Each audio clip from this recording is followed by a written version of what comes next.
Chapter 13-14. Hee. Elder brother White Robes. Do you want to see the future? See if you can become a martial emperor.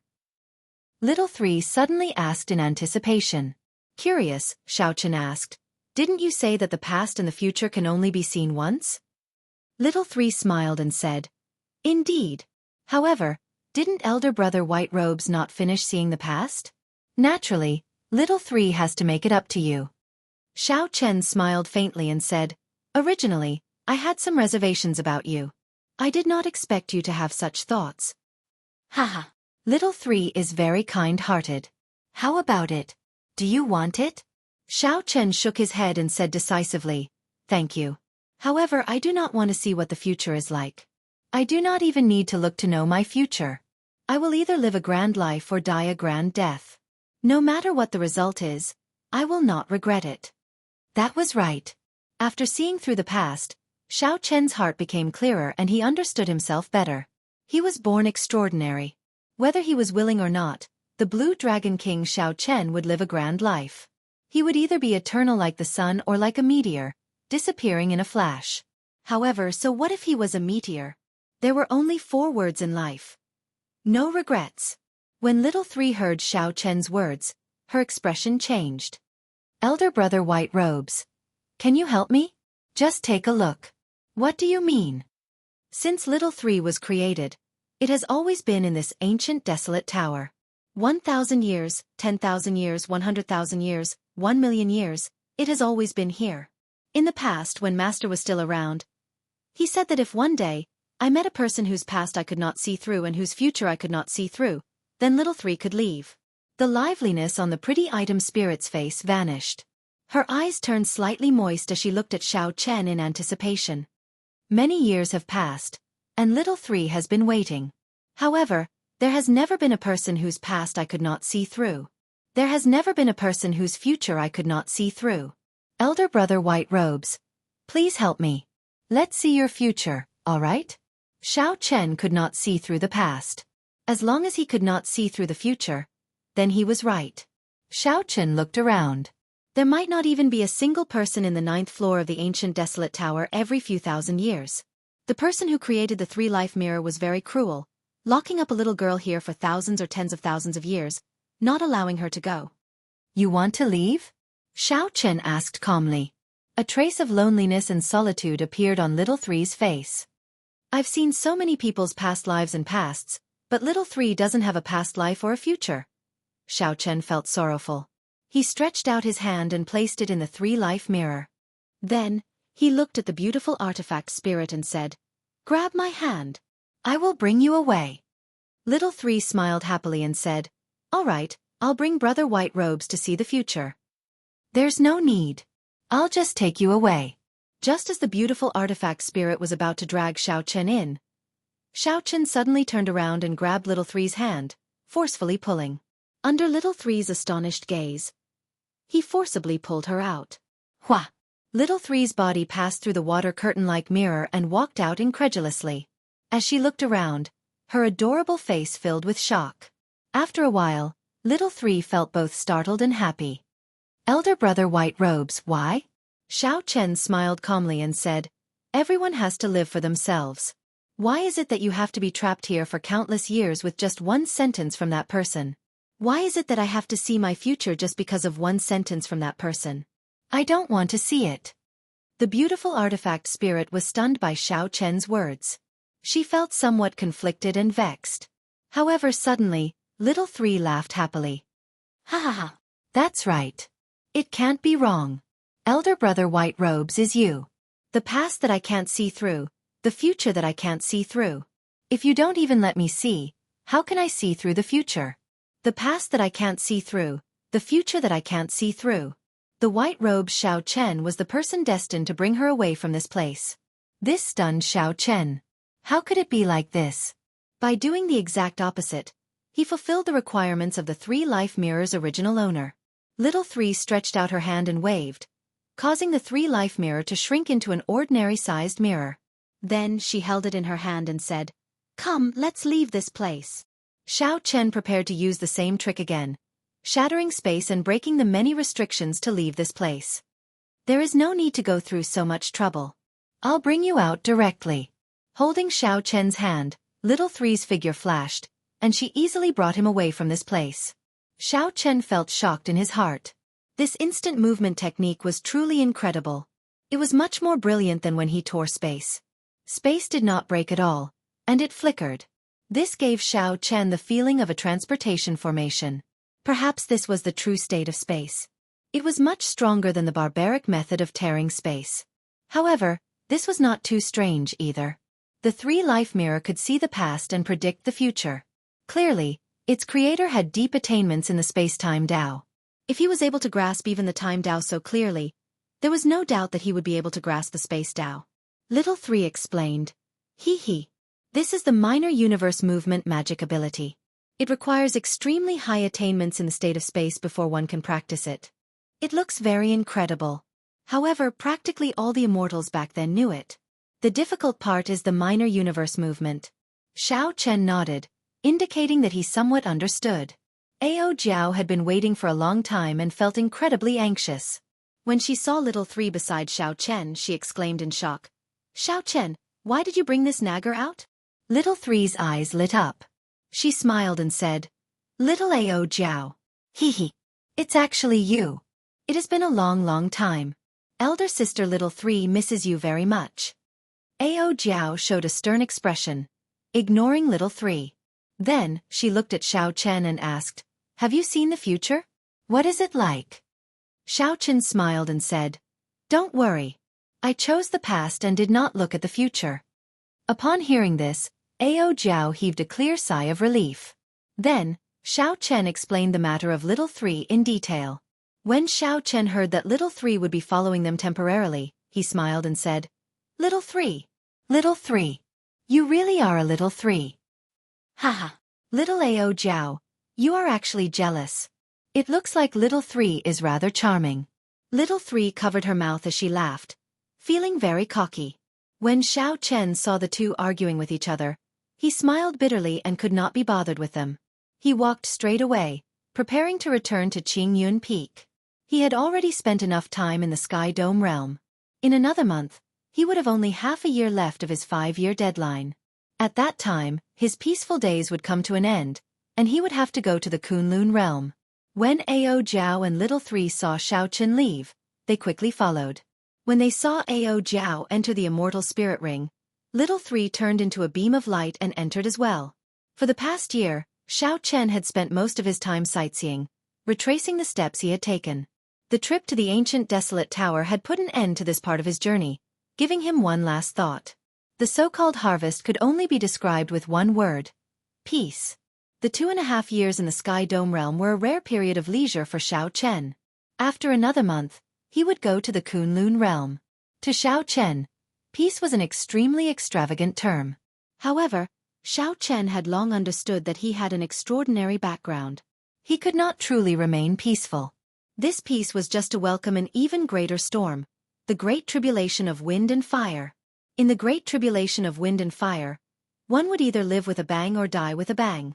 In the back mountain of Qingyun Peak, Xiao Chen practiced all sorts of martial techniques, digesting what he had gained in the past year.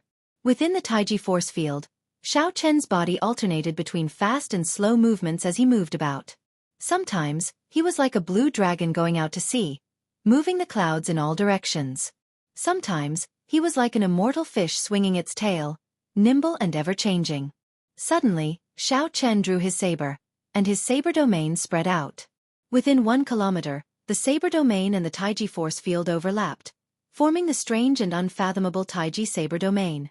The saber intent turned into a dragon and split into two, one yin and one yang.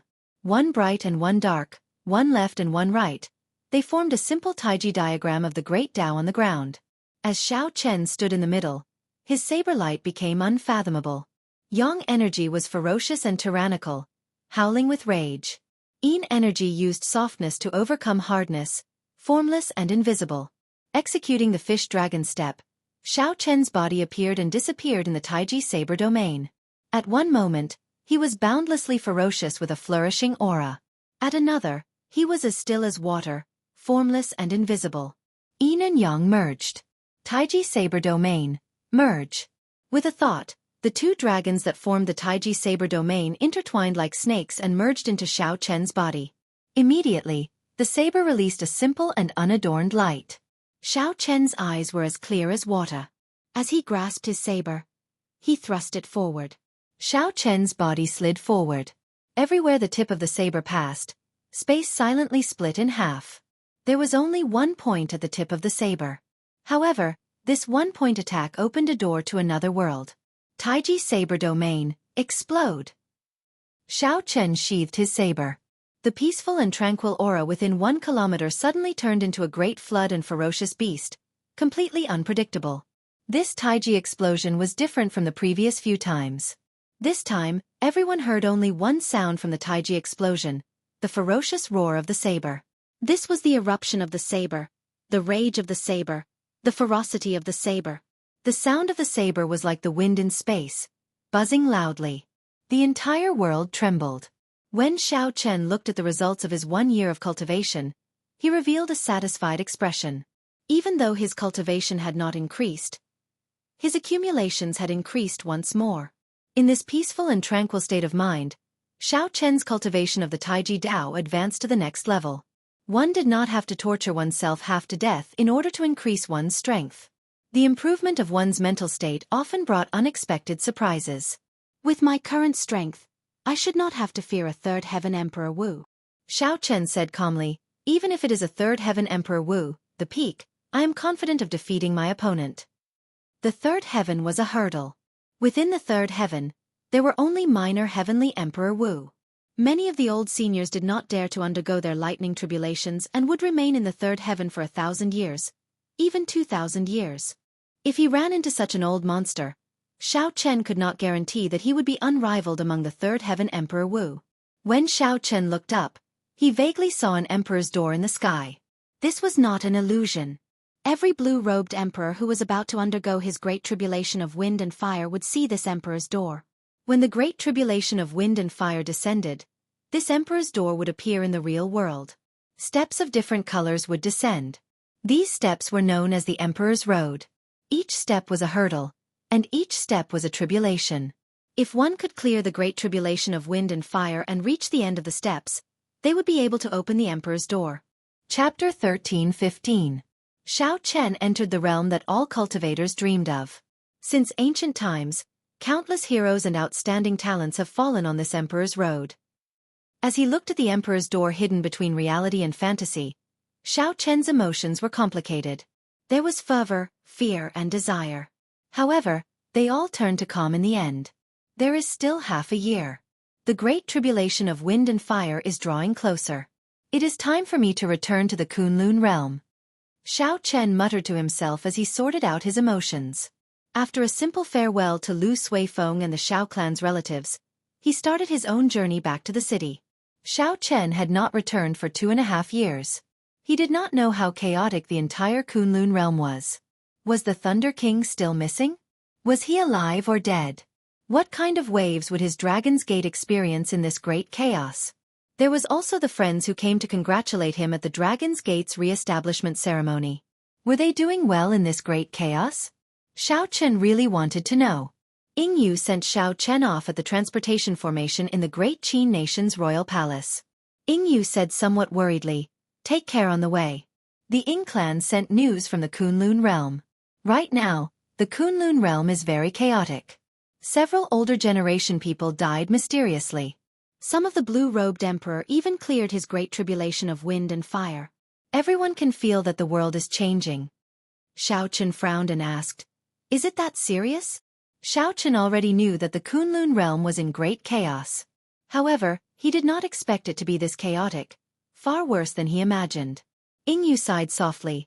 Actually, from the moment the demons made a move to snatch the Sky Dome heart, I already guessed that there would be great chaos. However, the great chaos this time is completely different from the previous demonic calamities. It will sweep through the entire Kunlun realm. No one can avoid it. Xiao Chen said sullenly, "You take care as well." As Yingyu sent off Xiao Chen with her eyes, her heart grew increasingly sullen. With Xiao Chen's departure, the peaceful days of the Sky Dome realm would come to an end.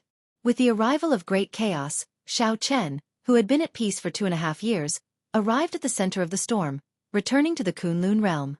After leaving the teleportation formation, Xiao Chen saw Mo Chen, who had been waiting for a long time already. After 2 years, Mo Chen's aura had become even denser and heavier. Xiao Chen was slightly shocked. Mo Chen, you've reached the consummate stage of blue-robed emperor? After walking closer to take a look, Xiao Chen discovered that Mo Chen had actually reached the blue-robed emperor realm of perfection. Just 2 years ago, the other party had only reached the level of greater mastery of the blue-robed emperor. In just 2 short years, he had actually broken through to the level of greater mastery. Of course, Xiao Chen using 1 year to break through was an exception. He had obtained a fortuitous encounter and obtained the Blood Sword Sovereign's secret technique, which allowed him to condense the heart of an emperor. Mo Chen smiled and said, "The Book of Heavenly Works, the further one cultivates, the more harvests there will be. However, there is still a gap between me and those blue-robed emperors who have attained great perfection in the celestial battlefield. My comprehension was mainly in the area of refining tools." Xiao Chen now understood. While Mo Chen did not seem to be fighting in the celestial battlefield, her comprehension of the Book of Heavenly Works did not rely on that in the first place. It relied on making breakthroughs in refining. With the Dragon's Gate's current resources and the Book of Heavenly Works, it would not be strange for her to break through to the level of consummation blue-robed emperor. That's right, why don't I see Lan Xiaobai, Yu Chenxi, and the others? Mo Chen sighed and said, "Right now, the Kunlun realm is too chaotic. They all went out 1 year ago, wanting to break through to the level of consummation blue-robed emperor as soon as possible." Feeling curious, Xiao Chen asked, "Why?" Mo Chen explained, "That group of outstanding talents from the astral battlefield all returned. Half of the peak outstanding talents of the Kunlun continent's 5 major races died." When Xiao Chen heard that, he was stunned. This was somewhat horrifying. The losses were too great. Xiao Chen came from the Kunlun realm and knew the talent of those outstanding talents. If they did not die, they would most likely advance to martial emperor. It was just a matter of time. It could be within 100 years or 10 years. In other words, half of the future Emperor Wu of the Kunlun realm had died. However, those who came back alive without exception, all reached the level of consummation blue-robed emperor. Among them, the personal disciples of the various primes shone the brightest. Of these primes' inheritors, Diwak is the most famous. The two chatted as they walked. From Mo Chen, Xiao Chen learned that Diwak had made great preparations. After he returned from the astral battlefield, he had already defeated several older generation Emperor Wu. The personal disciples of the other primes, like the Xingtian Emperor, the Dongyue Ghost Emperor, the Haotian Prime, and the Fox King, were also extraordinary, all of them ridiculously strong. The most important thing was that these people all exuded sharpness and drive. Their auras were as dazzling as the blazing sun, overshadowing many of the older generation Emperor Wu. No wonder all the young cultivators of Heavenly Star Island went out to seek fortuitous encounters. They probably all felt the pressure. As for the chaos in the Kunlun realm, it was truly a mess. Aside from the deity race, whose situation was slightly better, the other races were in chaos. There was no need to say much about the Tianwu domain's humans. The Thunder King had disappeared, and the Bushan Palace had fallen into chaos. The 3 holy masters wanted to take advantage of the situation and ascend to the position of Bushan Palace's palace lord. However, the old Thunder King's faction, led by the Haotian Prime, naturally would not allow it. Now the two factions clashed, neither giving way. They were like fire and water. Big brother Ing Zongtian had the strength of a prime. However, when facing the 3 holy masters and the hidden accumulations of the Holy Lands, he was at a slight disadvantage. As for the Fiend race, due to the need to determine a new Fiend King successor, all sorts of old monsters came out to kill their way out. Similarly, the Corpse race and the Ghost race could not avoid falling into chaos. The original conflicts were magnified infinitely. It was like a mysterious faction was stirring things up in the dark. After returning to his personal courtyard, Xiao Chen rubbed his head as he listened to Mo Chen's explanation. He felt somewhat confused, but Mo Chen had already done her best to simplify things. The actual situation was 100 times more complicated than that. Right now, the Kunlun realm was like a pool of muddy water. No one dared to say that they could truly see the situation clearly. Xiao Chen sat down and asked, "How is the situation in the heavenly starry ocean? Has our Dragon's Gate been affected? Also, Has the Western Sea Divine Dragon Palace made any moves? Imochen sighed softly. Similarly, it is extremely chaotic. In the past 2 years, the number of lands of fortuitous encounters that were discovered in the oceanic world is dazzling. All sorts of experts took advantage of the situation to rise up. Several of the older generation blue-robed emperors, who did not dare to undergo their tribulations, underwent their tribulations in batches to protect themselves, making the situation even more chaotic. Xiao Chen understood. Previously, he did not undergo his tribulations because he feared that the great tribulation of wind and fire would burn him to death. Now, he was forced by the situation. If he wanted to survive, he had to advance to martial emperor. Imochen thought for a while before saying, in the past 2 years, at least several hundred blue-robed emperors died in the great tribulation of wind and fire. However, news of them clearing their tribulations kept coming in. As for the Dragon's Gate, it is strange. It has been very peaceful. Furthermore, the Western Sea Divine Dragon Palace has been even stranger. They took the initiative to pull back their faction, showing no intention of seeking trouble at all. Xiao Chen sighed softly. This was really strange. He was very clear on the Western Sea Dragon King Ao Lang's temper. He was definitely not the kind of person with great boldness. After Xiao Chen left for 2 years, the Western Sea Dragon King actually did not seek trouble for the Dragon's Gate. There had to be something wrong with this. However, Xiao Chen ignored the Western Sea Dragon King for now. He had more important things to do. He told Imochen about obtaining the Heavenly Snow Divine Flame and asked her how to refine and subdue such a primal chaos-level flame. When Imochen heard that, she rejoiced. Heavenly Snow Divine Flame. To think that you actually obtained such a primal chaos-level flame. This is a legendary flame. Elder brother Xiao Chen, you truly live up to being someone with great fortuitous encounters. Don't worry, I know how to refine it. As a Grandmaster blacksmith and with a book of heavenly works, Mo Chen could be said to be very familiar with all sorts of flames, not lacking in knowledge at all. A primal chaos-level flame like the Heavenly Snow Divine Flame required Emperor Wu's strength to refine it. However, Xiao Chen had the heart of an emperor and could refine it now. He only needed to use a secret technique to find 10,000-year-old ice and seal the Heavenly Snow Divine Flame in ice. Then, he swallowed it and absorbed it into his heart of an emperor. As for nourishing such a divine flame, he needed a secret treasure similar to a Buddhist lamp. After that, he had to use ice-attributed natural treasures to refine lamp oil to nourish this flame. Imochen frowned and thought hard. Such a secret treasure similar to a Buddhist lamp is too hard to find. If there is no other way, I can help you refine a peak Buddhist lamp. Unfortunately, you found me too late.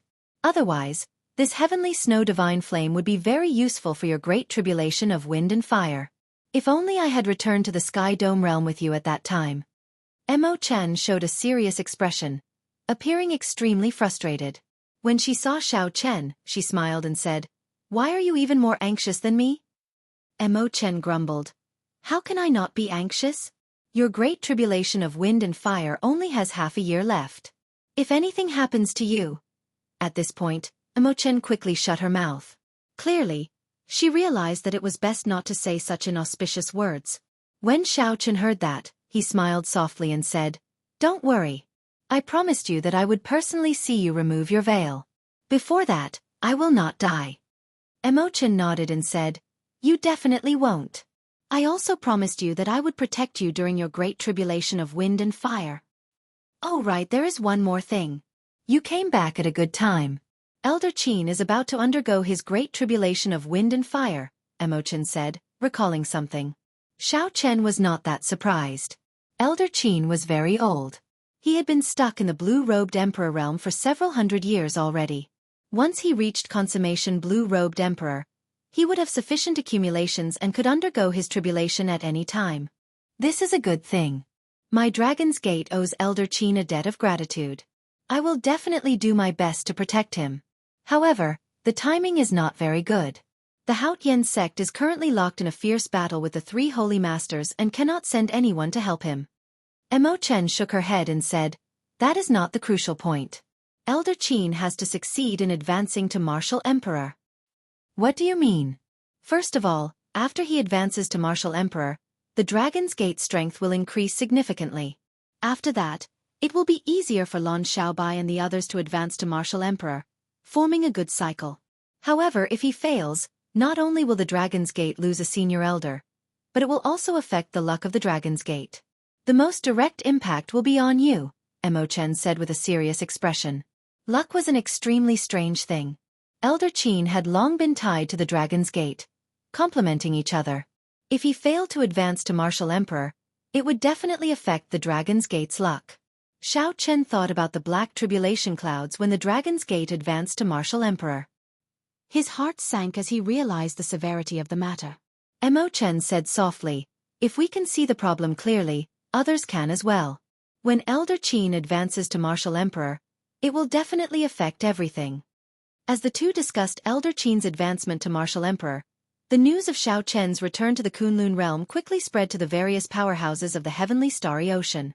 Chapter 13:16. At the Western Sea Divine Dragon Palace, the Western Sea Dragon King Ao Lang immediately received news of Xiao Chen's return. "Father, I can confirm that Xiao Chen is back," the young master of Dragon Palace said excitedly and expectantly. Ao Lang nodded casually and said, "I got it.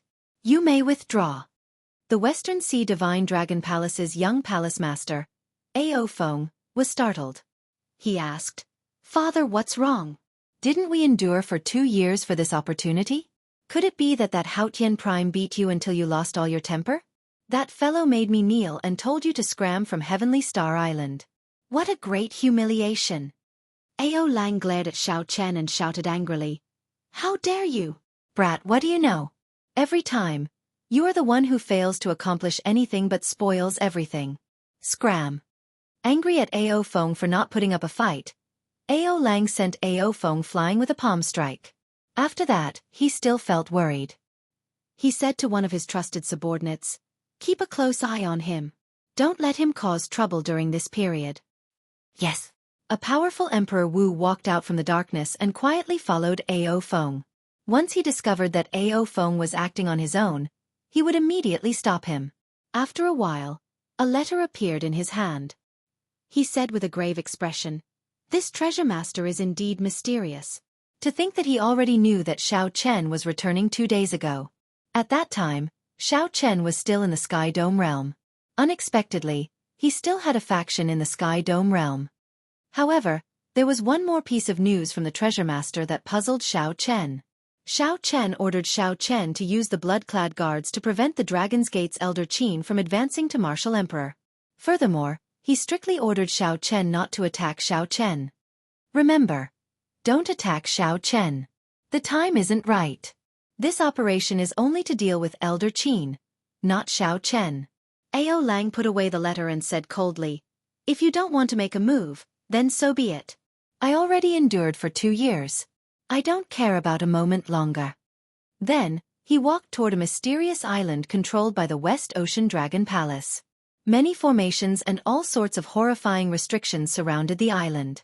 Even a sovereign martial emperor would find it hard to break through here. There's nothing strange happening with the first formation. There's nothing strange happening in the second formation. The 99th spell formation hasn't moved. As Ao Lang walked, the people controlling the formations continuously appeared and reported to him. This was not a long journey, but Ao Lang traveled for 1 hour before he landed on the island. This showed how many restrictions and formations there were. "Greetings, Dragon King." Seeing Ao Lang arrive, the 300 red-clad cultivators flew over from all over the island and knelt on the ground, speaking in unison. The martial artist's red clothes glowed with a blood-like brilliance. After wearing this red clothes, the martial artist's aura became extremely strange, giving off a very evil feeling. These were the blood-robed guards. The blood-robed guards were extremely strange. As long as one wore them, not only would their strength increase greatly, but their cultivation speed would also increase explosively. The treasure master had given the scarlet clothes to Xiao Chen. Furthermore, the treasure master had told Xiao Chen the method to make them.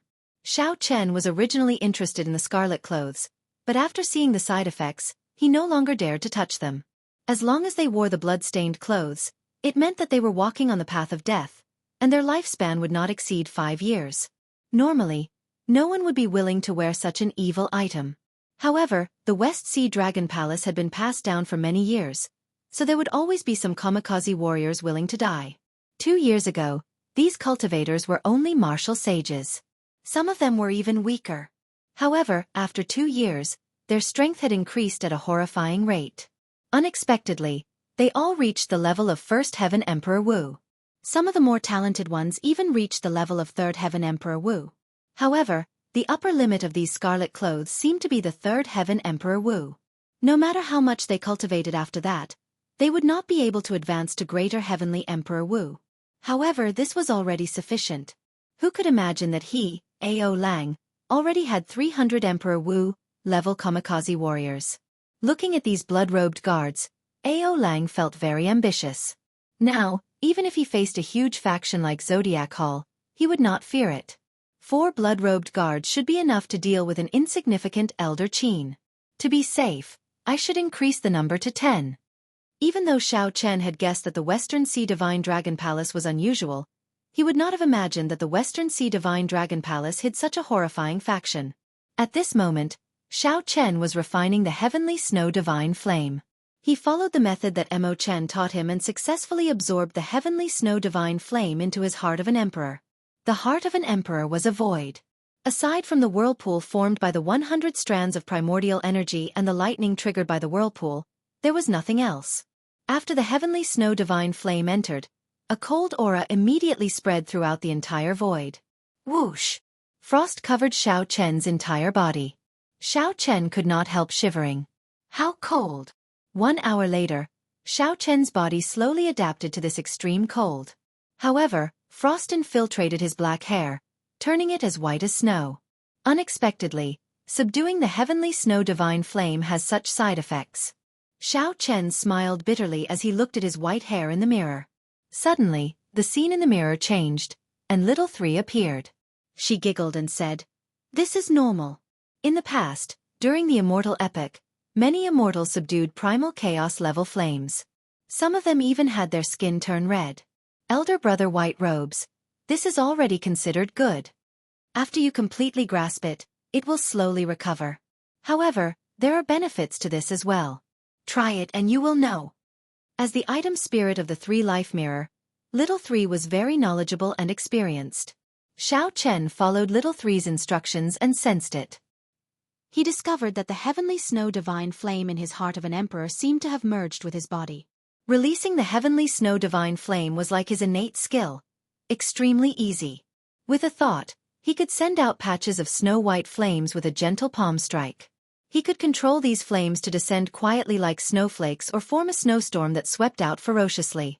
After testing the might of the Heavenly Snow Divine Flame in the desolate mountain, Xiao Chen felt extremely satisfied. This was just the initial stage, but the might of the flame was already sufficient to injure an ordinary Emperor Wu. A primal chaos-level flame truly lived up to being a legendary flame. If Mo Chen refined the Buddhist lamp and slowly nourished the flame, raising its quality and quantity, it would reach a horrifying level. 3 days later, Mo Chen sent someone to inform Xiao Chen, telling him to go to Elder Qin's residence. Elder Qin's great tribulation of wind and fire is about to begin? Xiao Chen muttered. Time was really tight. Right after Xiao Chen spoke, his figure flashed, and he arrived at the peak where Elder Qin cultivated. Little friend Xiao Chen, it has been 2 years since we last met. Why are you not coming to visit this old man? The one who spoke was Lan Chaofeng, who had also rushed over. Xiao Chen smiled apologetically. Sorry. This junior just refined a primal chaos level flame and was trying it out in the past few days. A primal chaos level flame. When Lan Chaofeng heard that, he was so shocked that his jaw nearly fell off. I say, little fellow, why did your hair turn white? You are really lucky. I'm so jealous that it makes me go crazy. A primal chaos level flame is a flame that only appears in legends. Even those primes of the Kunlun realm probably do not have one. Xiao Chen remained very calm. He smiled and said, "It is not that exaggerated. At least, it is not that horrifying yet." Little fellow, your mental state is already stronger than mine. You are here to protect old Qin, right? Lan Chaofeng said. Xiao Chen nodded and said, Senior Lan, what do you think? What are the chances of Elder Qin clearing his great tribulation of wind and fire? Lan Chaofeng's face sank slightly. He sighed softly. It is not very optimistic. The great tribulation of wind and fire is very difficult to clear in the first place. Furthermore, Elder Qin's luck is tied to the Dragon's Gate. If someone makes a move in secret, it will be even more difficult to say. Once the Thunder King leaves, the world will instantly fall into chaos. As a living legend, the Thunder King was the strongest person of the Kunlun realm, fully deserving of his title. The reason why the Kunlun realm did not fall into chaos despite the various races fighting for hegemony was the Thunder King's prestige. With him around, the strong deity race would never dare to openly claim hegemony. With him around, the demon monarchs of the deep abyss demonic world would not dare to play any tricks in the Sky Dome realm. With him around, some of the major characters would appear to mediate between grudges. Everyone would give the Thunder King some face. However, the moment the Thunder King left, the Kunlun realm fell into utter chaos. The fragile order immediately broke. The reason for this was actually very simple. After the fall of the Qing Emperor, the Kunlun realm did not have a true king that everyone trusted. Without a strong king, there was no way to set rules. Without rules, there would be no chaos. Although the Thunder King was strong, he could only maintain order on the surface. After all, he was not as strong as the Qing Emperor. The wooden door to a simple wooden hut at the summit opened, and Elder Qin and Emo Chen walked out together. When Emo Chen saw the white-haired Xiao Chen, she found it strange. She asked, "Big brother Xiao Chen, what's going on with your hair?" Xiao Chen smiled casually and replied, "Some side effects from refining the heavenly snow divine flame. That's not a problem. Let's discuss Elder Qin's great tribulation of wind and fire." Worry appeared in Elder Qin's eyes. He performed a cupped fist salute and said, "This time I really have to trouble the few of you. Elder Qin is too polite. We are all family, so there is no need to say so much," Xiao Chen said with a nod. Lan Chaofeng smiled and said, "Old Qin, most blue-robed emperors will go through this. Let's go in and talk."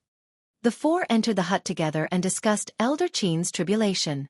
Lan Chaofeng had the final say in this matter. Xiao Chen did not say anything, only listening. Xiao Chen's great tribulation of wind and fire was coming soon. He could learn about it at the same time. Lan Chaofeng took a sip of tea and said, "In the past, when things were peaceful, one could choose any place to undergo the tribulation. If we spoil the blue-robed emperor's tribulation, we will definitely suffer the revenge of one of the factions. Right now, the world is in a mess. We have to plan properly before choosing a place to undergo the tribulation." Emo Chen continued, "First of all, we can eliminate Heaven Dragon City as the place to undergo the tribulation. Right now, Heaven Dragon City is filled with crooks and honest folk. The waters are too deep. However, during the tribulation, when the mysterious phenomenon appears, it will definitely startle the surroundings.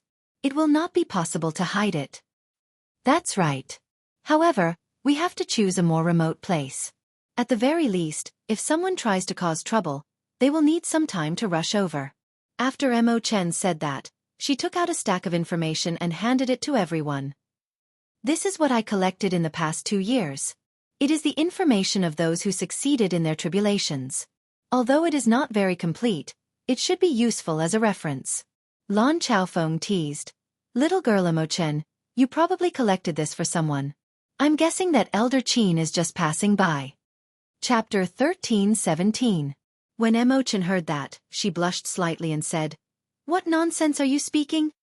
Elder Qin smiled and said, "Old Lan, stop being so jealous. You are already so old, yet you are still not being serious." Xiao Chen felt somewhat embarrassed.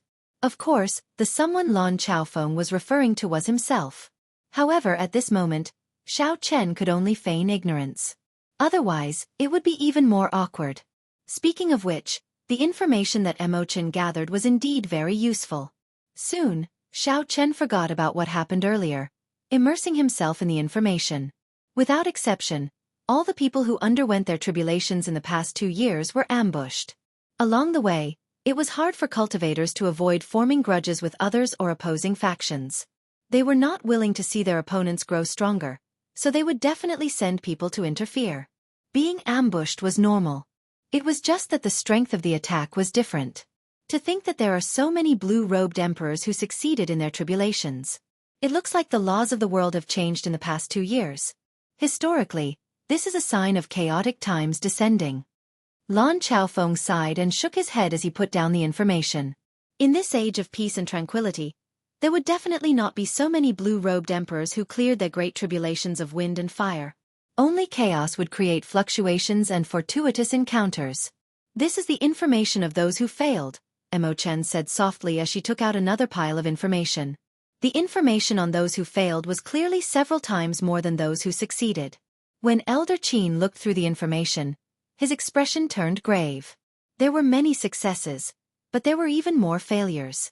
Xiao Chen looked very carefully. Slowly, he discovered something wrong.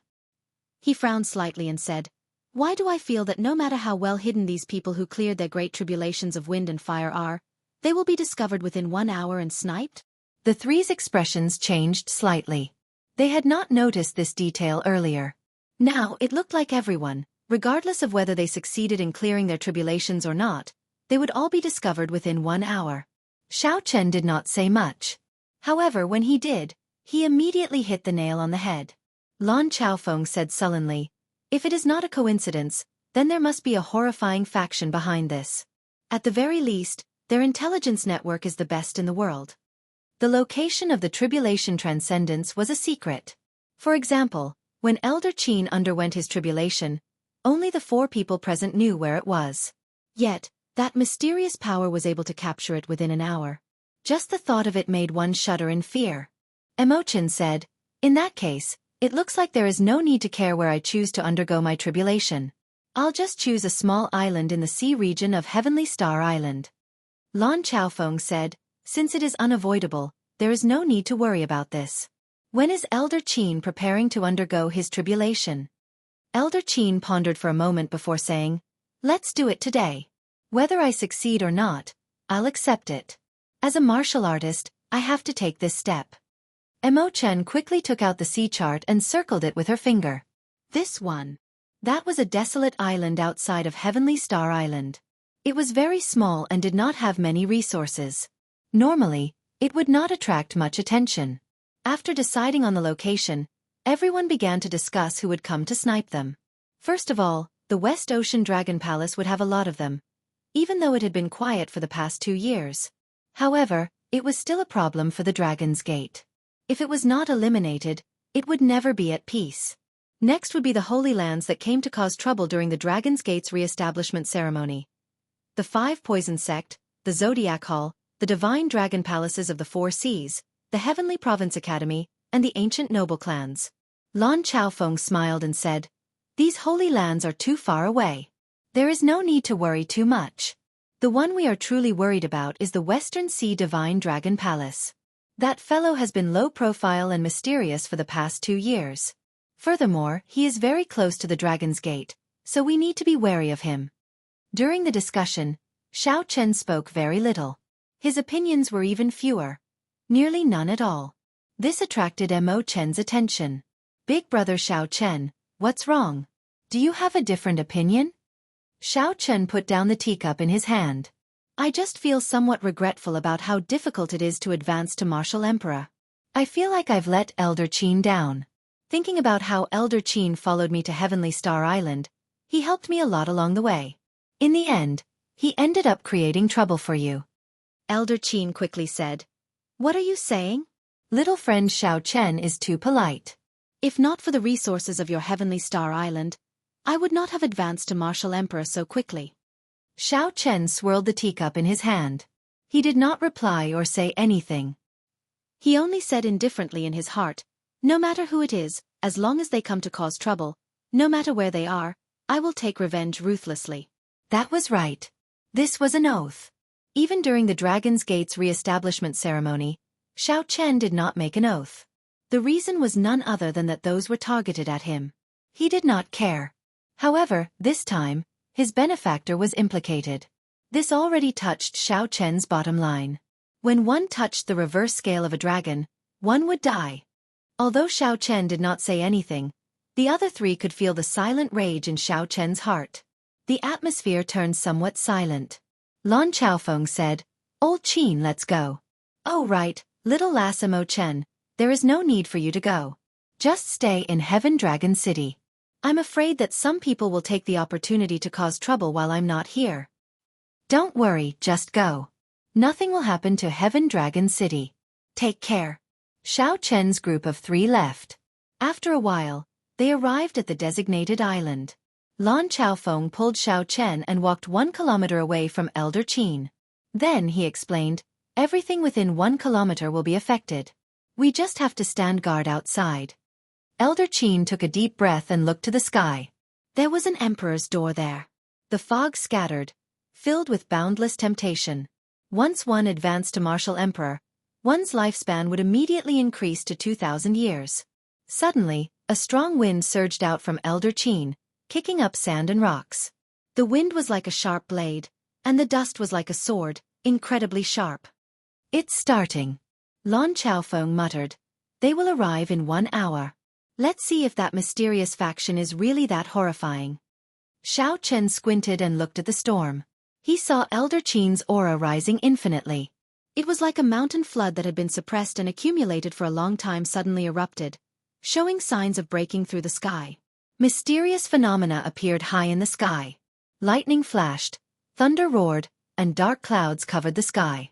The surrounding seawater trembled endlessly. Even the small island was trembling non-stop. Xiao Chen entered deep thought. This was the first step of the tribulation. He had to unleash his full strength and trigger a mysterious phenomenon, making the emperor's door descend from the sky. Amid the strong wind and lightning, Elder Qin thought of his experiences in the past few centuries on the path of cultivation. He roared ferociously, releasing all the anger that he had suppressed for hundreds of years. There was no need for fear, no need for fear. At this moment, he only needed to vent to his heart's content, letting the heavens hear his rage. With a shout, Elder Qin's might temporarily surpassed the might of the world. The world suddenly turned quiet. Everything seemed to come to a standstill, an extremely wondrous sight.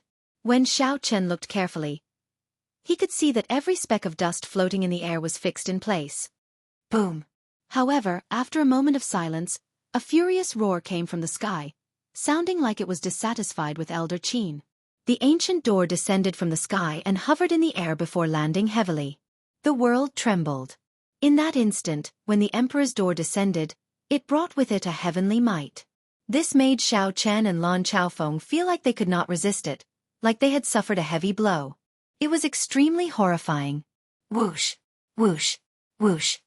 Many jade-white steps descended from the emperor's door, giving off a heavenly mandate. The jade-white steps continued to descend. After reaching 1,000 steps, they stopped. Xiao Chen was entranced by this sight, but he could not understand it. He could not understand what this meant. He asked, Senior Lan, what is the meaning of the colors and the number of steps on the Emperor's Road? Lan Chaofeng explained, there are many ways. The colors of the Emperor's Road are white, blue, purple, and gold. The denser the color, the stronger the great tribulation of wind and fire. According to legend, during the most glorious period of the martial epoch, there were 7 colored steps or even 9 colored steps. When the Emperor's Road descended, colorful clouds flew and auspicious signs filled the sky. It was a miracle of the world. However, it has not appeared for a very long time already. I have only seen a golden one. That was when Emperor Forsaken underwent his great tribulation of wind and fire. The golden light was so dazzling that no one dared to look at it directly. Indeed, that fellow did not disappoint everyone, surpassing the 9 heavens and reaching prime. There is also a kind of Black Emperor's Road. That is unique to demons and evil cultivators when they undergo their tribulations. Xiao Chen now understood. This color represented a person's accumulations and accumulations. The darker the color, the stronger the great tribulation of wind and fire. In the future, one's accomplishments would also be higher. Of course, that was assuming one could finish walking the Emperor's Road. A colorful Emperor's Road had only appeared in legends. Now, a golden Emperor's Road appeared. This was already a heaven-defying matter. Most of the Emperor's roads were white and blue, with relatively little purple. As for the number of steps, it was also a manifestation of one's accumulations. The stronger one was, the more steps they would have. Xiao Chen wondered what color his Emperor's Road would have when he underwent his tribulation and how many steps there would be. 1,000 steps and a jade-white color. It looks like old Qin's accumulations are still lacking. I believe that the outstanding talents of your generation will have at least a purple emperor's road when they undergo their tribulations. There will be at least 3,000 steps. However, this is good for old Qin.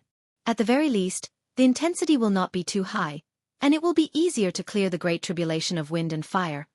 As the two spoke, intense determination flashed in Elder Qin's eyes. Then, he leaped into the air, wanting to step onto that emperor's road. Whoosh! However, just as Elder Qin was about to land, a huge fireball fell from the sky. The blazing fireball seemed to give off an intense light, so piercing that it hurt one's eyes. This sudden turn of events caught Xianxia off guard. He squinted and felt a piercing pain. However, Lan Chaofeng had been prepared long ago. He circulated his primordial energy to protect his eyes, so he was fine. This is a rank 3 solar true flame. It is not particularly powerful, roughly equal to a strike from Emperor Wu of the First Heaven. Elder Qin should be able to break it. Xianxia understood. No wonder it felt familiar. It turned out to be the solar true flame. However, Xianxia's solar true flame was far from being able to rival Emperor Wu's with a casual strike. It was still far from that. Everywhere the fireball passed, it left behind a long flame tail in the air. That flame tail was like a snake, filled with spirituality as it swayed about continuously. When facing this fireball formed by the solar true flame, Elder Qin did not dare to be careless. He executed his martial technique, Meteor Palm. Xianxia moved like a meteor tearing through the starry heavens. When he threw a palm strike, it was like a meteor exploding, striking the fireball. Boom! The fireball shattered, turning into golden motes of light scattering everywhere. Chapter 13:18. As he descended, countless sharp wind blades suddenly flew out of the steps. Elder Qin took out a long sword and quickly brandished it. At the tip of the sword, a fiery light appeared, like a meteor streaking across the sky. This was the meteor sword art that Elder Qin practiced. Clang, clang, clang. After 100 moves, all the wind blades were blocked. Elder Qin was unharmed. He steadily stood on the steps of the Road of Emperor. Lan Chaofeng said softly, "Good. There are many blue-robed emperors who fell at the first stage before even stepping on their emperor's road.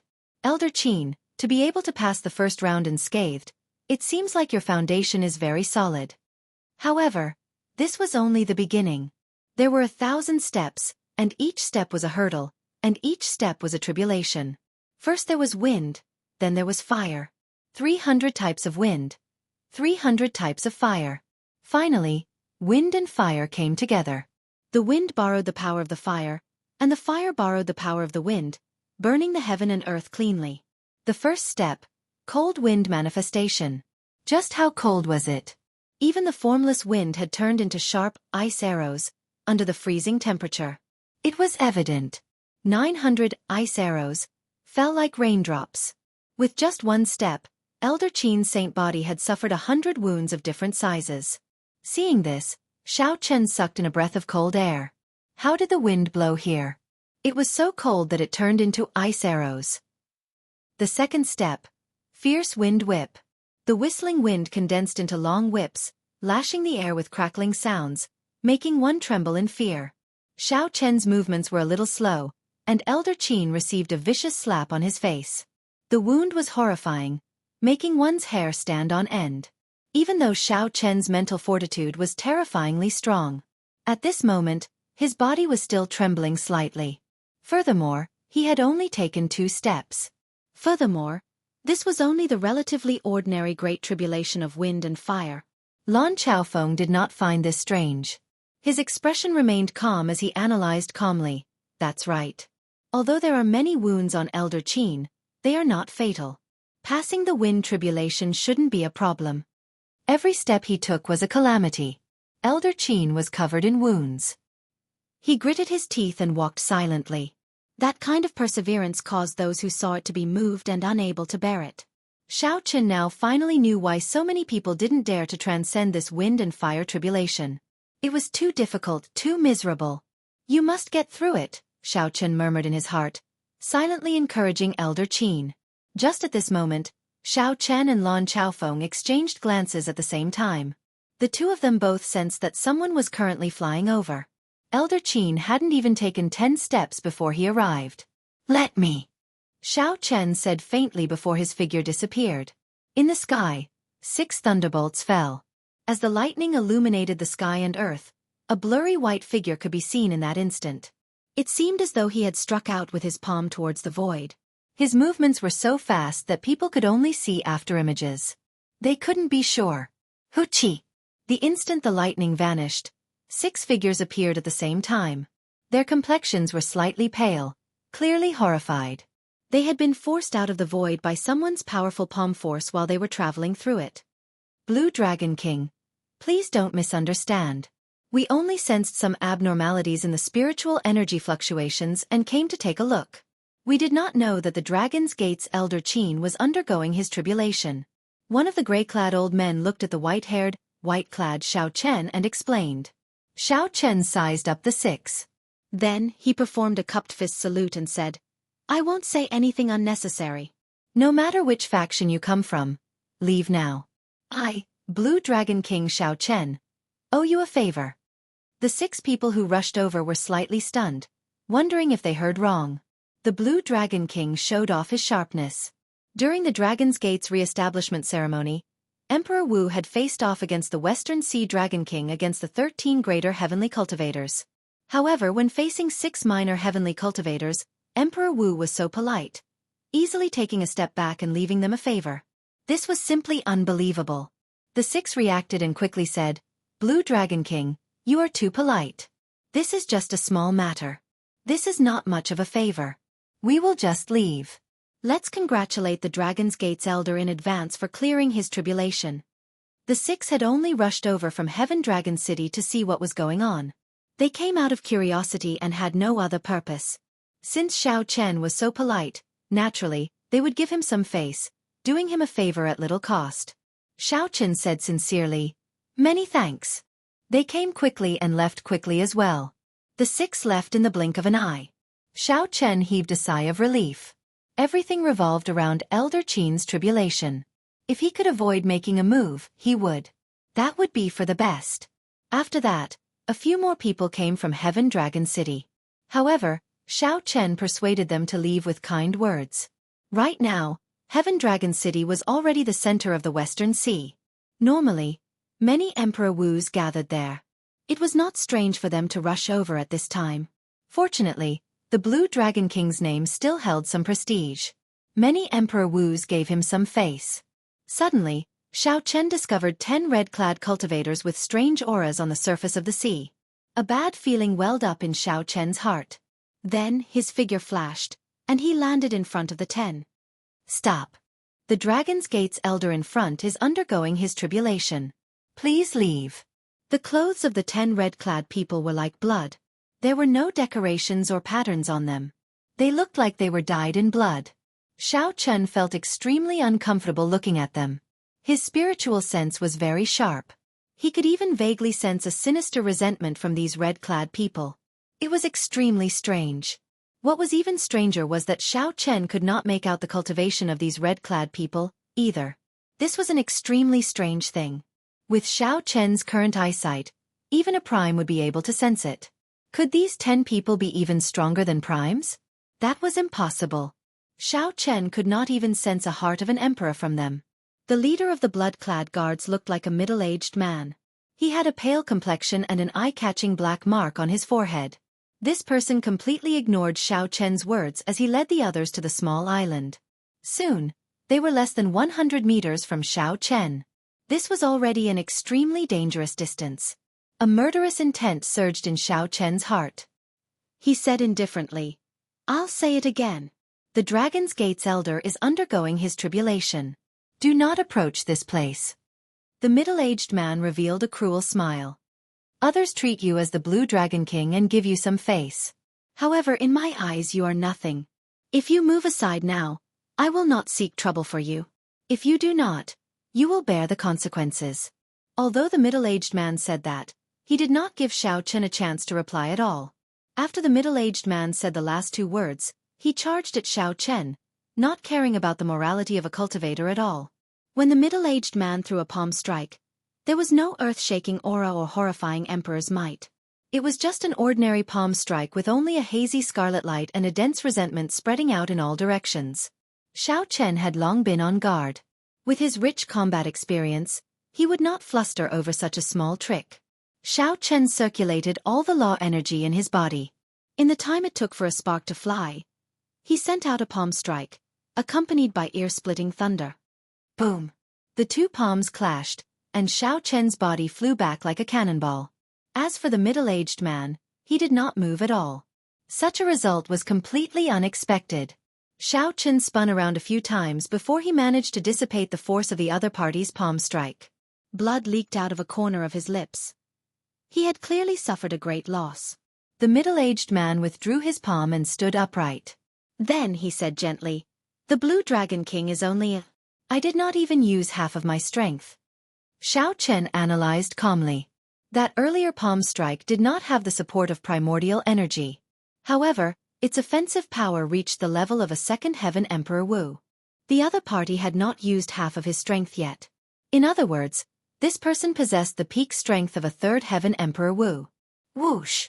The middle-aged man turned into a beam of scarlet light and arrived in an instant. Then, he launched a lightning-quick attack at Xiao Chen, who had just landed. A scarlet sword appeared in the middle-aged man's hand. As he swung it, scarlet light shot out in all directions. The rumbling of water did not stop. That was a sea of blood surging in the air. Its aura was startling, pushing Xiao Chen back step by step. However, there was still no emperor's might. The destructive power of a peak third heaven martial emperor was the real deal, no exaggeration at all. Xiao Chen could not help feeling even more astonished. Where did this group of people come from? They did not have emperor's might or a heart of an emperor, but their destructive power was on par with Emperor Wu's. He had never seen or heard of such a thing before. The other party's attacks were too ferocious. Without using his primordial energy, Xiao Chen was not a match for them at all. After 100 moves, Xiao Chen crossed his arms in defense and got kicked away again. As he retreated, Xiao Chen pushed off the ground with one hand and gently pushed off. He spun 3 times in the air before standing firm again. The ways of the world have changed long ago. Don't think that just because people call you the Blue Dragon King a few times, you can truly be called a king. The middle-aged man kicked Xiao Chen away with a strong aura. Half of his strength was enough to force Xiao Chen into such a sorry state. This filled the middle-aged man with confidence. He instructed, "Split into 5 to deal with Lan Chaofeng. 4 to disrupt that old fogey's tribulation. Leave this brat to me." Xiao Chen wiped off the blood at the corner of his lips and smiled faintly. "Who gave you such strong confidence to deal with me alone? Let me tell you this. None of you can get past me." The middle-aged man thought that victory was already in his grasp when he could force Xiao Chen into such a sorry state without even using half his strength. However, from the start to the end, Xiao Chen did not use his primordial energy at all. He did not even take out the lunar shadow saber. Half of Xiao Chen's strength was not even half of his. He was far from using it. The primordial energy split into 2 and chased each other endlessly. The Taiji force field instantly formed. The blood-clad soldiers, who wanted to get past Xiao Chen, suddenly got pulled back by a suction force. Within 1 kilometer, they were all trapped in Xiao Chen's Taiji force field. Even if they wanted to get out, there was no way. Xiao Chen narrowed his eyes as he looked at the middle-aged man in front. In the end, it is hard for you to use unorthodox methods to reach the upper echelons. There are no shortcuts on the path of cultivation. I'll show you what Emperor Wu's true combat prowess is. Quick! The blue dragon goes to sea. Clouds move in all directions. Xiao Chen's figure suddenly moved as fast as lightning. He was like a blue dragon leaping out of the sea, displaying a startling aura. The middle-aged man felt shocked. Before he could react, Xiao Chen had already pressed forward. The middle-aged man had no choice but to make a move to block this palm strike. The middle-aged man used his full power to throw a palm strike. In terms of aura, it was no weaker than Xiao Chen's. Its destructive power was even more startling. However, this palm strike only had the form and the aura, but no might. The middle-aged man had not undergone the great tribulation of wind and fire. He did not have the heart of an emperor or the emperor's might. No matter how strong the destructive power of this palm strike was, in a true clash, the middle-aged man would only be at a disadvantage. Chapter 13:19. The middle-aged man cried out in pain as he flew back and vomited large mouthfuls of blood. Bang! Xiao Chen moved his body gently. The air was like water, and he was like a fish swimming in the water, sticking close to the other party. He sent out 10 moves in a row, forcing the other party to retreat without being able to defend himself. After seeing Xiao Chen's true strength, the middle-aged man roared in shock. There is no need to care about me.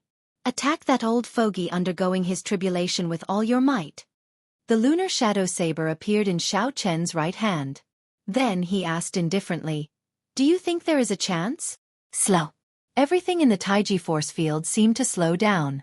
Xiao Chen blocked 10 alone, moving slowly. He did not even need to draw his saber to hold back the other party, suppressing the 10 people. After figuring out the strength of this group of scarlet-clad people, Xiao Chen felt more confident. He did not even merge his saber domain into the Taiji force field. He only used the Taiji force field together with the fish dragon art to suppress the other party with the strange changes of speed and slowness. The world spun around. The surrounding scenery seemed like fleeting light and shadows. Lan Chaofeng, who was watching from afar, felt slightly stunned. He could not understand. What martial technique is this? On the surface it looks like it is just the state of fast and the state of slow. However, why does it feel so harmonious? His movements are also so calm? Originally, Lan Chaofeng was prepared to help. However, after seeing this, he abandoned that thought. Explode! Just as Lan Chaofeng felt that Xiao Chen's movements were calm and peaceful, vaguely merging with the world, Lan Chaofeng suddenly sheathed his saber. As his white hair fluttered, the Taiji force field suddenly exploded. Strong winds blew everywhere, and dust filled the air. Wind blew everywhere, and dust filled the sky. This part of the world seemed to have been blown up to the point where there were no rules. 10 odd figures fell out of the dust, all in sorry states, severely injured and weak. Their spirits were dispirited, and their eyes appeared dispirited. However, their scarlet clothes still looked bright, glistening with a scarlet light. Xiao Chen moved 1 kilometer with each step. Then, he slowly walked out of the dust, wind, and rain. His white clothes and white hair made him look as graceful as before, untainted by dust, looking peaceful and peaceful. The middle-aged man received the most attention and was the most heavily injured. He smiled and said, "No wonder Master told us not to get lucky before we came. Blue Dragon King Xiao Chen, you are indeed outstanding. Speak. Who sent you here? How can you have such strange powers? Tell me honestly and I'll spare your life." Xiao Chen gently lowered the scabbard of the lunar shadow saber and pressed it against the middle-aged man's forehead. This group of people had mysterious origins and strange strength. If he had not comprehended the Taiji Dao, it would have been very troublesome to deal with them. More importantly, Xiao Chen wanted to figure out why this group of people, who clearly had not undergone a tribulation, did not have a heart of an emperor or primordial energy, could have the offensive prowess of Emperor Wu. The middle-aged man spat out a mouthful of blood and laughed crazily. "Xiao Chen, what are you so proud of? Do you think you've won? You actually used death to threaten me. Ha ha ha, this is the funniest joke I've ever heard. We are a group of dead people in the first place. No matter the result of this battle, you will always be the one to suffer. No matter how strong you are, you will not be able to change the result.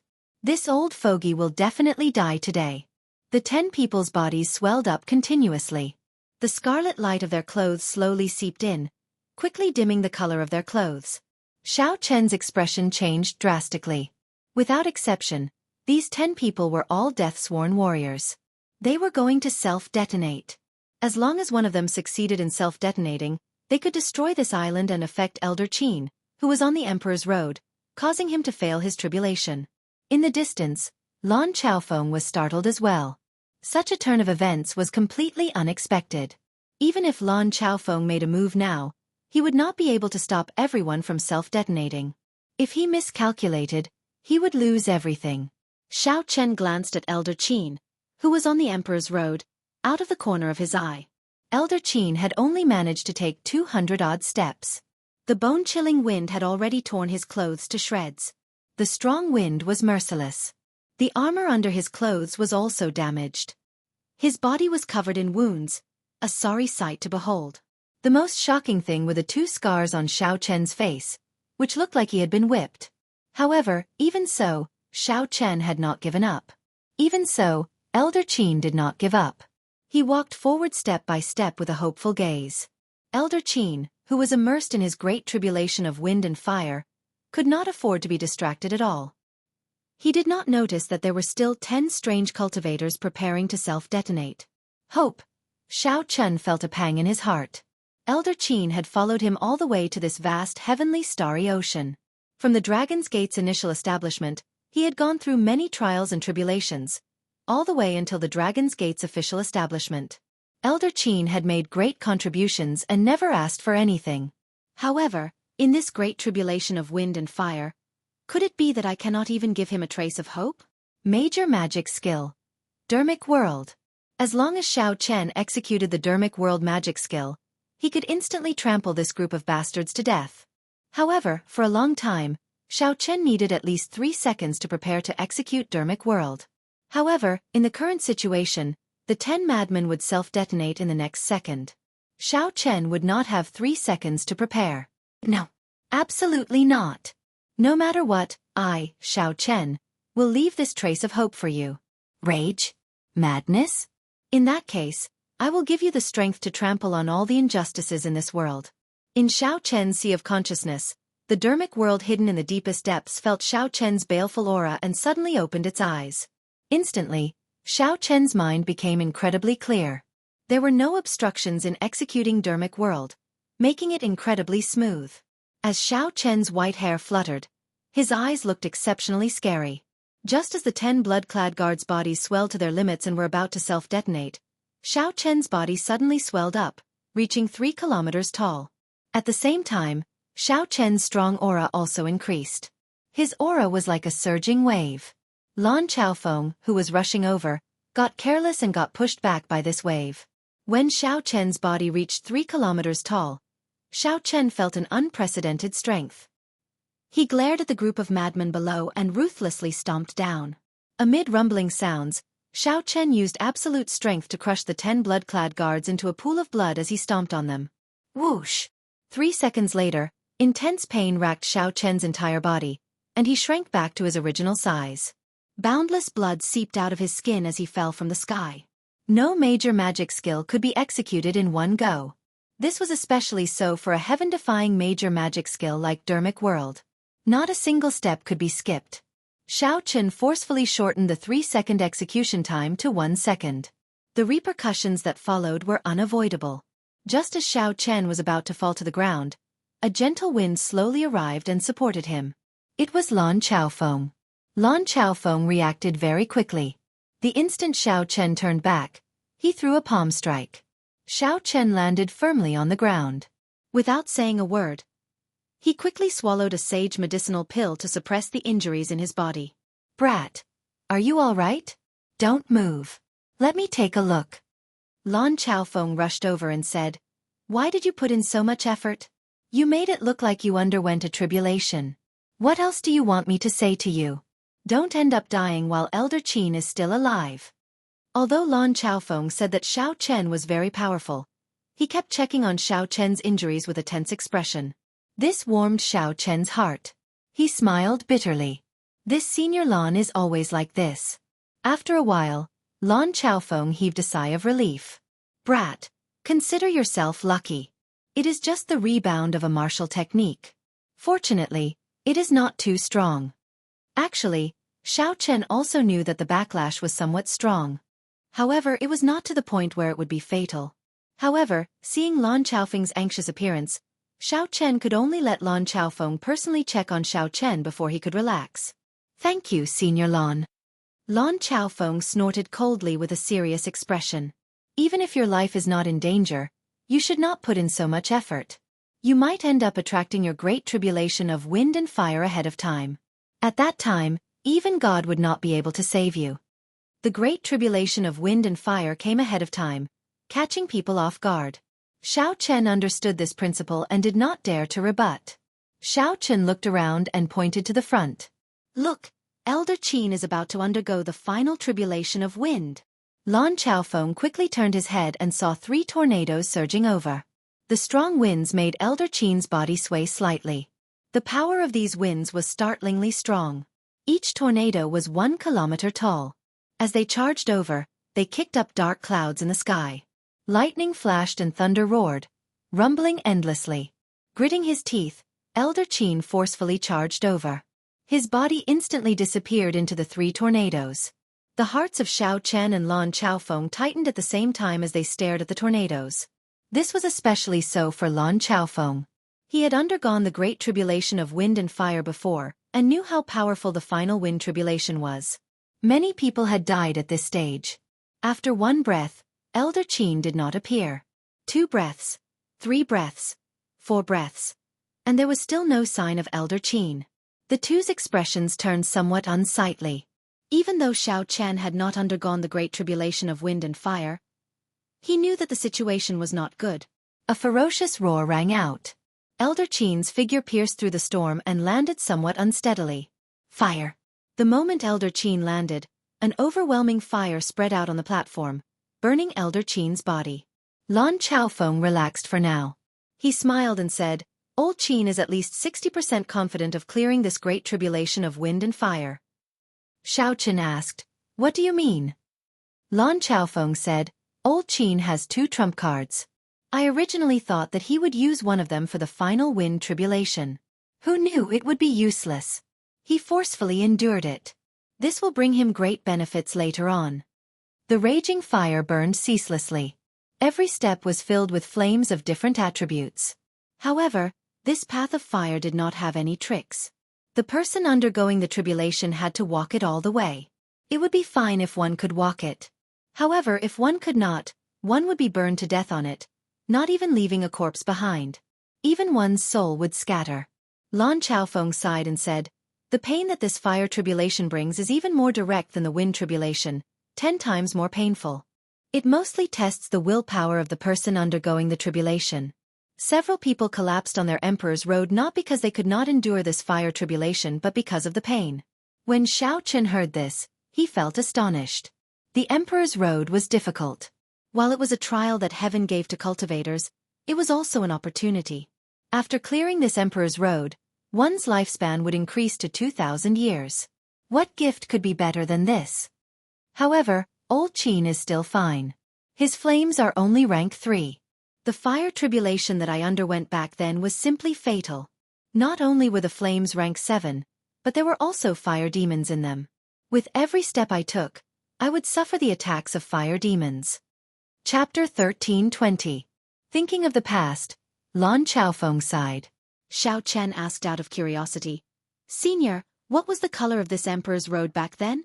Lan Chaofeng smiled and said, "Even if I tell you, you definitely won't believe me." "What color?" "The Golden Emperor's road has 3,000 steps. With every step, it was like carrying a mountain. Even gravity changed." Xiao Chen did not dare believe it. Emperor Forsaken, who also had a Golden Emperor's road, had reached prime. How come Lan Chaofeng was not even a sovereign martial emperor? This was incredible. Lan Chaofeng smiled bitterly and said, "I know you do not believe me. I brought this on myself. I killed too many people and am covered in sin. The 9 heavens lightning tribulation is so strong that it makes one despair. Let me give you a reminder. The heavenly Tao is fair. Don't commit too many sins.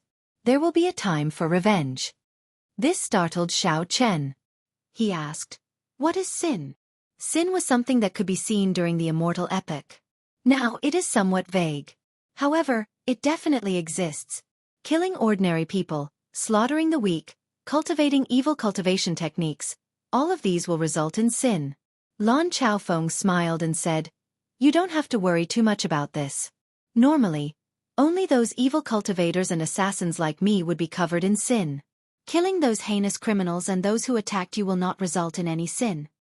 As they spoke, Elder Qin cleared the fire tribulation.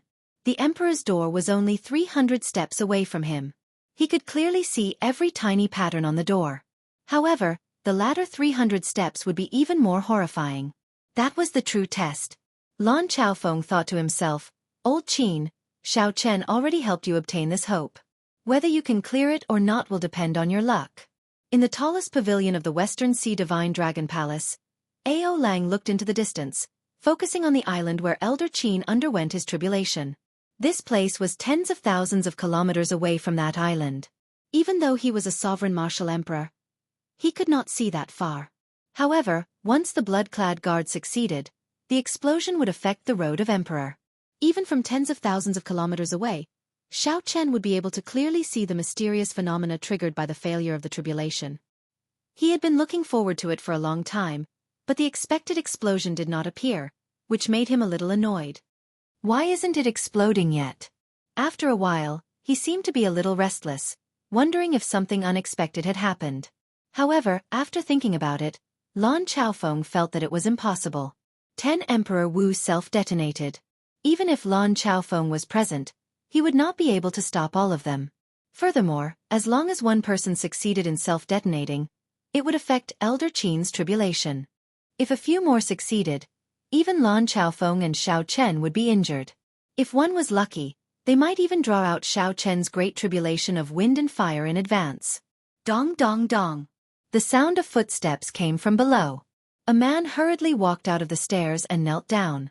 Dragon King, all 10 life tablets on the blood-clothed island are broken. What? Ao Lang roared angrily, glaring angrily. This frightened the kneeling person into trembling, not daring to raise his head. The blood-clad guards were Ao Lang's trump card. He treated every one of them as a treasure. Death-sworn warriors were something that had to be nurtured from a young age. Without several decades, one death meant one less. Now, Ao Lang was told that all 10 life tablets were broken. That was to say, the 10 people who went to disrupt Elder Qin's tribulation were all dead. However, this was not the crucial point. These 10 people were just sending themselves to death in the first place. The crucial point was that Ao Lang did not see any mysterious phenomena at all. That was to say, Elder Qin was still undergoing his tribulation. Ao Lang's losses were all for nothing. Ao Lang's heart bled. This was simply unacceptable. The blood-clad guards were so strong and did not fear death, much stronger than a regular Emperor Wu. Looking around, which Emperor Wu would dare to casually self-detonate? Damn it! What's going on? Ao Lang's eyes flickered. After he calmed down, he continuously analyzed the situation. However, he could not figure out what was going on. Why did the foolproof plan fail? Reporting. Your Highness the Dragon King, the Divine Daughter Tianyu Shi and the 2 Holy Scions are here to seek an audience. Another person came with a message. Ao Lang waved his hand impatiently and said, I will not meet them. I already said long ago that the deity race absolutely will not be allowed to build a temple on the islands that the Western Sea Divine Dragon Palace controls.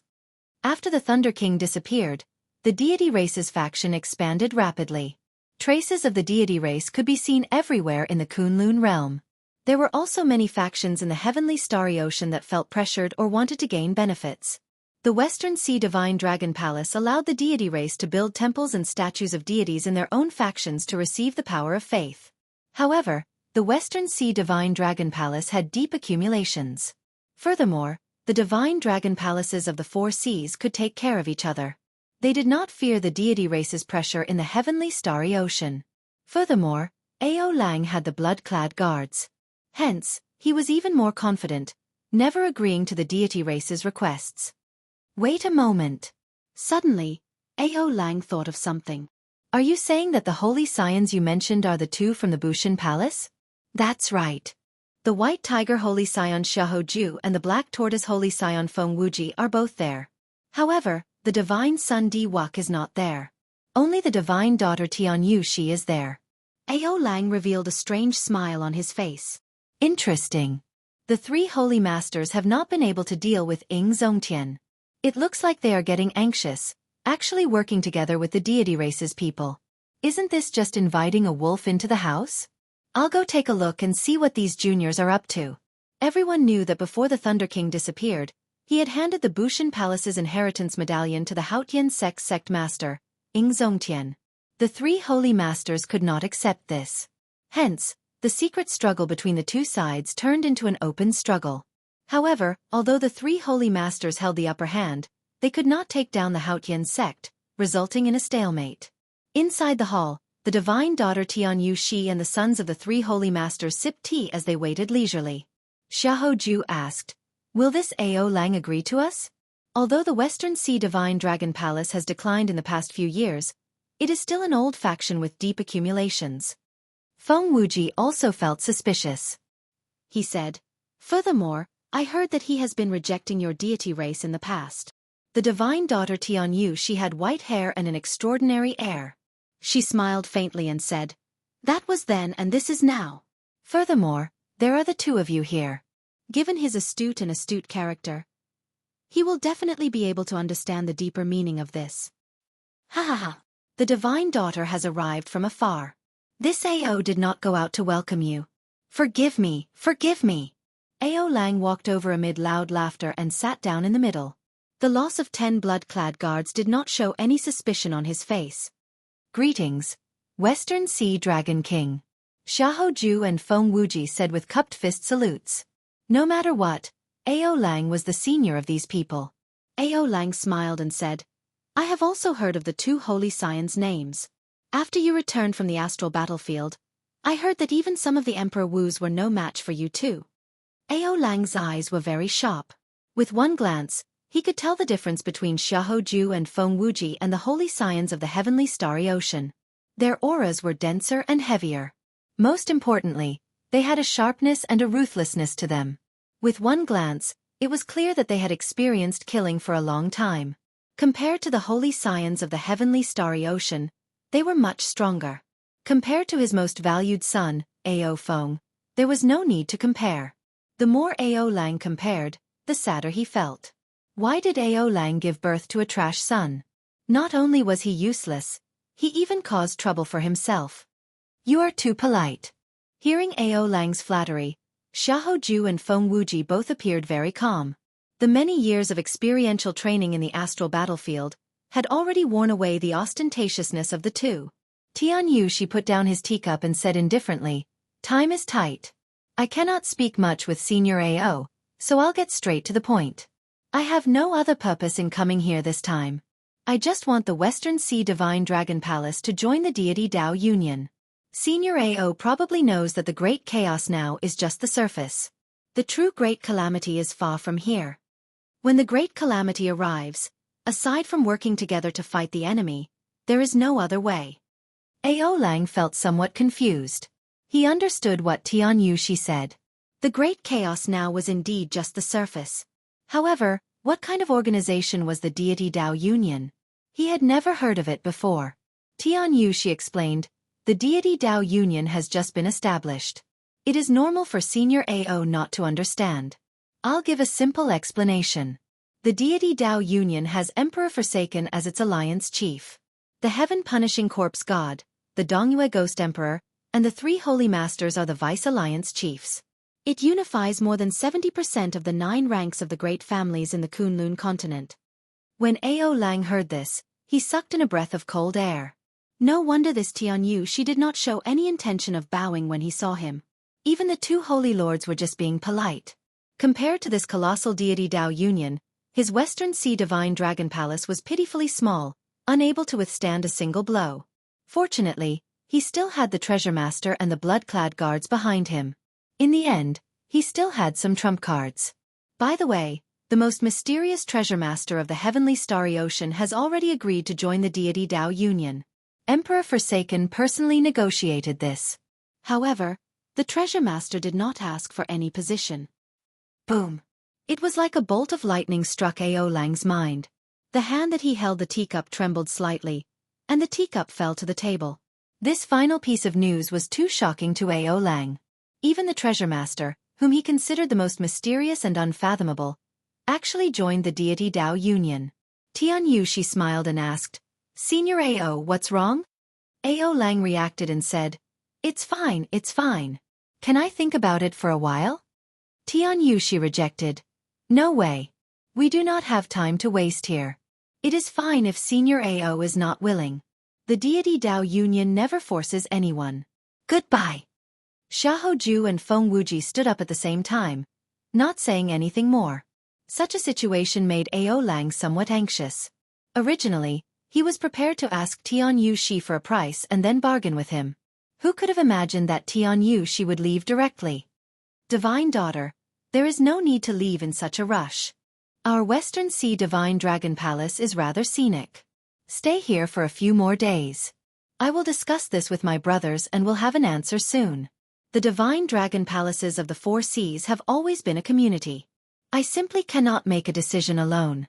Ao Lang's figure flashed, and he arrived before the group with a pleading smile. Tianyu, she smiled and said, Heavenly Star Island scenery is pretty good. However, we really have important matters to attend to. Dragon King, take your time to think about it. However, after you think about it, the situation in the Western Sea might change. Ao Lang's heart sank. Suddenly, he thought of something and asked in understanding, Are the few of you here because of the Dragon's Gate's Elder's tribulation? Tianyu, she smiled faintly and said, That's right. This is a small gift that Emperor Forsaken gave to the three holy masters after they agreed to join the deity Dao Union. The Dragon's Gate's Blue Dragon King has been arrogant for too long. It is time to suppress him. Not everyone can successfully clear their tribulation. Chapter 1321. When Ao Lang heard that, his face sank. Then he made up his mind. I agree to join the deity Dao Union. If the deity race wants to build a temple here and spread the faith of the deity race, I will not stop them. On the nameless island, Lan Chaofeng watched anxiously as Elder Qin underwent his tribulation. At the same time, he did not relax, keeping his guard up at all times. At this crucial moment, if someone came to cause trouble, everything would be for naught. Xiao Chen walked over and checked the corpses of the 10 blood-clad guards. More accurately, they were just a pile of mush. The blood-clad guards were prepared to self-detonate. Their bodies were already rotting from the inside out. Furthermore, Xiao Chen kicked them from the outside. Under the pincer attack, they turned into mush, covered in blood. Xiao Chen felt very curious about these blood-clad guards. However, there was no way to check the corpses. Only some tattered clothes remained. These clothes were dripping with blood and filled with a sinister aura. Xiao Chen flicked out a strand of energy and tore the tattered clothes into the air. When he looked carefully, he heard a faint resentment. As the cloth floated, it looked like a snake wriggling gently. Xiao Chen flicked his finger, and a strand of solar true flame came from his fingertip, burning the cloth. Ah! Thousands of miserable shrieks came from the cloth. Black smoke spread out. That was dense death qi, the most common in the demonic world. Xiao Chen showed a slightly startled expression. It looked like these blood-clad guards had some connection to the demonic world. Xiao Chen could see several humanoid figures twisting and struggling in the black death qi. They were indistinct. As the solar true flame burned them, they slowly dissipated. Whoosh! Suddenly, the death qi struggled free of the restraints of the flame and ferociously charged at Xiao Chen. You are seeking death. He raised his hand and struck out with his palm. The death qi was immediately scattered in all directions. Xiao Chen withdrew his hand and frowned. It is really resilient. It looks like these blood-clad guards are quite skilled. After saying that, he flicked out 6 strands of saber qi. Only then did the scattered death qi disappear. As Xiao Chen watched the death qi disappear, he entered deep thought. Although death qi was somewhat strange, there were people in the Kunlun continent who used it as well. The ghost race and the corpse race both cultivated death qi. However, most of their death qi came from dead people. They would not kill the innocent.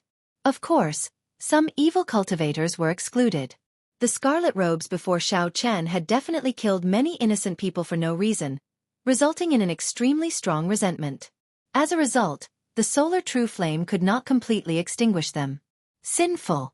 Xiao Chen shook his head, and a look of disgust flashed in his eyes. He wondered how many innocent lives had been sacrificed to forge this blood-red robe. In truth, he did not know that the method to create blood robes was far crueler than he imagined. A normal grudge would not have such great tenacity. They had to use children, infants, pregnant women, and other carriers. Not only did they have to kill them, but they had to be tortured to death. Whoosh! Xiao Chen returned to Lan Chaofeng's side.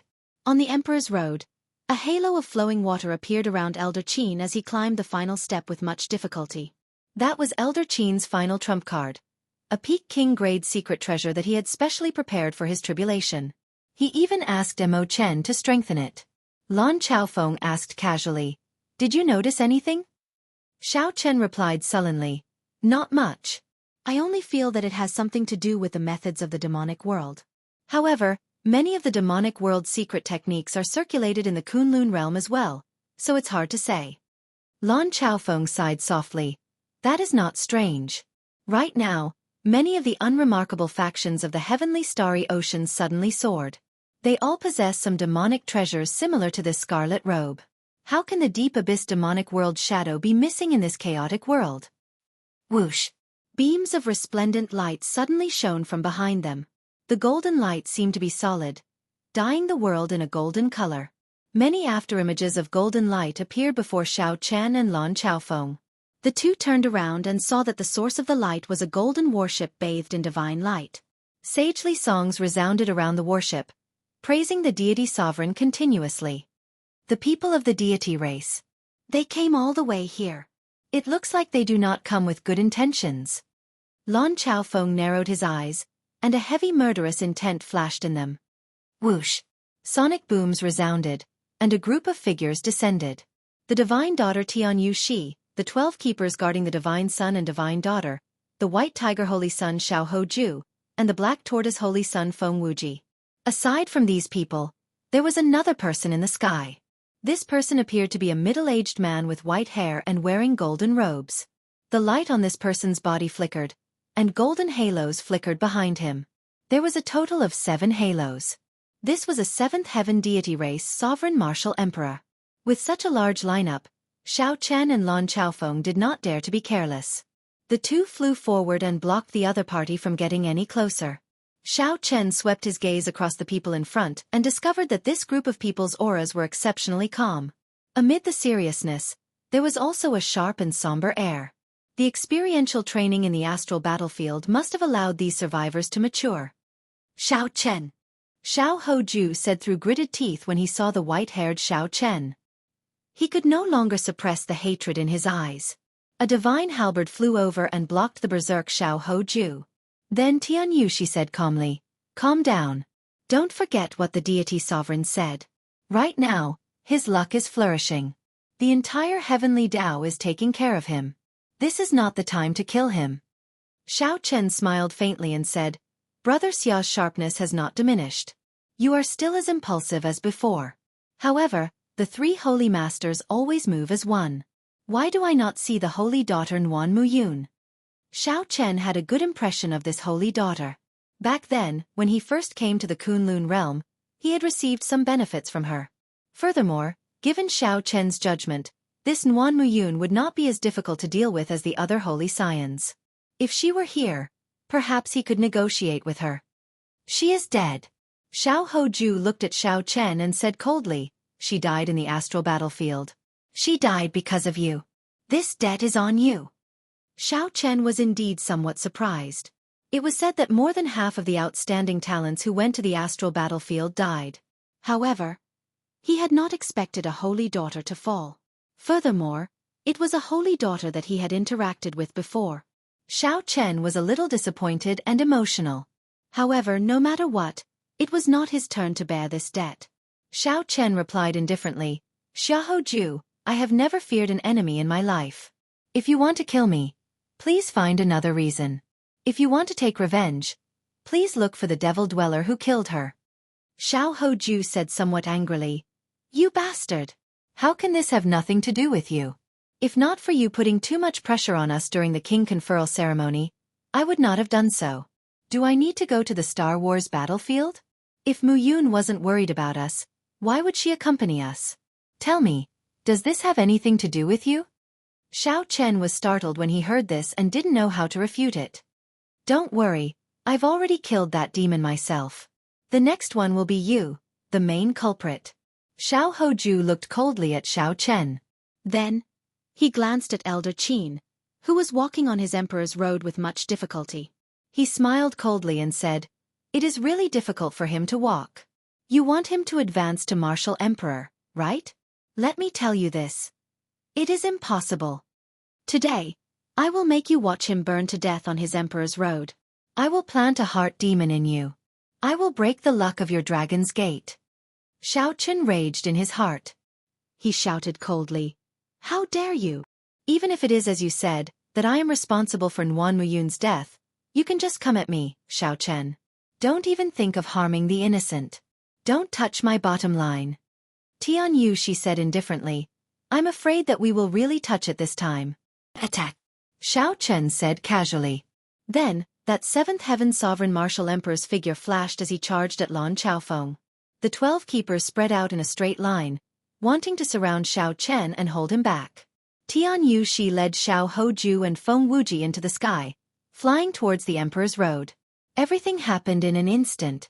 Emperor Forsaken had calculated the strength of the dragon's gate. For the sake of suppressing Xiao Chen's side, he did not even hesitate to send a sovereign martial emperor.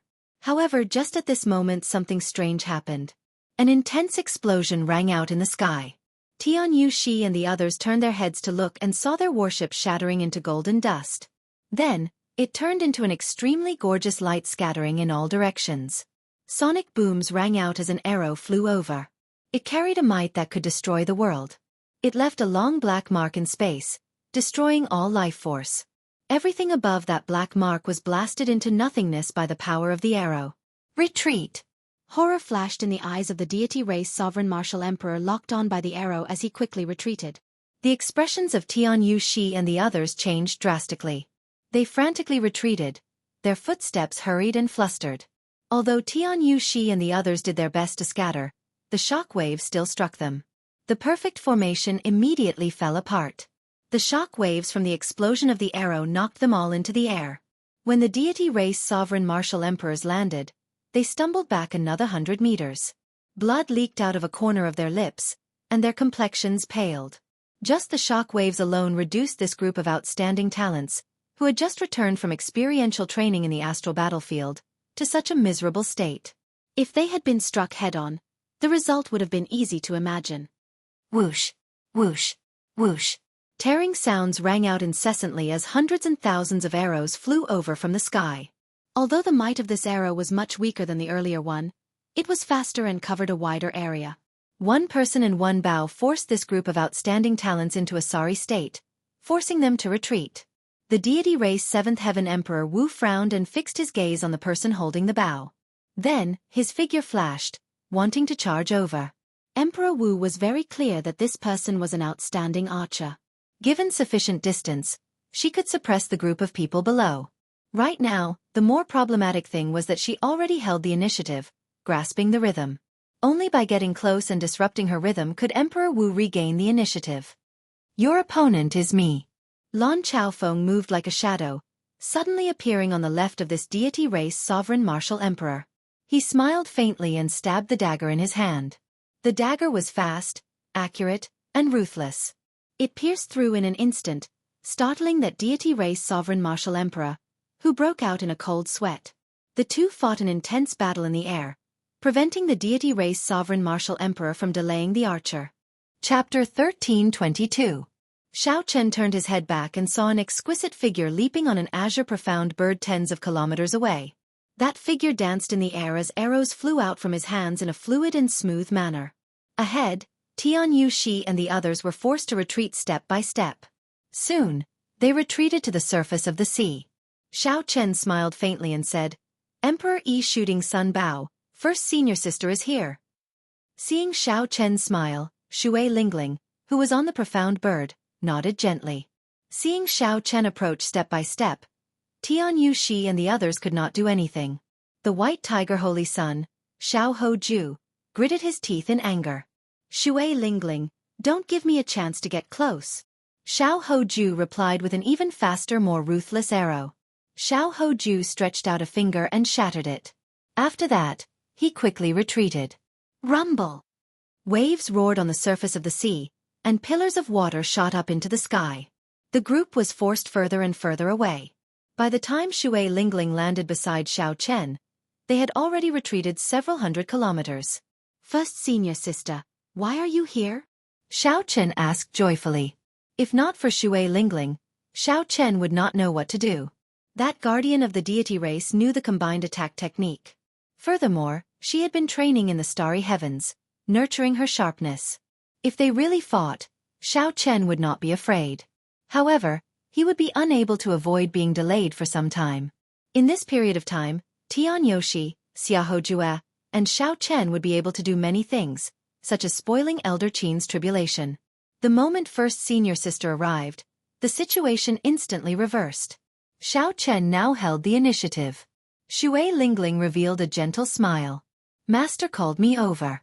He knew that Emperor Forsaken and the three holy masters would definitely make a move when Elder Qin underwent his tribulation. So, he got me to rush over with the Emperor Yi shooting sun bow. Xiao Chen asked doubtfully, doesn't this bow not have an artifact spirit? Shui Lingling played with the bow in her hand with a smile and said happily, Hee, Master has finished forging it for me. Now it has 70 to 80% of the power of a transcendent divine weapon. However, I can only shoot 3 arrows out of the profound skill that comes with a divine bow, the shooting sun arrow. Xiao Chen smiled and said, that's enough. The enemy's momentum is in chaos, and the initiative is in our hands.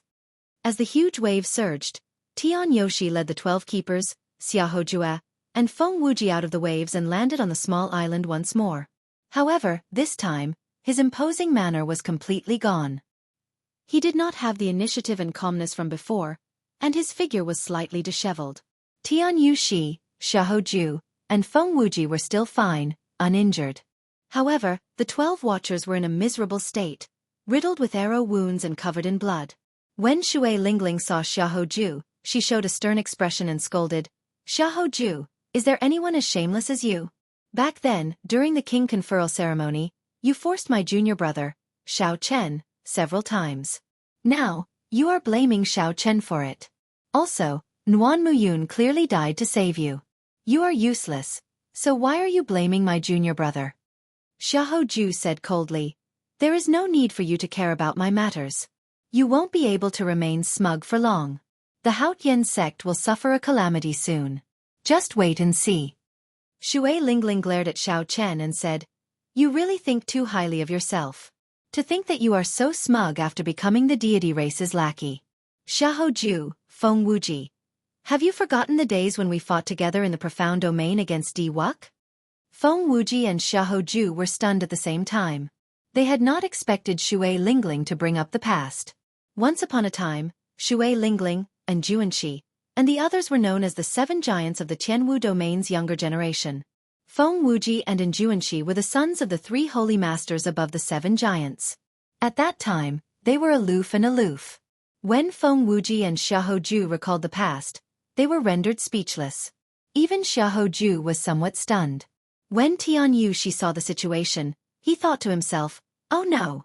This woman is too incredible. Even Xiahou is somewhat shaken by her words. Shui Lingling, that was then, and this is now. Now, the deity Dao union is already established.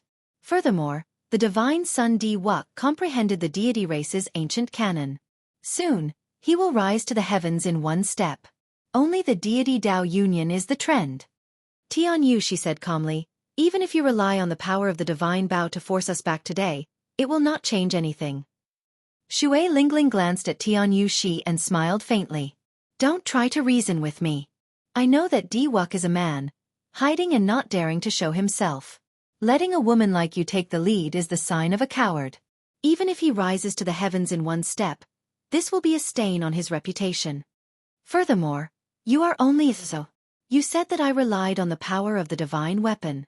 If you are capable, get your man to give you one. However, he cannot give it to me. You can only be jealous and watch as I destroy your warship. You can't do anything about it. Xiao Chen's final sentence was filled with mockery. However, every word she said was the truth. Tian Yushi's breathing turned ragged. He felt incredibly frustrated. His chest heaved up and down, and he lost control of his emotions. You. Shui Lingling did not show mercy after gaining the upper hand. She snorted coldly and said, you? What you? Am I wrong? If you are capable, then call Di Wuk out now. If you are capable, get Di Wuk to give you a weapon on the divine weapon ranking. If not, then scram. Relying on numbers to bully us, an elder undergoing his tribulation. What kind of capability is that? Xiahou and Feng Wuji blushed slightly at Xiao Chen's words, feeling incredibly embarrassed. However, the 12 injured keepers could not stand their divine daughter being bullied like that. They stepped forward and soared into the air. Don't be rude to the divine daughter. Xiao Chen smiled faintly. With me around, don't be rude to my senior sister. Stepping forward, Xiao Chen drew his saber from its scabbard. This was the first time he drew his saber on the island. The instant he drew his saber, he spread out his saber domain. In his sea of consciousness, 3 spots of dazzling saber energy as bright as the sun were instantly detonated by Xiao Chen. Whoosh! Immediately, the light on Xiao Chen's body became extremely intense, causing the surrounding 1 kilometer to lose color. When the light appeared once more, the already injured 12 watchers were sent flying, vomiting blood as they retreated one by one. Saber energy was one of Xiao Chen's 3 great trump cards. For the sake of instantly knocking back the 12 keepers and intimidating them, Xiao Chen had no choice but to use it in advance.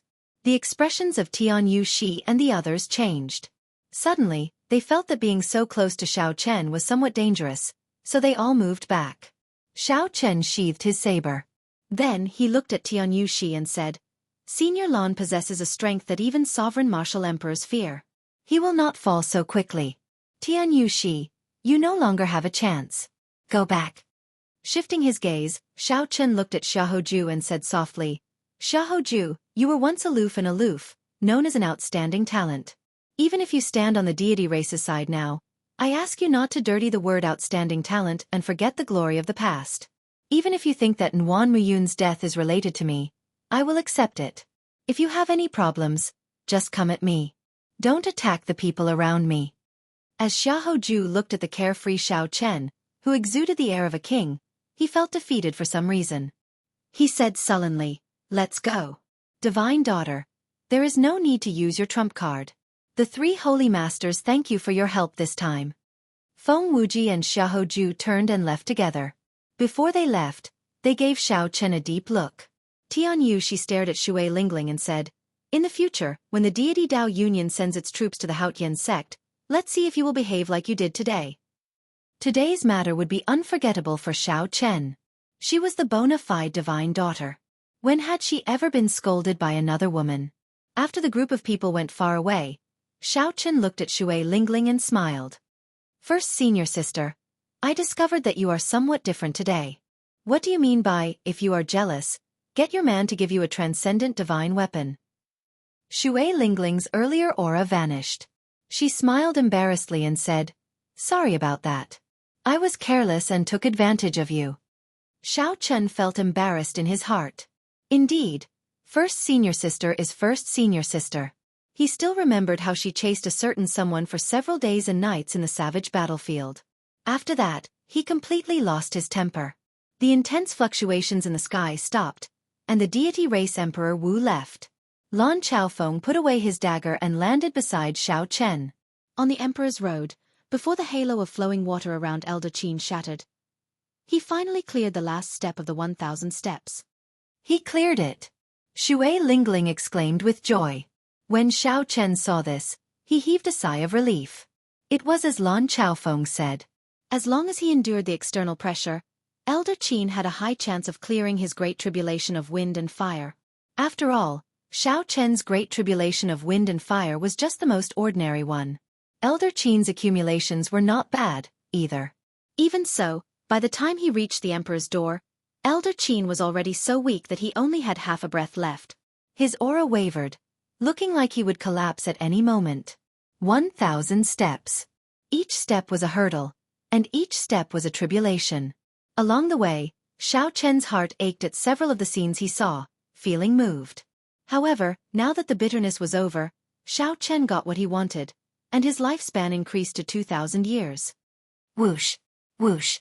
Just as Elder Qin's hand was about to touch the Emperor's door, flaming clouds suddenly filled the sky. Layers of blazing flames covered the sky and the sun. The unending flaming clouds were like waves, undulating.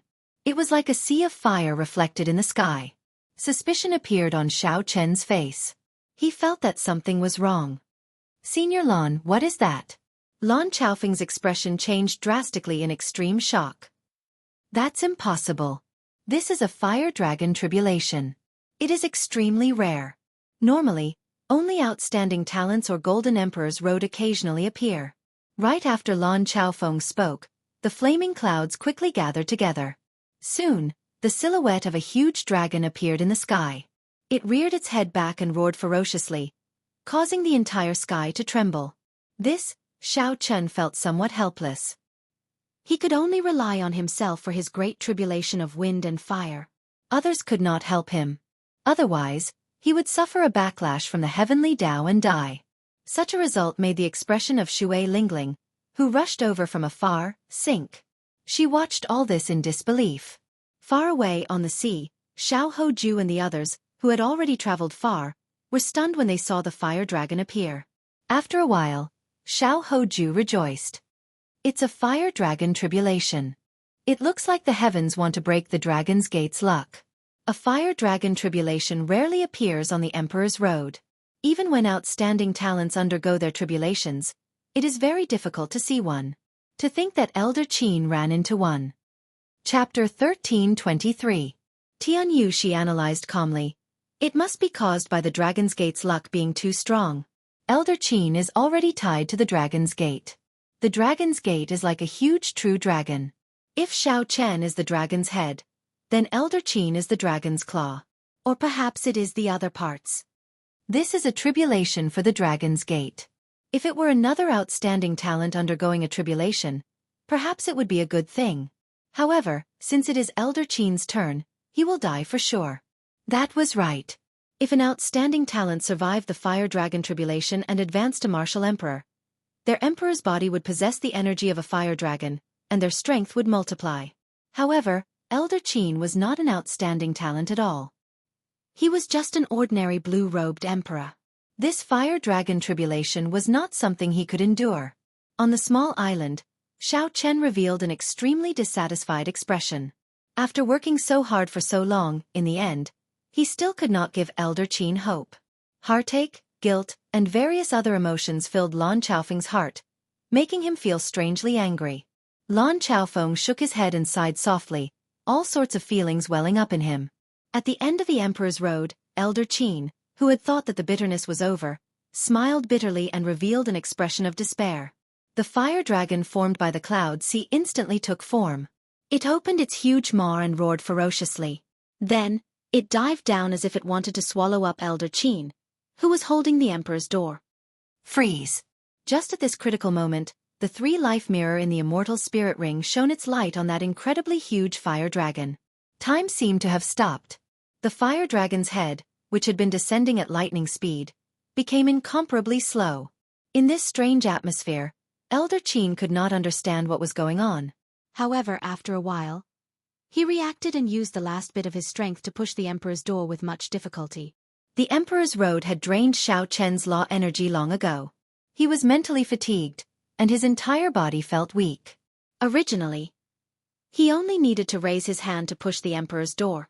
Now, it was incredibly difficult to do. It was not much faster than the descending fire dragon head. A heart-wrenching sight. Amid this strange scene, Elder Qin finally pushed open the Emperor's door just as the fire dragon head was about to swallow him up. Boom! Boundless multicolored light gushed out from the Emperor's door. The surging primordial energy formed a tricolored auspicious sign that covered the entire sea region, filling the sky. A golden light engulfed Elder Qin, and his body dissolved in the golden light. The moment the Emperor's door opened, the terrifying fire dragon immediately vanished, turning into fiery red flowers that scattered in all directions. Seeing Elder Qin's body dissolve in the golden light, Xiao Chen and the others heaved a sigh of relief. Elder Qin's body was being reconstructed.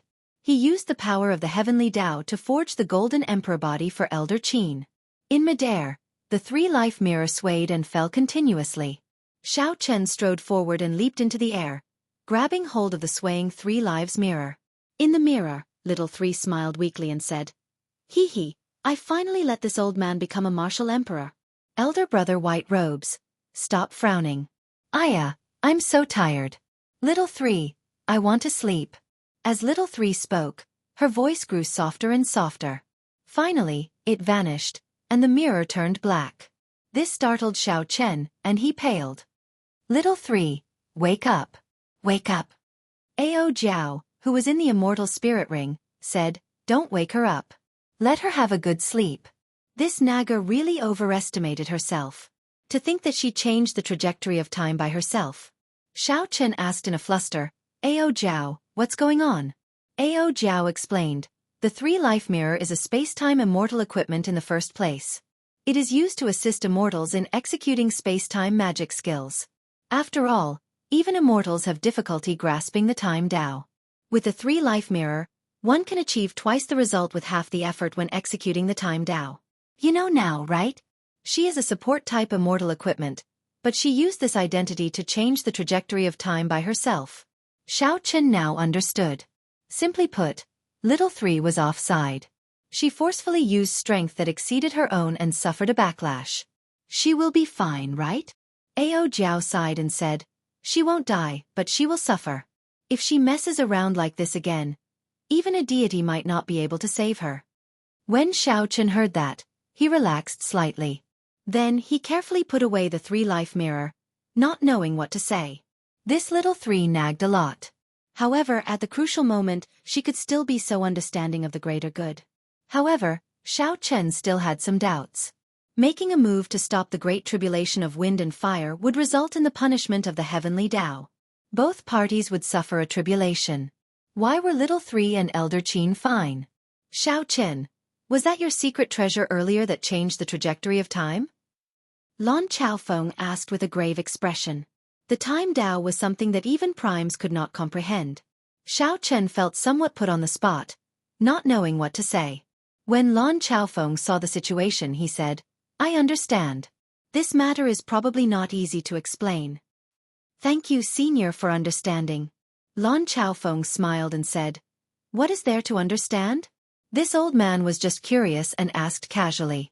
Right now, I do not even understand the state of space. Being fortunate enough to see the state of time, it is hard for me to not lose my composure. Shui Lingling said, look, the reconstruction of Elder Qin's golden body is complete. Amid the auspicious signs filling the sky, the golden light suddenly shrank and gathered into a clump of light, continuously combining. Between the heavens and the earth, countless spiritual qi from all directions converged towards the glowing figure. Instantly, the place where the golden light gathered became the center of the world, covering up all the other lights. Xiao Chen smiled faintly, feeling happy for Elder Qin. He also anticipated such a day for himself. Xiao Chen watched as the auspicious signs filled the sky, dancing in the air. Amid the golden light, Elder Qin reconstructed his golden body. Xiao Hoju, who was wildly rejoicing earlier, revealed a horrified expression. Even now, he could not understand this dramatic scene. The moment the fire dragon descended, the trajectory of time changed, forcibly stopped by the three-life mirror's item spirit. However, in reality, time did not change. As a result, Xiao Hoju and the others, who were 50 kilometers away, only saw a blurry scene. They only saw the fire dragon roaring as it arrived.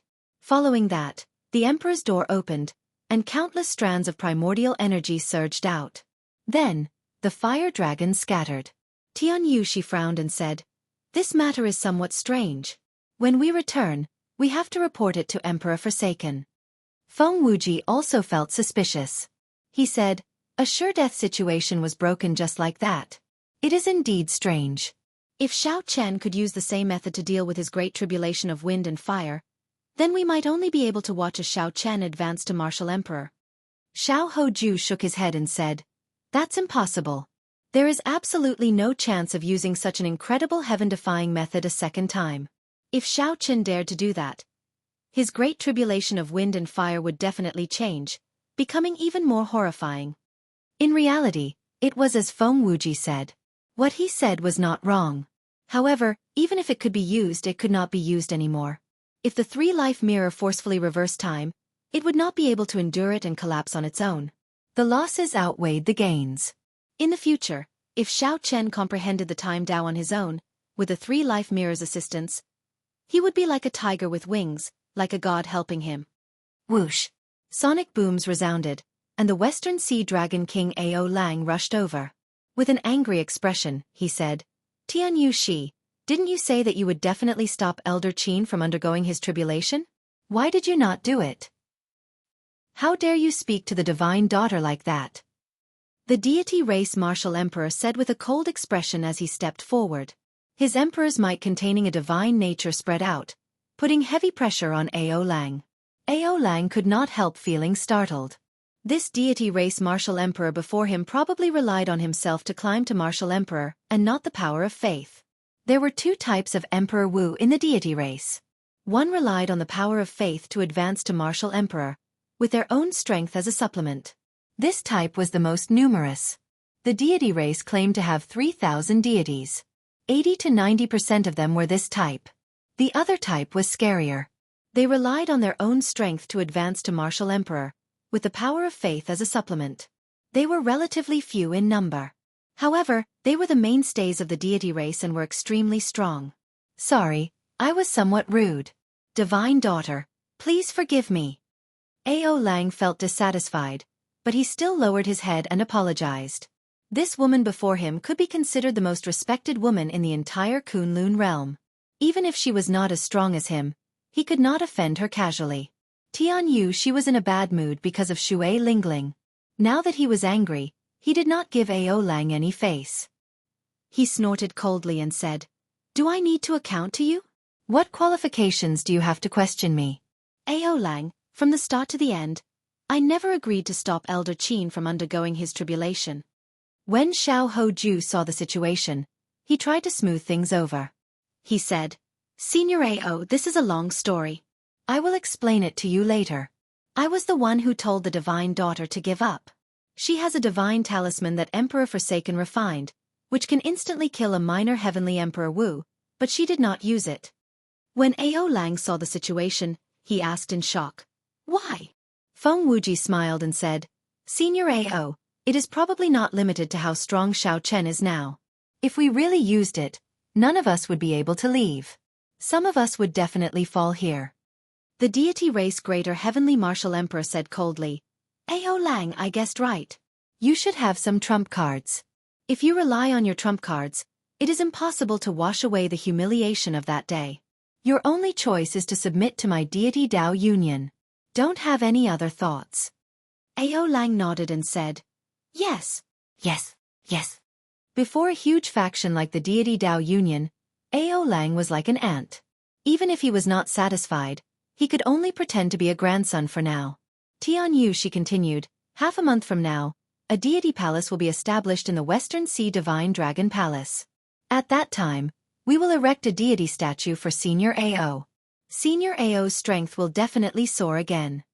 The moment Xiao Chen said that, Ao Lang immediately rejoiced in his heart. The deity race's power of faith was a famous weapon in the Kunlun realm. If Ao Lang could construct a deity statue for Ao Lang, he would not have to risk his life to undergo his tribulation and would be able to raise his strength by 20%. However, Ao Lang was astute. After thinking about it, he concluded that there would not be such a good deal. Tianyu, she would definitely make a request. "Indeed, Tianyu," she said. "However, before that, I hope Senior Ao can lead the way and convince the other 3 Dragon Kings to join my deity Dao Union." Ao Lang quickly weighed the pros and cons in his heart. Then he smiled and said, "That's not a problem. With me asking, the other 3 elder brothers will definitely not reject." When Tianyu Shi and the other 2 heard that, they revealed smiles on their faces. Although they did not succeed in stopping Elder Qin from advancing to Martial Emperor and disrupting the Dragon's Gate's luck in the Heavenly Starry Ocean, they managed to open a path for the Divine Dragon Palaces of the 4 Seas. However, this opened up the Divine Dragon Palaces of the 4 Seas, allowing the deity Dao Union to successfully expand its influence into the Heavenly Starry Ocean. Chapter 1324. However, those immortal Holy Lands would be harder to deal with. Tianyu, she thought to himself, of these immortal Holy Lands, the Lunar Palace holds the highest prestige. To a large extent, they will be influenced by the Lunar Palace. Perhaps I should make some time to meet that famous Holy Daughter of the Heavenly Starry Ocean, Yu Bingyun. As long as I can convince her, the other immortal Holy Lands will give in easily. When the deity Dao Union takes shape, overwhelming luck will descend. In terms of luck, the divine Sun Di Wuk would be qualified to rival Xiao Chen.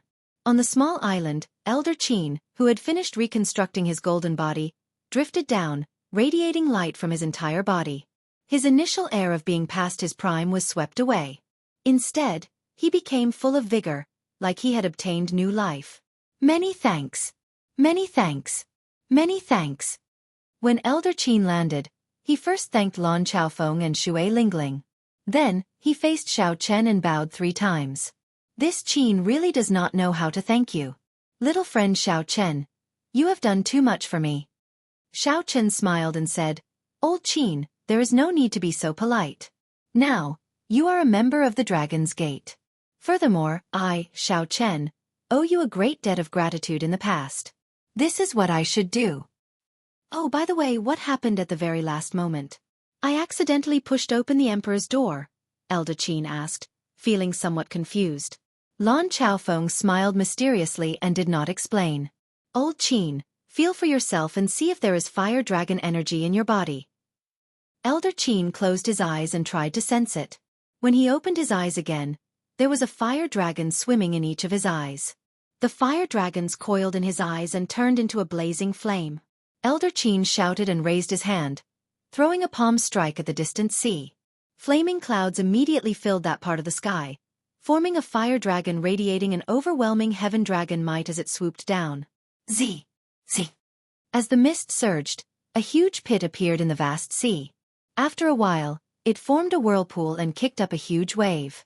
This, Elder Qin said with some incredulity as he entered a daze. Lan Chaofeng laughed loudly and said, If one survives a great calamity, there will definitely be consequences.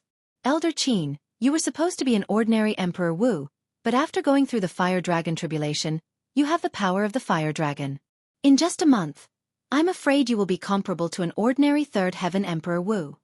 Congratulations! Xiao Chen and Shui Lingling said with a smile. Elder Qin was overjoyed, and his face was full of smiles. Anyone who received such a pleasant surprise would find it hard to restrain themselves. Lan Chaofeng sighed.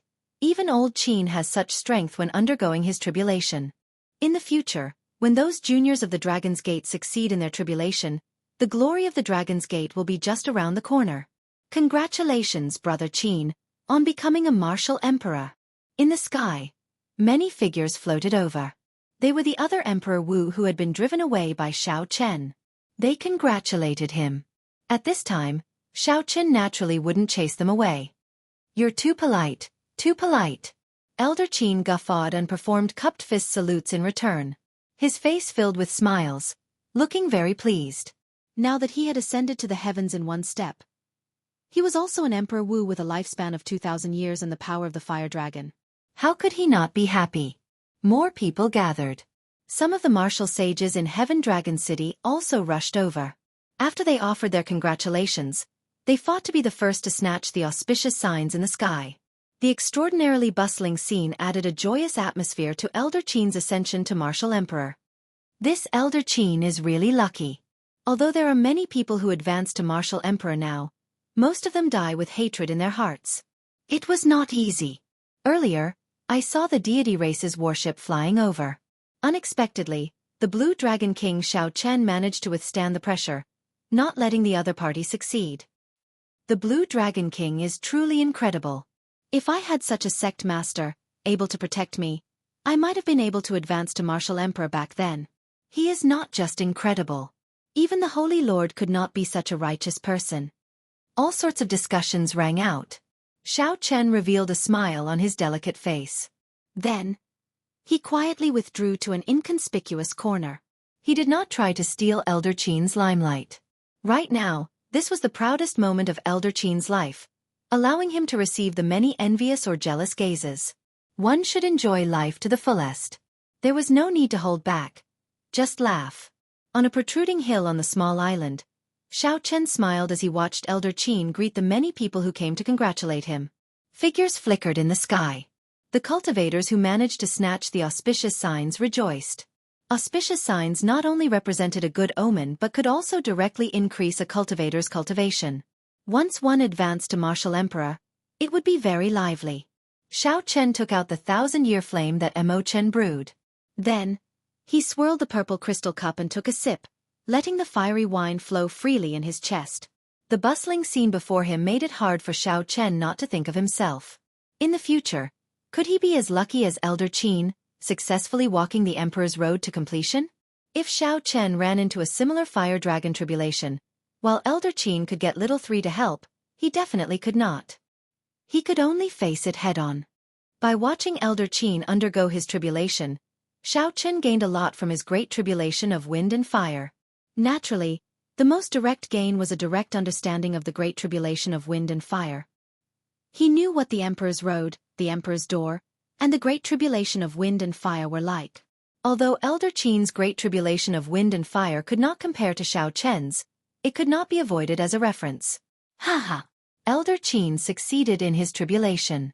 Why are you drinking alone instead? At some point, Imochen had arrived. She gently drifted over and sat down beside Xiaochen. Xiaochen took out a wine cup and offered it to Imochen. He smiled and said, "It is true that I am drinking, but it is not boring. Don't you feel that drinking the 1,000-year flame at this moment is especially good?" Imochen looked at the extraordinarily bustling scene in front. After a while she smiled and said, "Indeed, the state of the 1,000-year flame lies in the inextinguishable hot-bloodedness. The fire in the chest will not extinguish for 1,000 years. It is a kind of pursuit, a kind of perseverance, just like a cultivator's emperor's road." Xiaochen smiled faintly and said, "Indeed, the person who brews wine knows more than I do. Although I know these principles, I do not know how to express them." After chatting for a while, Imochen said, "Let's not talk about this for now. I came to give you something. You will definitely like it." Imochen knew that Xiaochen was not as happy as he appeared to be right now. He was happy that Elder Qin advanced to martial emperor, but it inevitably stirred up some worry in his heart. Imochen intended to use another topic to divert Xiaochen's attention. However, how could Xiaochen not understand what she was doing? He smiled, appearing very interested as he asked, "What is it?" "This." Imochen took out an ancient Buddhist lamp. The shape of the lamp looked like a lotus flower, simple and unadorned. It contained a lingering Zen intent, looking very tasteful. Xiaochen looked at it for a while. Suddenly, his eyes lit up as he recalled something. "This is a Buddhist lamp that can nurture a flame?" Under the veil, Imochen smiled faintly and nodded gently. "You made it. Hee. You think too highly of me. How could I make it for you so quickly? Perhaps you are lucky. I got people to keep an eye out at the Blue Dragon auction house. Who knew, I really found it." Imochen smiled happily. Then she continued, "After the lamp oil is refined, you can nurture the heavenly snow divine flame. However, the Buddhist lamp's quality is not high enough, so it can only nurture the flame to rank 3. As Xiaochen held the Buddhist lamp, he revealed joy on his face. Right now, the heavenly snow divine flame was too weak. As a primal chaos level flame, it was somewhat unpresentable. However, once its quality increased, it would be completely different. Rank 3 was already sufficient. "Imochen, you are very considerate. Thank you." Imochen giggled and said, "Don't be happy too early. The 10,000-year-old frost water used to refine the lamp oil is not easy to find." Xiaochen thought for a while. Then, he took out a portion of the icy dew that he collected in the Sky Dome Immortal realm.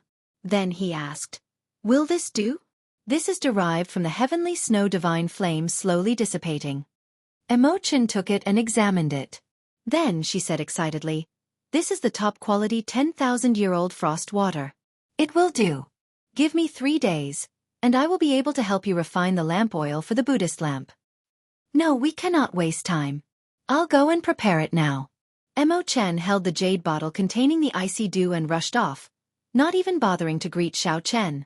As Xiaochen watched Imochen leave, he smiled faintly. Imochen was even more nervous than he was. The commotion slowly died down.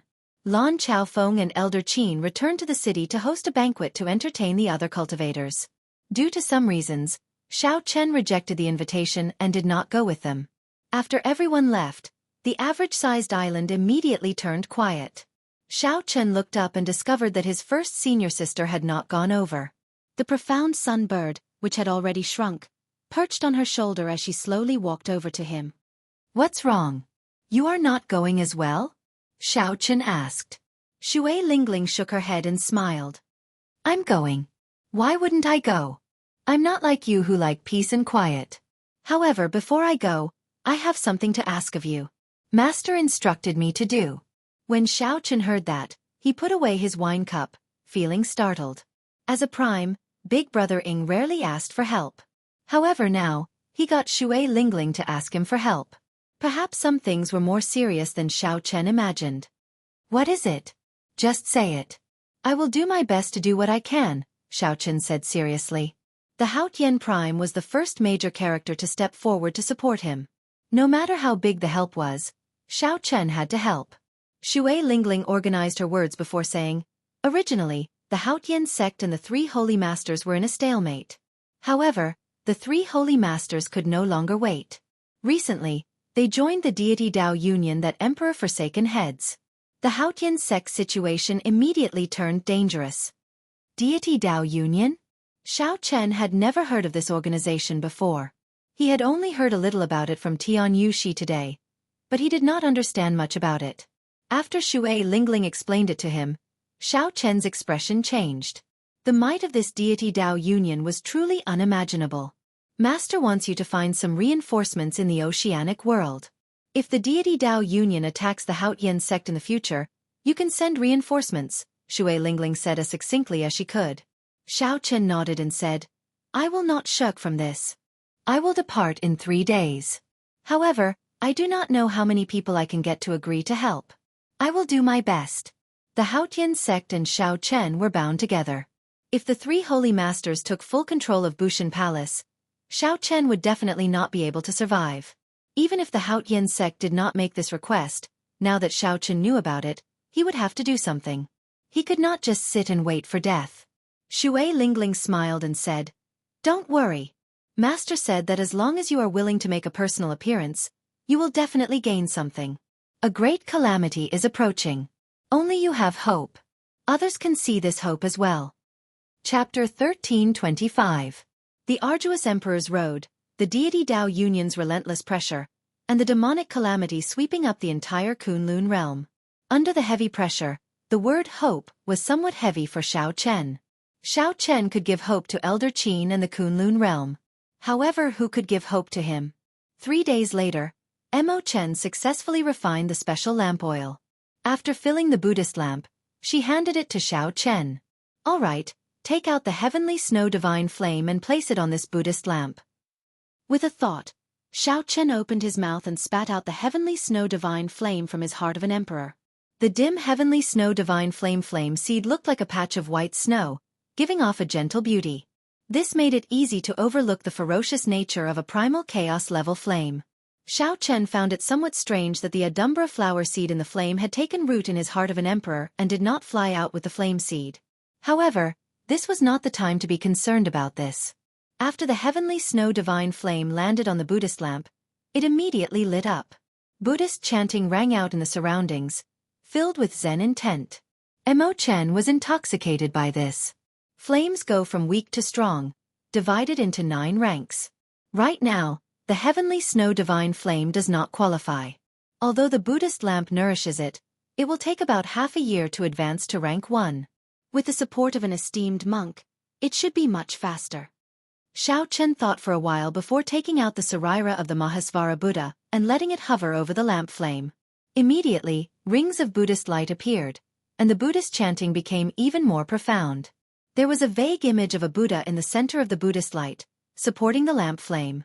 That was the remnant wish energy of the Mahasvara Buddha. Big brother Xiao Chen, you really have a lot of fortuitous encounters. This is a Buddhist Sarira. It is much stronger than the support of an esteemed monk, Mo Chen said somewhat excitedly. Xiao Chen smiled faintly and opened his right hand. The Buddhist lamp slowly sank into it along with the heavenly snow divine flame. Xiao Chen had refined a beautiful mountain and river painting in his right hand. The painting was damaged and had not been repaired. Now, it was perfect for this Buddhist lamp. I'm leaving.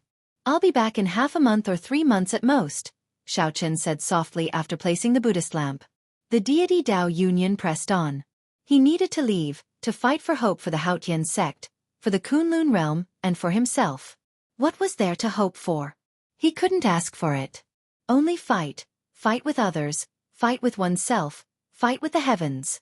After leaving Heavenly Star Island, Xiao Chen did not choose the Black Sea as his first stop.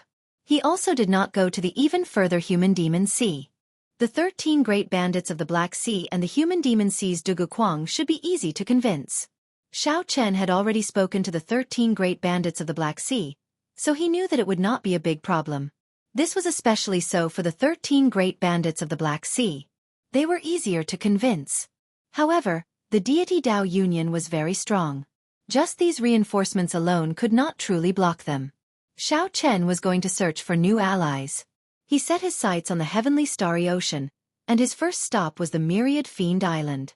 The Myriad Fiend Island was the fiend race that ruled the oceanic world, with the Myriad Law Fiend Master as their leader. Compared to the fiend race of the Kunlun continent, the Myriad Fiend Island did not have much of a connection. The Myriad Fiend Island was very strong. This was especially so for the Myriad Law Fiend Master, who was a prime. No one dared to offend him. The difficulty of convincing the Myriad Fiend Island went without saying. However, opportunities and hope had to be fought for. If one did not fight for it, there would be no chance at all. If one fought for it, there would always be a chance. 3 days later, Xiao Chen arrived at the sea region where the Myriad Fiend Island was, a vast sea region filled with life. Back when little Yellow Feather was born, Xiao Chen had barged in by mistake and even fought with a fiend race archer. He knew that the entrance to this sea region looked calm and peaceful, with only a few islands here and there. In reality, it was heavily guarded. If one was not a member of the fiend race, they would be discovered immediately. Even if one was a member of the fiend race, it would be very difficult to sneak in if one did not have a clear background. Based on Xiao Chen's experience today, there should be a large formation laid at the entrance to this sea region. The dotted islands looked irregular, but in reality, they were the nodes of the formation. There were at least 1,000 of these scattered islands, covering a radius of 5,000 kilometers. The defenses of the Myriad Fiend Island's outer sea were clear. Just as Xiao Chen was thinking, 3 figures flew over from an island in the distance. Sonic booms rang out, and the 3 figures landed before Xiao Chen in mere moments. A red-haired fiend in the middle looked at Xiao Chen and asked, "Who are you?" The Myriad Fiend Island is currently sealed off and does not welcome outsiders. After the Thunder King disappeared, the Kunlun realm fell into chaos. The heavenly starry ocean could not avoid it, either. The Myriad Fiend Island was a remote place and had sealed off long ago. They did not want to take advantage of the chaos to plunder others or get involved in trouble. When Xiao Chen heard that, he felt slightly stunned. Then, he smiled to himself.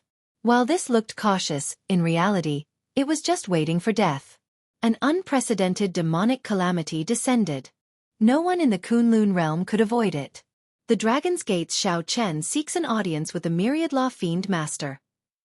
Xiao Chen performed a cupped fist salute as he looked at the 3 fiend race cultivators in front. When the 3 fiend race cultivators heard Xiao Chen's name, they were all startled, feeling somewhat incredulous. The name of the Blue Dragon King, Xiao Chen, had already spread far and wide. Very few people did not know of him. The red-haired fiend was rather calm. He asked, "What proof do you have?" "I don't remember the Blue Dragon King's hair being white." Xiao Chen removed the Blue Dragon King's insignia from his chest and tossed it over without saying anything. The red-haired fiend caught it and examined it cautiously. The ancient insignia had azure-colored dragon motifs carved on it. When the red-haired fiend touched it, he seemed to hear a dragon roar. "It's real," one of the fiend race cultivators at the side said. As they looked at Xiao Chen, their expressions immediately changed. Their initial doubts turned to awe. Although the Blue Dragon King was not considered a peak major character, he still had some deterrence. After returning the insignia, the red-haired fiend said, "The 2 of you, bring the Blue Dragon King through the 1,000-star array. I will go back and report." The 2 fiends led Xiao Chen through the massive and complicated 1,000-star array. As Xiao Chen walked through it, he could feel a perception sweeping over him. There were even a few times when he felt a sense of danger. After passing through the 1,000-star array, the scene before Xiao Chen suddenly changed. An incredible island appeared before his eyes. The island was tens of thousands of meters tall, with many rings stacked on top of each other. As it stood on the surface of the sea, it looked like a majestic mountain rising from the ground. Xiao Chen was deeply shocked. He had never seen such a large and tall island before. Even the immortal statues he had seen before could not compare to this. Is this the Myriad Fiend Island? Why does it feel like calling it the Myriad Fiend Mountain is more appropriate? Aside from this island, there were no other islands in the sea region for tens of thousands of kilometers. It seemed like all the fiends in the sea region lived there. Who knew how prosperous this island was? Brother Xiao Chen, how come you have the time to come to the Myriad Fiend Island? A person dashed across the water in the distance. With every step, the surface of the sea rumbled, kicking up towering waves. That person laughed loudly as he approached.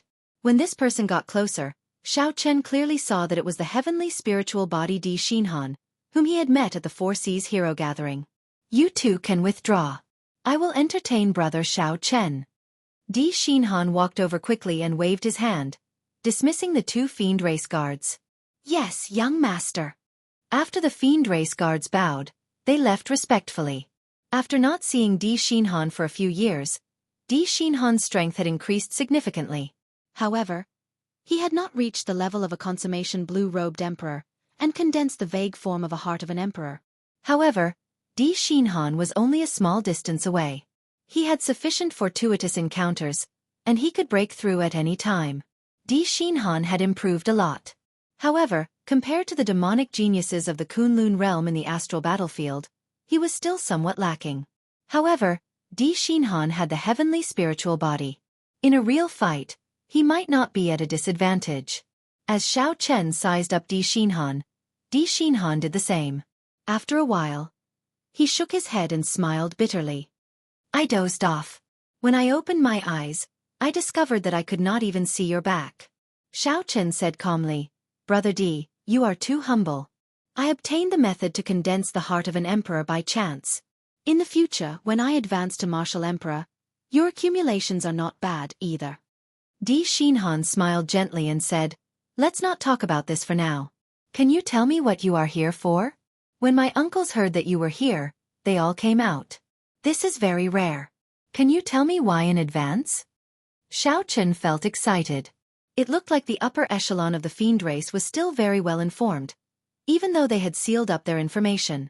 They had a clear understanding of the situation in the Kunlun realm. Perhaps this would make things easier. Xiao Chen had a deep impression of this fiend race outstanding talent, who was willing to fight him fairly in the past. After thinking for a while, he told Di Xinhan the truth. After hearing that, Di Xinhan stopped and looked at Xiao Chen in shock. Brother Xiao Chen, did I hear wrong? You are here to persuade my old ancestor? Xiao Chen asked, What's wrong? Is it very difficult? Di Xinhan smiled bitterly and replied, It is too difficult. This great-grandfather of mine has always been a man of his word. In my memory, no one has ever persuaded him before, not even in the past 1,000 years. When Xiao Chen heard that, he was flabbergasted. Then he smiled and said, I'll give it a try. A great calamity is coming. No one can avoid it. I believe that Senior Fiend King can see it clearly. Di Xinhan nodded and smiled. You are ambitious. However, the ones in charge of Myriad Fiend Island right now are my uncles. Great-grandfather has not appeared for a long time already. If you want to see the old ancestor, you will have to go through my uncles. Just this group of people is enough to give you a headache. Oh right, if you did not mention it, I would not have noticed. 2 days ago, people from the deity race came. At that time, I was cultivating and did not pay much attention to this news. Now that you mentioned it, they must be here for the deity Dao Union. Xiao Chen frowned slightly. This was not good news. The deity Dao Union was already strong enough. To think that they had not given up on any faction worth roping in. The two chatted as they walked. Soon, they arrived at Myriad Fiend Island. The bustle of the island surpassed Xiao Chen's expectations. This was his first time seeing so many fiend race cultivators. Some of them had not even taken human form yet, walking the streets in their true forms. Such a scene could only be seen on Myriad Fiend Island. The islands surrounded each other, stacking on top of each other as they rose. The higher they flew, the denser the spiritual energy became. With Di Xinhan leading the way, the journey was smooth. No one questioned them. After a few kilometers, they were already deep in the clouds. The buildings on the islands looked even more ethereal, indistinct like immortal palaces. Chapter 1326. As Xiao Chen entered, he completely forgot that this was an island. It was like a heavenly palace. The deeper he went, the more unfathomable he found it. That is Fiend King Peak. My uncles are all there. Di Xinhan pointed to a peak in the clouds and took the lead to fly over. The vast clouds undulated. Walking in them was like walking in the sea, an extremely peculiar sight. The peak had been shaved into a huge platform with a vast drill ground. Several fiend race experts were currently exchanging moves with each other. Several gazes landed on Xiao Chen, revealing curious expressions as they whispered to each other. That is the Blue Dragon King Xiao Chen. I heard that the 3 Vice Island Masters are gathered in the Fiend King Palace. What a grand show. Aside from some of the major characters of the Holy Lord, it seems like the 3 Vice Island Masters have never gathered together before. Could it be that Xiao Chen is now equal to the major characters? I wonder if he is truly capable to be as miraculous as the rumors say. That's true. The rumors are too miraculous. It feels surreal. Given the sharpness of Xiao Chen's spiritual sense, he could even hear these voices. However, his heart was already as calm as still water, not minding them at all. Behind the drill ground was a tall, majestic platform with huge stone steps. Xiao Chen and Di Xinhan walked up step by step. When Xiao Chen stood on the tall platform, he looked around and saw 3 unfathomable fiend race old men with auras as heavy as mountains. They sat cross-legged on stone pillars, looking at him.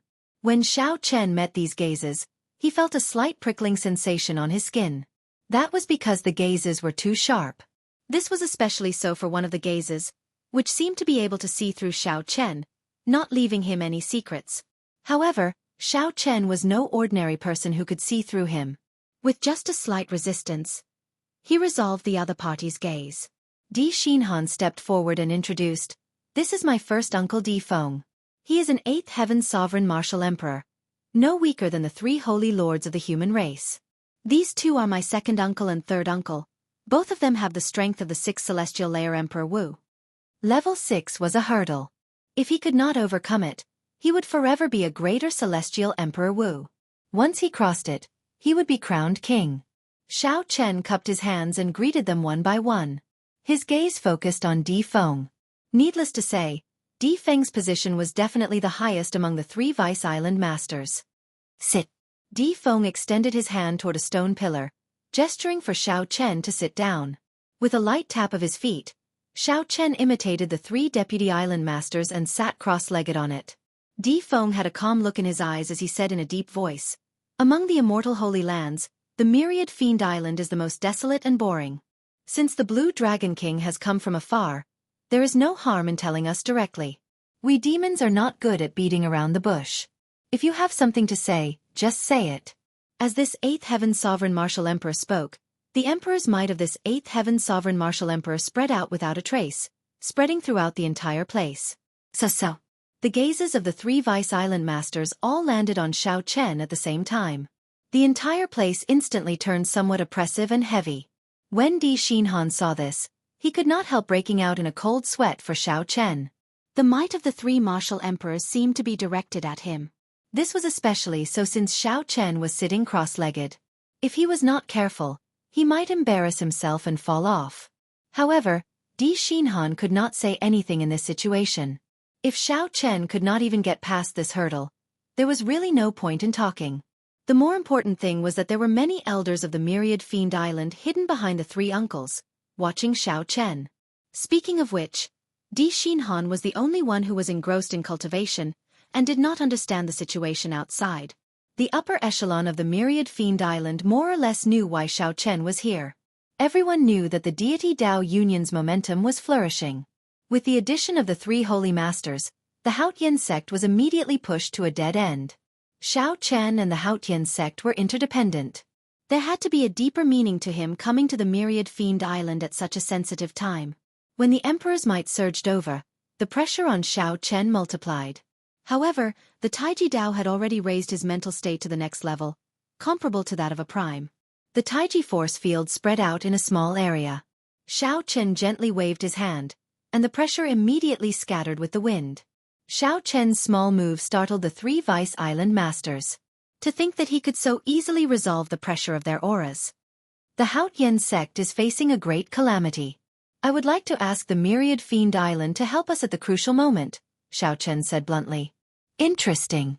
Your Haotian sect is facing a great calamity. What does that have to do with our Myriad Fiend Island?" The gray-clad old man on Di Feng's left said with some mockery. The black-clad old man on Di Feng's right said in a similarly cold voice, Blue Dragon King, you are really direct. You dare to say anything. Why should the myriad fiend island help you? Di Feng frowned and waved his hand to stop the two from speaking.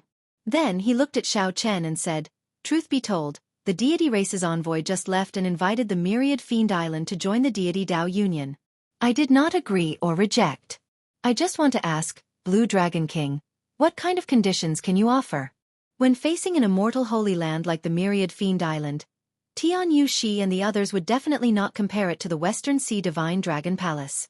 The conditions that the deity race offered were very high. This made the other two Vice Island masters view Xiao Chen with some enmity. Xiao Chen shook his head and smiled. I cannot offer any conditions. The moment Xiao Chen said that, the other two Vice Island masters immediately revealed expressions of disdain. The group of fiend race elders hidden in the shadows also burst into an uproar, feeling surprised. Even Di Xinhan felt somewhat startled. Could this brother Xiao Chen have come alone? When Di Feng heard these words, a trace of indescribable information flashed in his eyes. He quietly withdrew his emperor's might and laughed heartily as he said, Interesting. As expected, heroes come from the young. In front of me, you actually dare to take advantage of me empty-handed. Xiao Chen, in the eyes of us old fellows, from the start to the end, none of us truly believe that you are the Blue Dragon King. The other party was a true major character, an eighth heaven sovereign martial emperor, an existence comparable to the three holy masters. He was indeed qualified to say such words. Oh no! The three uncles are all angry. Di Xinhan thought to himself, oh no! Then he said, Uncle Feng, perhaps Xiao Chen has not thought things through yet. That's why. Di Feng waved his hand to stop Di Xinhan from speaking. Then he looked at Xiao Chen and said, Don't say anything. Let him speak. I just want to know who gave him the guts to be so frivolous before me, boasting shamelessly. Di Feng's gaze was piercing, and his words forced Xiao Chen into a dead end. The two Vice Island masters at the left and right revealed cold expressions. At the same time, they rejoiced in their hearts. This Xiao Chen did not know the immensity of heaven and earth.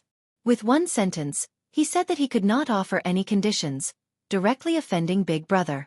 When Xiao Chen said those words, he did not care about his own strength at all. He did not know what that meant. Countless gazes on the tall platform, some in the open and some in the dark, looked at Xiao Chen at the same time. This caused the atmosphere to become extremely stifling. Everyone waited quietly for Xiao Chen to speak. If he did not answer well, Di Feng might directly throw him out of Myriad Fiend Island. This would cause Xiao Chen to lose all face.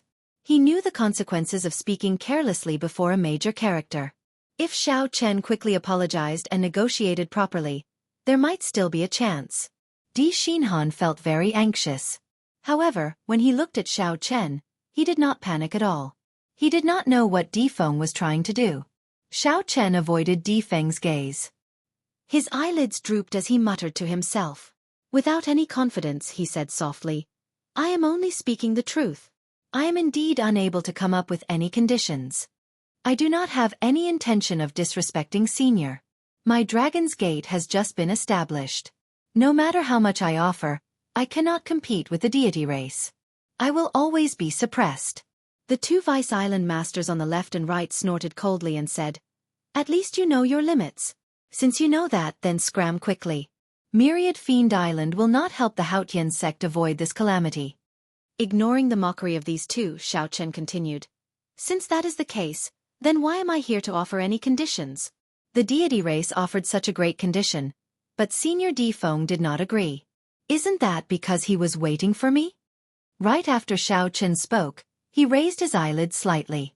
A brilliant light flashed in his eyes, and he unleashed his aura without holding anything back. Xiao Chen's head of white hair moved without any wind. As his hair fluttered, it seemed like the hum of countless sabers could be heard. This was the aura that could be casually displayed when one's saber Dao reached an extremely high level. The moment Xiao Chen said that, the entire place fell silent. The two Vice Island masters who mocked him were so shocked by Xiao Chen's words that they could not close their mouths. How could Xiao Chen be so confident, daring to show off his sharpness before a sovereign martial emperor? Could it be that Di Feng was really waiting for him? Xiao Chen, now that the Thunder King is not here, do you really think that you are the Blue Dragon King? Big brother, just chase him away. To think that you dare to be so unbridled in Myriad Fiend Island. Xiao Chen, you must be tired of living. The two Vice Island masters at the left and right showed furious expressions, revealing murderous intent on their faces. Xiao Chen's confidence and arrogance thoroughly angered them. Furthermore, the two vaguely felt that something was wrong. Di Feng, the one with the greatest authority, looked incredibly furious and pressuring. However, in reality, it was just as Xiao Chen said. These two Vice Island masters had received many benefits from the deity race in private. Furthermore, they had obtained great promises. They simply could not allow anything unexpected to happen. Left without a choice, the two Vice Island masters could only turn hostile and stand up. Compared to the rage of the two Vice Island masters, the person in question, Di Feng, appeared strange and unfathomable. He was strangely calm with a smile on his face. Ignoring the two enraged Vice Island masters, Xiao Chen gently pushed off the ground and landed. Then, he took a step forward and arrived in the middle. Xiao Chen looked straight at Di Feng and enunciated every word clearly. Senior Di, please tell the two Vice Island masters and the many Fiend Race seniors present if I was wrong. Whoosh! Immediately, everyone's gaze focused on Di Feng, this Eighth Heaven Sovereign Martial Emperor. The surroundings fell silent.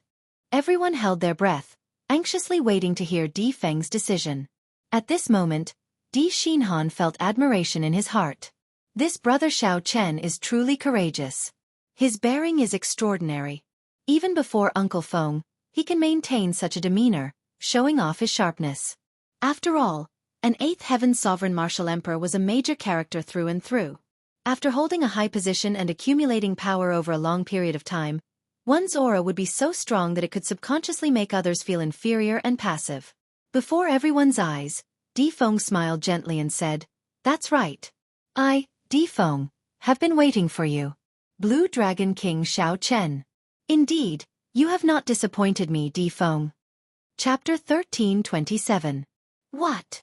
The expressions of the two Vice Island masters on the left and right changed drastically in disbelief. The hidden Fiend Race upper echelon was similarly startled. To think that what Xiao Chen said was actually true. However, Xiao Chen wanted the Myriad Fiend Island to side with him without stating any conditions. That would be too much of a loss. Not only would they not be able to gain any advantage, but they would also have to face a huge faction like the Deity Dao Union. The gray-clad old man on the right said sullenly, "Big brother, did you say it wrong or did I hear wrong? That was not what you said when the deity race's envoy came." The third-ranking black-robed old man also said anxiously, "Big brother, have you really thought this through? The deity race agreed to help us forge deity statues. Furthermore, they even told us the method to cultivate the power of faith in its entirety. This is a great benefit." Dong, dong. Footsteps resounded. The many Fiend Race powerhouses hiding in the dark all walked out with cold expressions. As they looked at Di Feng, they all showed confused expressions. Without a doubt, these Fiend Race upper echelon all had the cultivation of Emperor Wu. There were more than 10 of them. They were all minor Heavenly Emperor Wu, ranging from 1st Heaven to 3rd Heaven. There was one 8th Heaven Sovereign Martial Emperor, 2 6th Heaven Greater Heavenly Emperor Wu, and 10-odd minor Heavenly Emperor Wu. Xiao Chen now had a clear understanding of the Myriad Fiend Island's strength. With the addition of a prime, the Myriad Fiend Island's strength could be considered at the peak of the Immortal Holy Lands. Island Master D, you cannot push our Myriad Fiend Island into a pit of fire. We want to meet the old ancestor and ask him to make a decision. That's right. We want to meet the old ancestor and let him make a decision. Let the Fiend King make the decision for us. We absolutely cannot stand on the wrong side. The group of Fiend Race upper echelon all voiced their dissatisfaction, wanting Di Feng to make a new decision. Di Feng remained unmoved. He said calmly, "Go ahead and meet him. Not to mention that the old ancestor will not meet you.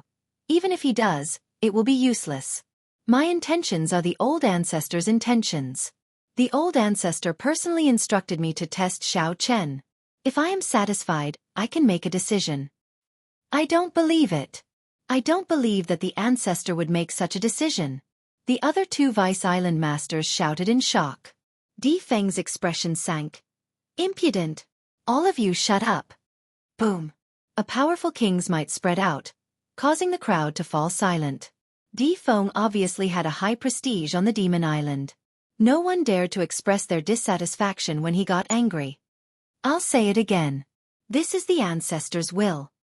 After pausing for a moment, Di Feng looked at Xiao Chen and said, however, just because I'm satisfied doesn't mean that I've agreed to it.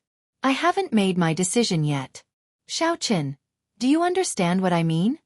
Xiao Chen replied softly, naturally, I understand.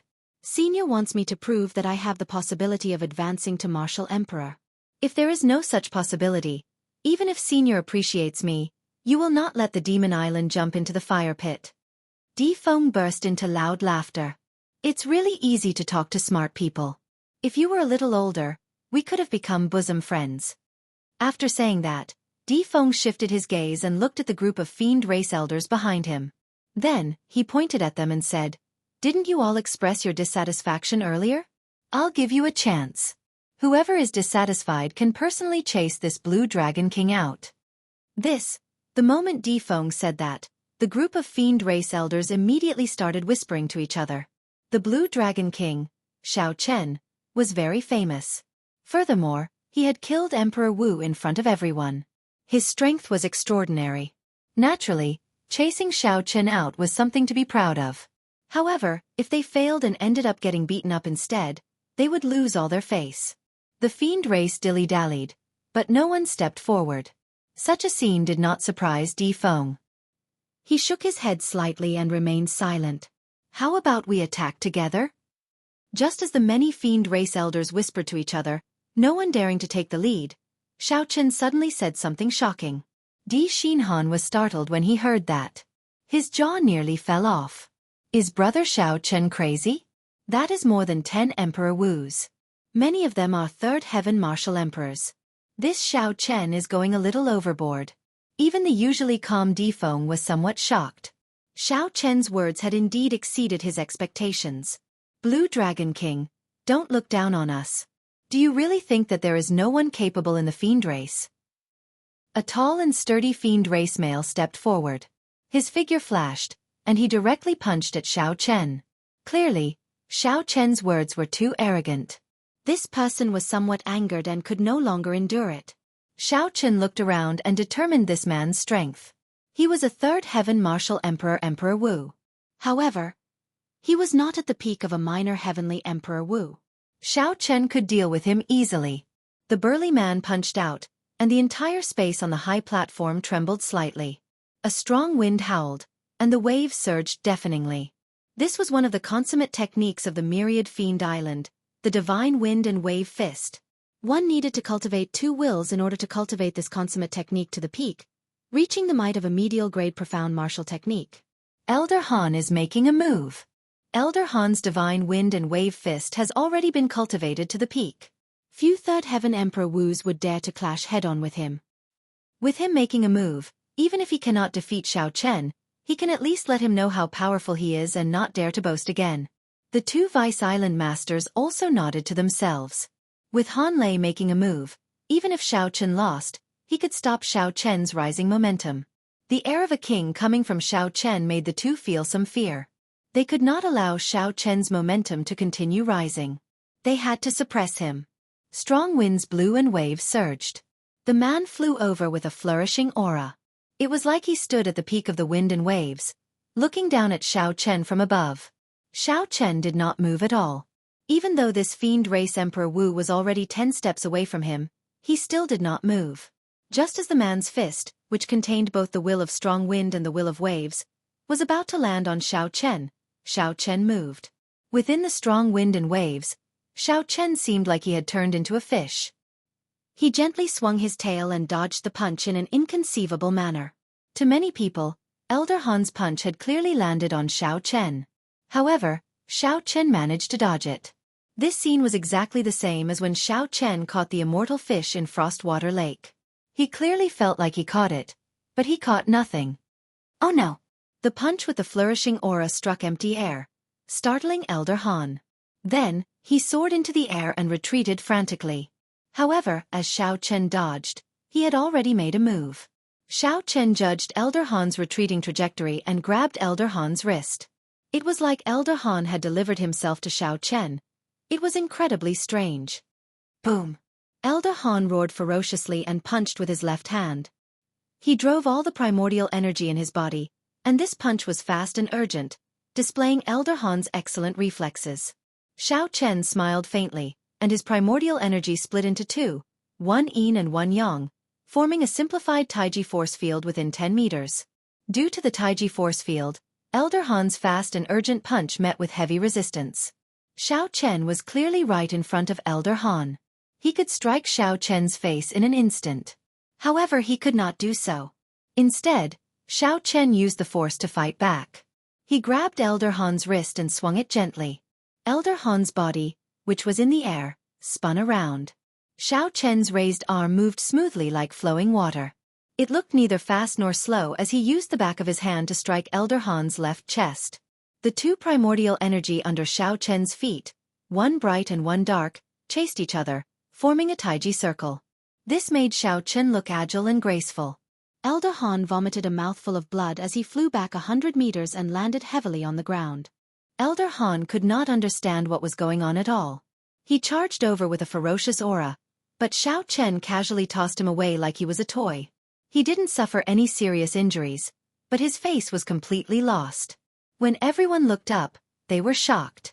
Xiao Chen sent a third heaven martial emperor, Emperor Wu, flying with one move with one hand. Xiao Chen withdrew his hand and stood upright. Then he looked at the crowd and said, "Everyone, do you still think that I spoke impudently? In my life, I have never overestimated myself, biting off more than I can chew. However, I will not underestimate myself or undervalue myself. Senior D, please speak up and give Xiao Chen a chance to prove himself, to prove that he is not an arrogant person who speaks nonsense. Prove himself and give Myriad Fiend Island hope. Prove that Senior D did not misjudge me." Seeking a fight. Xiao Chen took the initiative to seek a fight. His fighting spirit blazed like fire, giving off a faint light that no one dared to look at directly. That was the pride and confidence in Xiao Chen's heart. In this life, he would never overestimate himself or underestimate himself. Di Feng's gaze revealed a trace of contemplation. With his eyesight, he could naturally tell that Di Feng was in deep thought. Naturally, he could tell that Xiao Chen's earlier performance had not used much strength. Instead, it was more of a technique. Borrowing force to fight force, using little effort to push back a lot of force, was not rare in the martial epic. Di Feng knew this himself, and he was even an expert in this field. However, he had never seen it before. Borrowing force to fight force was able to be as calm and unruffled as Xiao Chen, graceful, quiet, and peaceful. Di Feng was different from the others. He thought more deeply. This technique of Xiao Chen's should be a unique Dao. It was far from as simple as borrowing force to fight force. The entire place turned solemn. No one dared to underestimate Xiao Chen anymore. Even the two Vice Island masters at the left and right could not say anything due to Xiao Chen's aura. Fighting 10 Emperor Wu alone. If Xiao Chen truly possessed such strength, what else could they not be convinced of? Di Feng did not say anything. He looked at the two Vice Island masters at the left and right. If the Blue Dragon King can fight 10 of my fiend race elders alone and remain undefeated, I will be convinced and will not say anything more. Right, as long as the Blue Dragon King remains undefeated, I will have no objections. No matter where they were, the strong would receive the respect that they deserved. Clearly, Xiao Chen had already used his actions to prove his strength, obtaining the respect of the two Vice Island masters. In the two's opinion, as long as Xiao Chen remained undefeated, he was qualified to convince them.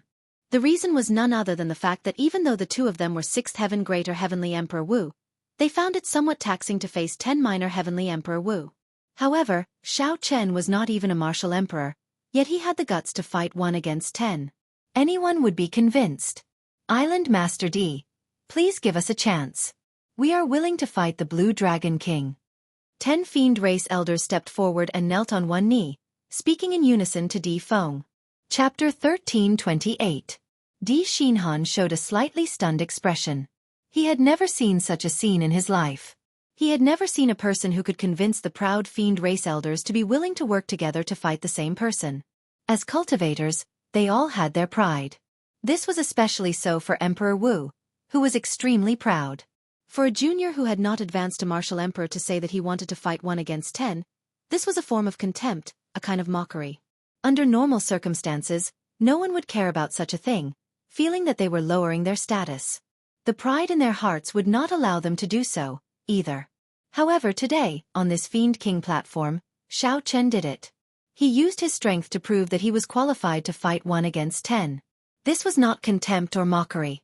This was a fair battle between cultivators. Di Feng remained silent. Xiao Chen's aura flourished in the front, wanting to challenge him. The 10 elders behind him stepped forward and did the same. Island Lord Di, please agree to our request. We are willing to fight the Blue Dragon King. The 10 fiend race elders, who were kneeling on one knee, spoke again. The fighting spirit in their hearts blazed like fire, soaring to the clouds. For no particular reason, it was for the honor of the fiend race. If the Blue Dragon King Xiao Chen wanted to prove himself, so did they. Very well. Since you want to fight, then let's fight it out in full swing. I, Di Feng, will personally beat the war drum for you. Di Feng stretched out his hand and smacked the empty space where Xiao Chen was standing. Boom! The terrain of the platform immediately changed. The empty space under Xiao Chen soared into the air. 4 palaces flew over from the clouds at the same time. Bang! Bang! Bang! They merged with the tall platform under Xiao Chen's feet. There was an ancient fiend race oil lamp on each of the 4 palaces.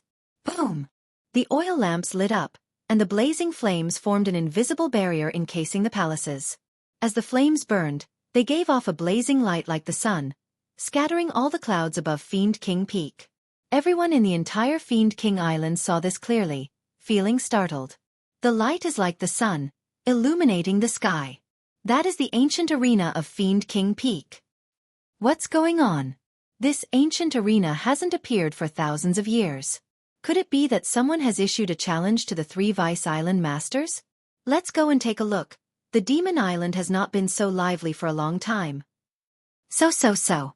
Fiend race cultivators soared into the air from the rings of Myriad Fiend Island, rushing towards Fiend King Peak. A war drum stood in the corner of the arena. Di Feng's figure flashed, and he arrived beside the war drum. The sound of air being torn rang out. 10 Demon Clan elders flew onto the stage at the same time and lined up in a row. Blue Dragon King, please enlighten me. The gazes of the 10 people were sharp and filled with battle intent. This battle was of great importance, so they couldn't be careless. Xiao Chen cupped his hands, bowed, and took 2 steps back. Dong! A war drum sounded, deafening like a clap of thunder. As the sound wave spread out, the boundless clouds and mist dissipated, and the Demon King Peak became clear again. If one looked from the bottom of Myriad Fiend Island, they would discover that a sun had suddenly appeared in the sky. It's the Blue Dragon King, Xiao Chen.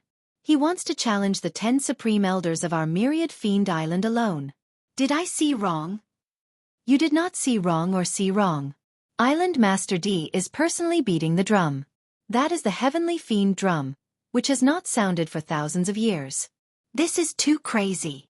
Several fiend race cultivators rushed over from the air near Fiend King Peak. They all exchanged looks with each other in disbelief. Crazy? Not crazy at all. In a one-on-one fight, without exposing too many of his trump cards, Xiao Chen's strength would be equal to that of a peak 3rd Heaven Martial Emperor, Emperor Wu. A peak 3rd Heaven Martial Emperor, Emperor Wu, would not be able to fight against 10 alone. He would be dragged down to death. However, the Taiji Dao borrowed force to fight. Its movements were unpredictable. Even if there were twice as many people, Xiao Chen would still be able to hold on and remain undefeated. In this Kunlun realm, the Taiji Dao was Xiao Chen's one and only trump card. Only he could fight against 10 alone, proud and confident, showing off his sharpness. Dong! Another drum rang out, igniting the flames in everyone's hearts in the arena. However, after the 3rd drum beat, Di Feng suddenly increased his speed. The ear-splitting drum beat resounded in the sky. The battle hunger of both sides soared. In the end, the 10 fiend race elders did not have the same mental state as Xiao Chen. They shouted and took the initiative to attack. The moment they attacked, they used inferior-grade profound martial techniques. They were extremely ferocious, pressing forward with an indomitable will, not holding back at all. Clearly, the fiend race wanted to end the battle quickly, not giving Xiao Chen any chance to drag things out. They used a thunderous barrage of attacks to strike Xiao Chen.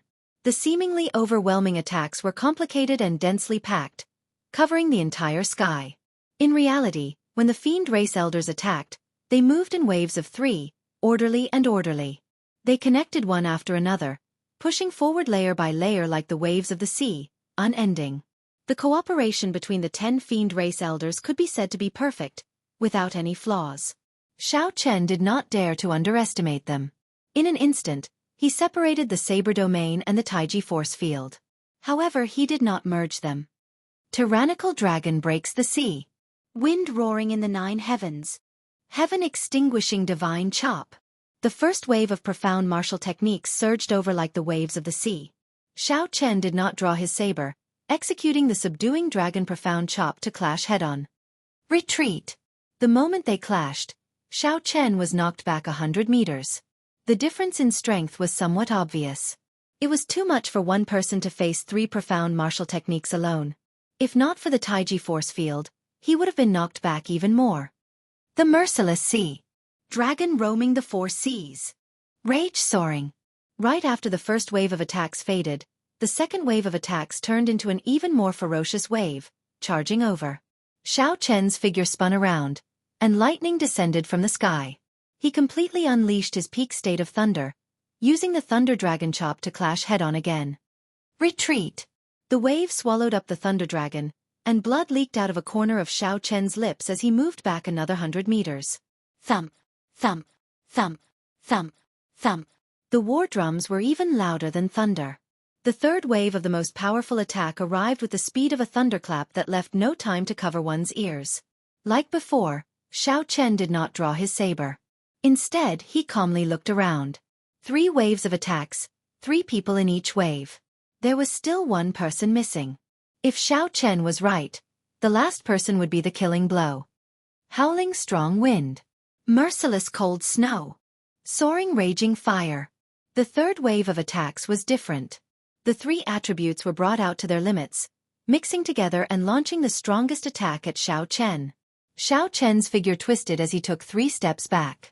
With each step, his body twisted at least 1,000 times, leaving behind many afterimages. When he could no longer retreat, Xiao Chen used the 1,000 Frost Battle Snow Profound Martial Technique to clash head-on. Bang! Xiao Chen vomited blood. This time, Xiao Chen moved back 100 meters. His complexion was pale. He was clearly severely injured. Again. The fiend race elders shouted in unison. Wave after wave of attacks surged over. The 3 attacked in one wave. When the third wave was over, the first wave was more or less ready. With such continuous attacks, even 4th Heaven Martial Emperor Wu would have to kneel. Amidst the beating of the war drums and the arena that was as bright as the sun, wave after wave of attacks cycled through the arena countless times. Suddenly, before Xiao Chen could land after enduring the first wave of attacks, a sword light silently appeared. By the time Xiao Chen discovered it, it was already at his side. In the next moment, it would strike Xiao Chen. This sword strike was not only fast, accurate, and ruthless, but it also came from a crafty angle. The attacker waited for Xiao Chen to exhaust himself. After enduring several waves of attacks, when his mind was extremely fatigued, the attacker instantly attacked. It had to be said that this was an extremely brilliant move. What's going on? Where did this person come from? When Di Xinhan saw this sword strike that suddenly appeared, he was startled. His mind was already immersed in it. Each wave was stronger than the one before. Amid the tsunami-like attacks, Di Xinhan completely forgot that there was still one person who had not appeared yet. It was not just Di Xinhan. Several people did not expect this sword strike that suddenly appeared from the side. They were startled and caught off guard. Their hearts leaped into their throats. The surging waves of attacks were already hard enough to deal with. Now, there was another sure-kill sword strike. How were they supposed to deal with this? I was waiting for you. Xiao Chen, who had been suppressed for a long time, revealed a sharp glint in his eyes. Thousands of afterimages merged as he instantly drew the lunar shadow saber. In his sea of consciousness, a sun-like saber energy exploded at the same time. The light was too dazzling, plunging the place into darkness. When the light reappeared, Xiao Chen had already sent out a saber strike. Xiao Chen chopped the sword of the sure-kill sword into pieces. The saber light was dazzling, and its might did not diminish as it continued to hack down. Not only did the swordsman fail in his sneak attack, but he even got knocked back by Xiao Chen's saber strike. The strong saber intent shattered the battle armor on that swordsman's body. Wounds covered his body as he tumbled to the ground. What was soul-stirring? The scene before Di Xinhan's eyes was soul-stirring. Everyone thought that sure-kill sword strike would reduce Xiao Chen to a sorry state, throw him into disarray, or even defeat. Just when their hearts leaped to their throats, the sure-kill sword strike ended up being countered by someone else. This dumbfounded and flabbergasted everyone. Could it be that Xiao Chen had been holding back during that overwhelming attack, waiting for that last person? Di Xinhan's heart, which had risen to his throat, thumped heavily, pounding endlessly. Damn it! I really cannot watch this fellow's fight. My heart is about to jump out. Di Xinhan's heart, which had risen to his throat, suddenly slammed down. It pounded heavily, pounding endlessly. Damn it! I really cannot watch this fellow's battle. My heart is about to jump out of my chest. The two Vice Island masters, who had changed their opinion of Xiao Chen, stood up in shock, not daring to believe it. The two Vice Island masters, who had changed their opinion of Xiao Chen, immediately stood up in shock, not daring to believe it. This is my demon clan's joint attack technique. If I didn't know this joint attack technique, I would have suffered a lot from the repeated attacks. How could this little guy be so calm? His mental state is a little terrifying. As the saying goes, amateurs watch the excitement, while experts see the artistry. The two Vice Island masters could tell at a glance that this reversal had something to do with Xiao Chen's frighteningly calm mental state. It could even be said that they were directly related. Di Feng, who was beating the war drum, had split his attention to observe the situation of the battlefield. When he saw this sudden reversal, he did not feel surprised. The show has only just begun. This little guy has a complete set of Dao, which is extremely suitable for fighting against many. After reading it, I might be able to gain something. As a sovereign martial emperor, Di Feng could see even further. His gaze was unfathomable. He imprinted every move of Xiao Chen in his eyes. At the same time, his mind was constantly simulating and analyzing Xiao Chen's various movements. Chapter 1329. The more he analyzed, the more he found it terrifying. Although each of Xiao Chen's actions seemed simple, there was a deep meaning behind them. That mysterious Grand Dao was far from being as simple as borrowing force to fight force, and it was deep, distant, and unfathomable. Then let's fight even more intensely.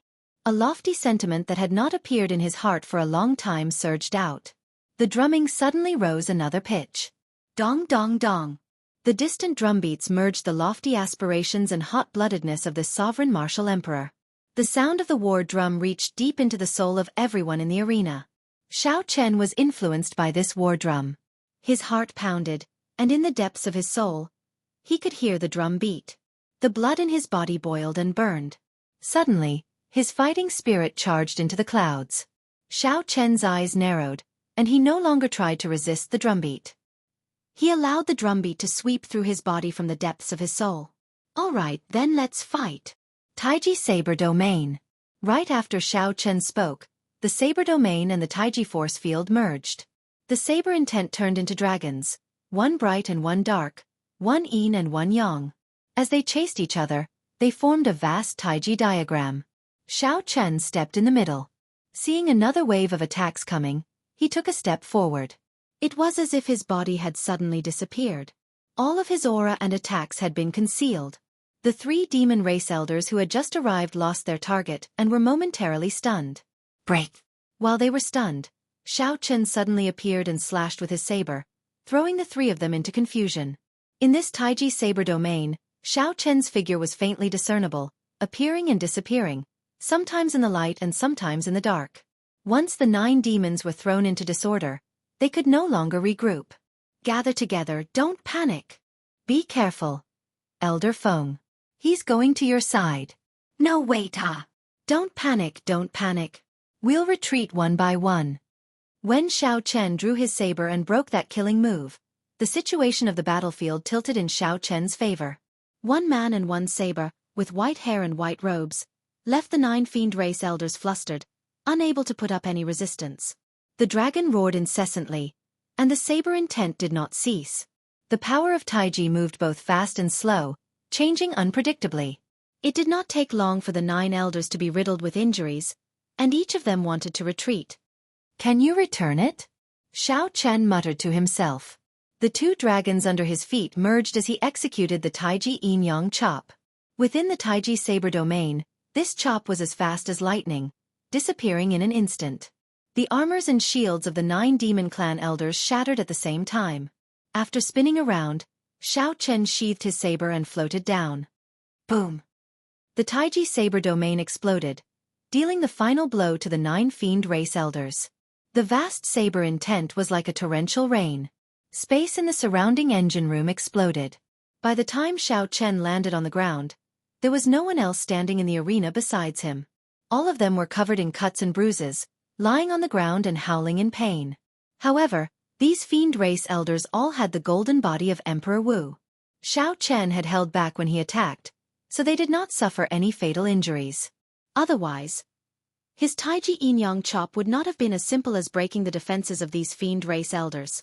The sound of the war drums came to a sudden stop. Di Feng had not expected such a result. Di Feng had guessed that the Taiji Dao would not be so simple, just borrowing force to fight force. However, he had not expected that when he truly erupted, it would be so horrifying. The white-clad Xiao Chen calmly walked out of the cloud of dust. "Senior Di, have I proven myself?" Di Feng was slightly distracted. After a while he guffawed and said, "Let's go." Without saying anything else, Di Feng soared into the sky with Xiao Chen, heading for the highest level of Myriad Fiend Island. The surrounding fiend race cultivators exclaimed. Di Xinhan's expression changed slightly as well. "We are going to meet the old ancestor." The Myriad Fiend Old Ancestor was in closed-door cultivation all year round, never coming out. Meeting him was like ascending to heaven for regular people. It was simply impossible. Even if Di Xinhan wanted to meet him, it was somewhat impossible. The summit of Myriad Fiend Island was hidden in the thick clouds. To the fiend race it was like a divine platform. The remaining 2 Vice Island masters recovered their wits and quickly followed, soaring into the sky. By the time they caught up to Di Feng, they discovered that Xiao Chen was already gone. Only Di Feng stood alone in the clouds, looking at a mountain peak. That was the highest point of Myriad Fiend Island, the place with the densest spiritual energy. At the same time, it also suppressed the Myriad Fiend Island's luck. That mountain peak in the clouds was filled with mystery. At the same time, there was a strong might and pressure that deterred others from approaching. It was like they were afraid of disturbing a deity. "Where is Xiao Chen?" the 2 Vice Island masters asked. Di Feng pointed to that mysterious mountain peak, not saying anything. The 2 Vice Island masters appeared dispirited. They sighed and said, "He really went up? The last time I personally met the old ancestor was 1,000 years ago, before he advanced to martial emperor. Are we really going to agree to him and reject the deity race?" Di Feng said indifferently, "The 2 of you can forget about the benefits that the deity race offered. Joining the deity Dao Union will bring us many benefits. However, it will ruin the future of the entire Myriad Fiend Island. The old ancestor will definitely not agree." The 2 Vice Island masters blushed slightly, feeling somewhat embarrassed. Indeed, by joining the deity Dao Union, they, the upper echelon, could increase their strength and obtain all sorts of benefits.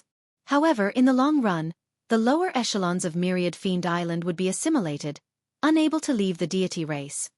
However, why does the old ancestor want to meet him? Big brother, you should be able to make decisions about the Myriad Fiend Island now, right? Indeed. Who is the old ancestor? Even Emperor Forsaken does not dare to underestimate him. Why does the old ancestor want to meet him alone? The 2 Vice Island masters found this somewhat strange. They could not understand no matter how much they thought about it, feeling very suspicious. Di Feng smiled faintly and said, "You do not understand. Because you are not strong enough. How can the world that the old ancestor sees be the same as the world that we see? My guess is that the old ancestor and that Haotian Prime have similar goals. They both want to find their own fortuitous encounters from this youth." Their own fortuitous encounters? The other 2 exchanged glances, still feeling confused. The old ancestor still stood at the peak of the Kunlun realm. As a prime, why would he need a fortuitous encounter? After passing through the layers of clouds, Xiaochen felt that he had broken through layer after layer of barriers, layer after layer, as though there was no end to them. Whoosh! Suddenly the clouds parted, and the scene before Xiaochen changed. Then, he landed on a mountain peak, and his body drifted down.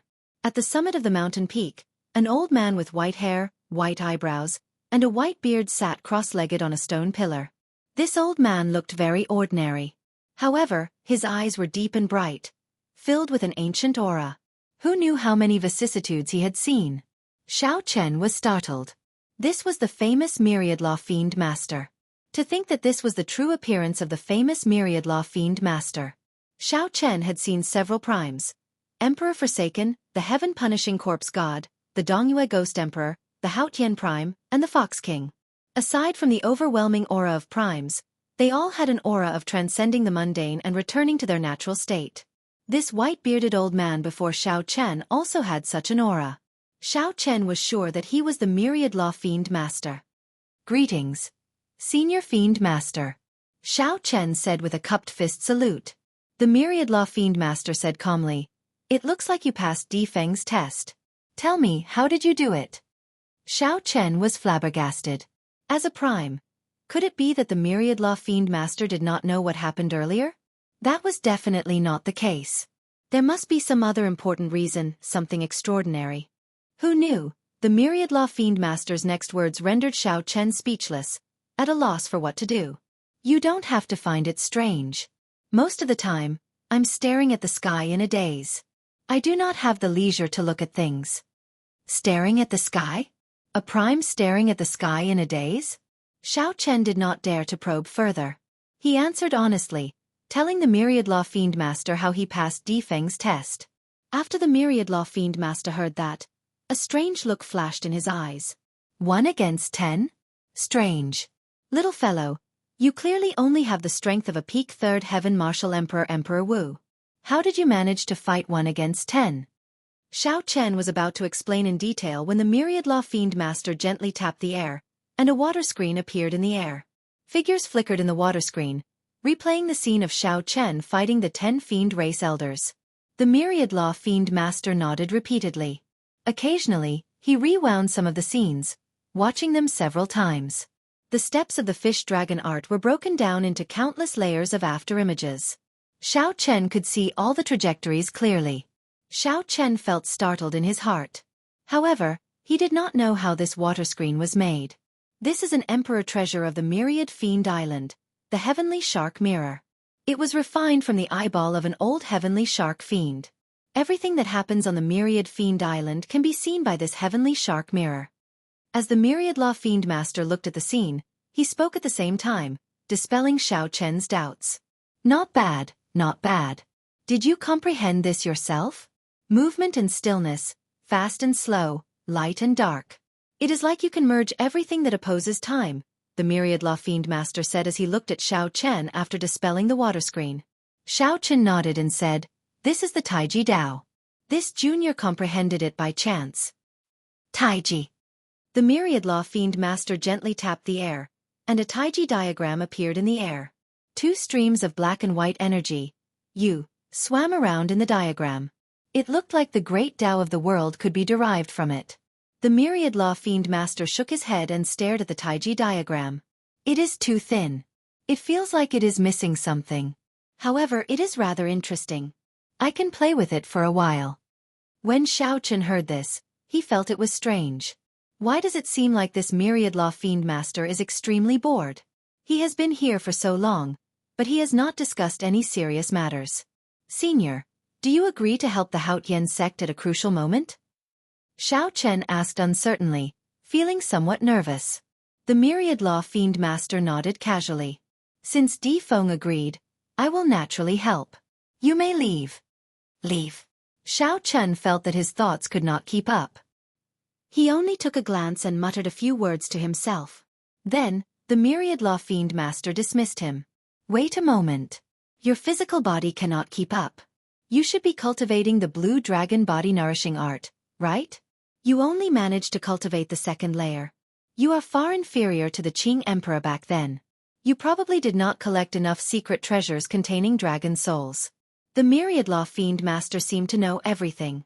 After thinking for a while, he tossed out a spatial ring to Xiao Chen. Here are some secret treasures refined by the descendants of the older generation fiend dragons after they died. Consider it a greeting gift for you.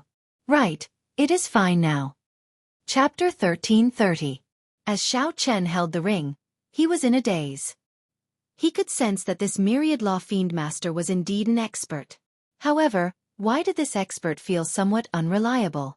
Great chaos had already started, and a great calamity was approaching. However, this old man did not seem anxious at all. Senior, may I ask if you know the whereabouts of the Thunder King? Xiao Chen vaguely felt that this seemingly unreliable fiend master actually had great means and was extremely incredible. As the myriad law fiend master stared at the Taiji diagram before the Thunder King, a rare fluctuation appeared on his face. A sorrowful expression appeared on the myriad law fiend master's face as he sighed. Why are you asking this? Even if you know, could it be that you can go and find him? I do not dare to go to that place. Ying Zongtian does not dare to go there. Emperor Forsaken does not dare to go there, either. In that case, all the more you cannot go. Why? When Xiao Chen heard this, he was startled. Unexpectedly, this old man really knew the whereabouts of the Thunder King. Because since ancient times, aside from the Qing Emperor from 10,000 years ago, no one has ever returned alive. No one knows whether they are dead or alive, and their whereabouts are unknown. The myriad law fiend master said indifferently, hence, you can stop thinking about this problem. When you are strong enough, you will naturally know where that old fellow the Thunder King went. Many thanks, Senior. Xiao Chen thought for a while and gave this old senior a deep look. Then, without saying anything more, he performed a cupped fist salute and left. The myriad law fiend master ignored Xiao Chen. He stared at the Taiji diagram and muttered to himself, Taiji, Yin and Yang merged into one diagram? How did this little fellow do it? What a headache. Had I known, I would have left this little fellow behind and given me a proper explanation. If Xiao Chen heard this, he would definitely be speechless for a long time. He came out. He came out. Seeing Xiao Chen come out, Di Feng and the other two revealed expressions of joy. The two Vice Island masters rushed forward and asked, Blue Dragon King, what did the old ancestor say to you? Tell us. Right. What did the patriarch say? Xiao Chen found it a little strange. After meeting the patriarch, these two deputy island masters had been unreasonably enthusiastic. Di Feng smiled helplessly. Second brother, third brother, don't scare our guests. Xiao Chen, please don't be offended. The ancestor's status in our myriad fiend island is even higher than that of a deity. That was not all. The two of them clearly revered the Demon King from the bottom of their hearts. Xiao Chen sorted out his thoughts and roughly explained what happened when he met the Demon King. After saying that, the two Vice Island masters were astonished, and they looked at Xiao Chen with a trace of reverence. Impressive. Blue Dragon King. The patriarch actually spoke so much to you and even gave you something. Truly amazing. Looks like Big Brother made the right choice. Back then, when the ancestor saw me, he barely said a few words before impatiently sending me away. After Xiao Chen heard this, his heart finally calmed down. It turned out that the Demon King treated everyone like this, not just me. Di Feng smiled and said, It is not too late for the two of you to have such thoughts now. Quickly go and make arrangements with the outside world. Return all the things that the deity race gave us. Yes. Since the patriarch has spoken, how could we dare to disobey? I will pass on the patriarch's words. Those elders will not dare to object. The two of them received their orders and left. Before they left, they looked at Xiao Chen enviously. After the two of them left, Di Feng said to Xiao Chen, don't be fooled by the patriarch's indifferent appearance. In fact, he knows everything. If a person knows everything and has no expectations, how could he show enthusiasm? So don't mind him. Xiao Chen nodded and said, I don't mind. I am already very satisfied with the patriarch's promise. The patriarch gave you secret treasures containing dragon souls. It looks like he values you a lot. You do indeed have an opportunity that caught his eye. Di Feng patted Xiao Chen's shoulder and smiled. Go back and take a look. These secret treasures containing dragon souls should give you a pleasant surprise.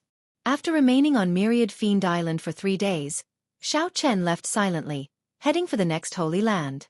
However, a storm was brewing in the heavenly starry ocean. The words, Deity Dao Union, suddenly rose up, becoming known to everyone. Although the Deity Dao Union had only been established for a short time, all sorts of news about it had already spread throughout the heavenly starry ocean. This was especially so after the divine dragon palaces of the 4 seas announced that they would join the Deity Dao Union. This caused the Deity Dao Union's prestige to soar. Several ancient noble clans and many of the 9 ranks of the great families were trying to find out information. More or less, they all wanted to join the Deity Dao Union. Now that the Kunlun realm was in chaos and a great calamity was approaching, the peak experts were all in danger. The appearance of the Deity Dao Union was like a whirlwind blowing in the heavenly starry ocean. The news spread at a horrifying speed, becoming known to everyone. Furthermore, the news that the Deity Dao Union would attack the Haotian sect and completely rule the Kunlun continent also spread like wildfire. Immediately, all sorts of rumors about the Haotian sect spread everywhere. Everyone could feel that in this chaotic world, a storm was brewing rapidly. However, just as everyone thought that the Deity Dao Union would defeat the Haotian sect, the 2 vice island masters of the Myriad Fiend Island suddenly revealed that the Myriad Fiend Island would help the Haotian sect at its most crucial moment, lending a hand to the Blue Dragon King. The moment this news spread, it caused a huge commotion. Many people did not expect this. As a peak Holy Land, the Myriad Fiend Island actually chose to side so early. After the news of Xiao Chen fighting against 10 alone and subduing many fiend race elders spread, everyone understood what was going on. So that was the case. The 2 pieces of news overshadowed the recent news of the divine dragon palaces of the 4 seas joining the Deity Dao Union. Everyone knew that the Blue Dragon King, Xiao Chen, who had been in hiding for 2 years, was going to make a move again. Actually, everyone should have guessed that the Haotian sect and Xiao Chen's Dragon's Gate were interdependent. Now that the Haotian sect faced a crisis of life and death, how could the white-robed Xiao Chen not make a move? However, no one expected that this white-robed Xiao Chen, who had not appeared for 2 years, would subdue the Myriad Fiend Island, an immortal holy land, the moment he appeared. Given the Myriad Fiend Island's strength and accumulations, even if the divine dragon palaces of the 4 seas worked together, they would not be half as strong as the Myriad Fiend Island. Furthermore, the Myriad Fiend Island had a prime overseeing it. This was a huge blow to the Deity Dao Union, which was at its peak. The moment this news spread, several of the 9 ranks of the great families, who were preparing to make contact with the Deity Dao Union, immediately thought of this and decided to wait and see. When the divine daughter, Tianyu Shi, received the news, she was distracted for a long time, not expecting this at all. The moment Xiao Chen made a move, he managed to pull the Myriad Fiend Island over to the Haotian sect's side. More accurately, he sided with the Dragon's Gate's Xiao Chen. It was because of Xiao Chen that the Myriad Fiend Island agreed to help the Haotian sect. Without Xiao Chen, it would be hard to say who the Myriad Fiend Island would side with. Feng Wuji and Xiahou, who traveled with Tianyu Shi, also did not expect such a thing. The joy of the divine dragon palaces of the 4 seas siding with the Deity Dao Union immediately diminished, and they all frowned. The 2 of you, what do you think? Tianyu Shi asked as she looked at Xiahou and Feng Wuji. Xiahou said sullenly, "We need to convince an immortal holy land as soon as possible. Otherwise, if we let this Xiao Chen continue to persuade them, our Deity Dao Union will be at a complete disadvantage in the entire heavenly starry ocean." I know this. However, the immortal holy lands are not easy to convince. Furthermore, the divine sun is in closed-door cultivation and cannot come out. It will be very difficult for us to compete with Xiao Chen just by relying on the benefits that he promised. Tianyu, she said somewhat dispiritedly. The Myriad Fiend Island sided with the Dragon's Gate and returned all the natural treasures that she sent. This was simply too great a blow to her. This was especially so when she learned that Xiao Chen did not offer any conditions, relying only on his elegance to subdue the Myriad Fiend Island. This made her feel even more depressed. I know that those immortal holy lords are all heroes of the world. They value a person's elegance more. However, some factions might not do so, like the Northern Sea Alliance. This stunned Tianyu Shi. Then she shook her head and said, "Young Master Xia, you are mistaken. Who does not know that the Northern Sea Alliance's alliance chief is on good terms with Xiao Chen? Xiao Chen would probably be able to convince them with just one letter. Xiahou smiled and said, "The Divine Daughter only knows one side and not the other. The Northern Sea Alliance is very complicated. My father is on good terms with one of their Vice Alliance chief. The Divine Daughter has given me a certain amount of authority. Just leave this matter to me." When Tianyushi heard that, she felt excited. That's right. The Northern Sea Alliance is an alliance formed by many factions. However, it is not very stable. All right, I'll leave this matter to you. Feng Wuji, who had been silent all this while, spoke up at an appropriate time. Right now, we still need to know which Holy Land Xiao Chen is going to next. Tianyushi quickly answered, according to the Treasure Master, Xiao Chen is already in the sea region under the Five Poison Sect's jurisdiction. He will enter the Five Poison Sect's headquarters soon. Five Poison Sect? Feng Wuji's expression changed. This Xiao Chen is really bold. He even dares to rush over to the Five Poison Sect. I remember that the Five Poison Sect caused trouble for him during the Dragon's Gate's re-establishment ceremony. He even has a grudge with the Five Poison Sect's holy son. Is he not afraid of not returning? A vague murderous intent flashed in Tianyushi's bright eyes. After some thought he said, I already made arrangements for this. As long as he really dares to go to the Five Poison Sect, even if he does not die, he will lose a layer of skin. Feng Wuji and Xiahou exchanged glances. They both felt the murderous intent in Tianyushi's words, which was rare. The Divine Daughter, Tianyushi, seemed intent to kill and intended to directly attack Xiao Chen. That's it then. When the personal disciples of the Dongyue Ghost Emperor and the Heaven-Punishing Corpse God arrive, we will think of a way to make a trip to the Lunar Palace. That is the center of the entire heavenly starry ocean. Tianyushi was not willing to say more about her arrangements for the Five Poison Sect. After that, they ended the conversation. The simple conversation contained a surging undercurrent. The seemingly calm heavenly starry ocean was filled with a chaotic undercurrent. The conflict between the Dragon's Gate's Xiao Chen and the deity Dao Union had already started silently, accumulating energy for an even greater storm. A monstrous battle was unavoidable. The victor lived, and the loser died. As the deity Dao Union pressed on, Xiao Chen's situation was not optimistic at all. Even if he miraculously managed to convince all the holy lands of the heavenly starry ocean, he did not even have a 50% chance of victory against the deity Dao Union. The deity Dao Union in the distant Kunlun continent already held the initiative, gaining momentum. Only by fighting against the heavens and facing the difficulties head-on could one obtain that glimmer of hope. This was also why Xiao Chen came to the Five Poison Sect. Chapter 1331. No matter how difficult it was, if Xiao Chen came, he would have a 50% chance of convincing the Five Poison Sect. The Five Poison Sect was in the eastern sea of the heavenly starry ocean. 3 immortal holy lands occupied most of the vast eastern sea. Aside from the Five Poison Sect, there was also the Yin-Yang Paradise and the Heavenly Province Academy. The remaining sea regions were controlled by the Eastern Sea Divine Dragon Palace. Aside from them, there was no space for other major factions. They were all scattered small sects that could not amount to much. The Five Poison Sect's headquarters was on Poison Cloud Island. There was only one city on Poison Cloud Island, Poison Cloud City. At this moment, Xiao Chen was in an inn in Poison Cloud City. Xiao Chen had already sent someone to deliver his letter to the Five Poison Sect 3 days ago. However, the Five Poison Sect had ignored him for 3 days, showing no intention of inviting him to their headquarters. Xiao Chen was in no rush.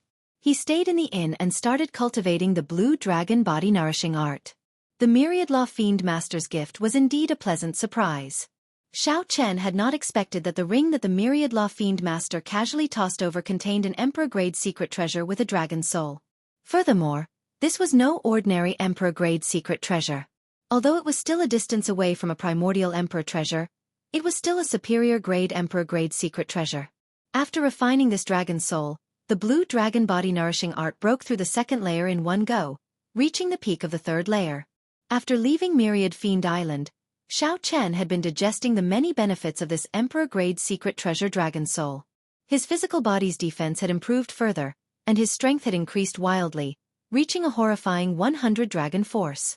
Now, with just his vital qi, he could compete with some minor heavenly Emperor Wu, with a 50-50 chance of victory. After a few major cycles, Xiao opened his eyes and spread out his spiritual sense. Everything that happened and said in the inn entered his mind. Did you hear? Blue Dragon King Xiao fought against 10 Emperor Wu alone at Myriad Fiend Island and actually won. The deity Dao Yunyan's momentum in the heavenly starry ocean immediately fell. Ha. That was news a few days ago. Who does not know about it now? What are you talking about? Now, there are rumors that say that Blue Dragon King Xiao is already in the Eastern Sea. You came to the Eastern Sea region? It can't be that he will come to our 5 Poison sect, right? He has a grudge with our 5 Poison sect, and our holy son has even lost face at his hands. Hard to say. The cultivators in the inn all discussed the topics that everyone in the heavenly starry ocean cared about. Xiao withdrew his spiritual sense and shook his head slightly. The headquarters of the 5 Poison sect still did not respond. They did not even send a manservant. Standing up, Xiao pushed open the door and prepared to go out for a stroll. Poison Cloud City could be considered a holy city, and it would not be a bad idea to stroll around. Xiao figure flickered a few times, and he walked out of the inn. No one noticed how he did it. Ha, what a coincidence. I was just about to look for you, but you went out yourself. Is this considered a chance encounter? After leaving the inn, Xiao raised his head and happened to see a group of people walking over. The one who spoke was the holy son of the 5 Poison sect. The holy son of the 5 Poison sect, Chen Ying, wore red clothes. His handsome face exuded a sinister air, no different from his usual attire. Xiao still had a clear memory of Chen Ying. This was especially so for his red clothes, which were exceptionally eye-catching. Xiao recalled that the first time he saw Chen Ying was in Despair City, fighting with the Heavenly Province Academy's holy son. Xiao felt that it was unlikely that Chen Ying happened to run into Chen Ying when he came out. The other party had probably been waiting for him. As for the reason, Xiao could guess it just by looking at the arrogant expression in the other party's eyes. It had to be a grudge from the past.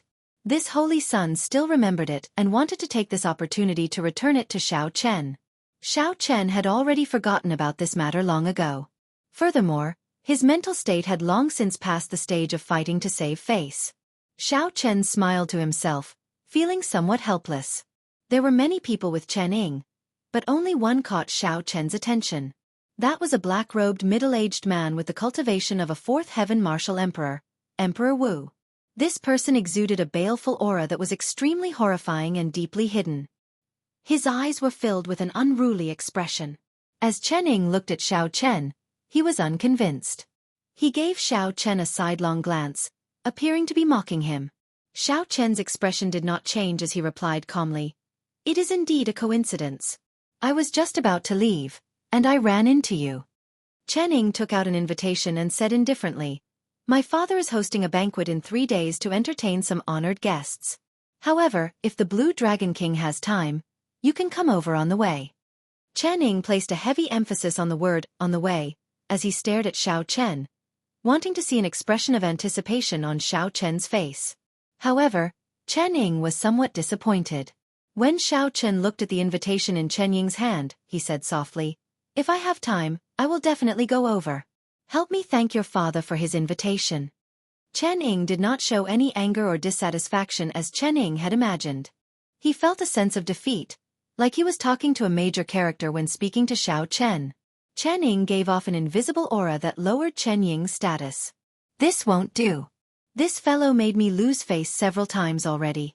This time, he delivered himself to me. This is a rare opportunity. I have to regain some of my reputation." Xiao took the corner of the invitation. However, he discovered that Chen Ying did not seem to have any intention of letting go, still holding on tightly. Xiao could not help frowning slightly as he looked at Chen Ying. Confusion flashed in his eyes. When Chen Ying saw Xiao frown, he thought that the other party was angry. He rejoiced in his heart and smiled. "Blue Dragon King, I wonder if you have heard of the saying, 'The river flows east for 30 years, then west for 30 years. I'm sure you have heard of it. As the saying goes, the wheel of fortune changes. This year it is my turn. Think about how arrogant you were back then, showing off your sharpness and sending this young master flying with one palm strike in Despair City. However, You definitely did not expect that you would have to beg me one day. Just thinking about it is delightful. Chen Ying spoke very loudly on the streets. Furthermore, given his identity, everyone in Poison Cloud City knew about him. In mere moments, many people gathered. When they saw the white-robed, white-haired Xiao Chen, they all cast their gazes over. He is the Blue Dragon King, Xiao Chen. Indeed, he is, as the rumors say, white-robed, white-haired, and extraordinary aura. The rumors are true. After he left Myriad Fiend Island, he really did come to the Eastern Sea. However, I did not expect him to come to our Five Poison sect. His relationship with our Five Poison sect is not that good. It is not just bad. Our holy son once suffered a great loss at his hands, nearly losing all face. Look, now they are making things difficult for the Blue Dragon King. It's over. If he wants to beg, he has to lower his voice and endure as much as he can. Now that he ran into our holy son, the Blue Dragon King is in for it. Some of the muffled discussions reached Chen Ying's ears, causing the smile on his face to grow wider. Xiao Chen, if you apologize to me today, I will give you this invitation. Let me tell you, this banquet is very important to you. If you do not go, you will lose the entire Eastern Sea's 3 holy lands. Chen Ying held the invitation and continued proudly, beg me, and I will give you the invitation. Ha ha ha. When Xiao Chen, who was holding the other corner of the invitation, saw this, he could not help but feel bored. As Chen Ying threw his head back and laughed, he did not notice the mockery in Xiao Chen's eyes. He was still laughing non-stop. How could he not laugh? Why could he not be cocky? Xiao Chen thought about it. This was the person before him who defeated all the outstanding talents at the Four Seas Hero Gathering with one move. At the Dragon's Gate's re-establishment ceremony, he received the attacks of 10-odd greater Heavenly Emperor Wu. Not long ago, he fought 1 against 10, defeating 10 Emperor Wu's Blue Dragon King, Xiao Chen. He was the white-robed bladesman, conferred king at a young age and rising up. He was like a legendary existence. All the light of the world gathered on him. Everyone in the world paid attention to his every move. The most important thing was that Xiao Chen once humiliated Xiao Chen, beating him up with one move until he lost all face. Due to fate, he, the Blue Dragon King, came to the Five Poison sect to seek reinforcements. For the sake of the Haotian sect, for the sake of his own survival, he would go around looking for reinforcements. Thinking of this, Chen Ying could not help feeling cocky. However, suddenly, Chen Ying discovered that many of the cultivators in the air who rushed over after hearing the news were looking at him strangely, like they were looking at an idiot. What's going on? Chen Ying was startled. When he looked down, he discovered that the invitation that he had been clutching tightly had disappeared. When he looked up, he was dumbfounded.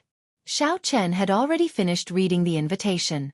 Then he closed it and said, "So, it is the people of the Yinyang Paradise and the Heavenly Province Academy. No wonder you are so confident." Chen Ying stared blankly in disbelief. He had clearly been clutching it tightly. How did the other party snatch it away? Furthermore, he did not feel anything at all. Even if Xiao Chen was stronger than him and he could not defeat Xiao Chen, he could still blast the invitation to bits in an instant. If Xiao Chen could not obtain the invitation, he would still be able to see the other party's disappointed expression. However, the script was different from what Chen Ying had imagined. Xiao Chen snatched the invitation away silently. Among the people accompanying Xiao Chen, only the black-clad man from the Fourth Heaven Emperor Wu could tell that Xiao Chen had used a brilliant technique to snatch the invitation away. Xiao Chen, how bold of you!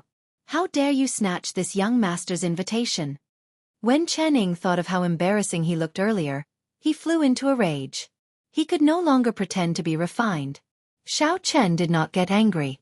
Instead, Chen Ying got angry first. Is that so? Then I'll return it to you. However, do you dare to accept it? Xiao Chen said indifferently and expressionlessly. Then, he gently tossed the invitation forward. Boom! A strong aura spread out. Xiao Chen's white robes flapped loudly, and his white hair fluttered without any wind. That invitation contained a boundless saber intent as it whizzed towards Chen Ying. Whoosh! The invitation had just spun around when a sharp light shot out from it. Caught off guard, a bloody wound immediately appeared on Chen Ying's face, inflicting incredible pain. The ordinary invitation card had instantly turned into a lethal weapon. This startled Chen Ying into retreating frantically, not daring to receive it at all. A figure appeared. The black-clad man moved forward and shielded Chen Ying. Then, he stretched out his hand and caught the invitation. Buzz! The invitation trembled endlessly in the black-clad man's hand, buzzing endlessly. Strands of saber intent surged out, making all the cultivators on the street feel a sharp and inviolable sharpness. Everyone's hearts skipped a beat, and they all looked at Xiao Chen at the same time. Is this the Blue Dragon King? Unparalleled sharpness, unbridled, arrogant, and iron-like. Xiao Chen, are you trying to kill this holy sun? Chen Ying held the wound on his face as he angrily pushed away the black-clad man. Then he said to Xiao Chen hatefully, "You can scram now. When the Haotian sect suffers a calamity, my 5 poison sect will definitely hit you while you are down. As for you, when you walk the Emperor's Road, this young master will definitely make you regret it for life." Chapter 1332. Upon hearing this, everyone shook their heads, feeling pity for Xiao Chen. The Blue Dragon King was proud and unyielding, but he was about to lose the 5 poison sect, a great helper. In the end, he was still too rash. Sometimes, no matter how proud or principled one was, one still had to face reality. If one had to lower one's head and apologize, one had to apologize. Even if others were unreasonable, one had to take a step back. Otherwise, the gains would not make up for the losses. How could one be like Xiao Chen, sticking to his principles, not lowering his head or bending his back? Xiao Chen said indifferently, "I advise you to take back what you said. Otherwise, even your father will not be able to protect you. Take a closer look at the inscription on the invitation and see whose name it is." Chen Ying was stunned. He asked in confusion, "Is it not my father's name?" Chen Ying snatched the invitation from the black-clad man's hand and opened it to take a closer look. However, after a while, his expression changed drastically. His eyes filled with incredulity. When the black-clad man saw Chen Ying's expression change, he turned his head curiously. When he saw the signature, his expression changed as well. Chen Ying showed a sullen expression. Before everyone's strange gazes, he walked over to Xiao Chen and handed the invitation back. Then he lowered his head and said, "My apologies. This young master was rude earlier. I hope the Blue Dragon King will come 3 days from now. I hope the Blue Dragon King will forgive me for my offense." Xiao Chen received the invitation and said indifferently, "Don't worry. I will definitely come 3 days from now. You can leave now." How hateful! Chen Ying gritted his teeth in anger. However, he could not do anything about it. There was no reason other than that the person who signed the invitation was someone that even his father could dismiss at any time. Such a scene shocked everyone. No one knew what was going on. No one knew why Chen Ying, who had been shouting incessantly earlier, suddenly became so pitiful, lowering his head and apologizing to Xiao Chen. Interesting. Blue Dragon King Xiao Chen, I look forward to your arrival 3 days from now. I, Gong Taihua, have heard of you for a long time. After Chen Ying turned and left, the man in black next to him walked up to Xiao Chen and said provocatively. The small farce slowly dissipated. Xiao Chen put away the invitation and watched Chen Ying leave. A faint smile appeared on his face. Indeed, he had come to ask for help. However, he was also giving the 5 poison sect a chance. Chen Ying didn't understand the situation, so he deserved to be humiliated like this. With such a commotion, Xiao Chen also gave up on the idea of continuing to stroll around. He turned around and returned to the inn. In the distance, in a pavilion, there were 2 people who had seen everything that had just happened. One of them was wearing the blue robes of the 5 poison sect. He looked old, and his forehead was covered in wrinkles. His eyes were filled with lethargy. However, his aura was as heavy as a mountain, like a great river, vast and mighty. If Xiao Chen were here, he would be able to tell that this old man in blue was a level 5 greater celestial Emperor Wu. It was just that his lifespan was nearing its end and he didn't seem to have much life force left. The special pattern of the 5 poison sect was embroidered on his chest. It was the proof that he was a grand elder of the 5 poison sect. Beside him stood a Protoss dressed in golden clothes. He had a head of white hair, and his eyes were bright and full of temptation. This person was no stranger to Xiao Chen. Back then, when Elder Qin underwent his tribulation, it was this person who fought with Lan Chaofeng. This was a seventh heaven sovereign martial emperor with incredible strength. Even the Western Sea Dragon King Ao Lang was not a match for him. Lord Xianxia, is he the Blue Dragon King? The white-haired Protoss nodded. That's right. He's your target. Remember, you only have one chance. Furthermore, you must do it within Poison Cloud City. If Xiao Chen leaves Poison Cloud City, you'll fail the mission. What about what you promised me? Xianxia said indifferently. The deity statues forged by my deity race are divided into 9 grades, from high to low. For outsiders, they would usually cast a 9th grade god statue, which would not absorb a lot of faith power. If you are willing to accept this mission, I can forge a rank 7 deity statue for you. Then, joy flashed in the blue-clad old man's eyes. However, he still felt uncertain. Xianxia said coldly, "Are you doubting the strength of the deity race?" Although the strength of the deity race cannot compare to that of Emperor Wu at his normal cultivation, the increase in lifespan is genuine. If you are not willing, then so be it. I'll see what method the 5 Poison Sect has to extend your lifespan. When the blue-clad old man heard that, his expression turned anxious. He said, "My lord, please calm down. It is not that this old man does not believe it. However, I have to verify it first." That's good. Remember, you can make your move at any time. However, you have to do it within Poison Cloud City. It would be best if you can kill him. However, even if you cannot, you have to severely injure him and let him recuperate for at least half a year. Otherwise, you will fail the mission. After saying that, a light flashed, and Xianxia left this place. The blue-clad old man looked at the inn where Xiao Chen was, and dense killing intent flashed in his eyes. Blue Dragon King. Sorry for the offense. If not for this old man's lifespan reaching its end, I would not kill a junior like you. Whoosh! The blue-clad old man pushed off the ground and silently arrived outside the inn. However, just as he was about to enter, he suddenly pulled back. Then, he turned around and quickly retreated. On a roof, the blue-clad old man frowned slightly. This Blue Dragon King is very cautious. His perception covers the entire inn at all times. With my strength, once I enter, he will immediately discover me and raise his guard. The blue-clad old man was not afraid of Xiao Chen discovering him.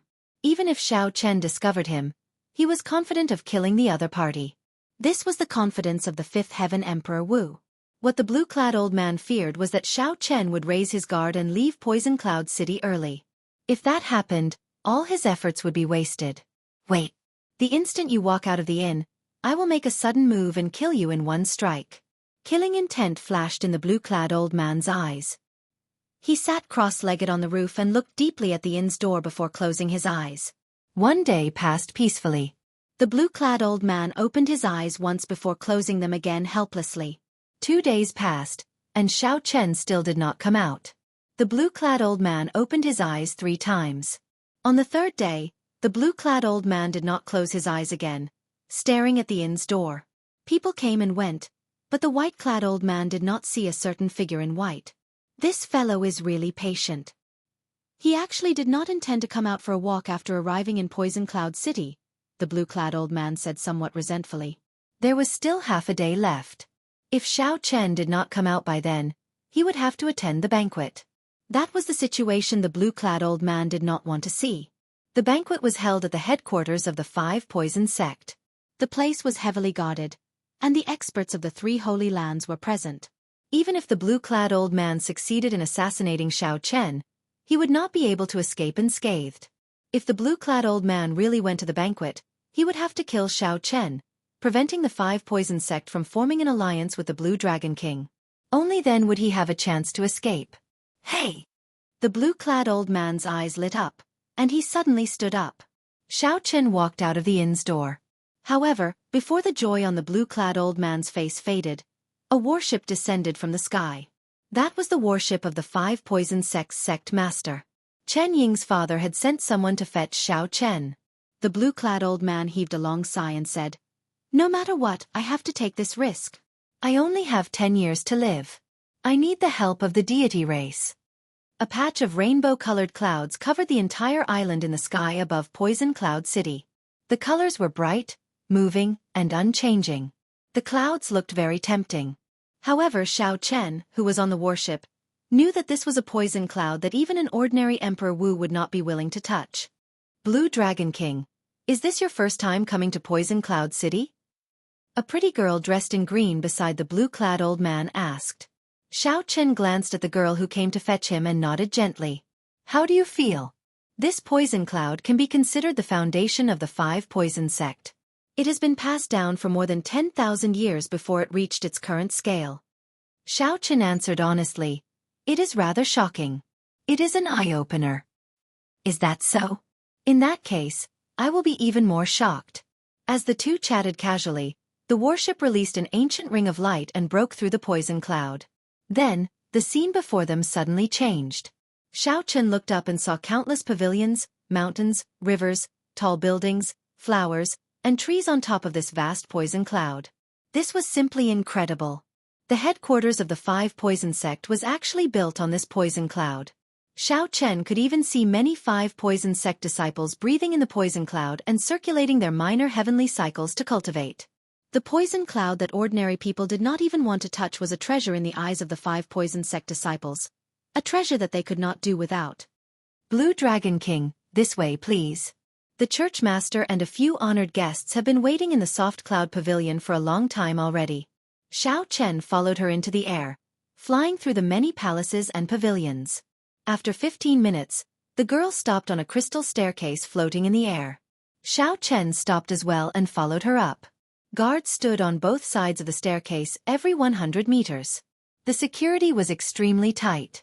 At the end of the floating staircase was a pair of azure doors. Not just anyone could enter these doors.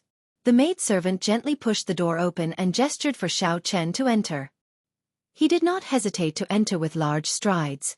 Inside the doors, the banquet had already been set up. Xiao Chen saw a dignified middle-aged man seated in the host's seat.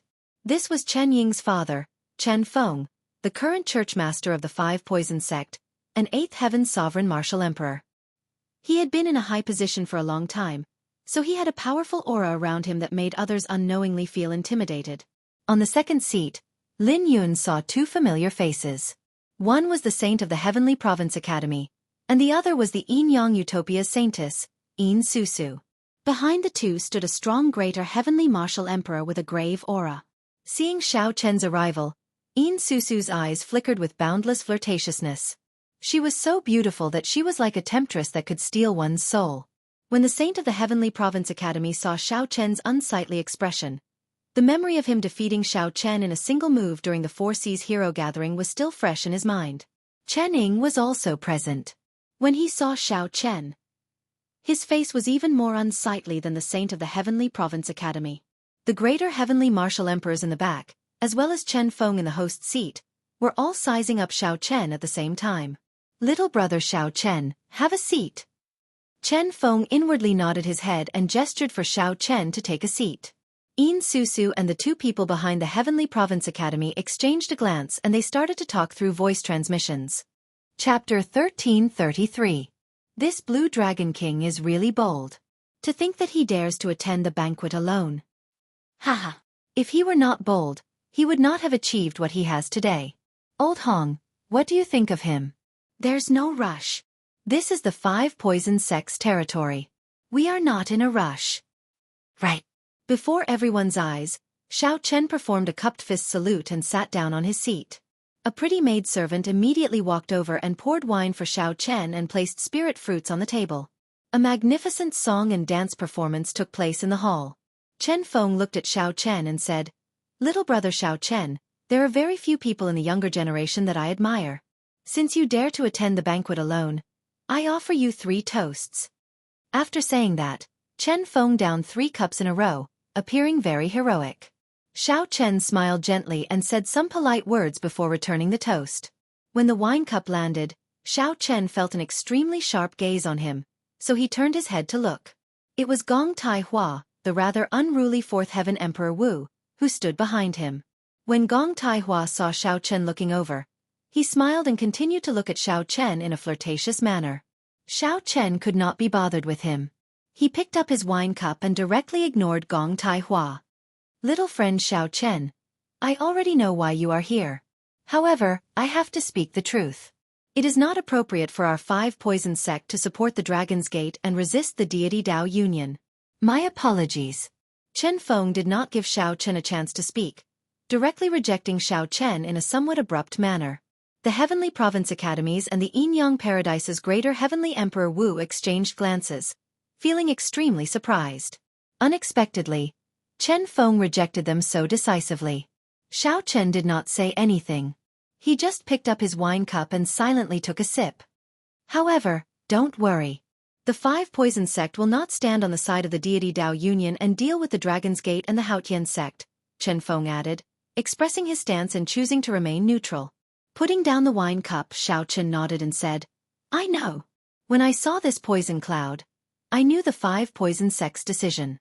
This poison cloud has been accumulating for 10,000 years, so I'm afraid that it has gained sentience. It's enough for the 5 poison sect to stay out of it, watch from the sidelines, and even rise up in the chaos. Chen Feng's expression changed. Evidently, he had not expected that Xiao Chen would be able to see through the 5 poison sect's trump card with a single glance. The poison cloud has a spirit? Sect Master Chen, your honorable sect really hit it well. The 2 greater heavenly sovereigns from the Heavenly Province Academy and Yin-Yang Utopia were shocked. Chen Feng looked straight at Xiao Chen. How did you know? This was a great secret of the 5 poison sect. Very few people knew about it. The poisonous cloud in the sky had indeed developed a spirit and possessed life. However, when the poisonous cloud was awakened, it could erupt with the strength of a prime, extremely horrifying. Xiao Chen said indifferently, after 2 years in the lower realm, I comprehended a Taiji Dao and am extremely sensitive to the existence of living beings. At first, I only had some suspicions. However, after seeing Sect Master's expression, I am now certain. Chen Feng's face sank. This fellow actually dug a trap for him. However, he quickly recovered and laughed loudly. Good eyes, good eyes. Sect Master, I feel that this song and dance performance is too bland. Since the Blue Dragon King is here, how about I fight with the Blue Dragon King to liven things up for everyone? The Blue Dragon King fighting against 10 alone is something that I have long heard about. I have long wanted to see it for myself. Just at this moment, Gong Taihua, who was behind Chen Ying, suddenly stepped forward and said in an extremely provocative manner, a strong fighting spirit in his eyes. Everyone else was somewhat shocked. Chen Ying was a 4th Heaven Emperor Wu, having already crossed the threshold of a lesser Heavenly Emperor Wu.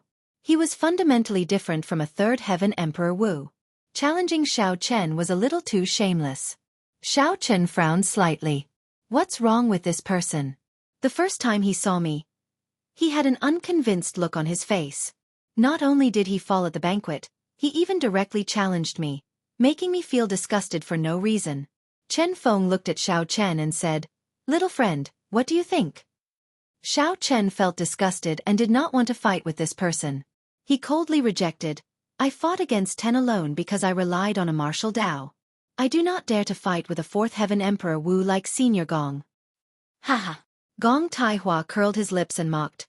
Looks like some people are only... The rumors are just You still want to convince the 5 poison sect? I'm afraid you can't even pass your own great trial of wind and fire. He looked at Xiao Chen and said arrogantly, If you want to fight, I can only use half of my strength. If I use more than half, I lose. These words made Chen Feng, who was on the main seat, frown. This was a little too much. He waved his hand and said, Elder Gong, since the Blue Dragon King is not willing, you can leave first. Unexpectedly, Chen Feng did not leave. Sect leader, I'm afraid you don't know. 3 days ago on the street, this Blue Dragon King humiliated the saint. This Azure Dragon King ruthlessly humiliated the Holy Sun. At that time he was very arrogant. Unexpectedly, he is now a coward. Gong Taihua, everyone knows that you are blinded by greed and want to use the Blue Dragon King to increase your reputation. If you are really capable, then suppress your strength to the same level as the Azure Dragon King. Otherwise, don't come up with any nonsensical excuses. The saintess of the Yin-Yang Wonderland could not stand it anymore. She frowned and said in disgust. Humph, I can't be bothered to talk to a silly girl like you. Let me ask you one more time. Blue Dragon King Xiao Chen, do you dare to fight me? Gong Taihua took a step forward and said aggressively. His words were filled with boundless arrogance. Everyone in the banquet was stunned by the sudden turn of events. This Gong Taihua had made up his mind to ruthlessly humiliate Xiao Chen today. He would not stop until he achieved his goal. Chen Ying, the saint of the five poison sect, drank a mouthful of wine with a cold expression. He looked at Xiao Chen and revealed a cold smile. That's right. This Chen Feng was so arrogant. Other than wanting to step on Xiao Chen and increase his reputation, it was also because of Chen Ying's instigation behind the scenes. The scene 3 days ago had humiliated Chen Ying. Now that he knew his father's intention, he had to step on Xiao Chen. How could the greater celestial emperor Wu lose against the Blue Dragon King? There's no need for that. You can say whatever you want. You! Chen Feng clenched his teeth in anger. Even at this point, Xiao Chen was still indifferent. Chen Feng, who was eager to fight, wanted to rush up and make a move. No matter how Chen Feng tried to provoke him, Xiao Chen ignored him. Looking at the anger on Chen Feng's face, Chen Feng did not lose interest. Wasn't this the kind of person a clown was used to describe? At the same time, on the floating walkway of Qingyun restaurant, the old man in blue walked over step by step. With every step he took, the suppressed aura in his body grew stronger. Greetings, Elder Ma. The guards on both sides bowed when they saw him. Evidently, he had a high position in the five poison sect. He did not respond and continued walking. When he reached the end of the walkway, the aura of a fifth heaven emperor was as fierce as a volcano. Open the door, he said in a low voice. The doormen on both sides opened the door without hesitation. Elder Ma, why are you here? Men, bring a table and a chair over. On the main seat, Chen Feng was slightly surprised. However, he did not notice the change in Elder Ma's expression. He turned his head and instructed the maidservant beside him. While Xianxia was distracted, Elder Ma's aura burst forth from his body. With a deafening bang, a gust of qi swept out, blowing Yin Susu and the others back. The old man in blue drew his sword and turned it into a black venomous dragon that pierced toward Chen Feng. He was less than 100 meters away from Xiao Chen. Suddenly, he unleashed his peak strike. No one had expected such a sudden change in the situation. Chen Feng's mouth was wide open. He did not expect this at all. He wanted to stop it, but it was too late. In an instant, he seemed to see Xiao Chen being torn into pieces by this sword. He was so scared that he broke out in cold sweat. He had never thought of killing Xiao Chen. The Thunder King was missing, not dead. If the Thunder King took revenge, Chen Feng would lose all 9 of his lives here. Within 100 meters, there was no way for Xiao Chen to dodge the peak attack of a fifth heaven martial emperor that had been storing up power for a long time. Everyone cried out in their hearts. This was a sure death situation. The moment the blue-robed old man entered, he attacked immediately. He did not waste any words or show any signs. His target was Xiao Chen. The instant the other party made his move, Xiao Chen's heart sank. An aura of death spread in his heart. All the hair on Xiao Chen's body stood on end, and his body suddenly turned cold. This was a premonition of danger that he had not felt in a very long time. Xiao Chen did not even have time to think. If he wasted even a fraction of a second, he would die under the peak attack of this fifth heaven emperor Wu. Explode! With his life hanging by a thread, Xiao Chen ferociously slammed his palm on the table. 3 spots of saber energy, as dazzling as the sun, erupted in his sea of consciousness. Since Xiao Chen comprehended saber energy, this was his first time activating 3 strands of saber energy at the same time. In that instant, Xiao Chen gave off a dazzling golden light, even more dazzling than the sun during the day. This was because that blazing sun was several tens of thousands of kilometers away, and could be seen with the naked eye. However, as Xiao Chen was too close, the light on his body could not be seen with the naked eye. Pussy eye! With a pop, apart from Chen Feng, the eyes of everyone present started bleeding from the piercing pain. It was incredibly painful, temporarily blinding them. Closely following that, an overwhelming saber intent soared into the sky from Xiao Chen's body. It instantly pierced through the roof of the soft cloud pavilion, which was covered in formations. All the disciples of the 5 poison sects headquarters above the poison cloud could see a saber light as bright as the blazing sun soaring into the clouds. Before this saber light, all the light in the surroundings dimmed. Suddenly, the world turned dark. As for the inside of the pavilion, needless to say, It was plunged into boundless darkness. The saber intent that suddenly erupted from Xiao Chen's body finally managed to suppress the blue-robed old man's aura. The shock waves that erupted from the two clashed and exploded ferociously. The shock waves affected the entire soft cloud pavilion, causing it to shake violently. Although all this happened very slowly, it was only 1,000th of a breath of time. There was no time for anyone to think. The blue-robed old man's aura was slightly hindered. However, the peak attack that he executed after storing up power still advanced forward. Xiao Chen did not pause at all. He activated the 3 strands of saber energy. Just as the other party's sword was about to pierce his chest, he quickly moved back. Chapter 1334. Fish Dragon Art, like a fish in water. Thousands of changes. Xiao Chen moved back step by step. His body was like a fish in water, swaying back and forth. He left behind many afterimages layered over each other, looking hazy and blurry. Amid the thousands of afterimages, Xiao Chen's true body seemed to be hidden in a water screen, looking very blurry. However, the blue-robed old man had locked onto Xiao Chen's aura from the very start. No matter how Xiao Chen changed, the 3-meter-long sword kept pressing forward, not giving Xiao Chen a chance to move. After taking 10 steps back, Xiao Chen could no longer retreat. The blue-robed old man shouted, "Die! Don't even think about it." Xiao Chen roared in response. At this critical moment of life and death, he brought out all his potential. Fish Dragon Art, Blue Dragon Goes to Sea, shaking the heavens in one rage. Xiao Chen's aura suddenly changed. The spirit fish turned into a dragon as he drew his saber in anger. When the lunar shadow saber was drawn, the thousands of afterimages merged. Light and shadow changed in the darkness. Thousands of dazzling beams of light shot out from Xiao Chen's body, condensing into a heavy and sharp saber intent. The dazzling beams of light from the saber intent pierced the rather vast space, riddling it with holes. Dang! The moment Xiao Chen drew his saber, he managed to block that horrifying sword strike. A thunderous sound resounded throughout the entire 5 poison sect. Countless houses, buildings, pavilions, and small courtyards were shaken to pieces. Xiao Chen took 3 steps back. With each step, he vomited a large mouthful of blood. By the time Xiao Chen finished taking 3 steps back, his complexion was already frighteningly pale. Cracks appeared in his hands, which he used to block his saber. The pain was numb. Based on Xiao Chen's condition, it was clear that he was severely injured. However, he managed to block this sure-kill sword strike. As long as Xiao Chen blocked it, he created a chance for himself to survive. Everyone present was greatly startled. Unexpectedly, Xiao Chen managed to block the peak sword strike of the 5th Heaven Emperor Wu, a sure-kill move. On the host's seat, Chen Feng showed an extremely sullen expression.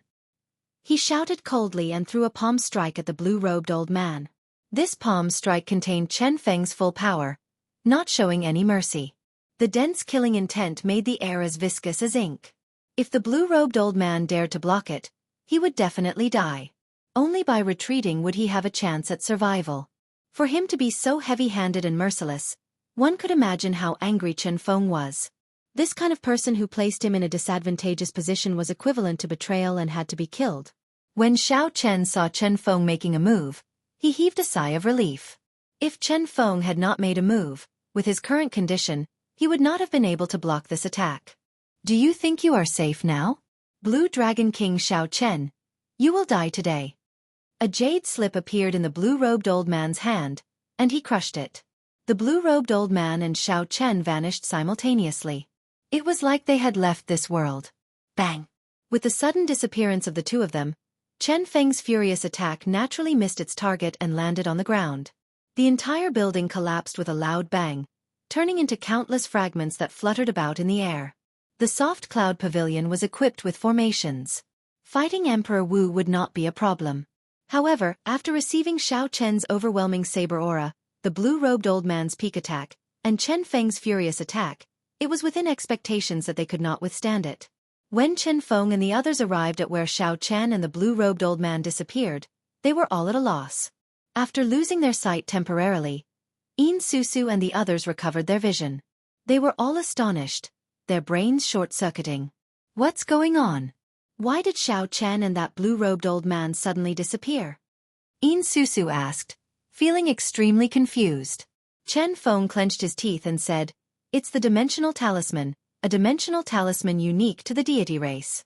It can create a separate dimension, independent of the Kunlun realm. Unless a prime makes a move, no one will be able to affect the two of them in that small dimension." Ah! The expression of the red-clothed lady behind Yin Susu changed. "Doesn't that mean that the Blue Dragon King is dead for sure? It's over. We are all going to be implicated this time." The scholarly old man from the Heavenly Province Academy had an unsightly expression as well. He said coldly, "Sect Master Chen is truly unfathomable. First, he hid the poison spirit from us, and now, he still has this trick up his sleeves. How brilliant!" Chen Feng's expression was extremely gloomy, but he did not say anything. At this moment, the only one that was happy was probably Gong Taihua, who had been mocking Chen Feng earlier. That was a close call. He even managed to withstand the peak attack of the Fifth Heaven Emperor Wu. If he had accepted my challenge, I would have made a fool of myself in front of everyone and lost all my face. Fortunately, this fellow is dead for sure today. How can he survive being in the same dimension as a Fifth Heaven Emperor? In the small dimension, the blue-robed old man's tense heart relaxed instead. He had been extremely nervous during the assassination outside, fearing that Chen Feng would see through his disguise. Now that the blue-robed old man was in this small dimension, he could do whatever he wanted. He was just a brat who had not advanced to martial emperor. There was no need to disturb him. "Blue Dragon King. Sorry for the offense. This old man's lifespan is almost up, and I need your head. I will exchange it for another 500 years of my lifespan. Sorry for the offense." The blue-robed old man had a relaxed expression as he smiled faintly. While the blue-robed old man was relaxed, Xiao Chen was even more relaxed. In the soft cloud pavilion, he had been restrained, worried about exposing his trump cards. In this mysterious space he could go all out. With so many trump cards, it would be strange if he could not toy with the other party to death. Xiao Chen smiled faintly and said, "It might not go as you wish. Not only will you not live for 500 years, but you will also have to hand over your life here today." When the blue-robed old man heard that, he laughed loudly. "Blue Dragon King, unless you have a primordial emperor treasure that can break through this dimension, even a deity will not be able to save you." "Is that so?" Xiao Chen smiled coldly and ferociously threw a palm strike. All the heavenly snow divine flame in the Buddhist lamp in the world in his palm surged out. Heavy snow flew, and the divine flame covered the sky. In an instant, the space in front turned into a land of ice. Before the blue-robed old man could react, the heavenly snow divine flame trapped him, burning him with ice and fire. Crack! Crack! Cracks appeared in the space that the ice and fire froze. 3 seconds later, the blue-robed old man soared into the sky in a sorry state. After breaking free, he laughed loudly. "Just an insignificant divine flame, and you want to burn me to death? A junior like you doesn't understand the might of a greater heavenly martial emperor." However, after the blue-robed old man finished laughing, he suddenly discovered that something was wrong. Xiao Chen had disappeared. Instead, 2 pillars as thick as mountains appeared in front of the blue-robed old man. There was also a powerful aura that rumbled down like a godly mountain descending from the sky. When the blue-robed old man looked up, he revealed an extremely horrified expression, completely stupefied. He swore that he had never seen such a scene in his life. Pa! A huge hand suddenly descended, smashing the blue-robed old man, who had just broken free, into a pool of blood. The might of Dermic world vanished, and Xiao Chen's figure shrank, returning to his original form. With ample time to execute his major magic skill, Xiao Chen did not suffer any severe repercussions. His expression remained the same, just somewhat unsightly. Boom! After the blue-robed old man died, the dimension shattered. The white-robed, white-haired Xiao Chen with a treasured saber at his waist suddenly appeared. When the few powerhouses, who were worried about how to deal with the aftermath of Xiao Chen's death, saw this familiar figure, they were so startled that their eyeballs nearly fell out. Naturally, the one with the most interesting expression was Gong Taihua. The dimension shattered, and Xiao Chen walked out alive. In that case, there was only one possibility. The blue-robed old man was dead. Everyone's minds buzzed. A fifth heaven martial emperor died, and the one who walked out alive was actually Xiao Chen. This was too inconceivable. Chen Feng walked over with a smile and said, Little friend Xiao Chen, is it really you? Xiao Chen nodded and said, Yes, it is me. Today's matter, Xiao Chen smiled and said, I know. There is no need for Sect Master to explain. If Sect Master wanted to kill me, you had 1,000 ways to do it silently. How could you be so clumsy, sending an elder to kill me in the headquarters? Chen Feng heaved a sigh of relief. The Blue Dragon King, Xiao Chen, was indeed as generous as the rumors said. Yin Susu's smile was like a flower. Her clear eyes sparkled as she looked at Xiao Chen. She curled her lips and said, Young Master Xiao is truly incredible. You even killed a 5th Heaven Martial Emperor. I recall that a certain 4th Heaven Martial Emperor was very boastful, saying that he could defeat the Blue Dragon King with only half his strength. Yin Susu's laughter was like a mountain spring, extremely ear-piercing in Gong Taihua's ears. Gong Taihua lowered his head in shame, unable to refute her words. How could he refute? Did he have to prove that he was stronger than a 5th Heaven Martial Emperor? Clearly that was impossible. Not only was he weaker than the blue-robed old man, but he was also much weaker. However, now that Xiao Chen had even killed the blue-robed old man, it was like a heavy slap to his face. Weren't you always arrogant and despotic, saying that the other party was a coward and was only so? Now, Xiao Chen had directly killed a 5th Heaven Martial Emperor. What could be more convincing than this to slap his face with reality? But now, he was just a small character. Just like what Xiao Chen said earlier, he was just a clown. Xiao Chen did not reply to Yin Susu. The others only looked at him with disdain and ignored him. Xiao Chen cupped his hands and said, Sect Master, thank you for your hospitality. I'm afraid I have to take my leave first. Instantly, Chen Feng felt disappointed and frustrated, as if something was stuck in his throat. Young Master Xiao, after leaving the 5 Poison Sect, how about you come to our Yin Yang paradise? We sisters have long wanted to see the true face of the Blue Dragon King. Yin Susu stepped forward and approached Xiao Chen, doing her best to invite him. The Heavenly Province Holy Sun received the voice projection from the elder behind him. He stepped forward as well and invited, Blue Dragon King, how about you come to my Heavenly Province Academy? My Heavenly Province Academy has many historical sites, even remnants from the Immortal epic. The Blue Dragon King will definitely be interested.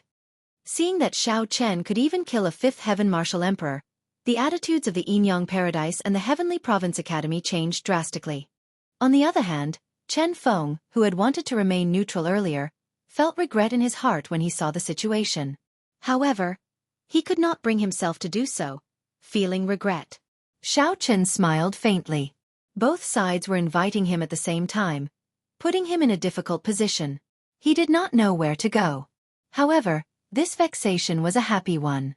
If Tianyu Shi knew that not only did the assassination he arranged not work, but it even helped Xiao Chen, he would probably be frustrated to death. Even if he wanted to cry, he would not be able to do so. What could be more frustrating than this?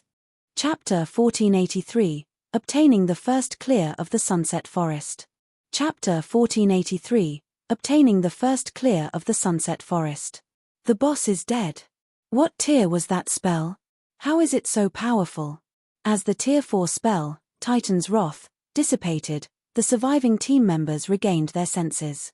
Even then, they couldn't bring themselves to believe that the King of Trees was dead. By the time the team had taken the King of Trees down to 2% of its HP, it had deployed well over 1,000 minor tendrils on the battlefield. With the remaining 100+ members on the team, it would have been impossible to wipe out the boss's remaining HP before the mythic monster annihilated the rest of the team, and yet, just as the team was about to wipe, someone bombarded the King of Trees into oblivion. Why wouldn't they be shocked? Was that some sort of trump card Zero Wing had kept hidden? Phoenix Rain stared at the empty plot before her in shock. She had never expected Zero Wing to have a Tier 4, large-scale destruction magic scroll at this stage of the game. Tier 3 magic scrolls were extremely precious. With just one of these scrolls, an ordinary player could make a fortune overnight with enough funds to purchase a powerful set of equipment. Among the various magic scrolls available, large-scale destruction spells and summoning spells were the most valuable and highly sought after by the various large guilds. Both types of magic scrolls were powerful enough to turn the tide in battle, but Shifeng had actually used a Tier 4, large-scale destruction magic scroll. Not even the Dragon Phoenix Pavilion had gotten their hands on such a scroll. The King of Trees' death contributed a tremendous amount of EXP to the surviving players. Phoenix Rain had even risen from level 48 to level 49. They had obtained more EXP than anyone had expected. Meanwhile, after the King of Trees' death, the barrier enveloping the Sunset Shrine gradually disappeared. System: congratulations. You are the first team to raid the Sunset Forest successfully. Rewards in the Sunset Shrine doubled. You will be teleported out of the Sunset Forest after 1 hour automatically. Healers, resurrect the dead. Everyone else, rest up, Shifeng commanded before entering the Sunset Shrine with Phoenix Rain to inspect the treasures inside. The other players couldn't help their envy, curious about what treasures the shrine held, but they knew that they'd have to wait. Historical sites typically offered far more treasure than dungeons, some of which could be used as guilds' trump cards. Naturally, these guilds would have more of an advantage if fewer people knew about these items. As for Shifeng, not only was he Phoenix Rain's ally, but he had also signed a contract with the Phoenix Pavilion Master. He had also contributed the most during the raid. Thus, he qualified to enter the shrine alongside the guild leader Zero Wing and the Azura Adventurer team. Quiet Melody could not help but watch Shifeng's departing back before glancing at Azura's resting members, curiosity and intrigue dominating her thoughts.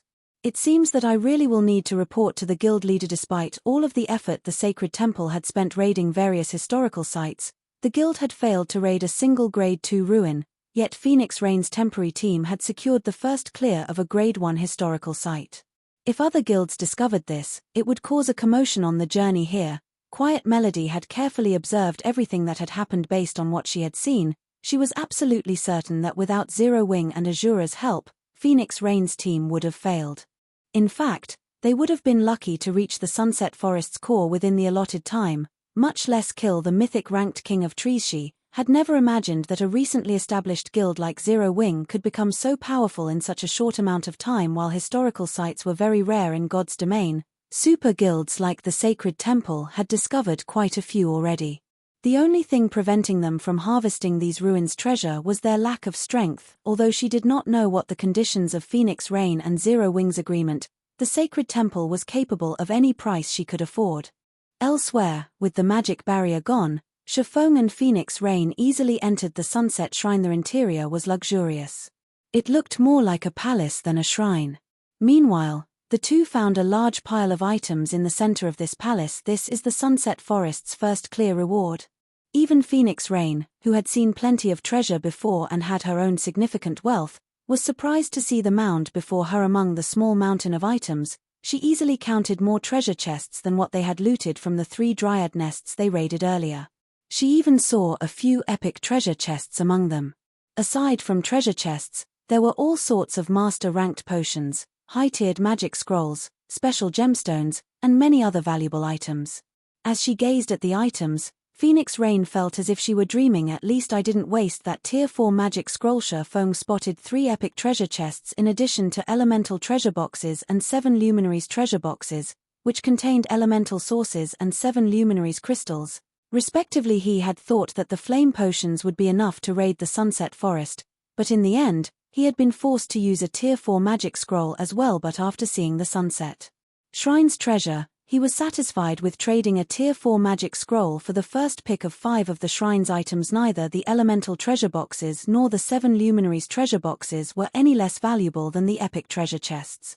An elemental treasure box would drop 1 to 3 elemental source stones when opened, while a 7 luminaries treasure box would drop 3 to 6 units of 7 luminaries crystals.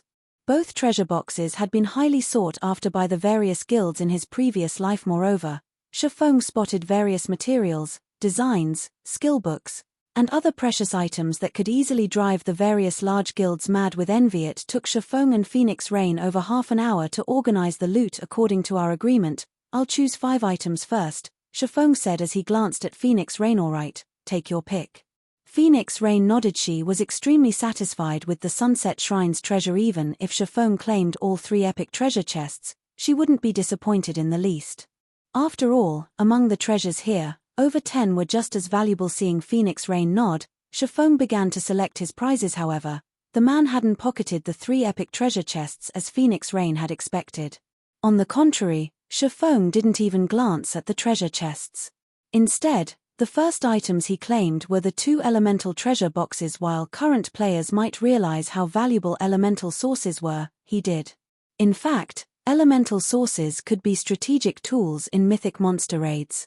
Hence, he had to prioritize these items. After selecting the elemental treasure boxes, Shifeng chose the Sunset Potion recipe, an advanced alchemy recipe unique to the Sunset Forest. The recipe usually had a very low chance at appearing in the Sunset Shrine. When consumed, the potion would halve the penalty of a single death. It was a super potion with a 24-hour cooldown. Avoiding death was incredibly difficult in God's domain. Each time a player died in the field, they'd lose an entire level. Hence, the Sunset Potion had been highly regarded in the past. Only very few guilds had been able to brew the potion, contributing to its rarity on the market. The potion had only cost 10 or so silver to produce, yet it had sold for around 1 gold. Now that the Sunset Potion recipe had dropped, he had no reason not to claim it. Shifeng also selected the basic mana bomb design, an advanced engineering design. Although the necessary materials to craft the item were rare and expensive, each basic mana bomb was as powerful as a peak Tier 2 attack. When used in conjunction with defensive turrets, the mana bombs could rival a Tier 3 attack. The design was far more valuable than an epic weapon. For Shifeng's 5th choice, he selected the only epic item throughout the hall, the 7 Luminaries Bible. Chapter 1484, 7 Luminaries Bible. Chapter 1484, 7 Luminaries Bible. These are the 5 items that you want. Phoenix Rain was a little confused as she saw Shifeng's choices. Setting aside the 7 Luminaries Bible, although the recipe and design for the Sunset Potion and basic mana bomb were valuable, both were very difficult to produce. There was no doubt that the item's production would be slow and limited. The rare materials for the basic mana bomb were particularly expensive. A single crafting attempt would cost around 2 gold, while the final product could cost 6 gold or more. Most importantly, unlike Tier 2 magic scrolls, the mana bombs had a 70% reduced effect against players. This impacted how useful the mana bombs could be. Generally, players would only want such an expensive tool to deal with enemy players. Unless necessary, most players avoided using such costly items against monsters. Even if Zero Wing crafted the basic mana bombs, the guild would only make a small profit from them. It would take ages before Zero Wing could earn enough money to make up for the loss of an epic treasure chest. The various large guilds' experts were already reaching level 50 and obtaining their Tier 2 classes. Because of that, most guilds were focused on converting their resources into items that would increase their experts' combat power, helping them overcome their promotion quests. Yet Shifeng did the exact opposite by investing his resources in items that wouldn't yield short-term profit. He had even chosen 2 elemental treasure boxes, which only confused her further. Shifeng simply chuckled at Phoenix Rain's question. Others might have a hard time using these items to increase a player's strength, but he wouldn't have any issues. This was especially true for the basic mana bomb. Although the production cost was high and it wasn't particularly useful against players, its effects would be miraculous against certain monsters. Moreover, he had chosen the 7 Luminaries Bible, the most valuable item the Sunset Shrine had to offer. He was more than satisfied with his share. 7 Luminaries Bible, epic rank item. Contains the records of magic arrays the gods had left behind. Sacrifice a sufficient amount of mana to activate the recorded magic arrays. The 7 Luminaries Bible would, at most, amount to some epic toll or magic array with indefinite uses to other large guilds. Moreover, even the strongest magic array within the Bible was intermediate rank. It could barely suppress a Grand Lord, yet it required a tremendous amount of mana to activate. Activating one of the 7 Luminaries Bible's intermediate magic arrays cost 2,000 magic crystals. The basic magic arrays cost 500 magic crystals to activate. Honestly, one could easily purchase a stronger array with so many magic crystals. The only benefit of the 7 Luminaries Bible was its variety. Players wouldn't need to search high and low for a specific kind of magic array. There was nothing else special about the item. What everyone didn't know was that the 7 Luminaries Bible didn't consist of a single volume. Rather, there were a total of 7 books. Only after gathering all 7 volumes could one display the 7 Luminaries Bible's true power. The various superpowers had clashed often to obtain more of the Bible's volumes in the past. They had discovered that one could use advanced magic arrays once they had collected 2 volumes. While intermediate magic arrays were rare, players could find them if they put in a little effort. However, the same could not be said for advanced magic arrays and above. In addition, the materials needed to craft advanced magic array scrolls were exceedingly expensive. Meanwhile, these arrays could even suppress mythic monsters, which would, in turn, increase players' chance of obtaining precious items. One could just imagine how valuable an advanced magic array could be if they could use it indefinitely for the cost of magic crystals. God's Domain's current superpowers hadn't discovered this secret yet. Otherwise, Phoenix Rain would have mourned the items lost. Once Shifeng had chosen his 5 items, Phoenix Rain organized her harvest. They had obtained far more than she had expected. After opening the 3 epic treasure chests, she had gained 3 epic items and 1 epic ranked, growth-type shield. She was ecstatic over the outcome. With an epic shield, the raids on the various team dungeons would be much easier for her team. She had also gained a large number of level 50 dark gold and fine gold weapons and equipment. Since level 50 was a major turning point in the game, level 50 equipment attributes were 2 ranks higher than that of level 45 equipment. Level 50 secret silver equipment could rival level 45 dark gold equipment. She now had enough level 50 secret silver, fine gold, and dark gold equipment to fully arm a 100-man team. As long as she gave these pieces to players who had items that reduced level requirements, they could improve their equipment right away. The shrine had also contained a large number of rare gemstones, all of which could visibly improve players' combat power. Meanwhile, the contest on Thunder Island prohibited the use of magical tools. This included items like the Bible of Darkness. Players had to rely on their own strength during the contest. This was also why Nine Dragons Emperor had spent so much money to gain Bloody Paradise's help in the Sunset Forest. When Phoenix Rain tried to hand 20% of the harvest to Shifeng, Shifeng refused the items. Instead, he requested Ancient Origin wood as his share of the bounty, which was the equivalent of every log they had found during the raid. With the Ancient Origin wood, Zero Wing could begin producing advanced speedboats. Since Phoenix Rain needed the weapons and equipment, she saw no reason to refuse him. Once they had finished distributing the loot, Shifeng and Phoenix Rain called everyone into the shrine, leaving the Sunset Forest through the teleportation array inside. They then split their party to prepare for the contest on Thunder Island. However, Shifeng planned to make his way to Ocean Viewing Town with his cargo of Ancient Origin wood, intending to begin the advanced speedboats production. By the time Shifeng and the others had returned to the Dragon Phoenix Pavilion's courtyard, news of their success in the Sunset Forest spread to the various superpowers. Although the system wouldn't announce a historical site's first clear to the local region, it was difficult to keep a lid on the matter with so many participants. Besides, Phoenix Rain had borrowed experts from a few other guilds for the raid. What? You're saying that Phoenix Rain obtained the first clear of a Grade 1 historical site? Since when had the Dragon Phoenix Pavilion grown so powerful? That's a Grade 1 historical site we're talking about. Zero Wing and the Azura Adventurer team? Where is this Azura Adventurer team from? Why haven't I heard of it? Go. Send someone to investigate this Azura Adventurer team. When the various superpowers upper echelons read their subordinates' reports, they turned their attention to Zero Wing and the Azura Adventurer team. Particularly Azura Zero Wing's prowess was no longer news to these superpowers. If they were familiar with the Dark Arena, they had heard of Zero Wing's experts. There was also the old news of Zero Wing's 1,000-man army defeating the Dragon Phoenix Pavilion's Shadow Dragon Legion, proving that Zero Wing had an incredibly powerful team. However, the Azura Adventurer team was a different story. With the Adventurer team being so powerful yet unknown, it had become a target for recruitment. Meanwhile, Nine Dragons Emperor's team cleared out a dryad nest in the Sunset Forest's core. Of the original 1,000 team members, less than 700 players remained standing. The survivors fought desperately to hold back a Grand Lord ranked dryad. Quick, take these dryads down, we don't have much time left. Nine Dragons Emperor anxiously shouted. He had used many of his trump cards just to get his team to the central area. Even then, he had spent more than 6 hours doing so. Once there, they had spent quite some time exploring the area before they had found a dryad nest, but they hadn't expected the dryads to be so difficult to deal with. In addition, the nest they had found had been guarded by multiple Grand Lords.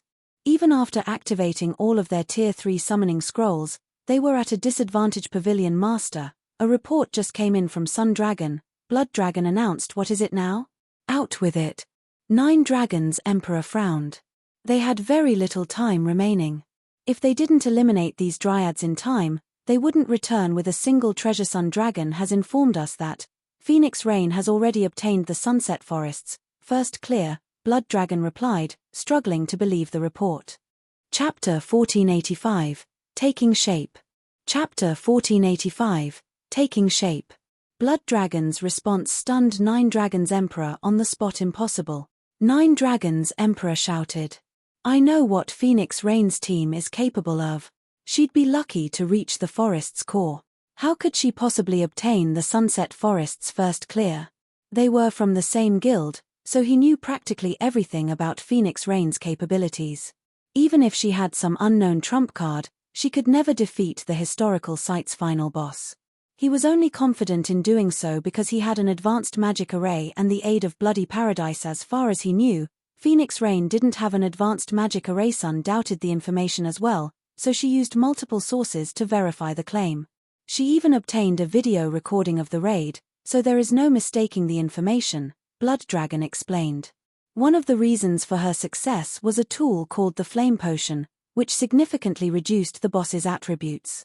In addition, the Azura Adventurer team has a super powerful MT that tanked the weakened boss by himself.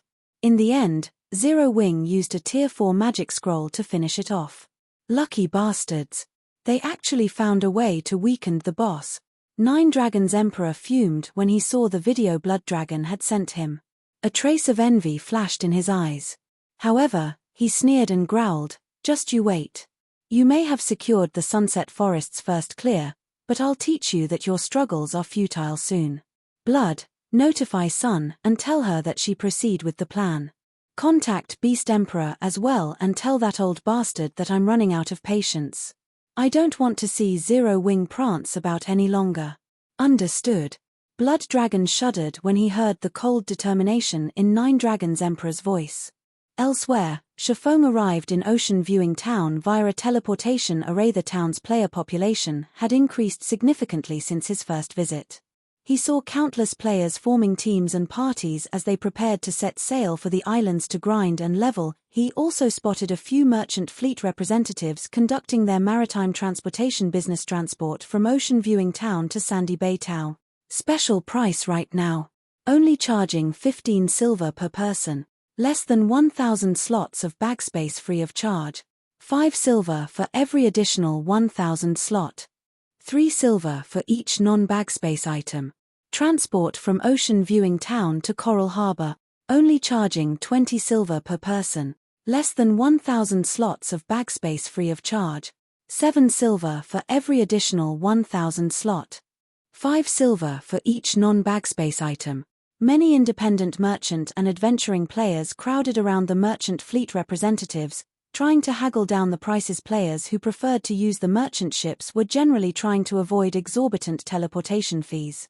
Cross-national teleportation fees were particularly expensive. Even teleporting to a neighboring country cost more than 1 gold. It wasn't unusual to pay 2 or 3 gold when traveling farther. It was cheaper to hire a ship. This was especially true for players transporting non-bag space items. Although the maritime transportation system in Ocean Viewing Town wasn't yet perfect, it had begun to take shape. These people sure are taking action quickly.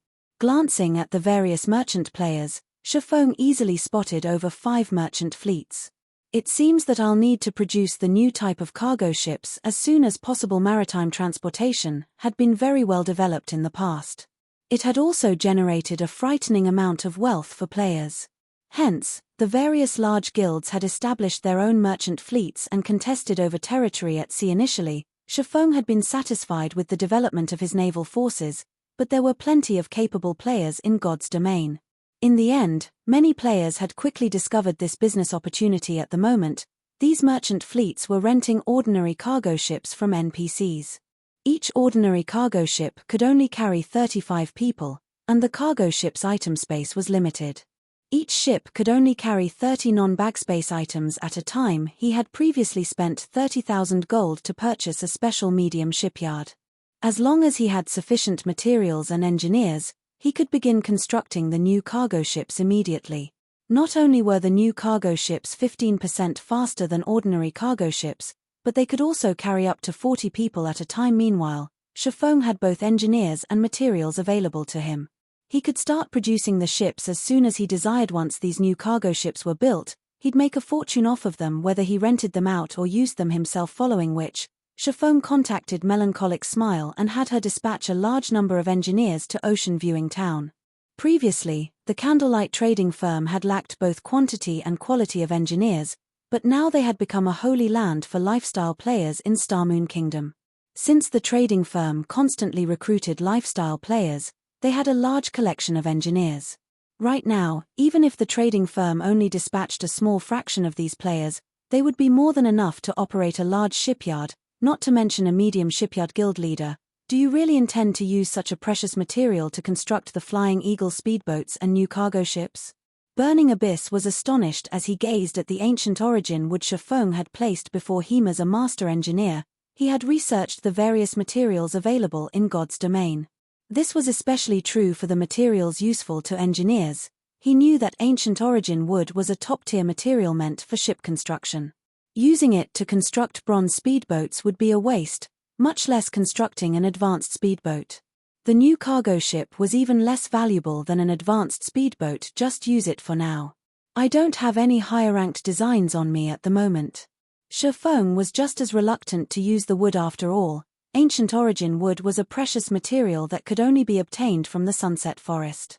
When used to construct ships, not only would it increase the production success rate, but it also had a chance of strengthening the ship with the power of ancients, enhancing the ship's quality. It was incredibly extravagant to use it to construct a ship that wasn't even bronze rank. However, he couldn't care less at the moment. Ship designs were extremely rare. He had been fortunate enough to obtain the design for the Flying Eagle speedboat and the newly developed cargo ship, following which, Shifeng handed Burning Abyss the basic mana bomb design and instructed him to produce the bombs. He was happy enough to let the advanced engineers take charge of producing the speedboats and the cargo ships. There wasn't a need to involve a master engineer like Burning Abyss in the project. The basic mana bomb was a different story. Despite only being basic rank, the design and advanced engineering design. If he left it to the advanced engineers, their success rate would at most reach 30%. If Burning Abyss crafted the bombs, however, his success rate would be at least 50%. Letting Burning Abyss produce the bombs would save on cost and materials. After all, the required materials were both rare and expensive. What an intricate design! I never knew magic arrays could be used in such a way. After glancing at the basic mana bomb design, Burning Abyss was captivated. I'll leave the shipyard's management to you. As for this design, you'll learn it. If you have time, try to produce as many of the bombs as you can. I have an important use for them, Shifeng said, chuckling at the engineer's starstruck expression. Guild leader. Burning Abyss was stunned when he heard Shifeng's instructions. However, he was instantly overjoyed and excited. Even after becoming a master engineer, he had only been promoted to chief engineer in the Candlelight trading firm. In the end, he was only one of Zero Wing's core members, but it was a different story if he were allowed to manage the shipyard. It was the equivalent of becoming one of the guild's upper management. Countless lifestyle players dreamed of such status, following which, Shifeng handed a portion of the shipyard's authority to Burning Abyss. He then paid Rodney a visit, calling in on the agreement with the master engineer to assist in the shipyard.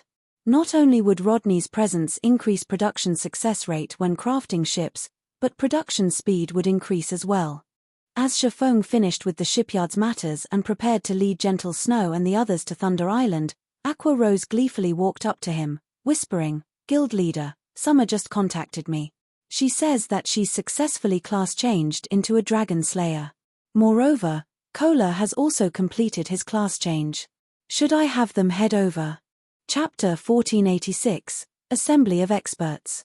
Chapter 1486, Assembly of Experts. They're done already? Shifeng was a little confused. As far as he could remember, the Dragon Slayer class change quest wasn't an easy one. Alright, tell them to hurry and join us. Honestly, He had been somewhat worried about having sufficient strength for the contest on Thunder Island and had even considered recruiting Owl's help. However, it seemed that wouldn't be necessary. Cola's success in becoming a Tier 2 Dragon Slayer Knight alone would boost the team's overall strength, not to mention Alluring Summer, who was now a Tier 2 Dragon Slayer mage. Both basic attributes and skills would undergo a qualitative transformation when players reached Tier 2. Cola also had the epic ranked Dragon Scale Shield. Had he been present during the King of Trees raid, the raid definitely would have been a lot easier. He wouldn't have needed to waste an incomparably precious Tier 4 magic scroll. Hearing Shifeng's answer, Aqua Rose immediately contacted Alluring Summer and Cola, telling them to gather in Ocean Viewing Town. Guild leader, if we don't leave soon, I'm afraid we won't make it in time. Gentle Snow said worriedly as she looked at the time. It would take quite some time to travel from Starmoon Kingdom to the Apocalypse Empire. Thunder Island was located in the Sea of Death's inner region, very far away from the Apocalypse Empire. There weren't any teleportation arrays connected to the island, so players had to rely on other means to reach it. In fact, the various major powers participating in the contest for Thunder Island's authority had long since set out. Phoenix Rain and Nine Dragons Emperor had only delayed their departure to obtain the weapons and equipment from the Sunset Forest. As soon as Phoenix Rain had cleared the historical site, she and her subordinates rushed towards the island. Since Shifeng had wanted to begin producing advanced speedboats as soon as possible, he had made a trip to Ocean Viewing Town with the ancient Origin Wood. Otherwise, they would have left for Thunder Island with Phoenix Rain's group. As a result, their group was far behind schedule. Furthermore, the Swift Dragon speedboat could only accommodate 30 people, half of their planned 60-man team. The rest of the members would have to sail on advanced speedboats. If they left right this instant, they would barely make it in time for the contest. If they waited for Cola and Alluring Summer, they'd likely be late. Relax. We have enough time, Shifeng consoled her, smiling, following which, Shifeng led everyone to Ocean Viewing Town's harbor. Half an hour later, Cola and Alluring Summer finally reached the harbor atop two majestic thunder wolves. The moment Cola and Alluring Summer arrived, they attracted a lot of attention from the players at the harbor. They were difficult to miss. Both of these players radiated intense auras from atop their mounts. Guild leader, we're sorry for the wait, Cola apologized as he stopped before Shifeng. It's fine. It's about time to set out, Shifeng said, nodding. He then invited Cola and Alluring Summer to the team. When Lifeless Thorn and his companions from the Ice Crystal World saw Cola and Alluring Summer, they were astounded. They had already been shocked by the Strength Zero Wings members displayed. They hadn't expected the guild to have even more experts. Lifeless, how confident are you of defeating those two? Cleansing Whistle whispered as she looked at Cola and Alluring Summer. Personally, Cleansing Whistle doubted that she was a match for Cola or Alluring Summer. Just by standing so close, she felt an intense wave of danger from them. The guy? Maybe. The other one? I don't know.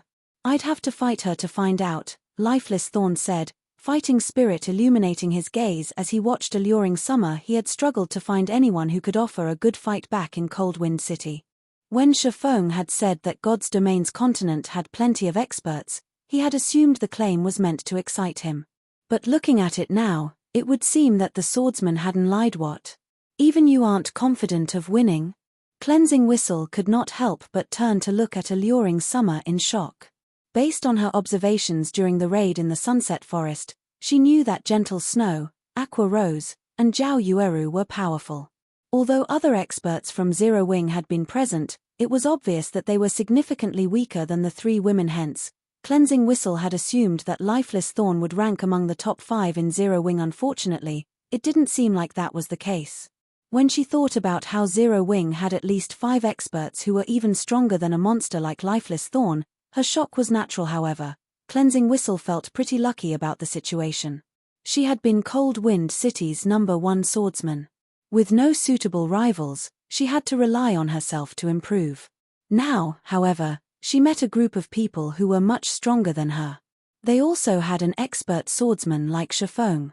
If she fought alongside these powerful people and leached off of their experiences, she could grow stronger far more quickly. Cleansing Whistle wasn't the only one with such thoughts.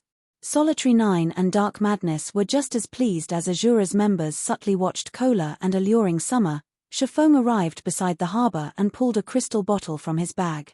He then began to chant, and incantation runes lit up and danced around the crystal bottle. A short moment later, dark fog surged forth, expanding to cover a large area of the water before Shifeng. The scene attracted a lot of attention. What's going on? Is that guy summoning a mysterious iron speedboat? That shouldn't be possible. No speedboat is that big. It must be a cargo ship. I've seen someone release a cargo ship before, and it definitely wasn't that large. While everyone discussed the disturbance, the cloud of dark fog expanded up and out. Soon, the fog dissipated, revealing Shifeng's ship. This ship was a silver sailboat, double the size of ordinary cargo ships. While it was docked, it dwarfed the nearby ordinary and advanced speedboats. What? That's a sailboat. How is this possible? Everyone was stupefied when they saw the one-horned sailboat. As naval players, they had spent most of their gaming career in God's domain at sea. Although they weren't well-known experts, they understood ships just as well, if not better, than the various large guilds. A sailboat could send tremors throughout the Apocalypse Empire. It could definitely overturn the current hierarchy of the Empire's naval powers. Even a bronze speedboat was no more than a fly to be swatted in the face of a sailboat guild leader. Since when do you have a sailboat? Could it be? Have you already repaired the sailboat we got from the fallen Ark? Aqua Rose's eyes glowed as she stared at the monstrosity of a ship before her. Although Zero Wing had the Swift Dragon speedboat, at the end of the day, a speedboat was just a speedboat. Without a large number of support ships, it would be very difficult to exert the Swift Dragon speedboat's maximum potential. At most, Zero Wing would be a minor threat to the Apocalypse Empire's various naval powers. However, it was a different story if Zero Wing had a sailboat. A sailboat would allow Zero Wing to contest for the Empire's port cities. If they had their own port city, they wouldn't have to operate in the dark. They could simply steamroll over any opposing forces. Even Gentle Snow was speechless. Despite being one of the guild's vice-guild leaders, she still didn't have a clear idea of how many secrets Zero Wing had. It wasn't unlike the Azura adventurer team's sudden appearance. I haven't repaired the storm sailboat yet. I obtained the one-horned sailboat from a sea monster I helped kill, Shifeng said, shaking his head. All right, we don't have much time. Get on the boat. Chapter 1487. Shocking all sides. Due to the dark clouds that shrouded the Sea of Death all year round, it was always dusky. However, contrary to the islands in the Sea of Death, lightning constantly struck around Thunder Island, illuminating the area. As Thunder Island could be found in the Sea of Death's inner region, permanent storms assailed the water. In addition, a large number of powerful sea monsters lived in the area, preventing seafaring adventurers from casually approaching the island at this moment. However, ships of various kinds had dropped anchor around Thunder Island, forming a tight circle around the landmass. The naval adventurer teams that had come to spectate the upcoming contest were shocked. Pantheon's fleet is amazing. It dispatched 14 bronze speedboats and 1 mysterious iron speedboat. That's nothing. Look at the Sacred Temple. Now, that's what I call amazing. The Sacred Temple has sent over 100 speedboat. Among them, 23 are bronze speedboats, and over 50 are advanced speedboats. There are even 2 mysterious iron speedboats in the fleet. The Sacred Temple's navy is definitely the strongest of them all. I'm not so sure about that. Miracle has been rapidly developing its navy. Although the guild doesn't have any mysterious iron speedboats, it has 21 bronze speedboats and the Sea Dragon Mark, a secret silver speedboat. You should see how fast that secret silver speedboat is. I wonder who will win the contest. The spectating players brimmed with anticipation as they discussed the participating superpowers' navies. Originally, only a few superpowers had focused on the contest for Thunder Island, but as time passed, more guilds began to realize how important marine resources were. This was especially true for the treasured area known as the Sea of Death. In the end, more super guilds and super first-rate guilds had joined the fray. Moreover, Thunder Island was the only safe haven in the Sea of Death. Any player that wanted to develop in the Sea of Death would have to dock at Thunder Island to restock and repair. Otherwise, traveling to and from the Sea of Death would be incredibly time-consuming. Whoever controlled Thunder Island would become the Sea of Death's unofficial master. Naturally, the contest on Thunder Island concerned every player's development in the Sea of Death. They had to pay attention to it. After all, every guild had a different management style. Besides, It was not often that they got to watch God's Domain's superpowers have a go at each other's throats. Although they didn't have an entry pass for Thunder Island, they had all purchased an intermediate magic mirror, which cost 8 gold coins. The intermediate magic mirror allowed players to spy on a 100 by 100 yard area within a 10,000 yard radius for 4 hours. Fortunately, the Thunder Island contest only lasted 8 hours. 16 gold might be expensive to an ordinary adventure team, but the naval adventurer teams capable of reaching Thunder Island were extraordinarily strong. Spending 16 gold coins was nothing to them after all. Each of their adventurers yielded several to over a dozen gold. They could easily earn back the spent coins by exploring dangerous areas. Players didn't get to see matches between the superpowers peak experts every day. Who knew when they would get another opportunity? Furthermore, the various large guilds highly valued Thunder Island. They would definitely go all out in the upcoming contest. While everyone waited for the barrier around the island to open, speedboats continued to arrive. Among these speedboats, some belonged to the various expert teams the superpowers had hired. Amazing. Isn't that the Shadow Knight Order, a top adventurer team in the Beast Empire? They're joining the contest as well. Look. That person looks like Undead, Bloody Paradise's commander. Many of the ships sailing towards Thunder Island belonged to well-known experts and adventurer teams in God's Domain. However, as everyone watched the famous expert teams, a gigantic, silver sailboat suddenly broke through the waves. As the sailboat pushed forward, the speedboats in its path inadvertently moved aside, opening a path as if their king had arrived. The silver sailboat soon arrived before the magic barrier enveloping Thunder Island. Everyone watched the ship, questions dancing in their minds. Crap. That's a sailboat. It's so fast. Who owns it? That's a sailboat. Speedboats are nothing but pests in comparison. The one-horned sailboat's arrival earned a round of gasps from the watching players. Both the independent players here to watch the contest and the various superpowers members were surprised to see it march. Which power do those people belong to? They actually got their hands on a sailboat. Why haven't I received a report about this? 1,000 Miles, Miracle's second vice guild leader, asked the long-haired beauty beside him as his expression turned grim. I don't know. There's no mention of it in the information we collected on the superpowers, Silent March said, shaking her head. She was similarly shocked to see the one-horned sailboat. Miracle had focused on developing its navy since the game had launched, yet they had only found a few clues about acquiring a sailboat. They were still far from actually obtaining one. It was truly hard to imagine that someone had found one before they had sent someone to investigate this matter immediately. I want to know everything there is to know about that sailboat. 1,000 Miles barked, greed flashing in his eyes. Also, send someone to keep an eye on those people.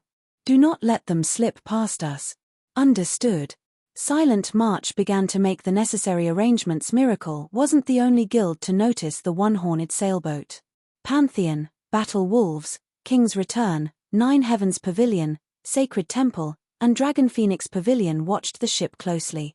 They were all hungry to know which power that sailboat belonged to. Shortly after these guilds' upper echelons ordered their investigations, cloaked figures began to arrive on the deck.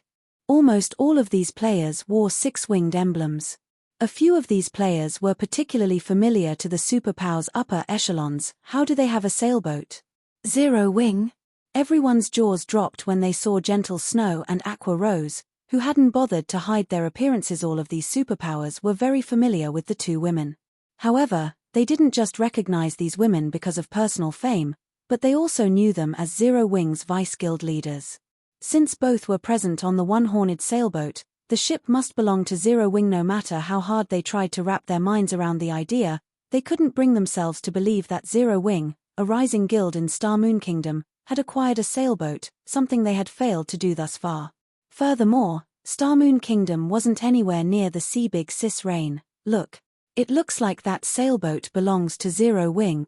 Blue Phoenixes stared in shock when she saw Shifeng on the one-horned sailboat's deck. Rather than responding, Phoenix Rain was dazed. Suddenly, she realized why, after emerging from the Sunset Forest, Shifeng had taken his sweet time to deal with some other matter rather than rushing to Thunder Island. It turned out that he had hidden yet another trump card. The one-horned sailboat gradually came to a halt beside Phoenix Rain's fleet. The various superpowers, who had been watching the sailboat, shifted their gaze to the Phoenix Pavilion Master. Phoenix Rain stared back, at a loss for words. Chapter 1488, Struggle for Thunder Island. Chapter 1488, Struggle for Thunder Island. When everyone saw the one-horned sailboat park beside the fleet Phoenix Rain commanded, they couldn't help their wariness of the woman. It was true that the struggle for Thunder Island relied on players' strengths, with external tools being prohibited. However, one had to obtain Thunder Passes to participate, and to do so, they needed to kill the Sea of Death's bosses with a sailboat. Phoenix Rain would have an easier time defeating those bosses. In turn, she could collect more passes. The more Thunder Passes one possessed, the more players they bring to the contest. Although each guild was allowed a fixed number of Thunder Passes, the same couldn't be said for future contests. Now that Phoenix Rain had a sailboat, she would pose a huge threat during the next contest. Zero Wing sure has a lot of secrets. Quiet Melody, who stood on the deck of one of the Sacred Temple's speedboats, turned to look at Phoenix Rain, envy gripping her heart. The various superpowers had struggled to recruit naval powers, trying to bolster their forces so they could obtain more Thunder Passes. Yet, despite Phoenix Rain only recently focusing on her navy, she had recruited a powerful ally like Zero Wing, which had its own sailboat. Phoenix Rain had cooperated with Zero Wing before it had risen to greatness. Needless to say, Zero Wing would help her grind for Thunder Passes if she asked. However, unlike Quiet Melody, who had a strong friendship with Phoenix Rain, the other superpowers' upper echelons had far more nefarious thoughts. The various superpowers were preparing to aim their spearheads for the threat known as Phoenix Rain. Damn it! How did Zero Wing get that sailboat? Nine Dragons Emperor glared at the one-horned sailboat with intense jealousy. Although it was a single sailboat, its combat power was far beyond any speedboat. While they had explored God's domain's oceans, the various superpowers had learned one thing: ships were more important than players in naval combat. If a ship weren't of a certain quality, it wouldn't be able to contend with the boss sea monsters.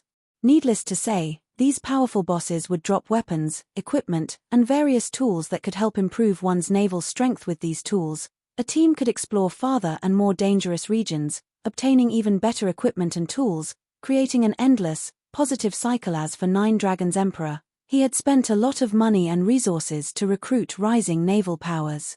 He had only amassed a sizable fleet after many challenges. This fleet was why he was confident in surpassing Phoenix Rain. However, the appearance of Zero Wing's one-horned sailboat had instantly made a joke of his effort. Pavilion Master, if Phoenix Rain has the help of a sailboat, she'll be a huge challenge in future struggles over Thunder Island, Blood Dragon worriedly commented. There was no doubting that neither Phoenix Rain nor Nine Dragons Emperor would dominate Thunder Island this time. At most, each side would occupy a small corner of the island, slowing growing their navies until they could dominate the island as a whole. Now that Phoenix Rain had a sailboat on her side, there was no doubt that she had a massive advantage of Nine Dragons Emperor in future contests. Phoenix Rain will be a problem during future struggles for Thunder Island. However, she has to last until the next contest. First, Nine Dragons Emperor hissed once he calmed down. Sneering, he continued, contact the other guilds. Tell them that I'd like to discuss cooperation. I'm sure they'll be willing to work with us to annihilate Phoenix Rain. The various superpowers had been wary of each other thus far. They'd be fortunate not to make more enemies, let alone participate. However, now that they all faced a future threat like Phoenix Rain, they would be willing to cooperate. Understood. I'll contact them right away. Realization dawned upon Blood Dragon. He then turned towards Phoenix Rain's group, smirking. How are things coming along on Sun's side? Nine Dragons Emperor asked Pavilion Master. Rest assured, everything has been dealt with. All you need to do is sit back and watch the show, Blood Dragon reported with a smile. Excellent. I want to see Phoenix Rain's expression when she finds out. Nine Dragons Emperor nodded in satisfaction. Meanwhile, Phoenix Rain was shocked to learn that Zero Wing had its own sailboat. Team leader Yi Feng. Zero Wing's entrance was certainly grand, Phoenix Rain said, smiling bitterly as she sensed malice from all directions. Once we enter Thunder Island, I'm afraid many parties will target our team. Phoenix Pavilion Master, don't you see the opportunity? Shi Feng retorted, chuckling. While Zero Wing's frightening potential was a threat to their competitors, it also made the guild the best choice for an alliance. It was impossible for a single superpower to monopolize Thunder Island. Everyone understood this, and it was precisely why the various superpowers sought allies. After all, The profits one could gain with a single supporter versus two or more differed greatly. The various superpowers might have looked down on Phoenix Rain, thinking themselves above cooperating with her, previously, but now that her side had such potential, she could be a formidable ally. When the Phoenix Pavilion's members heard Shifeng's reasoning, realization dawned. They were in awe of the swordsman's foresight. In reality, Phoenix Rain had considered seeking an alliance with a few other superpowers and had sent Blue Phoenix to negotiate. Unfortunately, although the Dragon Phoenix Pavilion was a super first-rate guild, the guild's strength was split three ways. Among them, the Great Pavilion Master was the strongest within the pavilion.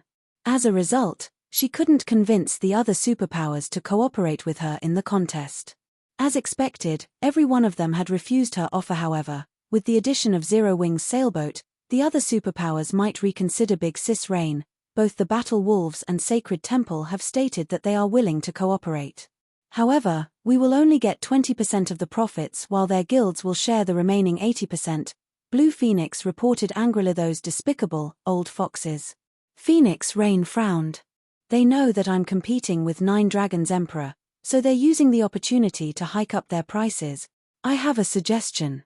Would you be interested in hearing it, Phoenix Pavilion Master? Shifeng suddenly asked. A suggestion? Phoenix Rain gave the man a curious look. May I know what sort of plan team leader Yifeng has in mind? I'll represent Zero Wing in this alliance. Negotiate with the Battle Wolves and the Sacred Temple for 40% of Thunder Island's profits, Shifeng said. 40%? Blue Phoenix was astonished. She thought that Shifeng had completely lost his mind. It was obvious that the Battle Wolves and Sacred Temple had discussed the situation beforehand and only intended to offer Phoenix Rain 20%, yet Shifeng wanted to ask for twice that. If the two guilds heard this, they'd laugh themselves to death. Team leader Yifeng, are you serious? Phoenix Rain asked earnestly. Chapter 1489, Terrifying Potential. Chapter 1489, Terrifying Potential. Guild Leader. Shifeng's proposal surprised both Gentle Snow and Aqua Rose. Both women thought the idea was ludicrous. The 20% the Battle Wolves and Sacred Temple had proposed included Zero Wing's cut, yet he wanted to double the price. Neither guild would ever agree. After all, both were bona fide super guilds. Phoenix Pavilion Master, do you really think that our two guilds aren't worth 40% of Thunder Island's profits? Shifeng asked, smiling. This. For a time, Phoenix Rain did not know how to answer Shifeng's question. Her forces were, in no way, inferior to Battle Wolves and Sacred Temples. She just didn't have as many people. However, it was a different story if she included Zero Wing's sailboat. Zero Wing's sailboat could make up for the naval combat power the Phoenix Pavilion lacked. If both guilds worked together in the future, they'd be able to secure far more Thunder Passes than the Battle Wolves and Sacred Temple. Hence, asking for 40% of the profits was in no way excessive. Only, the Battle Wolves and Sacred Temple knew that other guilds would target her if she didn't cooperate with them. All sides might even turn against her as soon as they entered Thunder Island. If you don't feel that we're worth that much, then you should see this. Shifeng understood Phoenix Rain's concerns. He sent her a trade request, placing one of the crystal bottles from his bag into the trade window. This is a small sailboat. How? Phoenix Rain shot Shifeng an astounded look when she saw the item in God's domain. Items currently in use couldn't be placed in a trade window. The fact that she was staring at a small sailboat proved that Zero Wing had more than one. She found it truly hard to believe that, while the various superpowers frantically searched for sailboats, Zero Wing had acquired at least 2 without anyone noticing. She even wondered if her eyes were playing a trick on her, but when she clicked on the glass bottle, the attribute panel that appeared proved its existence. Phoenix Pavilion Master, what do you think of my proposal now? Shifeng asked, smiling. The small sailboat he had just revealed was none other than the ordinary small sailboat he had liberated from the Freedom Alliance's identical summer. Although it was only an ordinary small sailboat, its combat power far surpassed any speedboat. He also had the mysterious iron-ranked storm sailboat, which he had yet to repair. Unfortunately, the storm sailboat wasn't usable combat power right now. Hence, he had only decided to reveal the ordinary small sailboat. I understand. I'll notify the Battle Wolves and Sacred Temple about your proposal, Phoenix Rain said after taking a deep breath. When she looked at Shifeng, she felt as if the man were foreign to her. Big Sis Rain? Blue Phoenix gave her friend a confused look. She could not figure out what Shifeng had shown Phoenix Rain to change her mind about such a huge risk so quickly. Don't try to persuade me. Just do as he says, Phoenix Rain commanded with no other choice. Blue Phoenix transmitted the new offer to the Battle Wolves and Sacred Temple's upper echelons. She no longer dared to think of what their reply would be. Interesting. Phoenix Rain is bold enough to make such an offer despite her current predicament. Eternal Dead, the Sacred Temple's guild leader, could not help but laugh when he saw Phoenix Rain's counteroffer. On the other hand, Quiet Melody was dazed for a moment when she read the new message. Only one thought came to her mind: has Phoenix Rain lost her mind? If Phoenix Rain had the authority to mobilize all of the Dragon Phoenix Pavilion's forces and Zero Wing's sailboat, she might have a chance of convincing the Battle Wolves and Sacred Pavilion to agree with her conditions. Unfortunately, with her current strength, the super guilds would never agree. Based on Quiet Melody's knowledge, Phoenix Rain had only obtained 270 slots for the contest. That was barely on par with 9 Dragons Emperor's slots, but the Sacred Temple had 710. Ignoring the standards of the guild's experts, the severe difference in numbers put Phoenix Rain at an overwhelming disadvantage. Melody, tell Phoenix Rain that her condition lacks sincerity, and the Sacred Temple will need time to consider her offer properly, Eternal Dead said, smiling. Understood. Quiet Melody nodded. Elsewhere, the Battle Wolves' upper echelons prepared a similar answer. Big Sis Rain, both guilds gave the same reply. They have said that they need more time to consider, Blue Phoenix helplessly reported. Obviously, the Battle Wolves and the Sacred Temple wanted to watch them make a fool of themselves and take advantage when the other superpowers targeted their forces on Thunder Island. If they went crawling to the two guilds, then they'd be lucky to get 20%, much less 40% of the island's profits as expected. It seems that we can only take this one step at a time. The outcome didn't surprise Phoenix Rain whatsoever. All she could do was try her best in the contest. As long as she could occupy a spot on the island, nothing could stop her in the future. While the various superpowers had negotiated alliances, the magic barrier around Thunder Island turned from blue to crimson. Furious roars echoed from the island, and despite being so far away, everyone heard them clearly. Has the contest begun? As more of the island's monsters voiced their rage, the spectating adventurer teams took out their intermediate magic mirrors and began to observe the landmass move out. In response, the various superpowers stored their ships and retrieved their thunder passes. They used the passes to leave a thunder mark on their members, each pass imparting 10 marks. Any player with a thunder mark could teleport to Thunder Island at any time. Shortly after, the various superpowers members disappeared almost simultaneously as they teleported to Thunder Island to contest for the ancient towers. During the contest, players were prohibited from using any tools. They could only rely on their own power to compete. In addition, all of the island's monsters had frighteningly high magic resistance and defense. Players had to occupy as many ancient towers as they could, reducing these monsters' magic resistance and defense, or raiding the encampments would be very difficult. Meanwhile, teleportation to Thunder Island wasn't completely random. Generally, players who were close to each other would teleport to the same location. As long as they gathered before teleporting to the island, they could take action as a team as soon as they arrived. It seems that we got a good location. After arriving on the island, Shifeng inspected the system map. Currently, their group was north of Thunder Island's outer region, very close to a monster encampment and 3 ancient towers.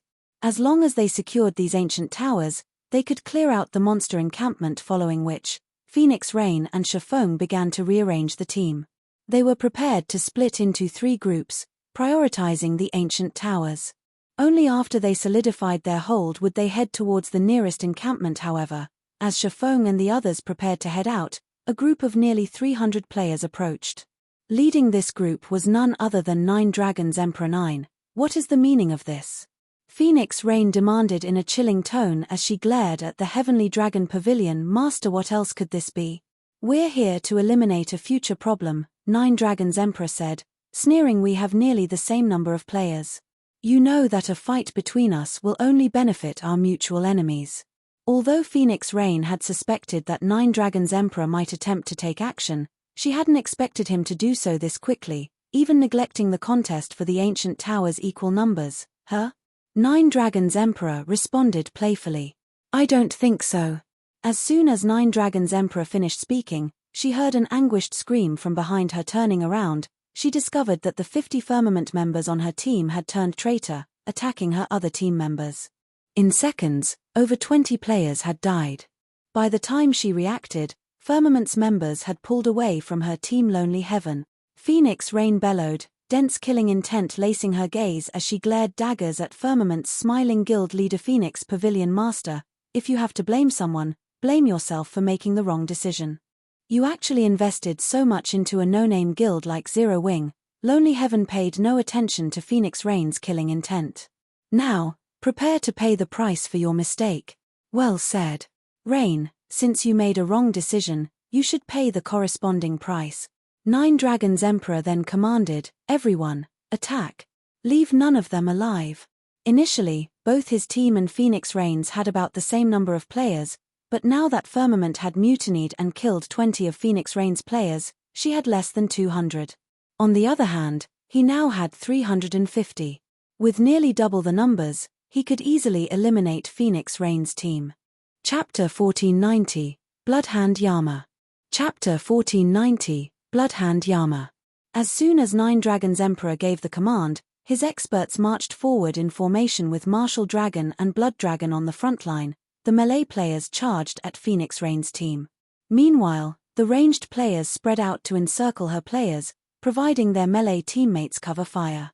The healers in the back began their incantations immediately with Firmament's members behind them. Phoenix Rain's team had nowhere to go. Everyone, concentrate your attacks on Firmament's members. We're breaking through. Avoid prolonged fights.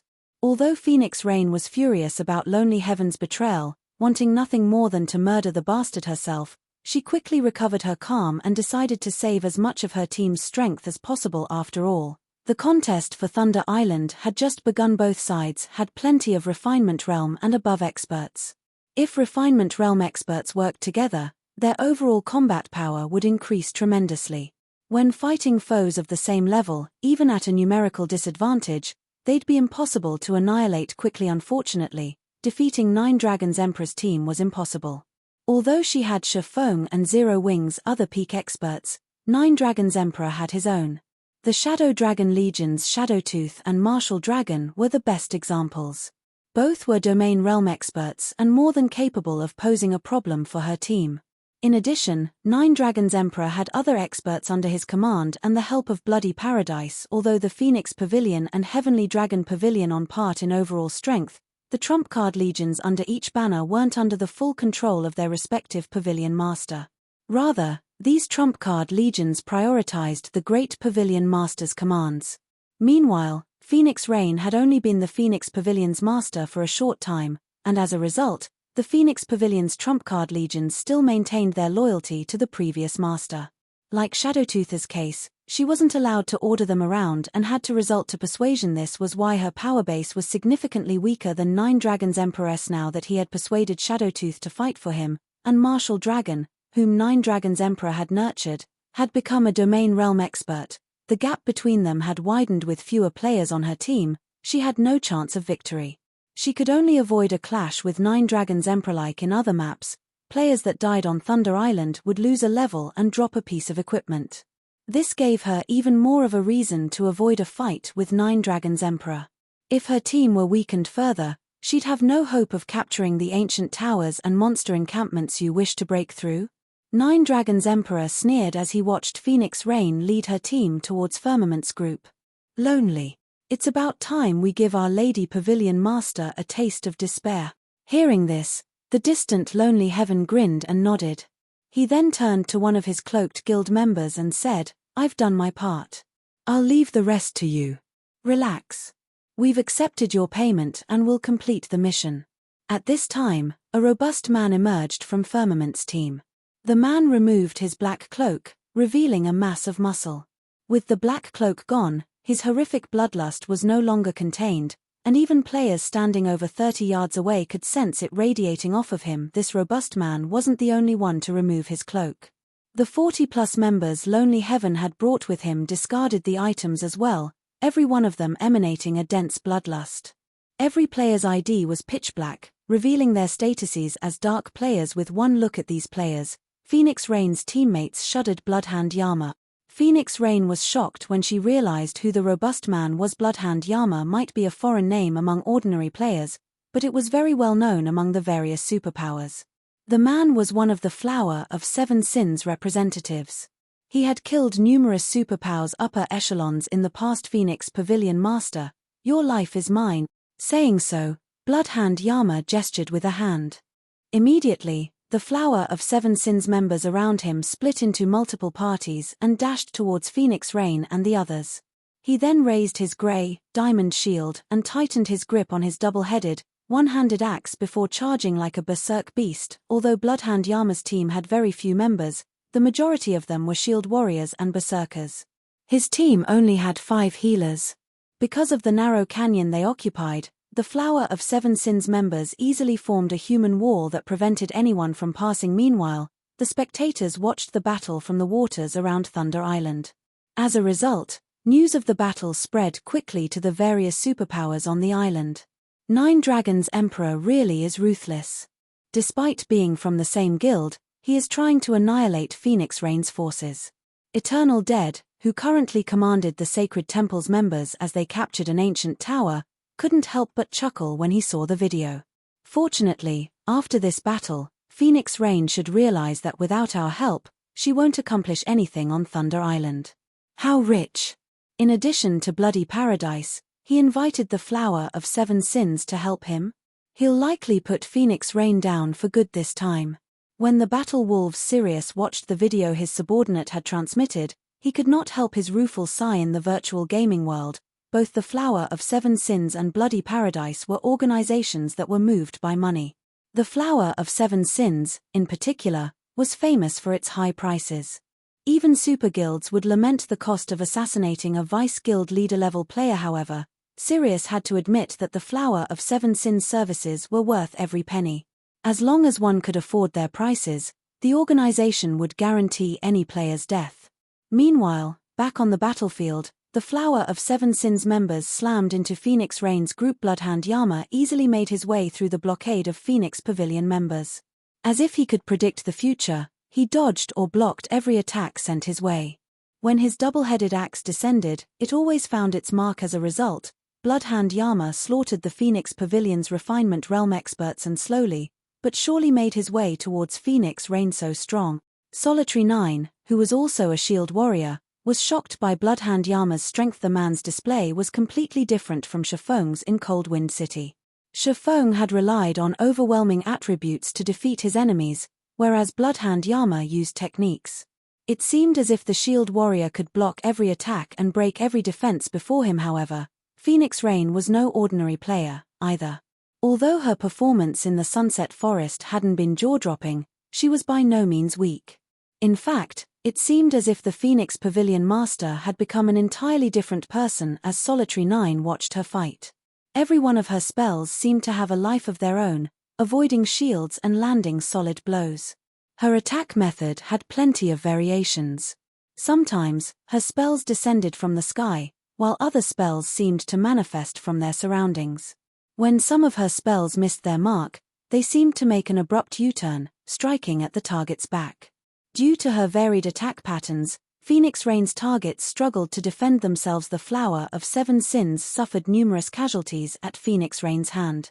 She had even killed 2 party leader-level experts. Meanwhile, Blue Phoenix seamlessly executed triple casting, using her powerful spells to disperse the attacking formation. The level of combat dumbfounded the players watching from safety. Countless players used a variety of combat techniques, which they rarely got to see. Moreover, they watched as players used skills in unheard-of ways. At the end of the day, however, Phoenix Rain's team was wedged between 2 forces. In addition, 9 Dragons Emperor's side had an absolute advantage in numbers. It was only a matter of time before the Phoenix Pavilion Master's team fell. It seems we have no choice but to expose our trump card.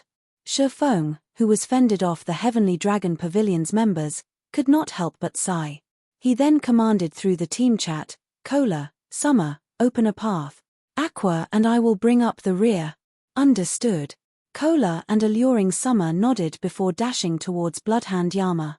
Chapter 1491, Experts Clashing. Chapter 1491, experts clashing. Just as Shifeng finished issuing orders, a figure appeared behind Kola Assassin. "Be careful."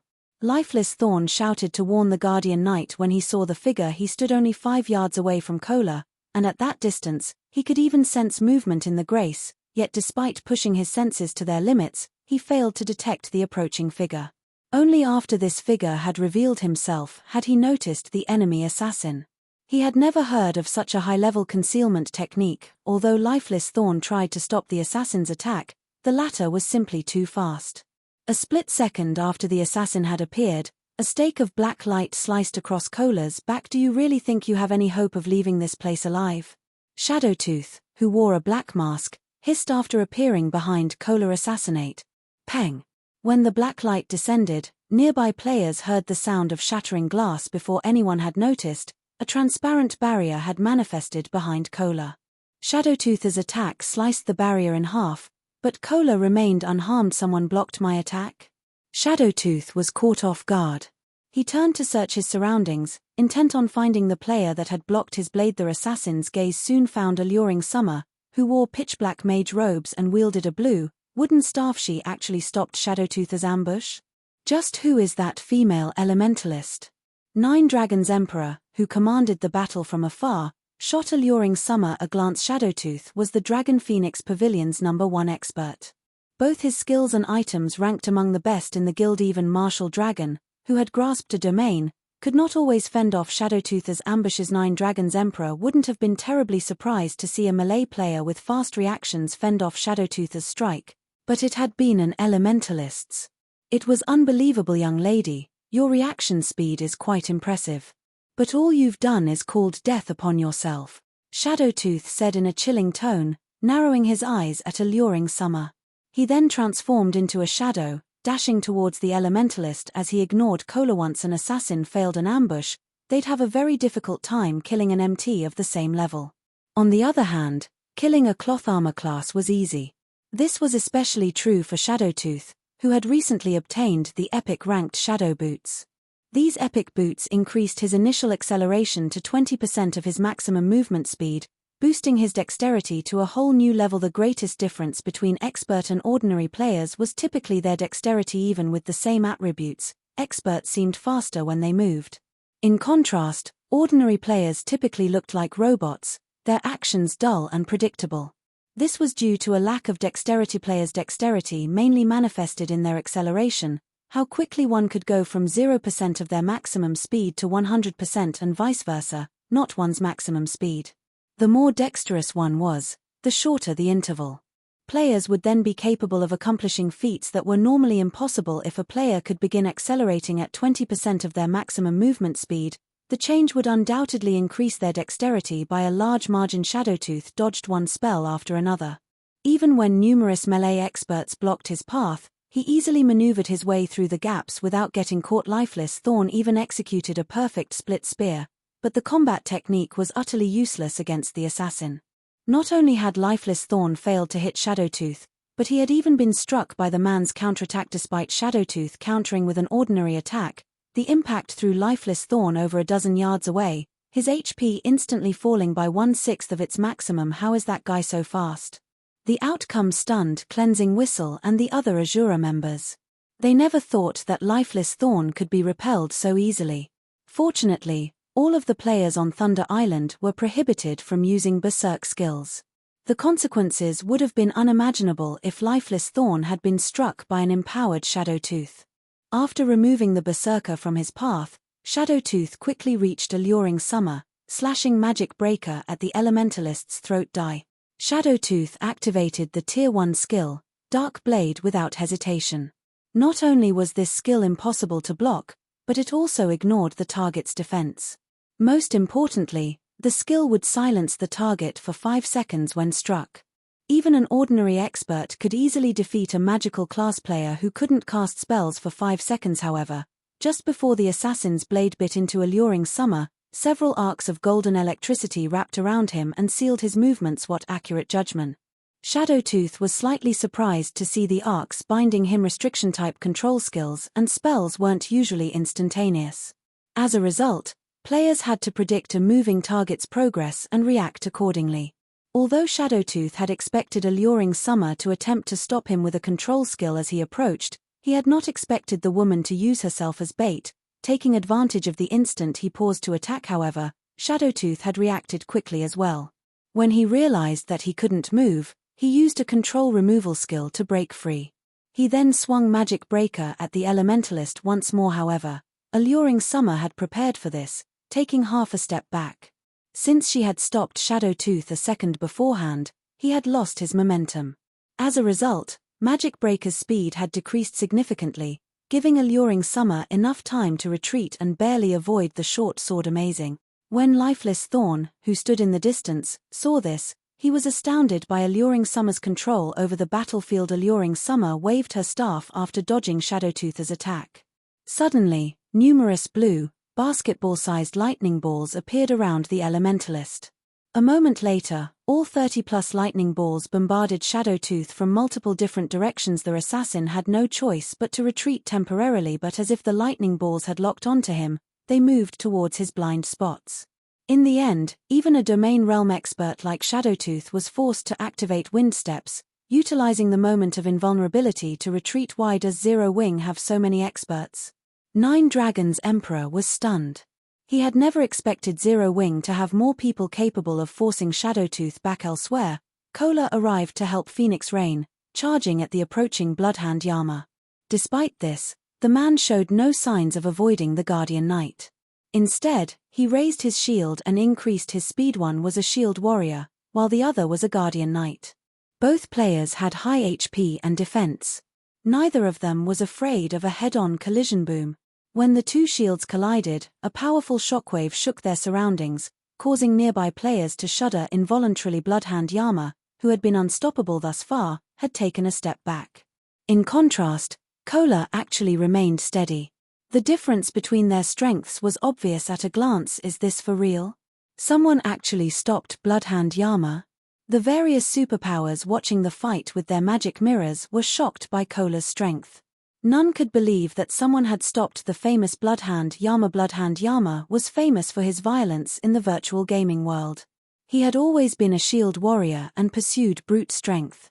Unlike ordinary MTS, Bloodhand Yama focused on strength when allocating his free attribute points and selecting weapons and equipment.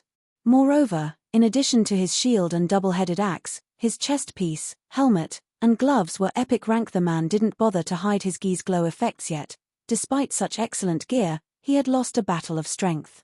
It was simply inconceivable. Chapter 1492, Dragon Slayer's Power. Chapter 1492, Dragon Slayer's Power. After getting repulsed by Kola, Bloodhand Yama did not evince even the slightest bit of anger or frustration. On the contrary, he licked his lips and revealed an excited expression. Immediately after, he raised his shield and charged at Kola again. This time, however, he did not go for a frontal assault. Instead, just when Bloodhand Yama was about to clash with Kola, he suddenly changed his footwork, generating an afterimage in his original location as he circled around and avoided Kola's charge, leaving the Guardian Knight to hit only air. Immediate after, Bloodhand Yama appeared on Kola's right, the double-headed axe in his hand striking down at Kola's side abdomen, which was not protected by the Guardian Knight's shield, with lightning speed down. Following which, a crisp clang resounded in the surroundings. Dazzling sparks flew as well. At the critical moment, Kola had managed to shift his body sufficiently to allow his one-handed sword to block Bloodhand Yama's attack. Meanwhile, as a result of this clash, Bloodhand Yama staggered back a step. Bloodhand Yama's doppelganger slash actually got blocked. Phoenix Rain, who had initially been preparing to help Kola, could not help but be surprised by this scene. Just how much strength is Zero Wing hiding? She originally thought she had a very clear understanding of Kola's strength. Meanwhile, as far as she knew, Kola was definitely not strong enough to go up against Bloodhand Yama, even though he was the lead MT of Zero Wing's main force and possessed quite respectable basic attributes. However, with the facts placed before her, she had no choice but to admit that her understanding was inadequate. In reality, Phoenix Rain wasn't the only person surprised by this outcome. The Flower of Seven Sins members and Nine Dragons Emperor were similarly shocked. Right now, two of their most powerful members were actually stopped. Moreover, Bloodhand Yama's distraction gave Phoenix Rain and the others an opportunity to focus on dealing with the other members of the Flower of Seven Sins. Only Shifeng found this outcome to be natural after all. Cola and Alluring Summer had both obtained the Dragon Slayer legacy. The Dragon Slayer legacy was a relatively special legacy. Unlike other legacies, it did not provide players with any elaborate skills or spells. However, it was a legacy that was upgradable. If the legacy were fully upgraded, it would not be the slightest bit inferior to a peak legacy. The reason for this was the dragon power players received when obtaining the Dragon Slayer legacy. The denser the dragon power inside a player's body was, the greater the power they would be able to exhibit. Legends had it that the power of the strongest Dragon Slayer in history surpassed even that of dragons. Now that Cola and Alluring Summer had become Dragon Slayers, their life ratings were superior to that of Tier 2 players. Hence, their basic attributes, physiques, and reaction speeds were not something players of the same level and tier could compare to. These attributes would only become increasingly stronger as Cola and Alluring Summer obtained more Dragon Origin crystals. At that time, their life ratings would be able to reach the same level as dragons in God's domain. Dragons were the symbol of death and destruction. If players could achieve a life rating equal to dragons, one could just imagine how strong they could become. They could easily overwhelm even players that had demonized. Meanwhile, on Thunder Island, which prevented players from using berserk skills, Cola's and Alluring Summer's basic attributes were most likely inferior to only Shifeng's own. As for their physiques, theirs were even slightly superior to his own. This was the reason Shifeng had tasked the two of them with opening up a path for the team in terms of techniques. Bloodhand Yama and Shadowtooth indeed possessed an overwhelming advantage over Cola and Alluring Summer. However, the difference in tiers and the power of the Dragon Slayer class were more than enough to offset the difference in techniques and allow Cola and Alluring Summer to just barely surpass the two domain realm experts. With Bloodhand Yama tied down, Phoenix Rain and Blue Phoenix were able to coordinate their attacks with each other and relentlessly reduce the member count of the Flower of Seven Sins. At this rate, it was only a matter of time before Phoenix Rain's team broke out of the Encirclement Dragon Pavilion. Master, Zero Wing has really hidden a lot of its power. With Phoenix Rain's capabilities, I'm afraid it'll take only another minute or two for her team to escape the encirclement, Undead said, chuckling as he looked at the distant Flower of Seven Sins members fighting. Are you really sure you don't need my help? Hearing Undead's words, Nine Dragons Emperor gritted his teeth and said, Fine, as long as you can pin down Phoenix Rain's team here, I'll give that item to you. Although he had managed to invite Bloody Paradise to aid him, getting Undead to personally take action was a whole other story. However, with the situation having reached this point, he couldn't care less about paying the additional cost right now. If he failed to get rid of Phoenix Rain in this favorable terrain, doing so would become much more difficult afterwards. Thanks a lot, Undead said, smiling faintly. He then started pacing slowly towards the battlefield. Upon Undead's entry into the battlefield, the Bloody Paradise members suddenly underwent a change. As if they had entered into a frenzy, they disregarded all costs to open up a path for Undead. As for Undead himself, he chanted an incantation as he walked forward. Suddenly, a pitch-black magic array appeared in the sky, enveloping half of the battlefield. The ambient mana then began surging towards the magic array, forming numerous pitch-black spears. Tier 1 curse, dark feathers, disappear. Undead swung down his staff. Suddenly, several hundred pitch-black spears descended from the skies. As if they possessed a life of their own, these pitch-black spears all struck at the defensive blind spots of the enemy players. Each spear carried the power of a Tier 1 peak attack. Even MTS with high defense and magic resistance lost over 6,000 HP when struck. As for the other classes, they received over -10,000 damage from each spear. In the blink of an eye, the pitch-black spears killed over a dozen players, who failed to defend themselves properly. Even Solitary 9, who possessed the Titan Guard, could not repulse every spear sent at him and ended up getting struck 8 times. If not for him activating Titan's Heart, his HP would have long since ended up at a critical level. Who is that man? Cleansing Whistle's expression darkened considerably when she stared at Undead. She felt that Undead was simply too terrifying. After all, the man had actually managed to control hundreds of pitch-black spears simultaneously, making the spears move as if they were alive. Fortunately, she stood quite a distance from Undead and got struck by only 3 spears. Had she been any closer to the Elementalist, She might have lost her life already. So this is the 11th ranking expert on the God's Domain experts list.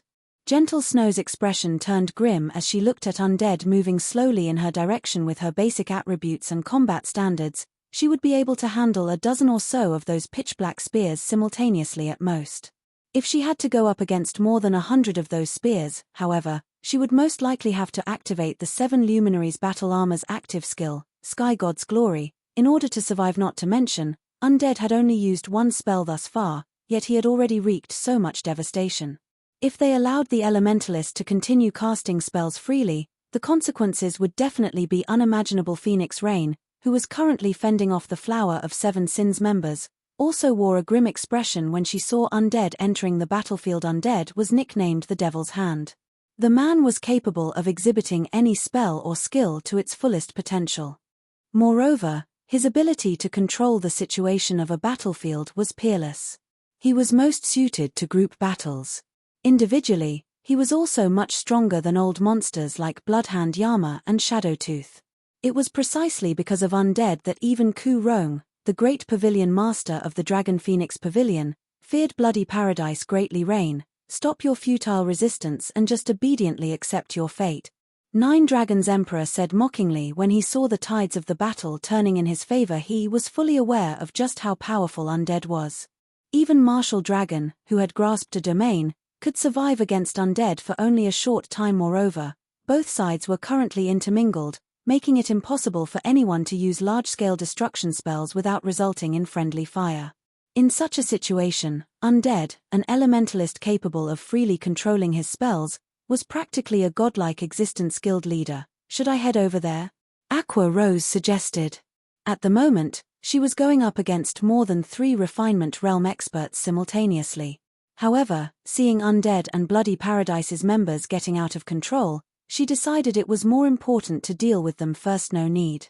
Your spells have too much AoE. They're not suitable for this narrow and chaotic battlefield. I'll deal with him, Shifeng said, shaking his head before dashing towards Undead. Chapter 1493, 1-on-2. Chapter 1493, 1-on-2. On the chaotic battlefield, although Bloody Paradise's members numbered only around 60, the presence of Undead elevated the overall strength of the team by a significant margin. The reason for this was Undead's ability to aid his allies during their time of need.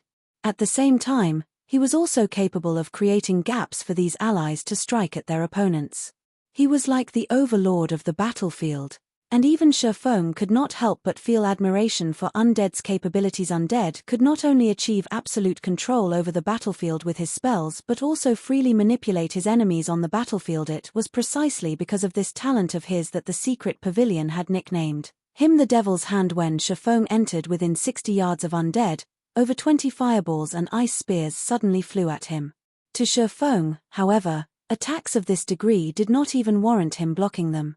Making a slight change to his footwork, he easily maneuvered his way out of the attack trajectory of these spells. While he was swiftly making his way towards Undead, 3 sword lights suddenly cut at him. Not only were these 3 slashes angled so that they sealed off Shifeng's path of advancement, but they also prevented him from evading them, leaving him with no choice but to receive them with his swords. Dang, dang, dang.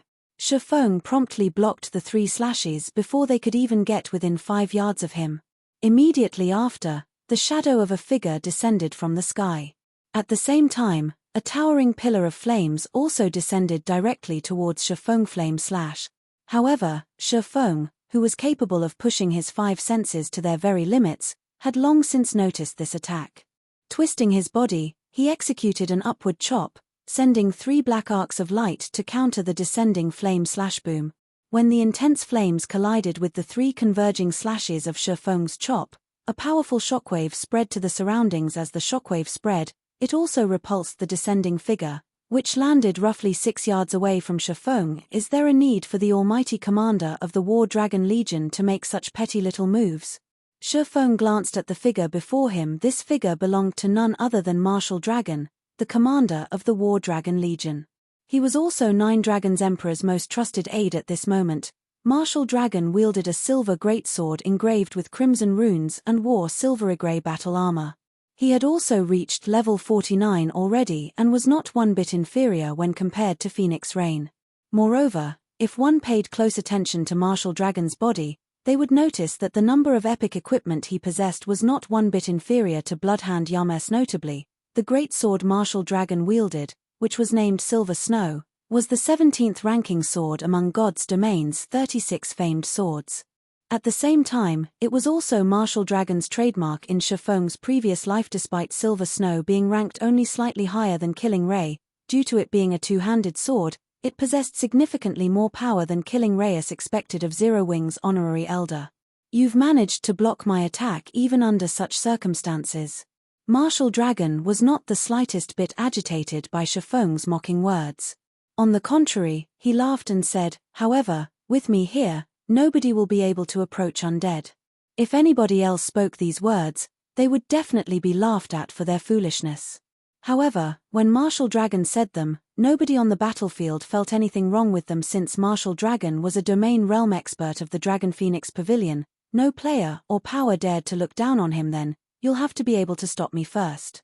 Saying so, Shifeng executed void steps and disappeared from everyone's vision. Undead's presence was like a berserk potion. If he did not stop the man now, the damage that Undead and Bloody Paradise's members could cause would be no laughing matter. Originally, Shifeng had thought to use a silencing skill. However, the uniqueness of the battlefield on Thunder Island did not just prevent players from using berserk skills. Silencing skills were similarly ineffective on Thunder Island. Hence, he had no choice but to personally take action. "Now don't even think of getting past me so easily." At the same time as Shifeng disappeared, Martial Dragon's greatsword seemingly extended itself as a silver beam of light shot out from the weapon and landed at a location roughly 10 yards away from Martial Dragon. When the beam struck, it left behind a deep gash on the ground. Meanwhile, Shifeng had also suddenly appeared before this gash. Sure enough, void steps is utterly useless against domain realm experts. Sending a glance at Martial Dragon, who remained standing in his original position, Shifeng decided to give up on dealing with undead. First domain realm experts were capable of not only pushing their 5 senses to their very limits but also observing their surroundings from a third person's perspective. Void steps was footwork specifically meant to trick the opponent's sense of sight only. Hence, fooling Martial Dragon with void steps was simply impossible.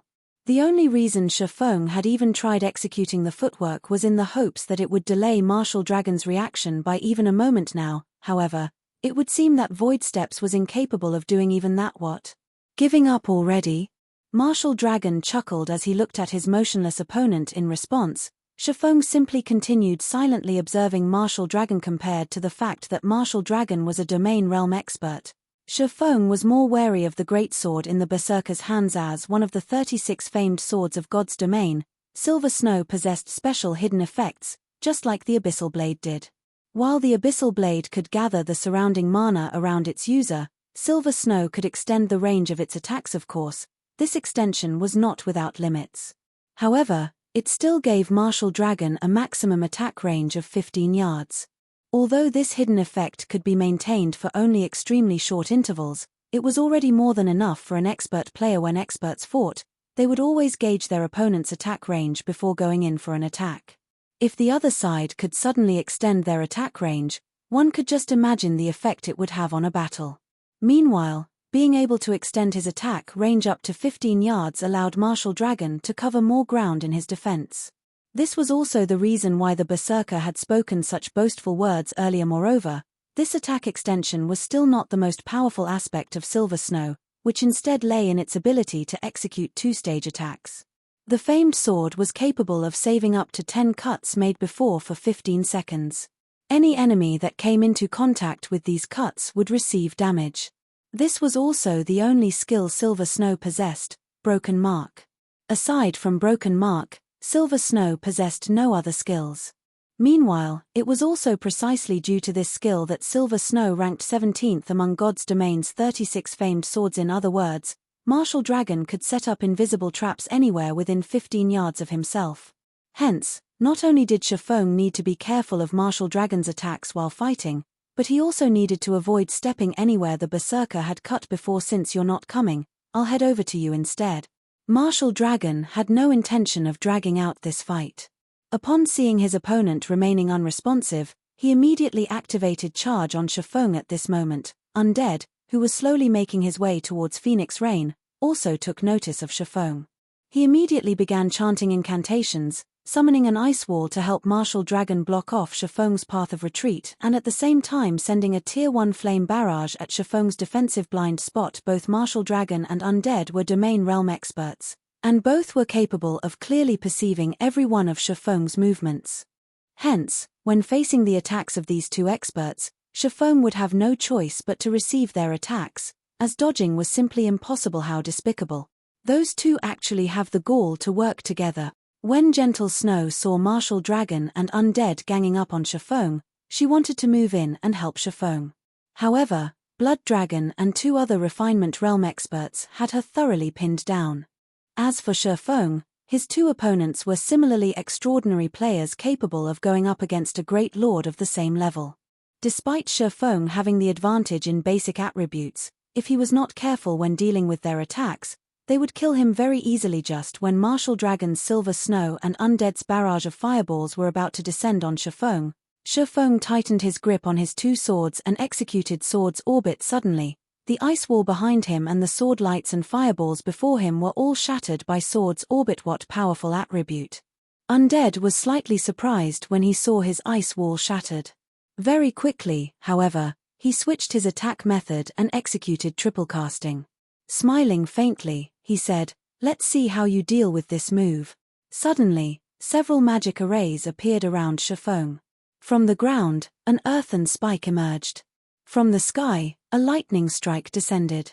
From his surroundings, numerous ice spears stabbed at Shifeng simultaneously. Meanwhile, Martial Dragon also did not hold back as he executed the Berserker class's strongest Tier 1 skill, Indiscriminate Slash.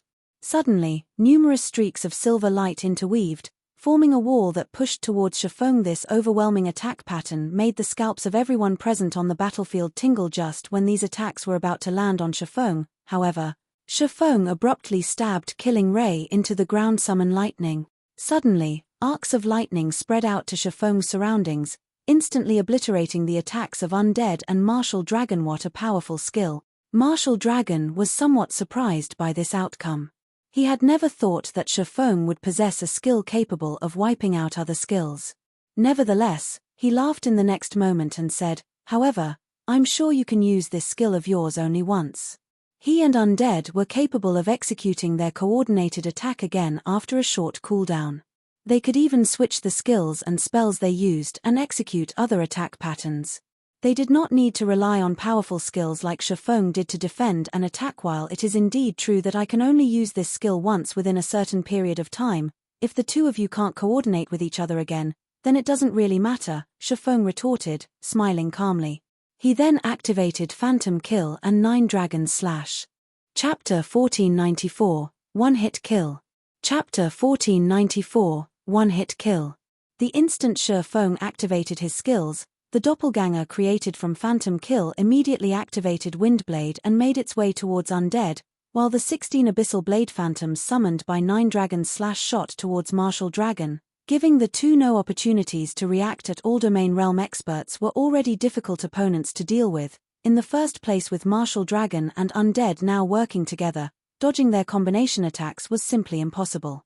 Undead spells, in particular, accurately targeted the weaknesses in Shifeng's defenses. After including Martial Dragon's assistance, the combined assault had already exceeded Sword's Orbit's defensive capabilities. Hence, the only thing Shifeng could do now was have his doppelganger distract Undead while using ranged attacks to deal with Martial Dragon, who was fond of melee combat. A doppelganger? Undead simply smiled when he saw Shifeng's doppelganger moving towards him. Immediately, he started triple casting again. Earthen Spear, Ice Blast, Flame Imprint. All three spells were Tier 1 spells. Earthen Spear was meant to limit the target's movements, Ice Blast served as a frontal attack and inflicted a movement speed debuff, and Flame Imprint was an aerial attack aimed at the target's defensive blind spot. Under Undead's control, the combination of the three spells became an ultimate move that would kill Undead's target with almost absolute certainty. Meanwhile, players usually needed to personally control their doppelgangers. If the player did not devote full concentration to controlling their doppelgangers, said doppelgangers would not exhibit their full potential. Moreover, doppelgangers normally had weaker basic attributes than the main body. Hence, in Undead's opinion, it was simply a joke for Shifeng to send his doppelganger at him elsewhere. The 16 abyssal blade phantoms were like non-existent when going up against Martial Dragon. Despite Shifeng executing Sword's orbit with the Sword Phantoms, Martial Dragon managed to evade the attacks sent at him while maintaining a fixed distance from Shifeng, keeping Shifeng within the attack range of his silver snow. Do you really think you can kill Undead with just a doppelganger? You'll just get yourself killed even quicker by splitting your attention. Noticing Shifeng's attention wavering slightly, Martial Dragon took advantage of this opportunity to advance abruptly. Suddenly, Martial Dragon disappeared from where he stood, the ground that the berserker had been standing on shattering from the thrust of his feet.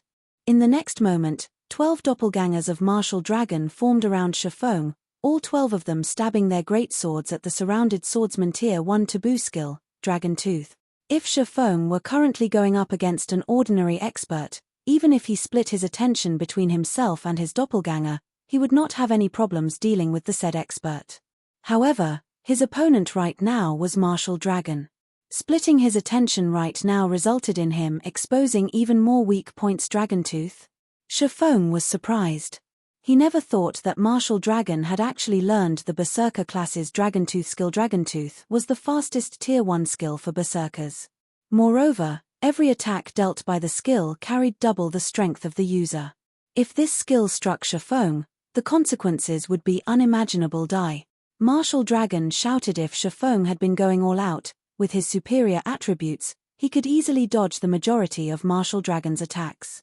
However, doing so was much more difficult now that he was splitting his attention between himself and his doppelganger. Just when the 12 attacks were about to land on him, Shifeng instinctively activated Defensive Blade. In the next moment, the 12 streaks of silver light rapidly approaching Shifeng stopped abruptly an inch away from his body. However, Martial Dragon had long since anticipated this move.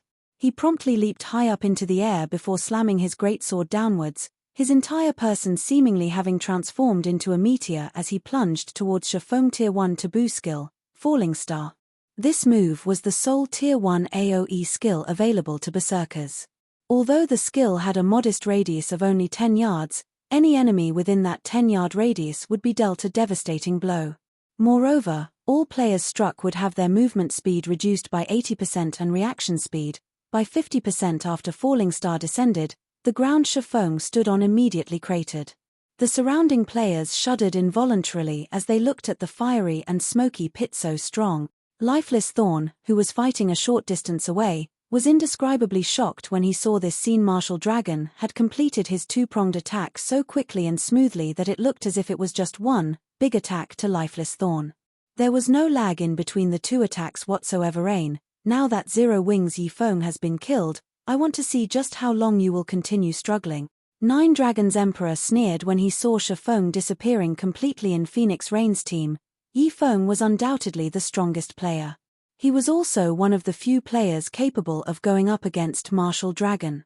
Now that Yifeng had already been killed, Phoenix Rain's team would have a hard time stopping Martial Dragon. However, as soon as Nine Dragons Emperor was done speaking, Shifeng's doppelganger, whose HP had previously fallen to a critical level from Undead's relentless attacks, suddenly recovered back to full HP. How is this possible? Did he switch places with his doppelganger? Undead was slightly confused when he saw Shifeng's doppelganger recovering back to full HP. However, he very quickly realized what had happened. He immediately swung his staff and summoned an ice wall to block Shifeng, then smiled and said, "Although you managed to find your way over, you are simply throwing your life away. Without your life-saving skill, how are you going to block this move of mine?" As Undead said so, a pitch-black magic array formed beneath Shifeng's feet. Pitch-black barriers then emerged from it. In the next moment, these barriers began twisting and constricting the space. Shifeng was in. This move was not a spell Undead had learned.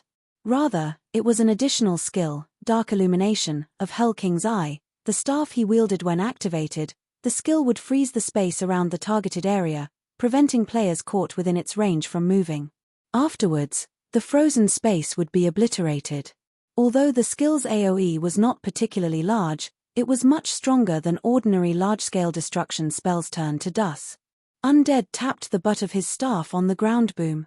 Suddenly, the space Shifeng was in shattered like a mirror. Why bother? Martial Dragon sighed when he looked at the shattered space. Although he had not sensed Shifeng switching positions with his doppelganger, a frontal confrontation with an elementalist like Undead was pure suicide. Even Martial Dragon himself did not dare to approach Undead in a fight. The reason for this was because the closer the range, the shorter the distance Undead's spells needed to travel. With Undead's perfect control over his spells, even Martial Dragon would find himself overwhelmed if he stood within 10 yards of the elementalist after the space around Shifeng was utterly obliterated. Just as Undead turned his focus towards Aqua Rose and Alluring Summer, a playful voice suddenly entered his ears. That's it. Undead whirled back to look at Shifeng's original location, a grim expression suddenly appearing on his face at this moment. Shifeng could still be seen actually standing in the shattered space. Moreover, he was entirely unscathed. Even his HP remained at 100%. How is this possible? Is it invulnerability? Undead's gaze turned serious as he studied the faint, golden barrier enveloping Shifeng's body. Invulnerability skills with long durations were exceedingly rare in God's domain. Even the various super guilds had only a few people with such skills. He had never thought that Shifeng would actually have one. That's right, Shifeng said, laughing. He then moved straight towards Undead. Although Undead tried to cast a spell to stop Shifeng, the latter had already disappeared from where he stood. Then, Shifeng popped up right in front of Undead. Tier 2 taboo skill, Instant Strike. Although Undead reacted rapidly and had immediately used Blink to distance himself from Shifeng, the moment before he disappeared, a blue flash cut across his body. In the next moment, Undead's body appeared at a location 15 yards away. At this time, however, a flower of blood had already bloomed on Undead's chest. As for Undead himself, he was like a puppet that had its strings cut, his body collapsing powerlessly to the ground so fast. Commander! How is this possible? The members of Bloody Paradise were stupefied when they saw Undead's HP bottoming out. Chapter 1495, 12 Firmaments. Chapter 1495, 12 Firmaments. Without Instant Strike, Shifeng would definitely have a hard time killing Domain Realm experts. This was especially true on a chaotic battlefield where he couldn't use any of his berserk skills. With the support of expert healers, his enemy could easily retreat and recover if he didn't finish the enemy off quickly enough. In the end, they would fight an endless battle of attrition. This wasn't the outcome Shifeng wanted. His team lost members with each passing second. In a drawn-out battle, he would lose. Meanwhile, Instant Strike had a limited range and a very long cooldown. With how far apart Martial Dragon and Undead stood from each other, Shifeng could only use the skill to finish one of them off. Between the two Domain Realm experts, Shifeng had decided to deal with Undead, who posed the greatest threat to his team. In fact, he had sent his doppelganger to harass Undead precisely to set up an opportunity to use Instant Strike against the Elementalist. However, Undead was quite intelligent. The Elementalist had maintained a certain distance from his doppelganger, attacking from his maximum range. However, when Undead had assumed Shifeng had died, he had relaxed, giving Shifeng the opportunity he needed. Even so, he had nearly allowed Undead to get away. Fortunately, he had triggered Killing Ray's lightning effect, increasing his initial attack speed to 50% of the maximum. When Undead collapsed, Bloody Paradise's members were dumbfounded. Undead was the adventurer team's pillar of strength. Now that this pillar had fallen, the remaining members had lost their will to fight. All that was left was horror. They were especially afraid of that swordsman's frightening strike. Before they had realized what was happening, their commander had lost his life. Although Undead was only an elementalist, he had more than 30,000 HP. Yet, Shifeng had devoured every hit point in one hit. In other words, this swordsman could instant kill any cloth armor class on the battlefield. He could even take out MTS with high HP and defense in 2 or 3 hits. How is he so fast? Nine Dragons Emperor, who watched proudly from a distance, wore a grim expression as he watched Shifeng. Most of the experts on the battlefield might not have understood what had just happened, but he had caught a glimpse. The instant Shifeng had appeared before Undead, the latter had activated Blink to escape, yet not even the skill's instantaneous activation could take full effect before Shifeng completed his slash. This godlike attack speed was simply unheard of if he allowed Shifeng to get close to him. Nine Dragons Emperor felt a chill crawl down his spine. This is the commander's true strength. How strong is he? Not even such a powerful elementalist could escape the commander after activating Blink. Solitary 9 and the other Azura members were shocked when they saw Shifeng's enemies afraid, keeping their distance from the swordsman. Azura's members dreamed of achieving such a feat. However, while everyone watched Shifeng in shock, Nine Dragons Emperor finally made his move. A dark grey longbow, engraved with magical patterns, appeared in his left hand. The mana around Nine Dragons Emperor surged towards the weapon at the same time. Nine Dragons Emperor retrieved an arrow covered in magical, crimson patterns from his bag. The magic patterns on the longbow and arrow seemed similar. It was obvious that they were a part of a set pavilion master. Martial Dragon was surprised as he watched his pavilion master pull out the weapon and ammo. The longbow in Nine Dragons Emperor's hand was called Star Shatterer, a very special magic weapon. When used with its paired arrow, the longbow would gain the additional skill, 12 firmaments. When activated, the skill would launch 12 attacks simultaneously, each of which had enough power to wound a Grand Lord of the same level. Moreover, the 12 attacks were impossible to dodge. The attacks would even break through invulnerability. It was an ultimate move that could only be used once every 10 hours. Not even the great pavilion master knew about Nine Dragons Emperor's Star Shatterer. He had initially planned to save this trump card for Thunder Island's powerful guardian bosses. Martial Dragon had never expected the Heavenly Dragon Pavilion Master to use the longbow against Shifeng Dai. Nine Dragons Emperor pulled back Star Shatterer's bowstring, stretching the weapon into a full circle. He aimed for Shifeng, who stood nearly 100 yards away, before activating 12 firmaments. The Ranger class already had the longest attack range of all of the various ranged classes. However, even after reaching Tier 1, Rangers only had a maximum attack range of 52 yards, yet 12 firmaments could double that range, locking onto targets up to 104 yards away. Shio. Suddenly, the crimson arrow Nine Dragons Emperor had knocked split into 12 streaks of dark blue light that flew towards Shifeng. As these arrows moved, they tore through space as if tearing through paper, leaving one spatial rip after another in their wake. After killing undead, Shifeng had planned to take advantage of the shock to take down a few more enemies around him, but when he caught sight of Nine Dragons Emperor's longbow from the corner of his eye, a chill crawled down his spine. Star Shatterer had been incredibly famous in his previous life. The longbow ranked 28th on the magic weapon ranking list in God's domain. In the hands of a Tier 2 player, the weapon would even injure a mythic monster of the same level only. Shifeng hadn't realized that Nine Dragons Emperor had obtained Star Shatterer so early in the game. Upon seeing the 12 arrows flying from Nine Dragons Emperor's longbow, Shifeng instinctively activated Void Shield, a protective barrier capable of absorbing damage equal to 10 times his maximum HP. He then executed Sword's Orbit to deflect the incoming arrows. Once the attack had locked on, 12 firmaments would follow him wherever he went. He had no choice but to take the attacks head-on. Fortunately, Instant Strike was still in effect. Immediately, a galaxy of stars formed around him, clashing with the 12 streaks of dark blue light. Boom. Boom. Boom. Each attack pushed Shifeng several yards back. By the time he blocked the 12th attack, he was 60 yards from where he had started, and his Void Shield had shattered. Shifeng's HP fell like there was no tomorrow. 90%. 70%. 50%. When he eventually stopped sliding backward, his HP bar stabilized. He's not dead. How is that possible? Nine Dragons Emperor flashed Shifeng an incredulous look. He simply could not believe that his attack, which could even wound a Grand Lord, had failed to kill Shifeng. Moreover, although Shifeng looked fairly miserable, even sporting a cut on his cheek from the pressure of the attack, he still had over 20% of his HP. The 12 firmaments is really no joke. Shifeng smiled bitterly as he glanced down at his numb hands. If not for his strength, which even exceeded a great lord's of the same level, Void Shield, and sufficient reaction speed, that attack would have taken his life. Everyone, pay attention. Miracle's forces are heading this way. If we can hold out for a little while longer, victory will be ours. Nine Dragons Emperor declared. Anyone who kills Phoenix Rain will receive a piece of level 50 dark gold equipment. I'll also reward anybody who kills Yifeng 1000 magic crystals and a piece of level 50 dark gold equipment.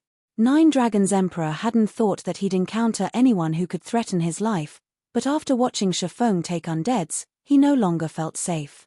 If he did not get rid of Shifeng now, and the man's skills finished their cooldowns, the consequences would be unimaginable.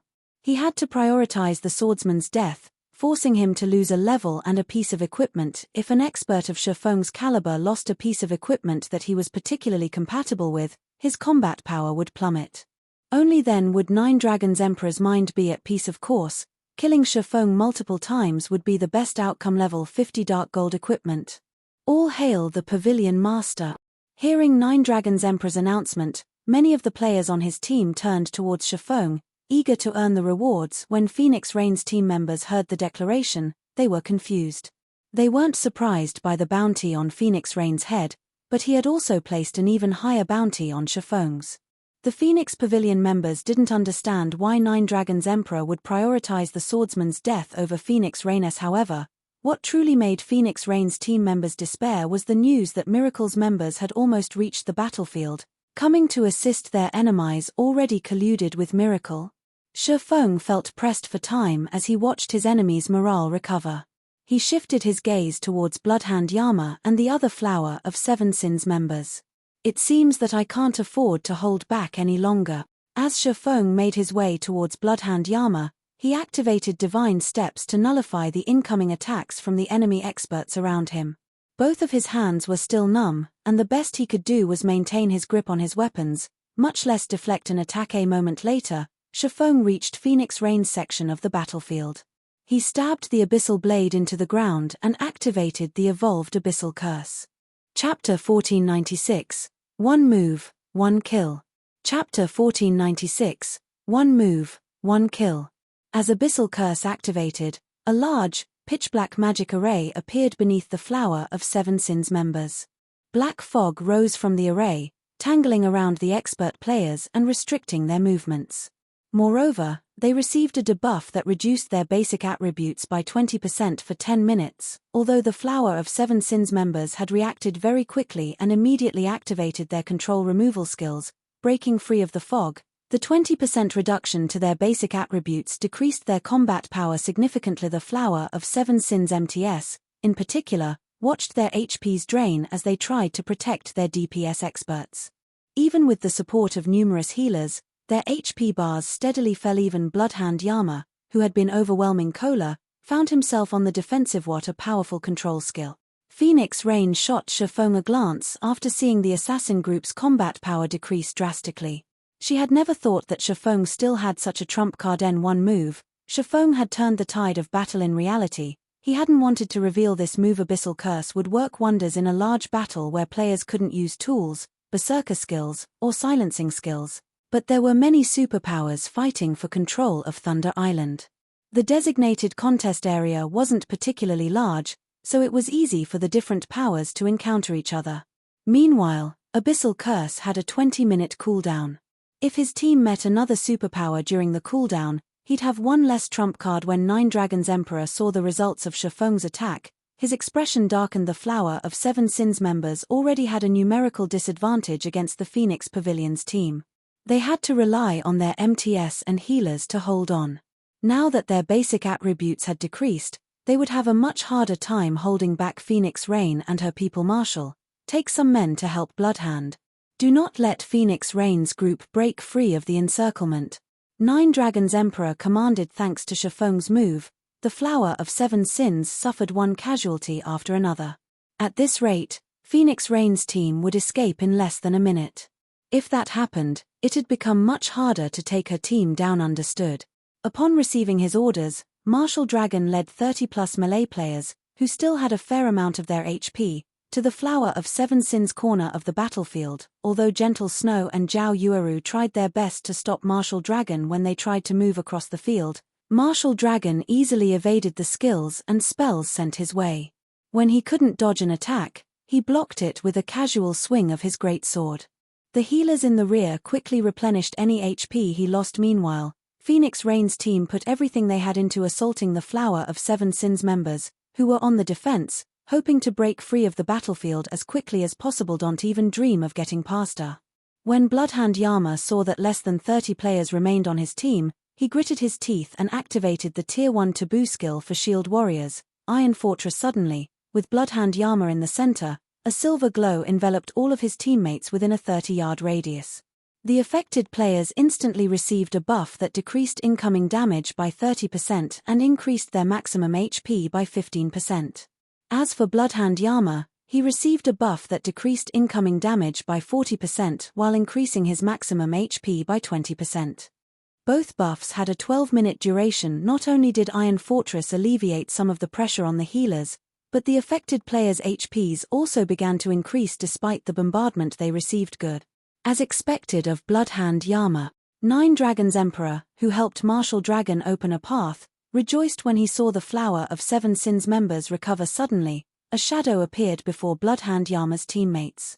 A scorching streak of light then sliced through the flank of a level 47 Guardian Knight. Although the Guardian Knight had sensed the incoming attack, he hadn't been able to respond quickly enough. Peng, the level 47 Guardian Knight, who had more than half of his HP remaining, lost every point instantly, shock coloring his features as he stared at the figure before him. The figure was none other than Shifeng. After a few seconds of rest, his hands had recovered, and the allied healers had restored his HP before the Guardian Knight had hit the ground. Shifeng appeared before a level 48 Berserker. Although the Berserker tried to hack at the swordsman with his battle axe, Shifeng easily blocked the weapon with the Abyssal Blade. Killing Ray, which radiated a scorching heat, mercilessly pierced the Berserker's heart. Flame bursts power, turning the player into a pile of smoldering ash instantly. Shifeng then attacked a nearby shield warrior. By the time Shifeng used all 15 attack counts, he had killed 8 Flower of Seven Sins members, instantly reducing the organization's survivors to 19. The players nearby gasped at the scene. Even the weakest Flower of Seven Sins member present was a refinement realm expert. In a first-rate guild, these experts would easily rank among the best, yet before Shifeng, they seemed as if they were made of paper. Yifeng. Bloodhand Yama glared at Shifeng with bloodshot eyes as he watched the man tear through his teammates. Immediately, he shook off Cola and charged at Shifeng. Before he reached the swordsman, he leaped into the air and swung his double-headed axe down at Shifeng's head. Tier 1 taboo skill, Lightning Blast. In the next moment, a lightning bolt descended from the sky and struck Bloodhand Yama's one-handed axe, enhancing its power and speed tremendously. Despite that, Shifeng casually swung Killing Ray to deflect the attack. Tier 2 skill, Shadow Blade. Boom. When Killing Ray clashed with the double-headed axe, brilliant sparks flew from the weapons. The ground beneath Shifeng's feet cracked and sunk, extending 10 yards away from the swordsman. He blocked it. Is he even human? That's the commander's strongest move. The Flower of Seven Sins members were stupefied. Not only did Lightning Blast increase its user's strength by 330% and attack speed by 300% for one attack, but it also dealt additional lightning damage. Not even an expert of the same level could block the attack, not to mention dodge it. Yet Shifeng had blocked Bloodhand Yama's Lightning Blast, and he had only lost around 1/5 of his HP in doing so. How? Bloodhand Yama stared at Shifeng with a dumbfounded look. He had executed his attack with absolute perfection. Not even a domain realm expert should be able to block the attack in time, dying instantly, yet Shifeng had kept up with his speed. When Lightning Blast's effects dissipated, something even more shocking happened. Bloodhand Yama collapsed to the ground, his HP mysteriously decreasing at an astonishing rate. What was happening? Everyone was stupefied. Bloodhand Yama had attacked Shifeng, but he had died instead of the swordsman. What just happened? The nearby crowd was confused. Big Sis Rain, did you see what Yifeng did just now? Why did Bloodhand Yama die instead of him? Blue Phoenix asked. Bloodhand Yama had focused on killing Yifeng, but he failed to realize that Yifeng aimed for his life as well. Although Yifeng lost the exchange, Bloodhand Yama lost his life, Phoenix Rain explained in a daze. Once she fully processed what had happened, she took a deep breath as she exclaimed, "He really is a madman." Phoenix Rain found it truly hard to imagine that, despite blocking a full-powered attack from an expert like Bloodhand Yama, Shifeng had the gall to launch a simultaneous attack at the shield warrior's blind spot. Had Shifeng made the slightest miscalculation, he might have fallen alongside Bloodhand Yama. Chapter 1497, Heroic Stand. Chapter 1497, Heroic Stand. When Bloodhand Yama had died, silence had blanketed the battlefield. The Flower of Seven Sins members had nothing but fear in their eyes as they looked at Shifeng. Suddenly, the Flower of Seven Sins members scattered, fleeing from Shifeng in all directions as none of them dared to stand in the swordsman's way. What amazing reaction speed. Bloodhand Yama died, just like that. Just what did Yi Feng do? Meanwhile, the various spectating superpowers were stunned.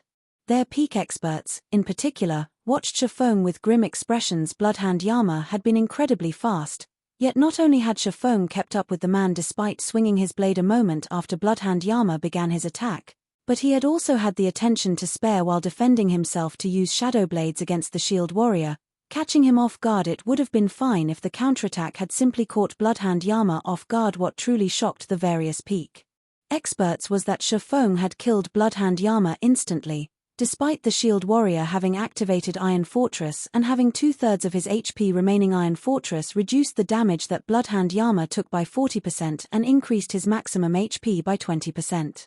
In addition, the shield warrior class had other passive skills that reduced incoming damage by a large margin.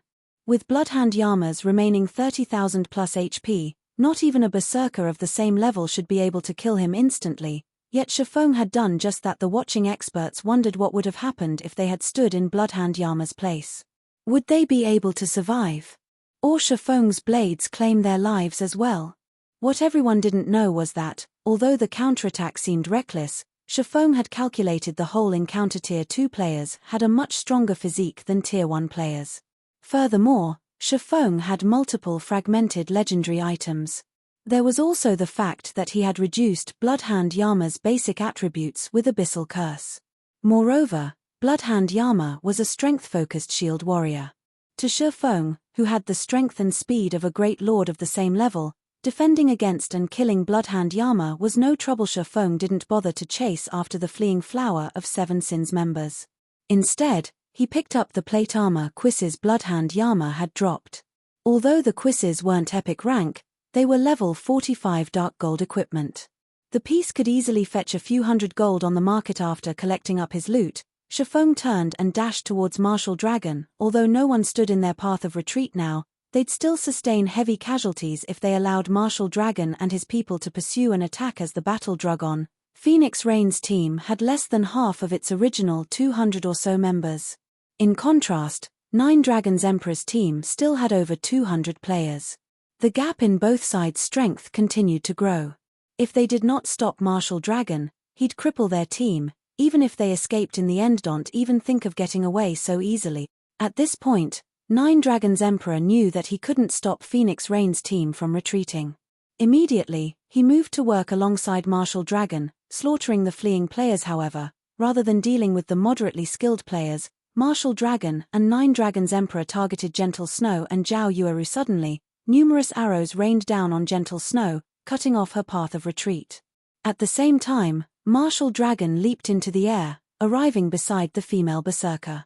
He then ruthlessly brandished his great sword at the Snow Goddess. Tier 1 skill, Flaming Cross Slash. As the raging flames approached Gentle Snow, several blue lightning bolts surged towards her from a short distance away, striking down Martial Dragon's Flaming Cross Slash. Yi Feng. As his attack was nullified, Martial Dragon turned towards the lightning's origin. He had previously thought that he could easily take on Shi Feng, but he had learned that he'd have to keep his guard up against the swordsman. The man had already proven his strength when he had killed Undead and Bloodhand Yama. If he wasn't careful, the swordsman might take his life as well. When Gentle Snow noticed that Martial Dragon had been distracted, she breathed a sigh of relief and promptly retreated. Everyone, stop fighting and flee. Shi Feng shouted when he saw his allies fighting desperately. I'll bring up the rear. How bold. Do you really think you can stop us all by yourself? A cold gleam flashed in Nine Dragons Emperor's eyes as he glared at Shi Feng. Although he acknowledged that Shi Feng was quite powerful, the man would be fooling himself if he thought he could stop more than 200 experts by himself. Nine Dragons Emperor and his teammates stopped holding back as they bombarded Phoenix Rain's team with their strongest attacks. However, when the spells and skills were midway through their course, a powerful ripple radiated from the center of the battlefield, chilling field. When the ripple collided with the enemy's spells and skills, they shattered instantly. In addition, Nine Dragons Emperor and his people, who stood within Chilling Field's range, grew cold as their attributes and movement speeds swiftly decreased. Suddenly, icicles bombarded the melee players chasing after Phoenix Rain's team. Although these melee players tried to defend themselves, the icicles were far more powerful than they had imagined. Each icicle carried as much strength as a great lord. Tier 1 players had no way of blocking the attacks. 9 Dragons Emperor's people were forced out of Chilling Field's effective area suddenly. Phoenix Rain's team stood on one side of a massive divide, while 9 Dragons Emperor's people stood on the other. Even an expert like Martial Dragon could only stand within Chilling Field's range for a short moment before he, too, was forced out. This is a domain skill? How does he have one? 9 Dragons Emperors watched the frost-covered battlefield with a dark expression. In God's domain, large-scale destruction spells were undoubtedly the strongest in pure power, but these spells didn't differentiate between friend and foe. Normally, they were only effective in battles that consisted of tens of thousands of players. Domain skills followed closely behind large-scale destruction spells. Domain skills combined both offense and defense. Not only could they suppress one's enemies, but they were also effective against specific targets.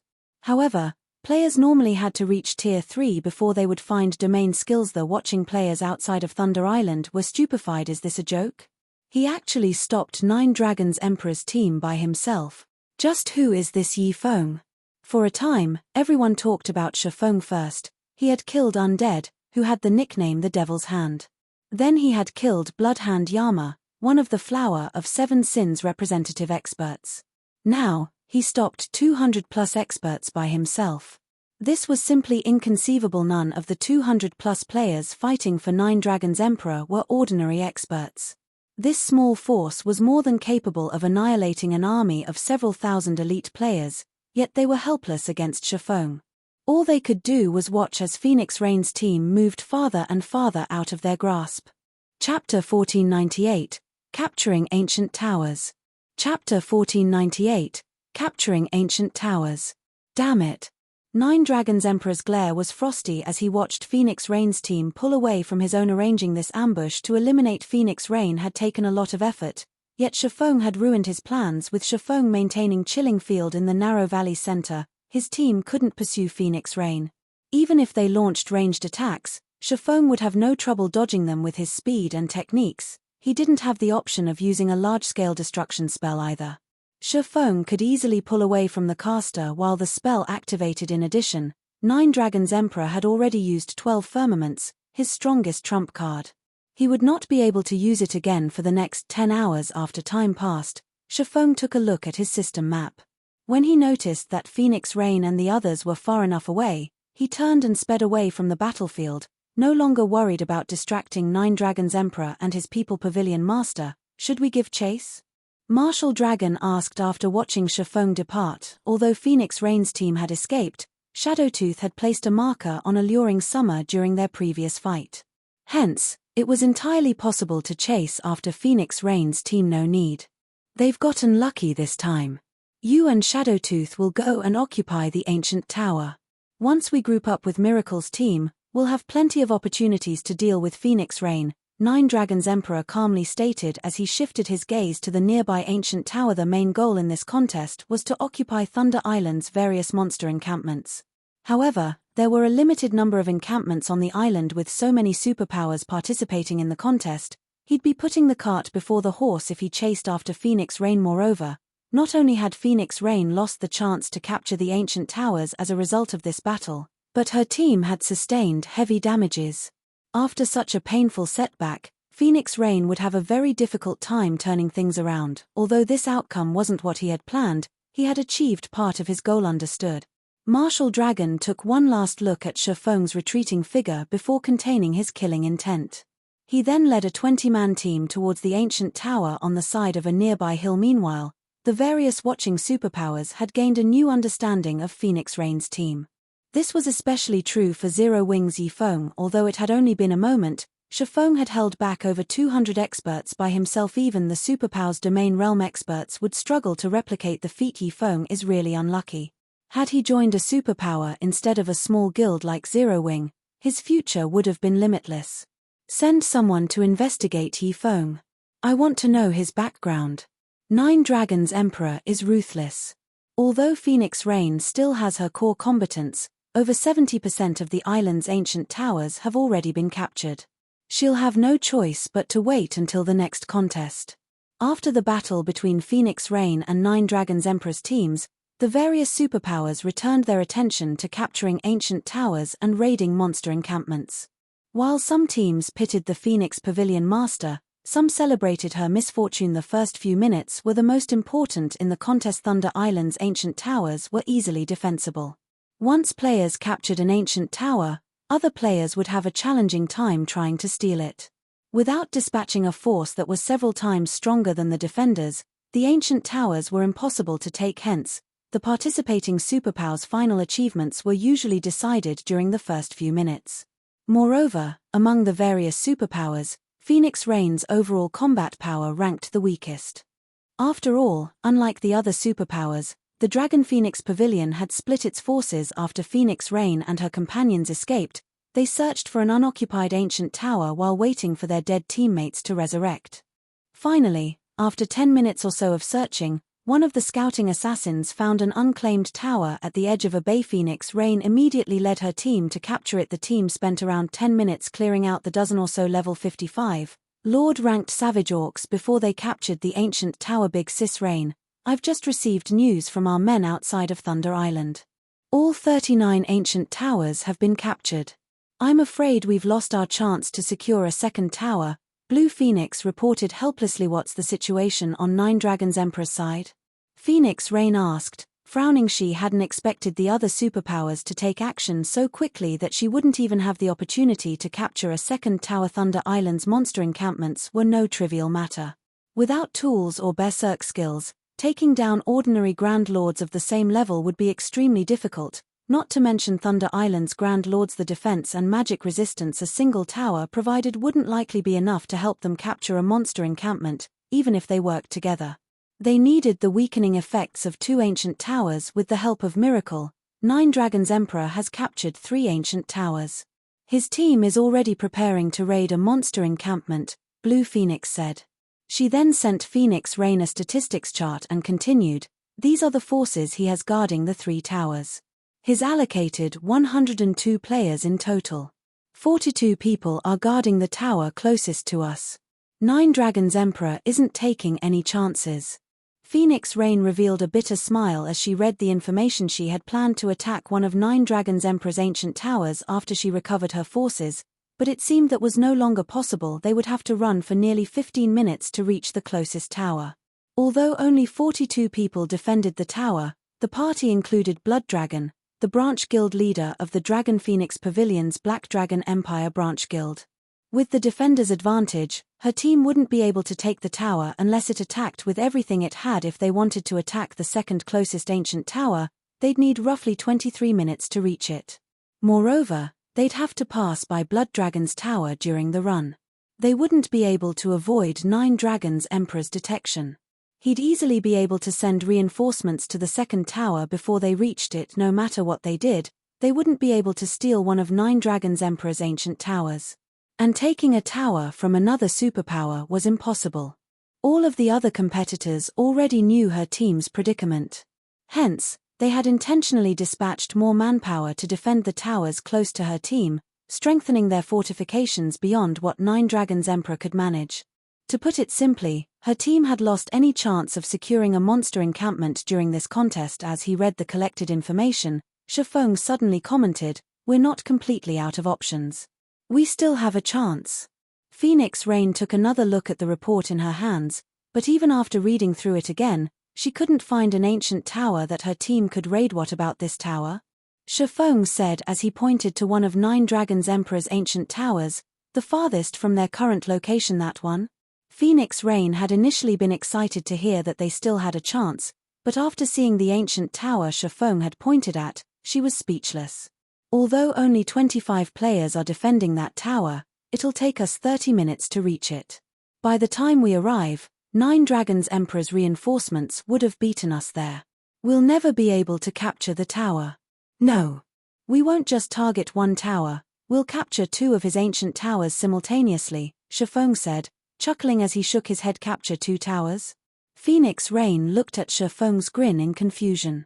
For a moment, she wondered if the man had lost his mind after Nine Dragons Emperor's provocation. Big brother Yifeng, you know the advantages players get after capturing a tower. Not only will allies near the towers receive a buff to their basic attributes, but they'll also receive a damage reduction buff. With our current combat power, We'll be fortunate to capture one tower. We just don't have the power to capture two at once, Blue Phoenix stated as she pointed at the magic barrier around each of the ancient towers. How will we know if we don't try? Shifeng said, chuckling. To accomplish the contest's objectives, one had to have a lot of team members at this stage of the game. It was likely that no one understood Thunder Island's contest better than he did.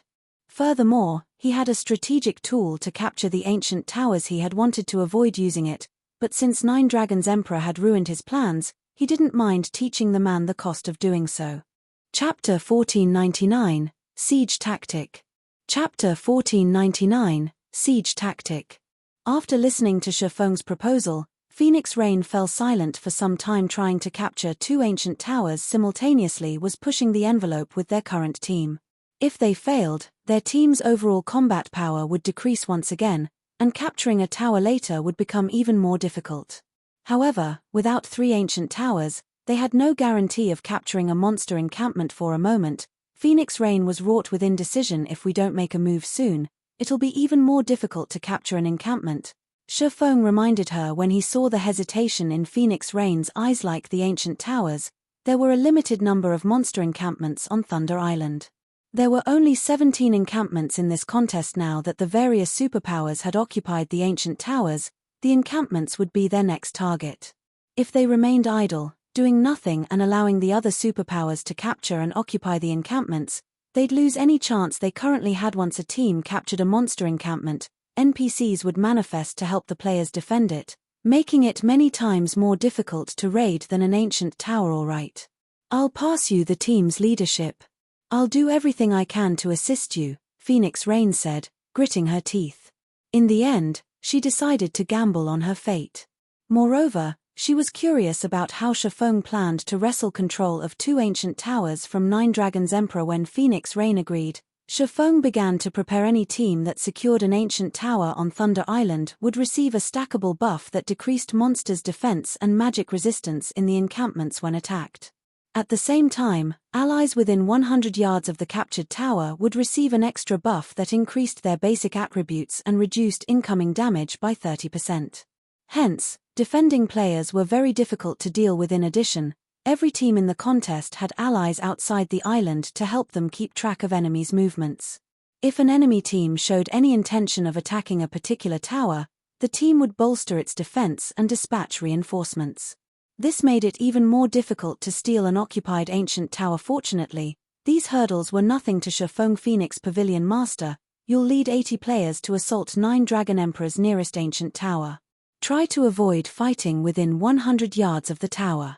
You just need to keep the defenders busy. I'll lead a team of 100 to circle the tower and ambush the tower in the forest. The remaining 40 players will stay here and defend this area. If you're alright with this plan, we'll move out right away, Shifeng said. His teammates were speechless when they heard Shifeng's plan. They had assumed that he'd reveal some heaven-defying idea that would allow them to capture both towers at once, but his plan seemed overly simple. Big brother Yifeng, I'm afraid that Nine Dragons Emperor will discover our members too quickly. He'll almost certainly dispatch reinforcements to the forest tower. Capturing the tower will likely, Blue Phoenix said worriedly. Relax. Since Nine Dragons Emperor is busy capturing an encampment, he won't have many players to send if he sends any at all. Stealing the towers won't be an issue, Shifeng said, but everyone fell silent. The tower's terrain advantage was no laughing matter. They couldn't overcome the hurdle with a small numerical advantage. All right, since no one else has any arguments, let's move out. Time waits for no man. Shifeng then formed a 100-man team and made his way towards his target. Big Sis Rain, if we go along with this plan, I'm afraid that, Blue Phoenix said anxiously as she watched Shifeng depart. Let's see what he has in mind for now. If it isn't possible, we can always join up with his team and concentrate on a single location, Phoenix Rain said, sighing. She had handed Shifeng authority over the team. She couldn't reject his plan without trying it. I understand, Blue Phoenix said after giving the matter some more thought. At this point, they had no choice. Following which, Phoenix Rain led a team of 80 players towards the nearest ancient tower under Nine Dragons Emperor's control, hoping that her team could cause enough commotion to distract the man and luring as many players as possible. This way, Shifeng's side would have a greater chance of succeeding. After Phoenix Rain and Shifeng's teams moved out, Nine Dragons Emperor, who was busy raiding a monster encampment, received news of their movements from his scouts outside of Thunder Island. Phoenix Rain is finally making a move. Nine Dragons Emperor muttered when he received the report. After reading it, however, he was confused. What is she trying to do? She dares to split her forces? Does she really think that I won't notice? Nine Dragons Emperor wasn't surprised in the least to learn that Phoenix Rain aimed to capture the ancient towers under his control. After all, among the nearby towers, his were the least fortified. He had done that on purpose. He had 350 players on his team. With the buffs from the 3 ancient towers, he only needed 100 players to capture a monster encampment, leaving the remaining 250 to defend the towers. He had only left 102 players to defend them to give Phoenix Rain the illusion of hope. Once she took his bait, he'd send the remaining 148 players to form a pincer attack, eliminating Phoenix Rain from the contest. However, he had never imagined that she'd split her forces, thinning her already low combat power. Pavilion Master, shall I lead a team to the towers? Martial Dragon suggested. No. Let's wait for now. Contact Miracle and tell them to get ready. Once Yifeng's team reached the other tower, you'll meet up with Miracle's forces to surround them. I refuse to believe they can get away this time. Nine Dragons Emperor growled, sneering. Understood. Martial Dragon nodded. He then contacted Miracle's upper echelons. Time passed quickly.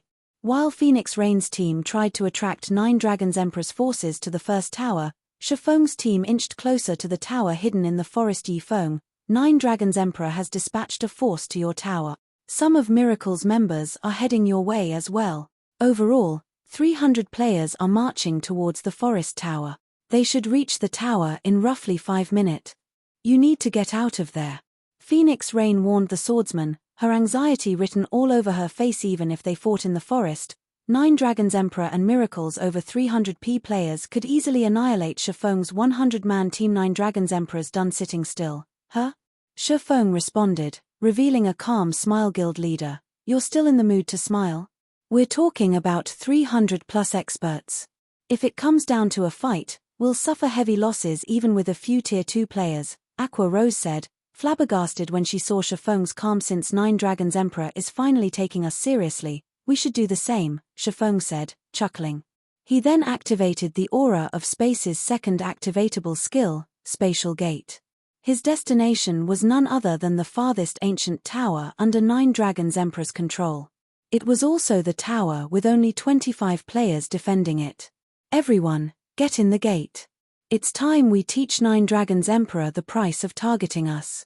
While tools were prohibited during the contest, weapons and equipment's teleportation skills were not. Hence, he could freely teleport around Thunder Island. In fact, he could even teleport off of the island. Unfortunately, he'd need a new Thunder Pass to re-enter if he did so. Seeing the spatial gate, realization struck Aqua Rose and the others. Since tools were prohibited, players had to rely on their own capabilities to travel around Thunder Island. A skill like Teleportation Gate was godly in this contest. Upon Shifeng's command, the 100-man team entered the Teleportation Gate. In the next moment, they appeared before an ancient tower on the edge of a cliff. When the Heavenly Dragon Pavilion members defending the tower saw Shifeng's team, they were stupefied. Crap. We're being ambushed. Quickly notify the Pavilion Master. A level 47 ranger, who reacted very quickly, shouted. However, as the ranger finished speaking, towering pillars of fire rose up from the ground, enveloping a large fraction of the defending players. The instant the flames touched the players, their bodies fell to ash. This move was none other than Shifeng's flame domain. When the flame domain dissipated, less than 10 of the 25 players remained standing. Chapter 1500, Unstoppable Yifeng. Chapter 1500, Unstoppable Yifeng. In one of the monster encampments on Thunder Island, the Team 9 Dragons Emperor led cleared out the savage orcs in the encampment's outer region. There were far more orcs in the monster encampments than in the ancient towers. The encampment 9 Dragons Emperor raided easily had over 2,000 savage orcs, and they all wore armor and carried both a spear and bow. Walls of stone and wood protected the encampment, and dozens of watchtowers with ballistas were stationed at regular intervals along the walls. Moreover, all of the orcs were level 55 and above, and the weakest among them was chieftain rank. A level 60 specialized Grand Lord even stood in the center of the encampment. The quantity and quality of the monsters even forced Nine Dragons Emperor's expert team to move carefully lest they attract too many monsters at a time. While Nine Dragons Emperor commanded his team to attack a watchtower, a shout suddenly came through the team chat. Pavilion Master, we're in trouble. Someone's ambushed our tower. We need reinforcements. An ambush? Who is it? How many people do they have? Nine Dragons Emperor's expression darkened. Angrily, he shouted, didn't any of the scouts warn of the attack? To guarantee the safety of his towers, he had tasked over a dozen people outside of Thunder Island to scout for movement around the towers. Yet, despite his scouts, his least defended tower had been ambushed. He wanted nothing more than to crack open his scouts' heads to see what occupied their empty skulls. Pavilion Master, the team appeared suddenly. Yifeng is the team's leader. We're outnumbered. We can't hold on for much longer. Yifeng? How? Wasn't his team heading for the forest tower? Nine Dragons Emperor's expression was dubious when he heard the news. However, he saw the truth of it when he watched the livestream that his subordinate had sent. Before Nine Dragons Emperor could say more, Shifeng appeared before the reporting ranger, the swordsman's two blades easily slitting the ranger's neck. Although the ranger had unsheathed a short sword to defend himself, Shifeng was simply too fast. The ranger had been struck numerous times before he could even raise his short sword. Following which, the livestream disconnected and the screen faded to black. It was obvious that Shifeng had killed the reporting ranger. How did Yifeng get all the way over there? Questions plagued Nine Dragons Emperor's mind as he stared at the dark screen. He had recently sent Martial Dragon to surround Shifeng at the forest tower, yet the swordsman had appeared at the cliff tower, over 10 minutes away, a few minutes later. This sudden development was inconceivable. However, the Heavenly Dragon Pavilion Master quickly snapped out of his daze, realizing the severity of the matter. Hurriedly, he contacted Martial Dragon and commanded, Martial, head to the cliff tower immediately. Why? Weren't we supposed to surround Yifeng's team? Martial Dragon asked. Don't ask. Just hurry over there. Yifeng is leading an assault on that tower. The defenders there won't hold on much longer. Urgency and anxiety tore at Nine Dragons Emperor. He had only stationed 25 players at the cliff tower. Shifeng could easily capture it with 50 to 60 players. Understood. When Martial Dragon saw Nine Dragons Emperor's panic, he realized the severity of the matter. He immediately commanded his team to change course for the cliff tower. However, a few seconds after Martial Dragon gave the command, everyone on Nine Dragons Emperor's team lost one stack of their tower buffs, leaving them with only 2. Nine Dragons Emperor's expression twisted in rage. The thread of hope he had clung onto had been destroyed. What Nine Dragons Emperor did not know was that, among the 25 players defending the ancient tower, Shifeng's flame domain had killed over 15 instantly. Meanwhile, Shifeng led a 100-man team. Even if the defenders had the 30% buff to their basic attributes and damage reduction, they were outnumbered. Furthermore, Shifeng had multiple Tier 2 players on his side. Even with the buff, the tower defender's basic attributes were nothing compared to Shifeng and his companions. Yifeng. Nine Dragons Emperor bellowed as the livestream replayed in his mind. He knew every trump card Phoenix Rain possessed, and none of those trump cards allowed players to cross such a large distance in such a short amount of time. The sudden arrival of Shifeng's team had to be the swordsman's doing. Without the team's 3 tower buffs, it would become extremely difficult to capture a monster encampment. It might even be impossible. Aside from the specialized Grand Lord in the heart of the encampment, they also had to deal with 4 ordinary Grand Lords beside it. Without the 3 stacks of defense and magic resistance weakening, his team couldn't deal enough damage to the bosses with their attributes. Everyone, listen up. Aside from the players defending the ancient towers, all of you will follow me to the cliff tower. Nine Dragons Emperor announced after taking in a deep breath. Marshal, notify Miracle's members and have them gather there as well. I refuse to believe that Yifeng can face us all. Although he had lost the ancient tower, he still had the numerical advantage. Even if Shifeng had over 100 players, he could still recapture the tower. Elsewhere, when Phoenix Rain, who currently distracted Nine Dragons Emperor's subordinates, saw her tower buff increase by a stack, she was stunned. What? He actually succeeded? Phoenix Rain could not believe her eyes when she saw her status window, But when she read the latest update on Nine Dragons Emperor's movements, her joy fell away. Hurriedly, she warned her companion through the team chat, "Yi Feng, Nine Dragons Emperor is furious. He's gathering all available manpower to your location. Miracle's members are heading your way as well. We estimate that around 400 players are moving towards you. You can't defend the tower. You need to retreat." Although Shi Feng's achievement delighted her, the difference between the two sides' strength was massive. She had to admit that little tricks like this were meaningless in the face of absolute power. "It's fine. Let them come," Shi Feng said, smiling faintly when he read the report. "Right, your side should get ready. This situation might be troublesome if he weren't on Thunder Island, but players couldn't achieve victory here with a larger army. Get ready for what? Is there some way we can help?" Phoenix Rain asked. "No. Prepare to capture your tower," Shi Feng stated indifferently. This. Phoenix Rain was speechless. The tower before her was defended by 42 players. Moreover, Blood Dragon led the defense. Although she had 80 players, they could never capture the tower before Nine Dragons Emperor's reinforcements arrived. "Relax. I'll help you with it," Shi Feng said. "Help us?" Phoenix Rain was stunned. For a moment, she even thought she had heard wrong. Shi Feng had enough issues on his side. How could he help her? Although she found Shi Feng's words hard to believe, a part of her couldn't just dismiss them. Of the man's multiple insane declarations thus far, he had never once failed to carry them out. "When I tell you to attack, strike with everything you've got. Leave the rest to me," Shi Feng instructed. "My side still needs to prepare. Try to lure as many people out of the tower as possible in the meantime." Phoenix Rain had no response. There simply wasn't anything she could say about his simple approach, yet the way Shi Feng had spoken about the plan made it seem as if the decision had been obvious. After a moment of silence, she sighed and said, "I understand. I'll have my men lure them out." The minutes flew by. While Nine Dragons Emperor and Miracle's combined team of 400+ players rushed towards Shi Feng's ancient tower, he took his sweet time resting. Once Flame Domain's cooldown finished, he told Phoenix Rain, "Attack." Not giving the matter much thought, Phoenix Rain led her 80-man team in a charge against Blood Dragon's tower. "Phoenix Rain, you are courting death." When Blood Dragon saw Phoenix Rain's team dash towards him, he prepared his team for battle. At the same time, he opened a communication window to contact Nine Dragons Emperor. Just as Blood Dragon was about to report this new development, a figure appeared in the sky.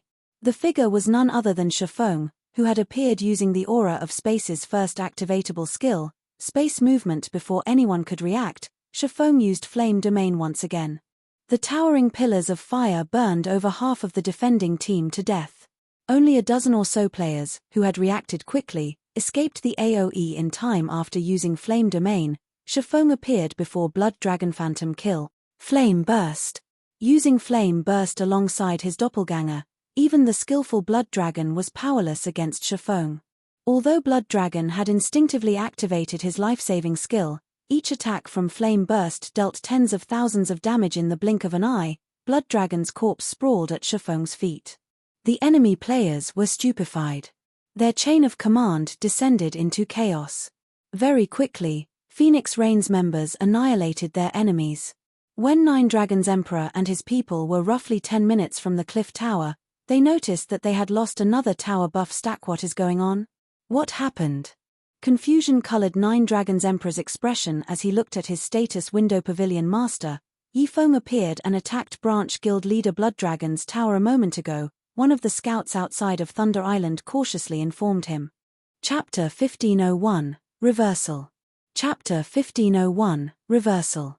Nine Dragons Emperor's expression darkened when he heard the scout's report. He had wanted to deal a devastating blow to Phoenix Rain and eliminate her from the contest, yet not only had he lost 2 of his 3 ancient towers, but his team had also suffered over 60 casualties.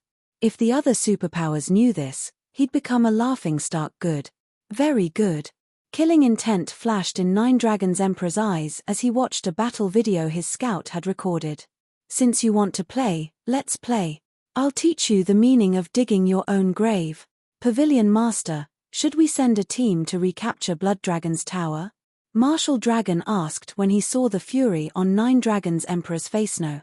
We'll head to the cliff tower. We'll reclaim that tower first," Then we'll take care of Phoenix Rain's team.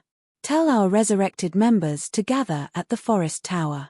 I won't let Yi Feng steal another. Nine Dragons Emperor commanded. He had to admit that Shi Feng's teleportation skill was heaven-defying on Thunder Island, and the fact that he had a large-scale destruction spell only complemented his ability to teleport at the end of the day. However, there was still a massive difference between their team's strength. As long as he approached the situation slowly and steadily, Shi Feng wouldn't have an opportunity to steal another tower. Meanwhile, the various superpowers on Thunder Island were shocked to hear that Nine Dragons Emperor had lost 2 ancient towers in a row. What? Nine Dragons Emperor actually lost 2 of his towers? Could this be a ploy to lure Phoenix Rain into a trap? The contest for Thunder Island had many restrictions. There were also the tower buffs and the scouts outside of the island to consider. Stealing one occupied tower was incredibly difficult, yet Phoenix Rain's team had stolen 2 of Nine Dragons Emperor's towers in a row. When the various superpowers received this news, they wondered about the information's validity. Guild leader, Phoenix Rain, and Zero Wing have obtained 3 ancient towers. They should have no problems securing a monster encampment. Should we contact Phoenix Rain and reopen negotiations? Quiet Melody suggested to Eternal Dead after receiving the shocking report. It seems that I really have underestimated them. However, the battle has just begun. Nine Dragons Emperor is no easy opponent, and Miracle's been poking its nose into the matter. They'll only qualify to negotiate with us if they can hold a monster encampment until the contest ends, Eternal Dead said, showing his lack of interest with a wave of his hand. Phoenix Rain only controlled a portion of the Dragon Phoenix Pavilion's combat power, and even the guild's combined strength was no match for the Sacred Temple. There was no need to mention Zero Wing. It was merely a guild that occupied a single kingdom. To the Sacred Temple, Zero Wing was no different than ordinary large guilds. They still don't qualify. After giving the matter some thought, Quiet Melody agreed with Eternal Dead's estimation. Phoenix Rain and Zero Wing's performance was indeed shocking, but that performance only proved that they had potential. Phoenix Rain and Zero Wing had yet to display sufficient value. There was no way that the Sacred Temple and Battle Wolves would treat Phoenix Rain and Zero Wing like potential partners. Only when Phoenix Rain and Zero Wing could survive on Thunder Island would they qualify to negotiate with the 2 super guilds. As the various superpowers watched, Nine Dragons Emperor's team finally reached the cliff tower, sealing off all paths leading to it. Overall, 400 players surrounded the tower. Not only did the team include Nine Dragons Emperor's experts, but Miracle's experts had joined them as well. The leader of Miracle's team was none other than the sword freak, Miracle Dragon. He had already reached level 49 and wore the Hellfire set, a 6-piece, level 50, fine gold set equipment for swordsmen. He was eye-catching among the crowd. Level 50, secret silver set equipment was incredibly rare in God's domain, not to mention level 50, fine gold set equipment. Even Martial Dragon and Shadowtooth gazed at Miracle Dragon's Hellfire set in envy. The Dragon Phoenix Pavilion had yet to secure a complete level 50 fine gold set equipment. Miracle's prowess was obvious upon these players' arrival. Gentle Snow and the other who had stayed behind to defend the cliff tower felt a significant pressure. Although the tower increased their basic attributes and reduced incoming damage by 30%, they were at an overwhelming numerical disadvantage. They were about to face so many more enemies than they had in the previous ambush. Suddenly, Shi Feng appeared in the top of the tower with space movement. As Spatial Gate was still on cooldown, he couldn't transport other players to or from the cliff tower. Not only had his return calmed Zero Wing's nervous members, but it had also caused a stir among Nine Dragons Emperor's troops. Yi Feng, you dare to stand before me again? You might have gotten away last time, but you won't be so lucky again. Nine Dragons Emperor bellowed when he saw Shi Feng in the top of the tower. He then commanded, "Everyone, attack." Hearing the order, all 400-plus team members charged for the ancient tower. Occupying a tower was simple. As long as none of the original occupants were within 100 yards of the tower, control would fall to whichever team was in range. Hence, Nine Dragons Emperor's team didn't need to break into the tower. They just needed to eliminate Shi Feng and the other players from Zero Wing. In the seconds before both sides clashed, Shi Feng switched the aura of space to the aura of illusion.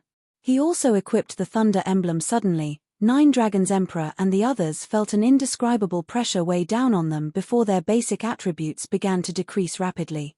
Very quickly, their attributes fell from 100% to 85%. The abrupt change confused Nine Dragons' Emperor and his people. Kill them. Annihilate them all. Shifeng commanded as the enemy's attributes fell. As long as the aura of illusion was active, the ability would reduce all enemies' basic attributes by 40% within a 200-yard radius. However, since players had some resistances to the effect, the decrease was limited. Fortunately, the Thunder Emblem also reduced nearby enemies' basic attributes. Only after combining the abilities was he able to reduce his enemies' basic attributes by 15%. Normally, this 15% reduction might not offer much of an advantage, but his team also had the Ancient Towers buff. The new difference between the two sides' attributes was the equivalent of his players using berserk skills against players without. Damn it. Everyone, move back. Get 100 yards away from the tower. Nine Dragons' Emperor urgently commanded through the team chat, his expression darkening when he realized the situation. This had effectively created a 50% difference between his team members' attributes and Zero Wings. To make matters worse, his enemy already had a few players with monstrously high basic attributes. However, Nine Dragons' Emperor's warning was too late as the two sides had already slammed into each other on the battlefield. The difference between the two teams was immediately apparent. Aside from Martial Dragon, Shadowtooth, Undead, Bloodhand Yama, Nine Dragons' Emperor, and Miracle Dragon, Zero Wing and Azura's experts quickly suppressed the enemy players. Even Cleansing Whistle, an expert who had yet to reach the Refinement Realm, could easily overwhelm a Refinement Realm expert of the same level. She could even hold her own against 3 Refinement Realm experts simultaneously. As for Refinement Realm experts like Lifeless Thorn, they easily killed enemy experts of the same caliber in 3 to 5 moves. Aqua Rose, Cola, and Alluring Summer, players who had completed their Tier 2 promotion, finished enemy players off in 2 moves, 1 move to break through the enemy's defenses and a second to deal the finishing blow. It wasn't a battle, it was a one-sided massacre. At this point, Shifeng shifted his gaze to Nine Dragons' Emperor's retreating figure. He jumped down from the tower and dashed towards the ranger. His actions almost immediately attracted Nine Dragons' Emperor and his people's attention. Crap. He's trying to kill the Pavilion Master. Chapter 1502, A Momentary Strike. Chapter 1502, A Momentary Strike. When Shifeng joined the chaotic battlefield, he vanished, seeming as if he had never existed in the first place. The abrupt change made everyone on Nine Dragons' Emperor's team nervous. Elementalists use flame orbs and ice walls around the Pavilion Master. Cursemances cast dark thorns. Druids use quagmire. Do not let him near the Pavilion Master. Martial Dragon shouted when he realized Shifeng's intentions. Nine Dragons' Emperor was the center of command and the team's absolute pillar. They could not afford to lose him. Fortunately, many of their experts guarded Nine Dragons' Emperor. If they still allowed Shifeng to assassinate him, they would become the laughingstock of God's domain. In addition, this wasn't the first time he had seen Shifeng's void steps. Although the footwork technique was sophisticated and unpredictable, it wasn't impossible to counter. Generally, a concealment footwork technique like void steps would lose effect when its user received damage or altered their course, exposing themselves. As long as they bombarded the area around Nine Dragons' Emperor with weak, but sustainable attacks, they could prevent Shifeng from approaching their Pavilion Master without being detected. The Elementalists, Cursemances, and Druids cast as Martial Dragon had instructed, covering the battlefield in AoE and control spells. Sure enough, Shifeng reappeared. However, the moment Shifeng reappeared, he shoved off of the ground and shot forward, transforming into a shadowy streak as he maneuvered around the bombardment of spells and made his way towards his target. Shifeng already wielded the strength and speed of a great lord of the same level. With the tower's buff, even a ranged expert would struggle to spot the swordsman's after images, much less land a spell or skill. When Shifeng was within 50 yards of Nine Dragons' Emperor, numerous spears of darkness descended from the sky as if they had a life of their own. These spears of darkness thrust themselves at Shifeng's flying form while cutting off his path. Undead, huh? Shifeng glanced at the elementalist in black robes, who controlled the spears of darkness. Faced with these accurate attacks, he was forced to retreat temporarily while he defended himself. As Shifeng retreated, a black-clad figure appeared behind him. 2 streaks of light, one black and one silver, sliced at Shifeng's head and back simultaneously. Shadowtooth smiled at Shifeng's sneak attack. Assassinate. As Shadowtooth launched his attacks, Martial Dragon fell from above, his greatsword swinging down on Shifeng's head and cutting off the man's chance of escaping upward indiscriminate slash. Broken mark. As the trio's attacks were about to land, the swordsmen split into 11 identical copies divine step. When the attacks struck Shifeng's main body, it seemed as if they had hit air. All of their attacks lacked the feeling of encountering a physical object. After activating divine steps, Shifeng promptly switched positions with one of his doppelgangers and appeared beside Shadowtooth. He then brandished Killing Ray against the assassin. A streak of blue light, followed by 9 shadows, struck Shadowtooth, giving the assassin no time to react. Shadow Blade. At the moment of imminent peril, Shadowtooth activated Wind Steps, instantly nullifying the incoming attacks. At the same time, he thrust Magic Breaker at Shifeng's heart. However, when his weapon sunk into Shifeng's body, his expression twisted into something ugly. He knew he had failed to hit the swordsman's real body. Just a doppelganger, damn it. He tricked me. The moment Shadowtooth realized he had been tricked, he activated Vanish suddenly. A blue sword sliced across the assassin's previous position, but the only reaction Shifeng's attack had earned was a loud clang. Realizing his attack had failed, Shifeng tightened his grip on the abyssal blade and Killing Ray before brandishing his blades at his surroundings. One sword light after another cut the air around him, looking like a lotus flower in bloom. Tier 1 skill, Omnislash. Before the sword lights could spread farther, Martial Dragon's greatsword transformed into a pillar of fire as the berserker swung at Shifeng. Tier 1 skill, Flaming Cross Slash. Since Shifeng was in the midst of activating a skill, the swordsman had revealed plenty of holes in his defense. He had no way of blocking Martial Dragon's Flaming Cross Slash boom. When Martial Dragon's Flaming Cross Slash struck Shifeng, the ground beneath his feet cracked. Shifeng had forcefully stopped his Omnislash, using his 2 swords to block Martial Dragon's attack. What kind of insane reaction speed does he have? Martial Dragon frowned at the unharmed swordsman. Before him, his coordination with Shadowtooth and Undead was seamless. While he and Shadowtooth attacked Shifeng's main body, Undead bombarded the swordsman's 10 doppelgangers, preventing Shifeng from switching positions with any of his clones. The only thing Shifeng could do was block his Flaming Cross Slash. However, since Shifeng had been in the midst of activating a skill, he shouldn't have been able to react in time. Normally, when players prematurely deactivated a skill, they'd freeze for a brief moment, yet Shifeng had protected himself successfully. This was simply inconceivable. Moreover, Flaming Cross Slash dealt both physical and fire-type damage. Even if one blocked the attack, they'd still receive a significant amount of damage. Yet Shifeng had not taken any damage. What Martial Dragon didn't know was that Shifeng's fire resistance was even higher than an ordinary player's after consuming an advanced fire resistance potion. The additional burn effect when blocking the skill was useless against Shifeng. While Martial Dragon momentarily marveled at Shifeng's performance, the sacred sword in Shifeng's hand sliced at the berserker with lightning speed. Martial Dragon instinctively executed Whirlwind Slash to block the attack peng. However, when Martial Dragon's greatsword met Killing Ray, the resulting impact threw him over a dozen yards, the berserker's HP decreasing by a huge chunk. For a moment, Martial Dragon had nearly lost his grip on Silver Snow. Martial Dragon and his companions had realized that their prey possessed heaven-defying attributes during their prior clash, and they understood that they should avoid facing the swordsman head-on as much as possible. When they saw Martial Dragon in such a state after blocking one of Shifeng's attacks, both Bloodhound Yama and Miracle Dragon wore heavy expressions. By the time they recovered their wits, Shifeng had activated Wind Blade, dashing straight for 9 Dragon's Emperor. Since his Tier 2 taboo skill, Instant Strike, was still on cooldown, the only way he could kill 9 Dragon's Emperor was to deal the final blow face-to-face. Yifeng, don't even think about getting near me, 9 Dragon's Emperor bellowed. He then pulled several dark green arrows from his back and fired at Shifeng. Magic patterns decorated these dark green arrows, and before they had even been fired, faint arcs of electricity danced around them. These arrows were the product of the legacy skill, Magic Mark, which 9 Dragon's Emperor had obtained after class changing into the hidden class, Spellbreaker.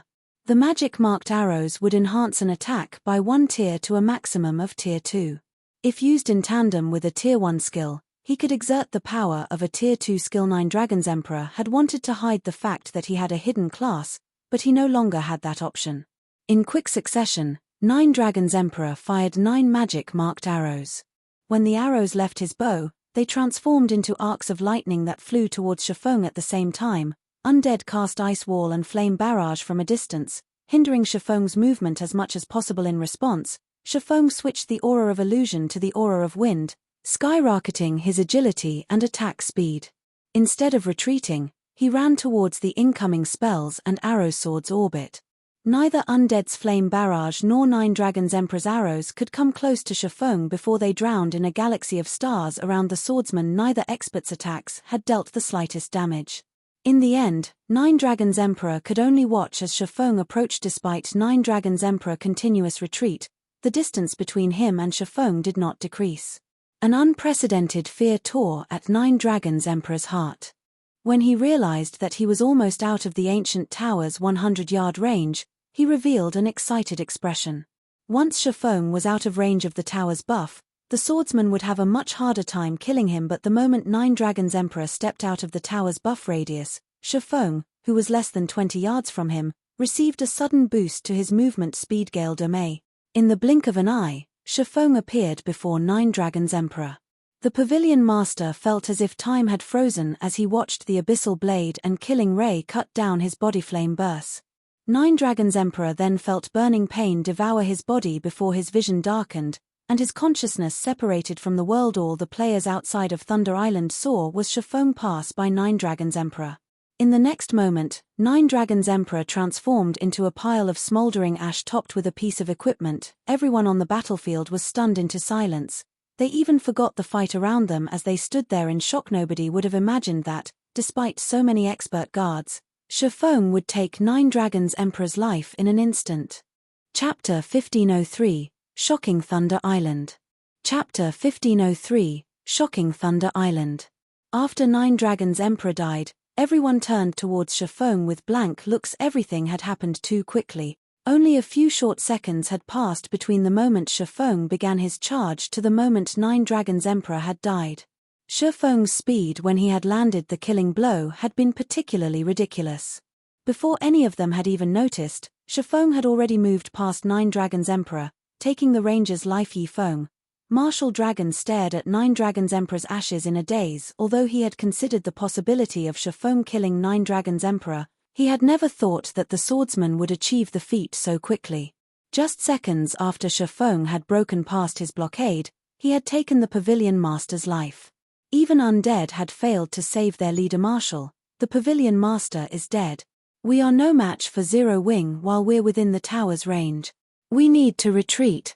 Shadowtooth shouted when he noticed that Martial Dragon hadn't moved. Now that Nine Dragons Emperor was dead, the team had fallen into chaos. Even if he and Martial Dragon took command of the battle, the outcome wouldn't be in their favor with Zero Wing's absolute advantage in attributes. Furthermore, Shifeng was still alive. Shadowtooth didn't think any of them had the power to contend with the swordsman while in range of the ancient tower. Everyone, split up and retreat. We'll regroup at the forest tower. Martial Dragon shouted as he shot Shifeng, who had turned towards him, a glare.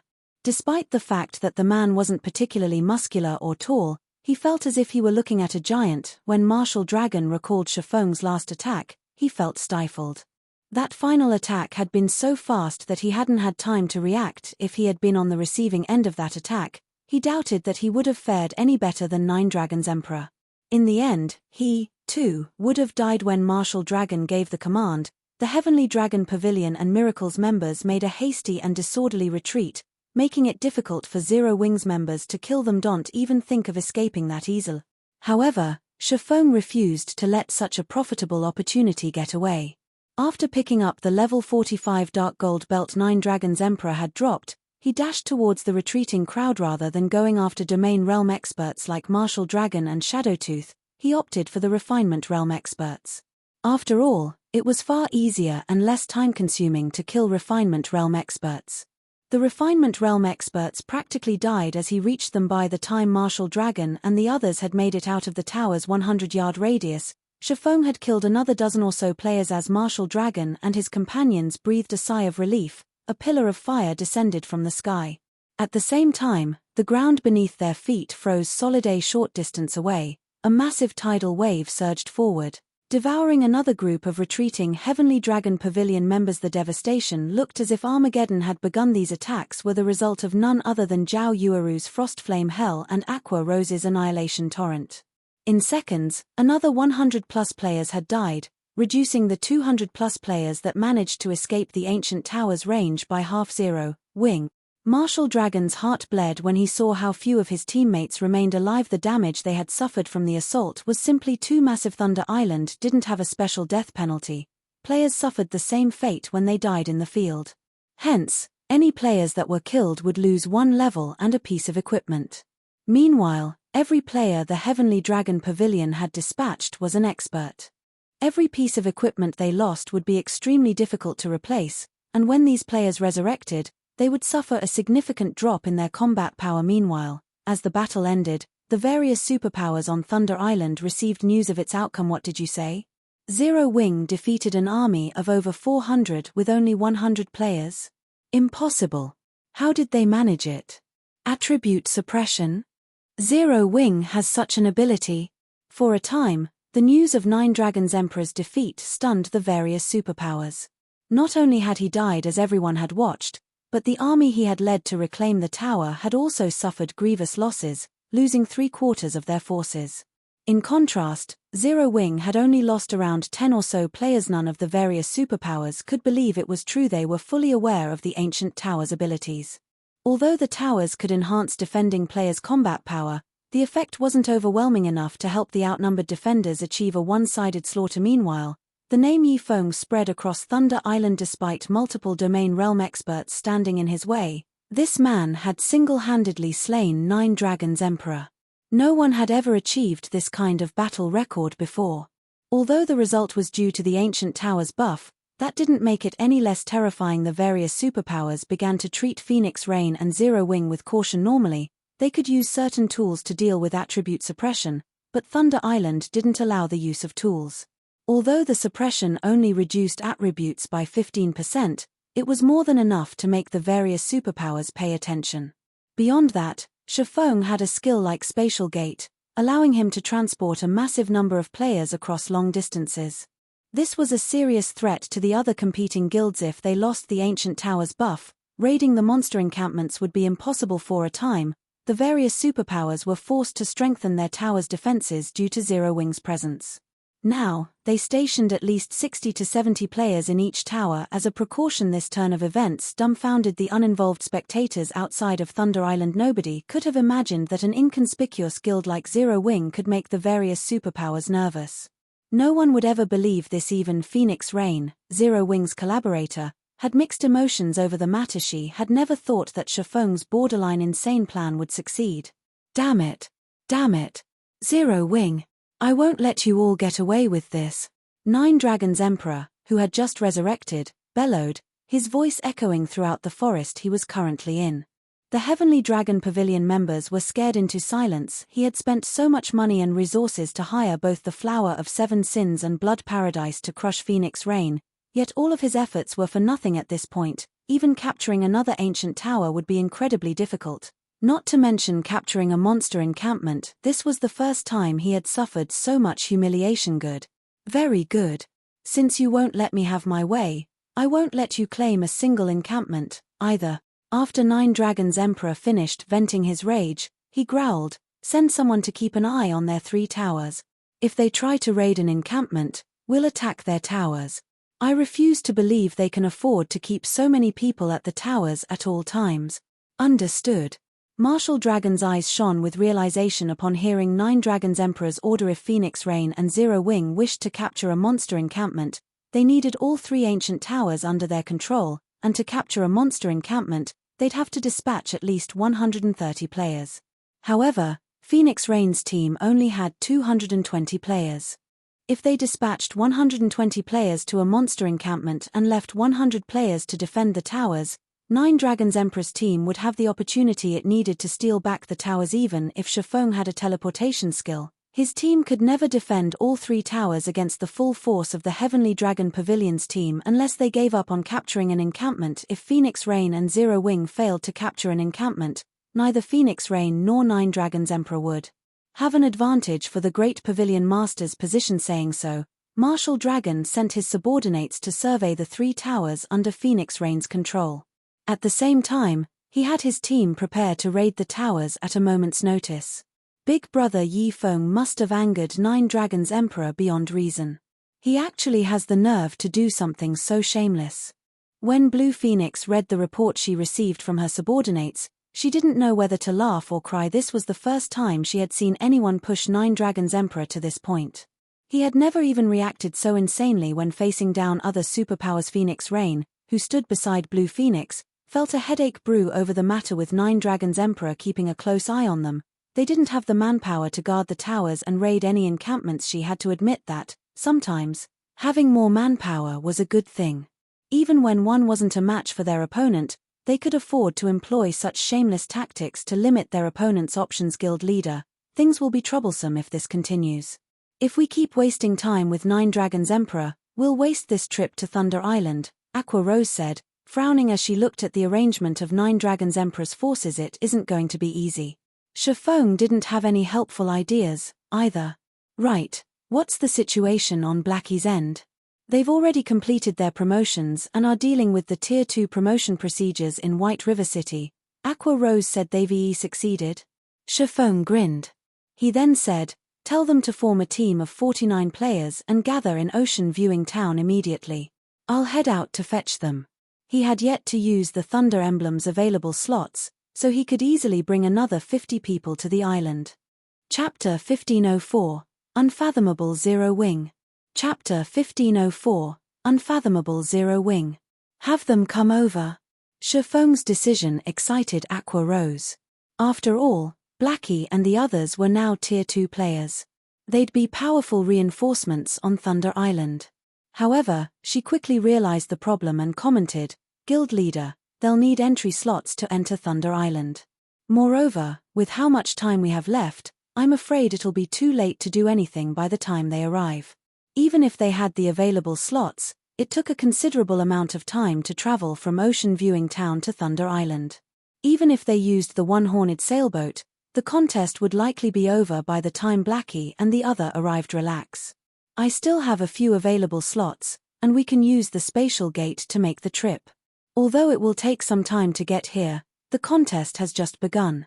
If we hurry, we should have enough time, Shifeng said, smiling wonderful. If Blackie and the others can make it, they'll definitely be a great help. We'll even surprise the other superpowers.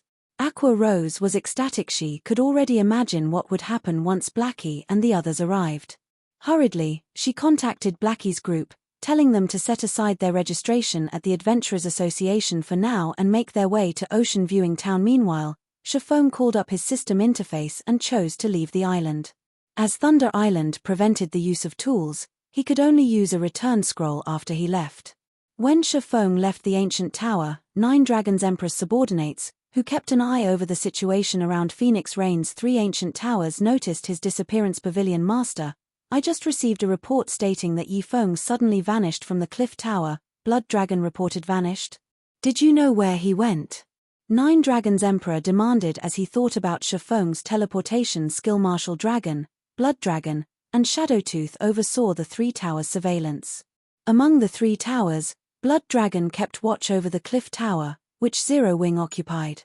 It was also the tower 9 Dragons Emperor wanted back the most. 9 Dragons Emperor had to admit that Shifeng's teleportation skill was heaven-defying. The skill allowed him to transport reinforcements and ambush his enemies at a moment's notice. It was also how the man had forced him into such a passive state. If he moved recklessly, Shifeng could ambush and steal his final tower, at which point, he would lose all hope in this competition. No, Blood Dragon said, shaking his head. But from the reports we've received from our spies in Phoenix Rain's team, it doesn't seem like they are executing any sort of operation. Moreover, Phoenix Rain is struggling over her plan to capture a monster encampment. Since he is acting by himself, ignore him.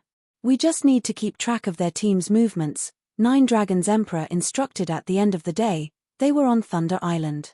Shifeng could never raid a monster encampment by himself. As long as they kept an eye on the 3 ancient towers, the swordsman's independent actions wouldn't change the result. Pavilion Master, we've just received a reply from Miracle.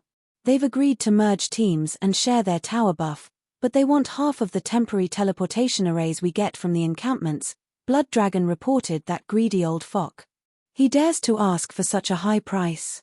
Nine Dragons Emperor frowned slightly. Each monster encampment on Thunder Island only provided 2 temporary teleportation arrays. He just wanted to borrow Miracle's tower buff, yet the other guild wanted half of the slots he obtained. Then, do we? Blood Dragon also felt powerless about the situation. However, it was Nine Dragons Emperor's decision to make. Had they known they would struggle this much, they would have prioritized capturing an encampment before picking a fight with Phoenix Rain. Fine. Agree to their conditions. As the Heavenly Dragon Pavilion Master gave the order, he felt as if he had aged by several years with their team's current prowess. Capturing another ancient tower was impossible. Unfortunately, capturing a monster encampment with only 1 tower was also impossible. They'd only have a chance in this contest if they could merge with Miracle's team. That way, they could dispatch some players to raid an encampment while maintaining their surveillance on Phoenix Rain's towers. Otherwise, he'd have to continue wasting time with the Phoenix Pavilion Master. Although doing so would earn him the same result as Phoenix Rain in this contest, she had Zero Wings' help. She could definitely obtain a large collection of Thunder Passes for the next contest. Competing with Phoenix Rain would become far more difficult. Hence, he needed to secure at least 1 encampment and gain as much advantage as he could over the other Pavilion Master, ensure that he'd have some options in the next contest for Thunder Island. Understood. I'll lead a team and integrate with theirs.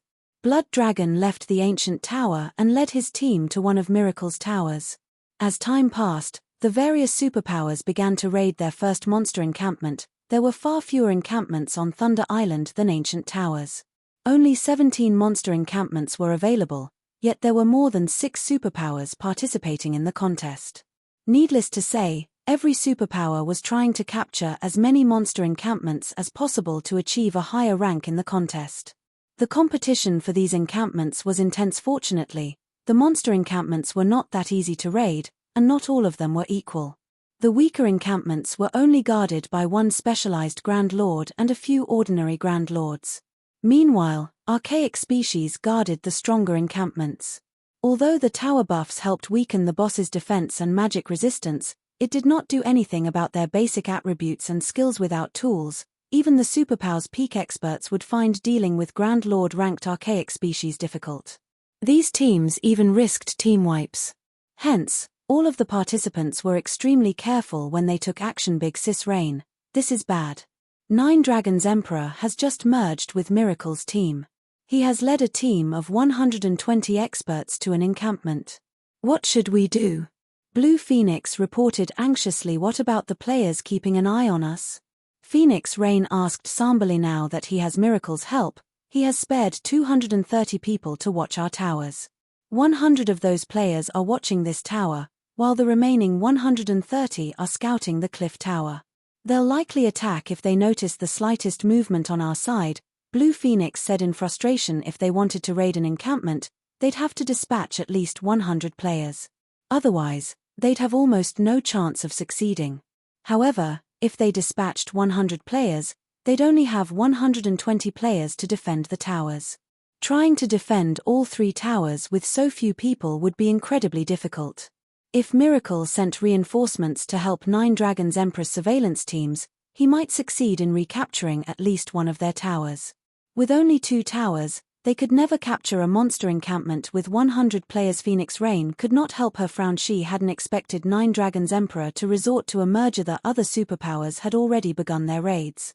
As more time passed, the struggle for the monster encampments would grow viciously intense. If her side remained idle, her chances would drastically decrease once the other teams raided their second encampment. After a moment of silence, Phoenix Rain contacted Shifeng. Nine Dragons Emperor has merged with Miracle's team and begun to raid a monster encampment. At this rate, our chances of success will plummet as time passes. Should we try to negotiate with the Sacred Temple or battle wolves again?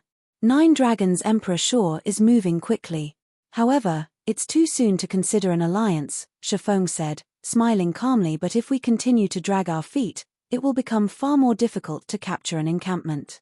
Phoenix Rain understood Shifeng's perspective. If they contacted the Sacred Temple and battle wolves now, they'd be at a disadvantage in the negotiations, but if they failed to obtain a single temporary teleportation array, their development in the Sea of Death would slow to a crawl. Even the advantage of their 2 sailboats would be limited against their competition. Since that's the case, let's prepare to raid an encampment, Shifeng said. We're raiding one now? Phoenix Rain's eyes shone with excitement. Do you have a plan to deal with 9 Dragons Emperor's team? No, I don't, Shifeng said, shaking his head. But it shouldn't be a problem if we increase our manpower. Phoenix Rain didn't know how to respond. Naturally, she wanted to increase her team's manpower, but they needed thunder passes to do so. Was she just supposed to magically summon more allies? Leave the manpower issue to me.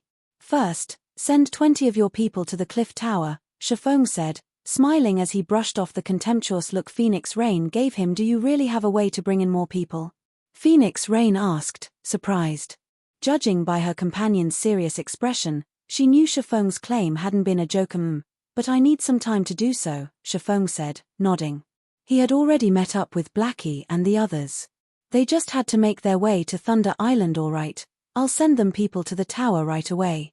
Although Phoenix Rain was excited, she felt as if she were looking at a stranger as she watched Shifeng on the screen, or rather, Zero Wing as a whole felt foreign.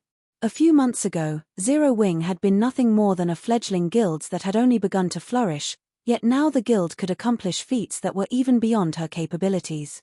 It was incredible. Chapter 1505, Arrival of Powerful Reinforcements.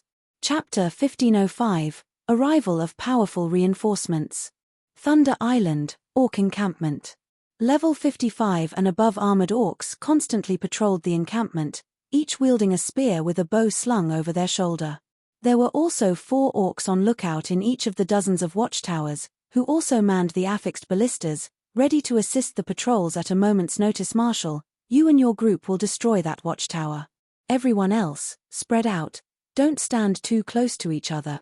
Be careful not to get dragged into the ballista's AoEs. 9 Dragons Emperor commanded as he watched the ballistas fire at his team. The orcs guarding the encampment had ridiculously high basic attributes and combat standards. Even a patrol squad could pull his 120-man team into a bitter battle. The watchtower's cover fire was even more of a pain. The ballista's fire would kill any player it struck instantly. Even MTS with activated life-saving skills to succeed, the team would have to avoid the ballista attacks at all times. Despite starting this raid over an hour ago, they had yet to clear out the orcs in the perimeter pavilion. Master, Phoenix Rain has dispatched 20 players to the cliff tower. By the looks of it, they seem to be planning something. Should we put some pressure on her team? Blood Dragon reported they're finally making a move. 9 Dragons Emperor sneered. What's the situation at the cliff tower? Raiding the monster encampment was already more difficult than he had expected. Even after merging with Miracle's team and armed with 5 stacks of the tower buff, they still struggled. Needless to say, Phoenix Rain's team, which only controlled 3 towers, would have an even harder time with the encampments. If Phoenix Rain and Zero Wing had dispatched a 100-man team to raid an encampment, he could ambush towers. Moreover, Miracle had offered to send reinforcements if he attempted to steal her towers. With this development, he might be able to take all 3 towers for himself, rendering all of Phoenix Rain and Zero Wing's effort useless. There doesn't seem to be any movement at the cliff tower so far. However, there is something strange, Blood Dragon said. Based on our spies' reports, Zero Wing seems to have found a way to bring in reinforcements. But even now, we don't know which superpower has agreed to cooperate with their team. Reinforcements. 9 Dragons Emperor sneered. So what if they found reinforcements? If they try to raid an encampment, we'll ignore the towers and attack their raid team instead. I want to see how they plan to secure a monster encampment with dead players. Tell our scouts to continue watching them for now. Report back if anyone moves. It was incredibly risky to attack an ancient tower. This was especially true if Phoenix Rain's team had truly found reinforcements. However, ambushing a raid team outside of the tower's range would be easy without the tower's attribute buff. Taking out Phoenix Rain's team would be a piece of cake. Even if he failed to annihilate Phoenix Rain's raid team, getting rid of a few dozen players would be more than enough to destroy Phoenix Rain's chances of securing a monster encampment. Understood. Blood Dragon couldn't help his grin when he heard this. In fact, He even hoped that Phoenix Rain and Zero Wing had found reinforcements. This way, they could proudly defeat Phoenix Rain and Zero Wing's team and restore their lost reputation. As the various superpowers frantically raided monster encampments, Phoenix Rain's anxiety grew as she waited for the reinforcements. Shifeng had mentioned that other superpowers were also watching the situation carefully. They hadn't expected Nine Dragons Emperor to be so ruthless. Phoenix Rain is finished. Not only did Nine Dragons Emperor deal a heavy blow to her team, but he's also limited her options of taking action. She'll likely fail to claim a single encampment. But the situation is strange. I never thought that Miracle would be willing to help Nine Dragons Emperor. What did Phoenix Rain do to provoke the guild? Don't you know? Phoenix Rain didn't provoke Miracle, but Zero Wing did. Remember the Dark Arena some time ago? Miracle's battle team suffered a miserable defeat at Zero Wing's hands. I'm sure that the guild wants to teach Zero Wing a lesson and restore its reputation. Phoenix Rain sure is unlucky. If not for her cooperation with Zero Wing, she might have had a chance to secure a monster encampment. Now that Miracle is helping Nine Dragons Emperor, she has lost all hope. I know, right? The various superpowers expressed their sympathy for Phoenix Rain. With the woman's tenacity, she should have been able to claim at least one encampment, but due to Zero Wing, Firmament had stabbed her in the back, and Nine Dragons Emperor allied with Miracle. The events gave the Heavenly Dragon Pavilion Master an overwhelming advantage. Big Sis Rain, I've just received a report stating that the Sacred Temple, Battle Wolves, Miracle, King's Return, and Nine Heavens Pavilion have captured their first monster encampments and are preparing to raid their second. If we don't hurry, it'll be too late to do anything, Blue Phoenix said anxiously. Based on the information they had gathered, the monster encampments were far more challenging than they had anticipated. Meanwhile, the contest was nearly half over. If they didn't take action soon, with only 3 ancient towers under their control, they might not have enough time to capture a monster encampment. Even Nine Dragons Emperor had begun his fight with the final Guardian boss in his first encampment. I understand, but we don't have the power to make a move before the reinforcements arrive, Phoenix Rain said, sighing helplessly. Nine Dragons Emperor had a huge numerical advantage, and he was even willing to give up some of his manpower to station teams on standby to steal their towers. If they tried to raid a monster encampment, she had no doubt that Nine Dragons Emperor would attack without hesitation. Thinking up to this point, Phoenix Rain contacted Shifeng once more. Team leader Yifeng, what is the situation? Phoenix Rain asked. Quite a few guilds have begun to raid their second encampment. We're almost there, Shifeng said, chuckling when he noticed Phoenix Rain's anxiety. Give me another 10 minutes, and we'll have 49 more players. 49?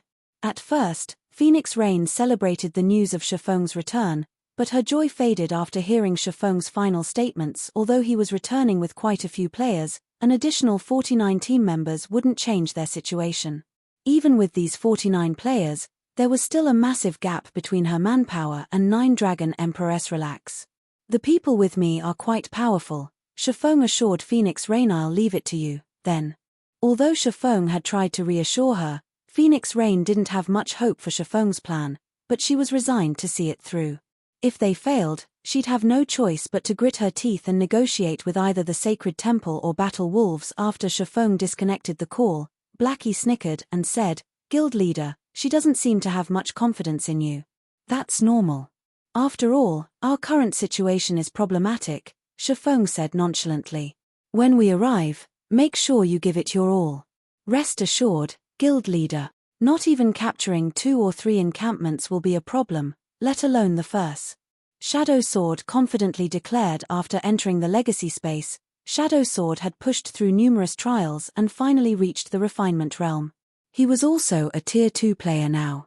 He itched to display his newfound prowess. Fire Dance, Turtle Dove, Yi Wumian, Violet Cloud, Flying Shadow, Rampant Blade, Minor Wind, and Zero Wing's other core members couldn't help but laugh as the team chatted merrily. The one-horned sailboat finally reached the edge of Thunder Island. The one-horned sailboat's reappearance shocked the surrounding players, but Shifeng ignored the stares as he stored the sailboat and used the Thunder emblem to teleport the team to Thunder Island. Chapter 1506, 16 Tier 2 players. Chapter 1506, 16 Tier 2 players. What's going on? People can still enter Thunder Island? Doesn't that sailboat look like Zero Wings? When the spectating players around Thunder Island saw Shifeng and his team suddenly disappear, they erupted into conversation. None of them had thought that Zero Wing would have yet another trump card at this stage of the contest. The various superpowers scouts outside of the island reported the incident immediately. 9 Dragons Emperor scouts, in particular, had recorded the entire process and sent their commander, the video pavilion master. By the looks of it, Phoenix Rain and Zero Wing plan to capture a monster encampment.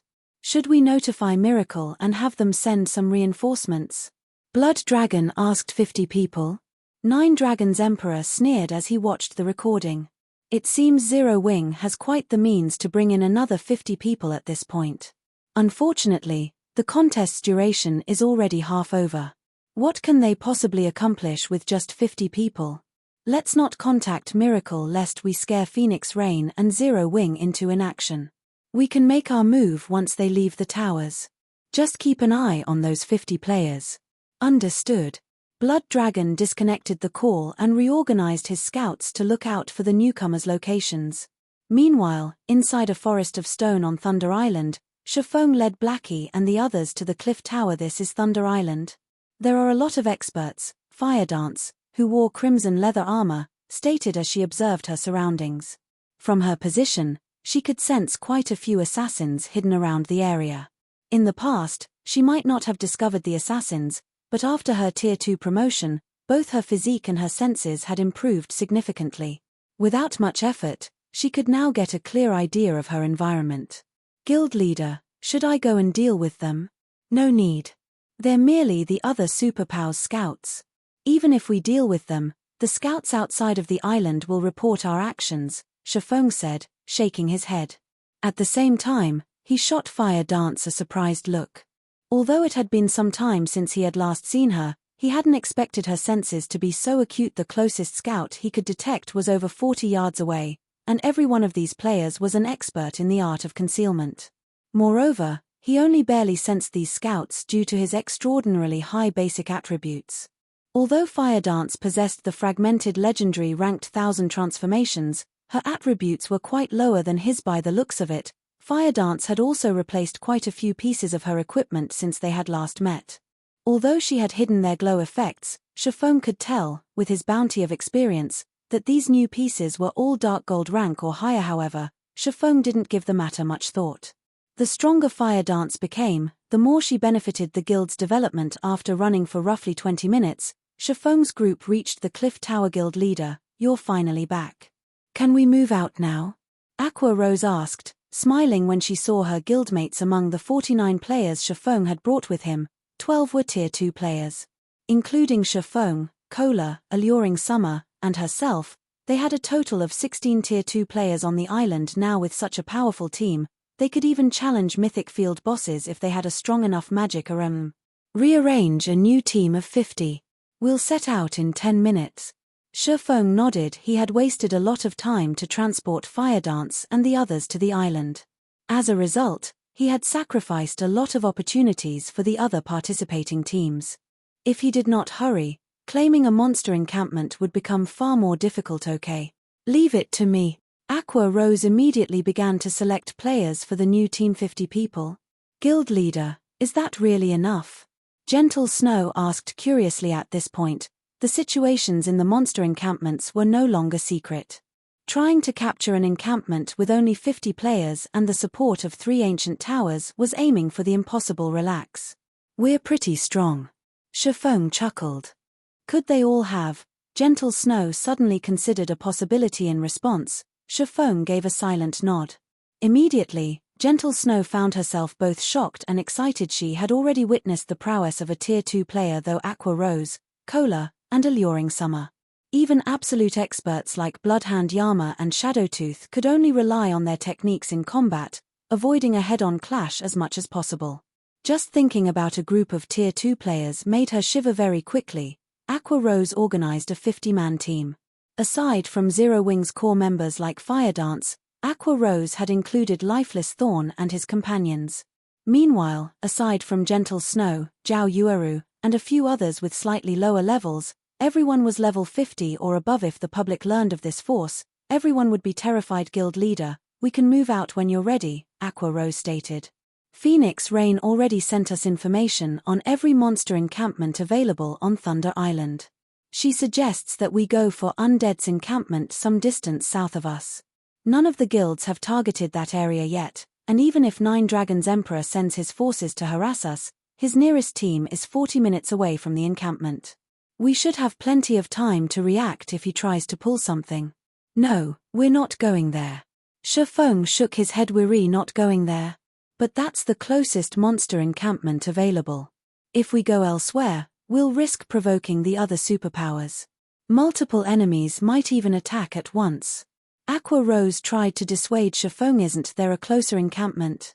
Shifeng asked as he pointed to a valley on the map, but that's the encampment Nine Dragons Emperor is raiding right now. He also has detached forces nearby, and Miracle's forces aren't far either. By the time we get there, they'll be prepared to surround us, Aqua Rose said, shaking her head as she looked at the orc encampment. Shifeng had indicated it's impolite not to reciprocate a gift. Since Nine Dragons Emperor has organized his men to keep us at bay for so long, why don't we give him a surprise? Besides, he's already cleared out the monsters in the encampment's perimeter. We can save a lot of effort if we take his encampment, Shifeng said this. Hearing Shifeng's plan, Aqua Rose looked at the man as if he had gone mad. In contrast, Fire Dance and her companion's eyes shone with excitement. Guild leader, let's march over. Shadow Sword was already more than eager to head out. No, we'll teleport directly there, Shifeng said as he activated Spatial Gate. Suddenly, a spatial tear opened inside the ancient tower. The spatial tear gradually widened into a perfect circle before the spatial gate stabilized. The teleportation coordinates were none other than the orc encampment. Before Zero Wing and Azura's members entered the spatial gate, they could see the fight on the other side of the gate. Nine Dragons Emperor's team was engaged in a battle against a level 60 specialized Grand Lord and 2 level 60 Grand Lords. Dazzling fireworks illuminated the entire encampment. Let's head out. Saying so, Shifeng stepped through the spatial gate with his team close behind him. When they emerged on the other end, they caught the attention of Nine Dragons Emperor's Team Miracle's members, who kept watch beside the encampment, were stupefied to see Shifeng's people. None of them had expected Shifeng to take the initiative, turning around to harass Nine Dragons Emperor. Nine Dragons Emperor's subordinates and Miracle's members surrounded the orc encampment. Coming here was simply suicidal. Initially, Nine Dragons Emperor stared at Shifeng in shock. However, he recovered in seconds and bellowed, Yifeng. Chapter 1507, Seeking One's Own Destruction. Chapter 1507, Seeking One's Own Destruction. Shifeng's appearance didn't only stun Nine Dragons Emperor's team. The spectating players watching the orc encampment from outside of Thunder Island were stupefied as well. What? They sent 50 players to ambush an opponent. Just what is Yifeng trying to do? They're crazy. They actually decided to ambush Nine Dragons Emperor under such circumstances. Are they not worried about annihilation? The monster encampments were a key factor in the contest for Thunder Island.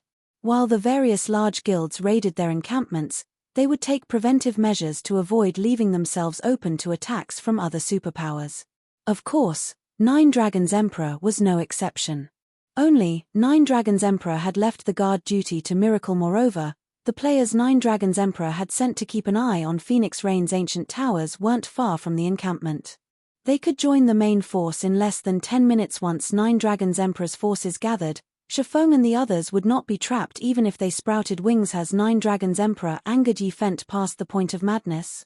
Phoenix Rain was also stunned when she heard the news. Raiding a monster encampment with a 50-man team was already dangerous enough. Rather, it was impossible. Yet Shifeng went a step further and intended to steal Nine Dragons Emperor's encampment while he raided it. Sending players to ambush another team during the contest was incredibly foolish. When players left a monster encampment on Thunder Island, the monsters would give up their chase and return to the encampment. If players were ambushed by an enemy team, they could simply retreat from the encampment until they wiped out the attackers before resuming their raid. At worst, players would have to waste a little bit of time. However, if Shifeng and the others died, their team's overall combat power would plummet. Needless to say, this would affect their ability to raid monster encampments later on. Phoenix Rain couldn't fathom why Shifeng would do something so thankless. Before anyone could react to their arrival in the orc encampment, Shifeng gave the order to attack as one. Once we chase them out, Kola, Turtle Dove, and Yi Wumian, prepare to tank the bosses. Understood. As soon as Shifeng finished speaking, his team charged into the orc encampment, giving their enemies no time to shake off the boss's pavilion master. They're charging towards us. Should we give up on the bosses? Martial Dragon asked, wrath coloring his features as he watched Shifeng's people charge into the encampment. It had taken them a lot of effort to whittle down the 3 bosses to around 20% HP. If they gave up now, they would have to waste a lot more time to deal with the boss's retreat. We'll just fight them again. Recall our teams from Phoenix Rain's towers. While you're at it, tell Miracle's nearby players to gather to our location. Do not let any of these bastards get away. Although Nine Dragons Emperor was reluctant to give up, he knew that they couldn't deal with the bosses and Shifeng's team at once. However, although Nine Dragons Emperor had given the order to retreat, none of the 3 orc bosses intended to let his team get away so easily. As a result, Nine Dragons Emperor's team had no choice but to fight the bosses while fleeing from Shifeng's team. What fast reactions! Shifeng had never thought that Nine Dragons Emperor would be decisive enough to give up on the nearly dead bosses. It seems I have no other choice. Shifeng immediately used Wind Blade, leaving an afterimage behind as he advanced. In the blink of an eye, he had pulled a great distance away from Kola and the other MTS leading the charge. The orc encampment was massive. Even at top speed, it would take some time for a player to reach the encampment's perimeter from its core. Nine Dragons Emperor's team was also relatively close to an exit. By the time they caught up, the enemy team would have escaped. Just as Nine Dragons Emperor's team was about to leave the encampment, Shifeng caught up to the 3 orc bosses. Don't even think of getting away so easily. Shifeng activated the aura of Fire's flame domain without hesitation. Suddenly, a crimson magic array covered the ground, enveloping Nine Dragons Emperor's entire team. Damn it. It's a large-scale destruction spell. Get out of the AoE. Upon seeing the magic array, Nine Dragons Emperor activated Air Vault, a Tier 1 skill for rangers. He leaped backward, instantly crossing 20 yards and escaping from the magic array. His experts also activated their life-saving skills to get out of the attack's range. However, Flame Domains was a large AoE. Despite all of these players being experts, some failed to get out of range in time, and the colossal pillar of fire that eventually rose turned some of these players into ash. In just one move, Nine Dragons Emperor had lost 20 players. A dozen or so players had also died as they fled after a short moment. The difference between the team's numbers had shrunk. Foam. Nine Dragons Emperor ground his teeth in anger as he glared at Shifeng. After escaping the encampment, he fired one engraved arrow after another at the swordsman. Reacting quickly, Shifeng executed Sword's Orbit, striking the arrows down before they came within 5 yards of him. Suddenly, the 3 bosses burst out of Flame Domain's range, bloodlust filling their eyes as they turned towards Shifeng. Among them, the level 60, specialized Grand Lord ranked Orc Chief raised its battle axe and pounced on the swordsman. As if he had predicted the reaction, Shifeng adjusted his footwork and effortlessly circled the descending battle axe, arriving before the Orc Chief and swinging Killing Ray Thundering Flash. Immediately, 4 blue lightning snakes tore through the Orc Chief and 2 Orc generals, causing damages of around -20,000 to appear above their heads. Nine Dragons Emperor and his people were shocked to see the high damage. They had fought tooth and nail against the Orc bosses, fortunate to deal -6,000 damage even with their 5 stacks of the tower buff, yet Shifeng, who only had 3, dealt over -20,000 with each hit. After executing Thundering Flash, Shifeng ignored the bosses, running back to his teammates. Crap. Pavilion Master, we aren't Yifeng's target. The 3 bosses are. When Martial Dragon saw Shifeng retreat, he realized that something was amiss on Thunder Island. If the team holding a boss's aggro left the battle, the boss would return to its non-combat state, resetting its HP and skills, but if another team intercepted the boss and stole its aggro, the boss wouldn't reset. The 3 Orc bosses currently had 20% of their HP remaining. Zero Wings team could finish them off with much less effort. If Zero Wings team took down the Orc Chief, the encampment would belong to them. Has this kid lost his mind?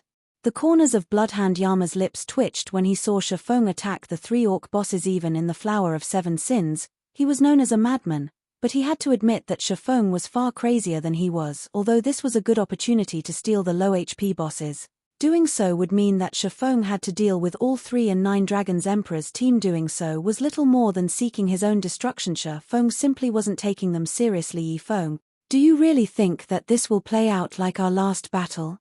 Since you are so eager to die, I'll grant your wish. Everyone, charge. Eliminate them. 9 Dragons Emperor's face twitched with fury. The various spectators and Phoenix Rain were stunned. Shifeng was playing with fire. Only Zero Wings members remained calm. They stood in formation as they waited for their commander to kite the orc bosses and the enemy team, who brimmed with killing intent. Since everyone's in position, attack. Shifeng nonchalantly ordered as he glanced at the approaching bosses and 9 Dragons Emperor's players. Chapter 1508, Team Strength. Chapter 1508, Team Strength. Big Brother Yifeng isn't really going to fight the bosses, is he? Blue Phoenix muttered in disbelief as she watched the livestream. A subordinate had sent Shifeng's team only had 50 players, yet they were about to face a level 60 specialized Grandlord, 2 level 60 Grandlords, and 9 Dragons Emperors. Remaining 80 players. The Zero Wing team stood in a monster encampment, not a captured ancient tower. They didn't have the basic attribute buffs. They had no hope of success. I don't know, but I don't think is that foolish. He might have a plan in mind, Phoenix Rain said. She didn't understand what he was trying to do. Either Shifeng could have easily captured the undead encampment, yet he wanted to steal the orc encampment from 9 Dragons Emperor. Even if his team fended off 9 Dragons Emperor's remaining team while holding back the orc bosses, the Heavenly Dragon Pavilion Master had plenty of reinforcements on the way. In around 10 minutes, another 300+ experts would reach the orc encampment. Meanwhile, in the orc encampment, after Shifeng gave the command, Zero Wings and Azura's members burst into action. Cola, Turtle Dove, and Yi Wumian each took one of the 3 orc bosses, with Cola and Turtle Dove using the Tier 2 skill, Vengeful Judgment, and Yi Wumian using the Tier 2 skill, War Sanction. Peng, peng, peng. 3 heavy thumps echoed throughout the encampment. Stunned, the 3 bosses slid to an abrupt halt. At the same time, a damage of over -18,000 appeared above each of their heads. Among the 3 MTS, Cola dealt the most damage, inflicting over -20,000 damage as he stopped the specialized Grand Lord's pursuit of Shifeng. Amazing. Solitary 9 and Dark Madness could not help but gasp when they saw this. If it were up to them, they would likely need several moves to stop a level 60 Grand Lord, yet Cola and the others had done so with a single attack, instantly dominating the boss's aggro. Moreover, all 3 MTS had accurately struck the boss's joints, enhancing their skill's impact. The 3 orc bosses promptly turned towards the 3 MTS and brandished their weapons, the orc chief swinging its battle axe and the orc generals swinging their greatsword. Seeing this, the MT trio calmly raised their shields and received the incoming attacks. Boom. Loud clangs reverberated in the watching players' ears. Although Cola and the others were forced back by 2 or 3 steps, none of them showed any signs of stiffness. As the 3 bosses' chain attacks continued, the MTS continued to slide backward, damages of over -10,000 appearing above their heads by the time the bosses' chain attacks ended. The 3 MTS had lost around 40,000 HP each. This boss's strength is so high, Turtle Dove said as she released her shield for a second and shook her wrist, but contrary to her statement, she appeared relaxed. After her Tier 2 promotion, her HP had increased to over 65,000. Hence, -40,000 damage was within an acceptable range. Violet Cloud, who had been triple casting from the rear line, released her spells immediately. A healing light touched each of the 3 MTS, restoring over 10,000 HP. At the same time, a healing aura enveloped the players, restoring a little over 3,000 HP every 0.65 seconds for 10 seconds, following which, a faint, golden aura descended on every team member, increasing their maximum HP by 20% for 15 minutes. Immediately, Turtle Dove and Yi Wumian's HPs shot past 70,000, whereas Cola's exceeded 80,000. The buff also increased healing received by 30%. This move was none other than the Tier 2 spell, Holy Light, which Violet Cloud had learned after her Tier 2 promotion. After casting Holy Light, the team's survivability skyrocketed. However, that wasn't all. Afterward, Blackie used the Tier 2 spell, Song of Darkness, increasing the team's damage by 20% and movement speed and attack speed by 30% for 10 minutes. In the blink of an eye, the battle with the 3 orc bosses became much easier. 9 Dragons Emperor and his experts, who rushed towards Zero Wings members, suddenly had a bad feeling. However, before they could figure out what had changed, Shifeng activated Thunder Domain and switched the Aura of Fire to the Aura of Illusion, reducing the enemy's basic attributes by 15%. Shadow Sword and Rampant Blade then charged into the incoming crowd, knocking multiple players in their path down. They spun, swinging their greatswords in wide, horizontal slashes. Berserker's Tier 2 skill, Blade Storm. Suddenly, 2 tornadoes rose amidst 9 Dragons Emperor's team, and every player caught within 18 yards of the 2 berserkers was sent flying as they lost over -10,000 HP per second.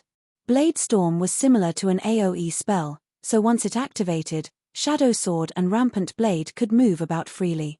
In addition, their movement speeds increased by 20% during the skill's 5-second duration. The 2 berserkers' assault caught 9 Dragons Emperor's team off guard.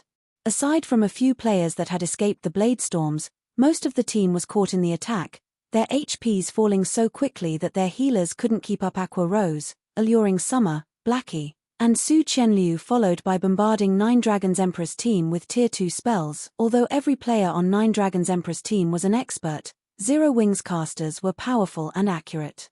Plate armor classes might survive their attacks for some time, but cloth armor classes would die after 2 direct hits in seconds. 9 Dragons Emperor's formations were decimated, and only around 50 players remained.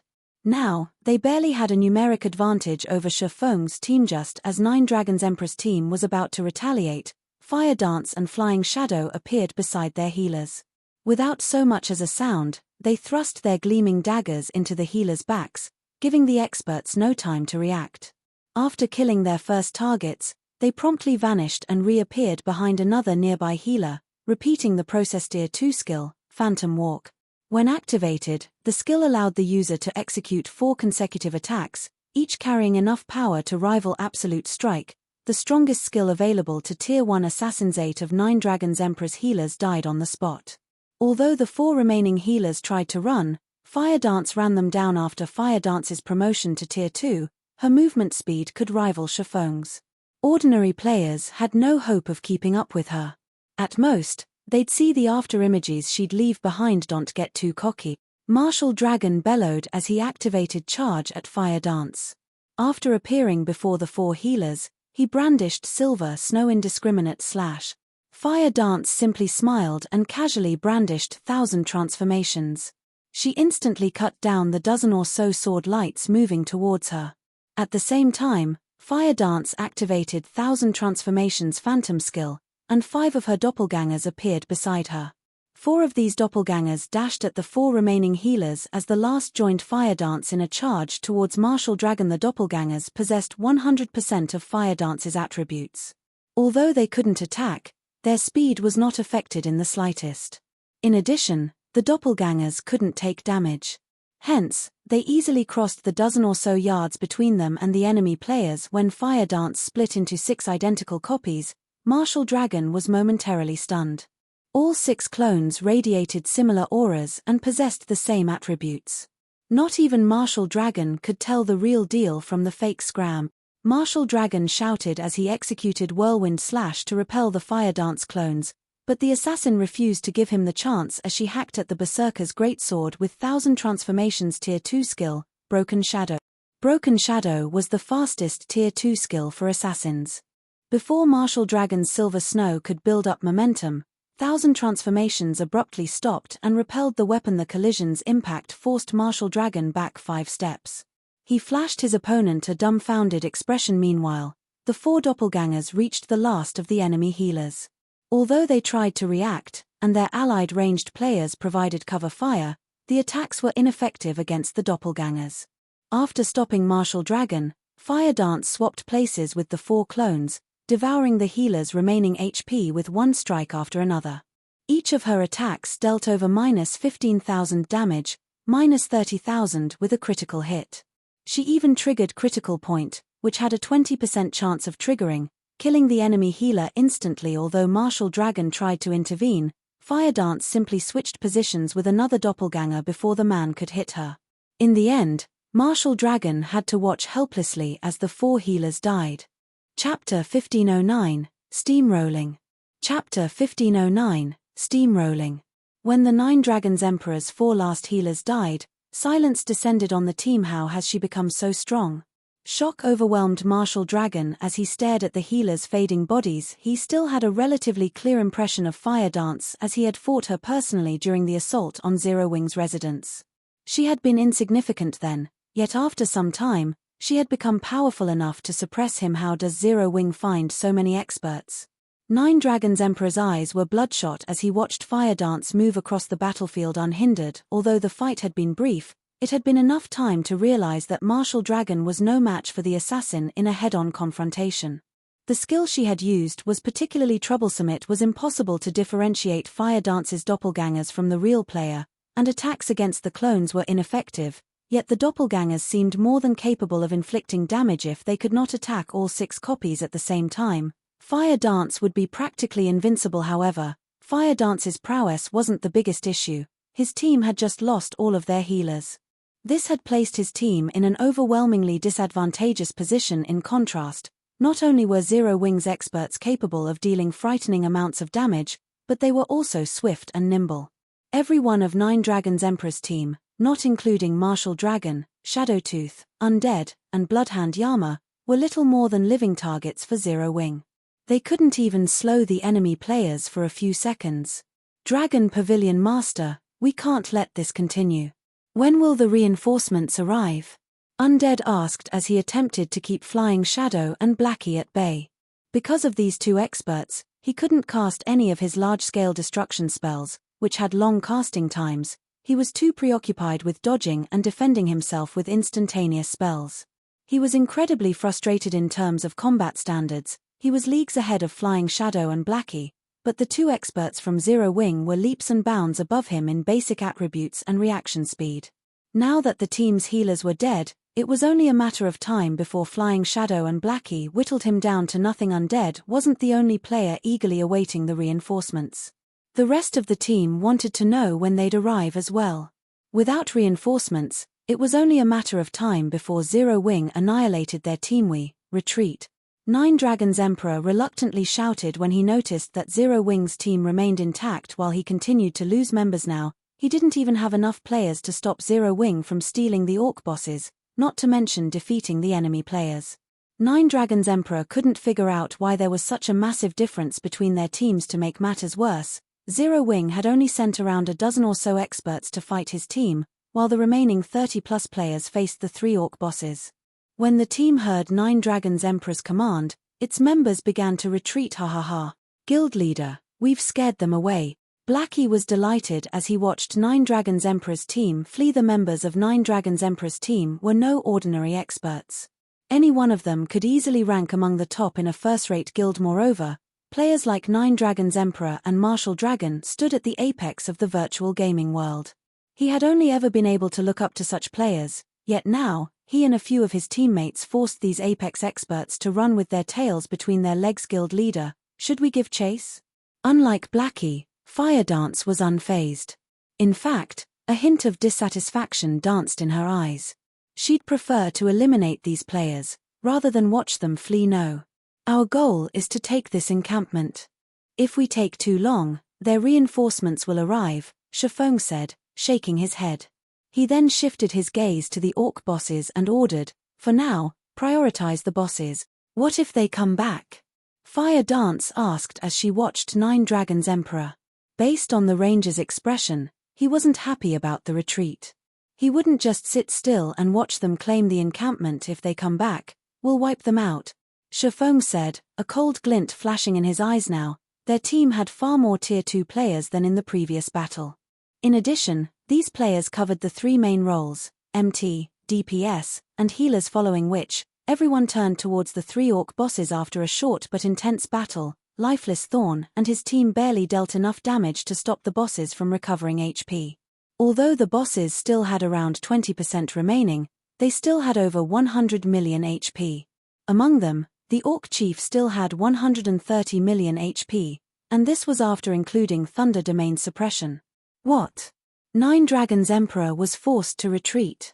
Zero Wing is amazing. They actually pushed Nine Dragons Emperor back with a dozen or so players. Just how many more of these experts is Zero Wing hiding? The various spectating superpowers were shocked by Zero Wing's combat power. This situation also forced these superpowers, who had thus far paid little attention to the guild, to take Zero Wing seriously before this display, they could have afforded to ignore the fact that Zero Wing had an expert like Yi Feng. After all, no guild could rely on a single player to grow stronger. This was especially true when raiding large-scale team dungeons. One player wasn't enough to clear these dungeons.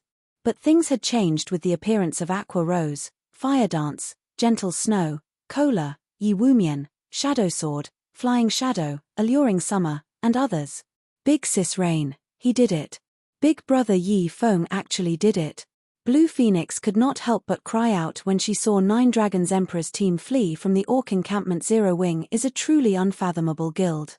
Phoenix Rain sighed as she watched Zero Wing's members raid the 3 Orc bosses. She had to admit that the decision to ally with Zero Wing early on had been a wise one. Had she become the guild's enemy, she would have likely suffered the same fate as Nine Dragons Emperor.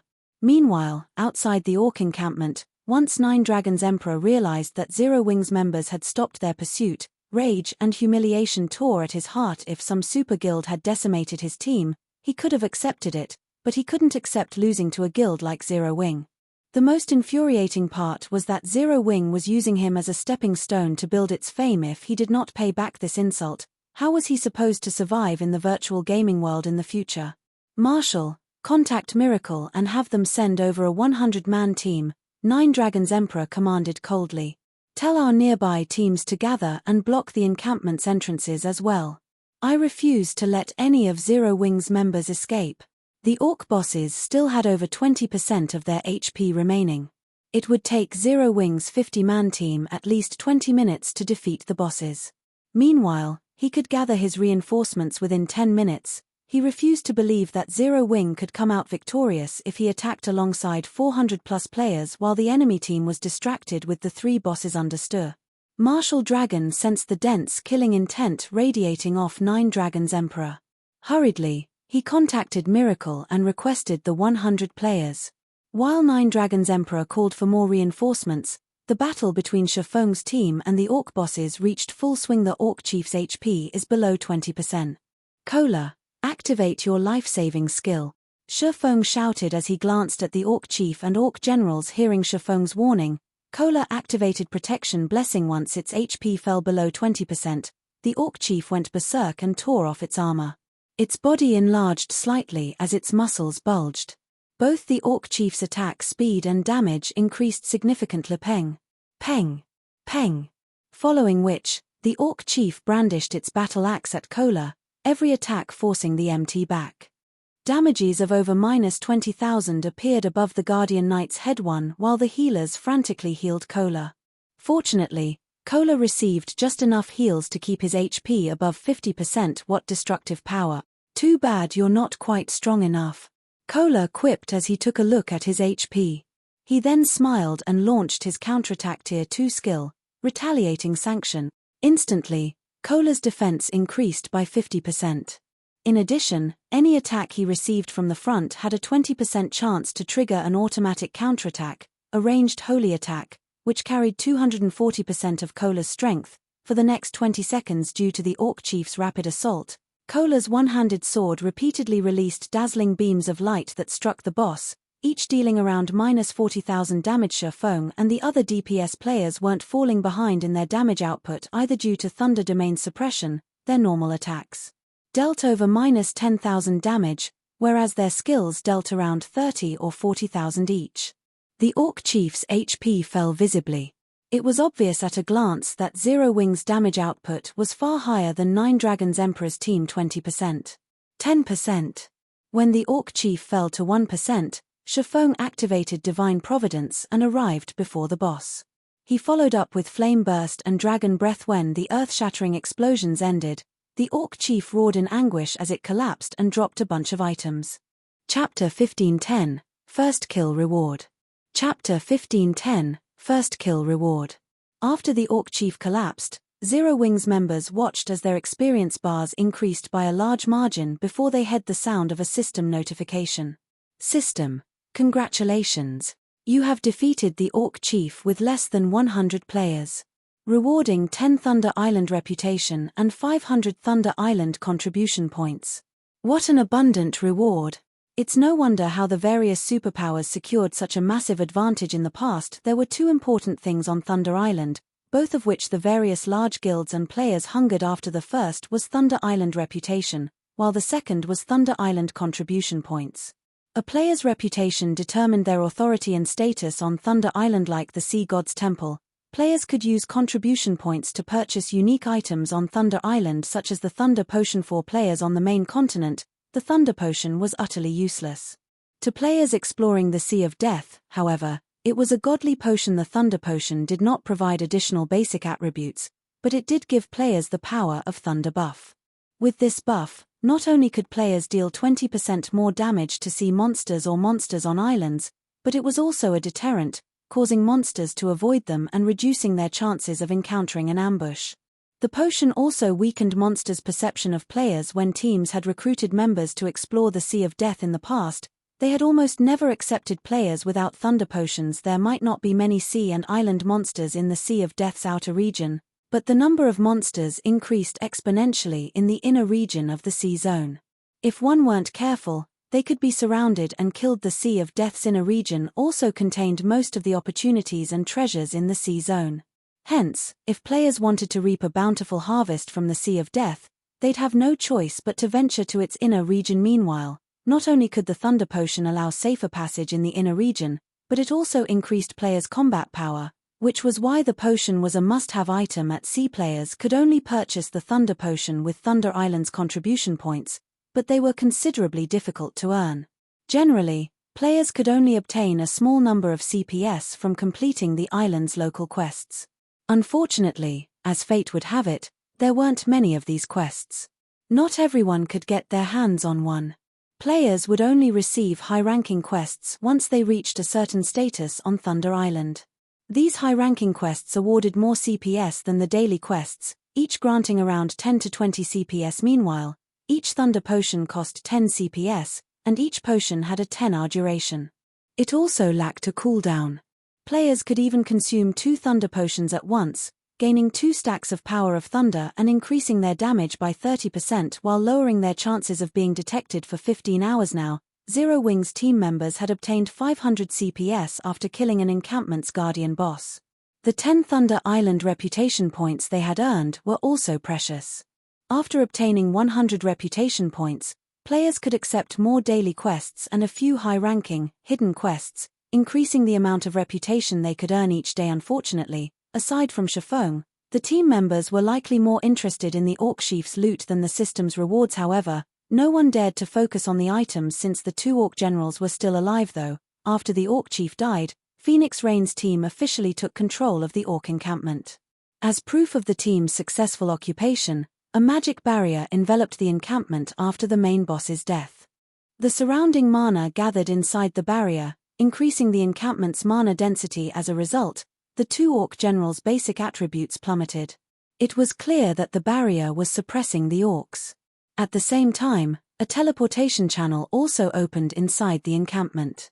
Level 60 NPCs began to emerge from the channel. In total, 100 NPC guards had teleported to the encampment, 10 of them at Tier 2, and the rest were Tier 1. The first thing these NPCs did after their arrival was turn to attack the 2 Orc generals. NPCs dealt far more damage than players. Needless to say, they finished off the Orc generals in a brief moment. Meanwhile, every watching superpower on Thunder Island was dumbfounded by the battle's outcome. None of them had thought that Zero Wing would actually take down an encampment with only 50 players. In fact, Zero Wing's members had defeated the Orc Chief so quickly that the battle had ended before 9 Dragons Emperor's reinforcements had arrived. Big Sis Rain, Big Brother Yi Feng really succeeded. We now have an encampment. Blue Phoenix cheered as she watched the Orc encampment on the screen before her Phoenix Rain couldn't help her building excitement, either a miracle. She had to admit that Shifeng was a miracle worker. With a small team of 50 players, he had defeated 9 Dragons Emperor's 120-man team and occupied the Orc encampment before the enemy reinforcements arrived. This spectacular feat would go down in Thunder Island's history. Now that Shifeng occupied the Orc encampment, other players would have a very difficult time trying to steal it from him. Not only would the encampment's magic array suppress enemy players, but the defending players would also have the aid of the NPCs in battle. A few hundred players simply weren't enough to steal an encampment. They were almost guaranteed to hold an encampment throughout the contest. With a monster encampment, they would obtain 2 temporary teleportation arrays on Thunder Island. They would also qualify to compete with the other superpowers during the next contest. In addition, they now qualified to negotiate with super guilds like the Sacred Temple and Battle Wolves. Meanwhile, Nine Dragons Emperor's team and the players from Miracle stared at the magic barrier around the orc encampment in silence. Pavilion Master, what should we do now? Martial Dragon asked. We retreat, Nine Dragons Emperor stated, clearly livid. For a moment, he even looked as if he would faint from anger. Shifeng had taken the orc encampment he had spent hours clearing in 10 short minutes.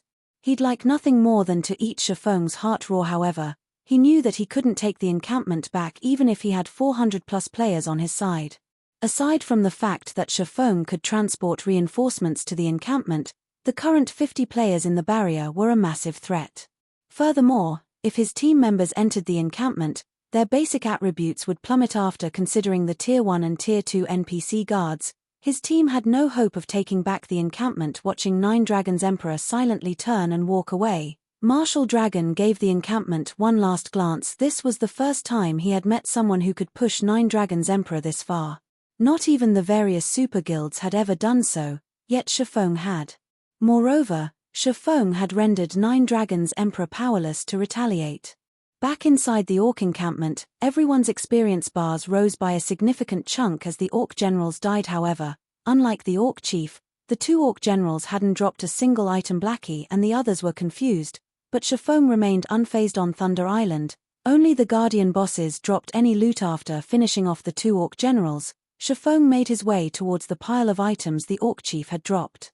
He then began to appraise the items, and the watching Zero Wing members grew nervous. Suddenly, Shifeng received a call from Quiet Melody. Confused, Shifeng accepted the call. Congratulations.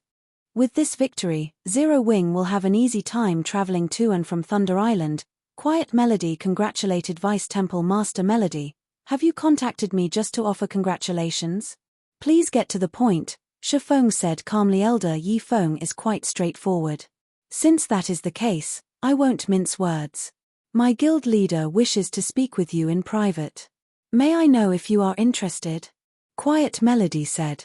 Chapter 15:11, Thunder God's Charm. Speak with me privately. Shifeng's confusion grew. He had never expected Eternal Dead to seek a private conversation. The Sacred Temple was a bona fide super guild.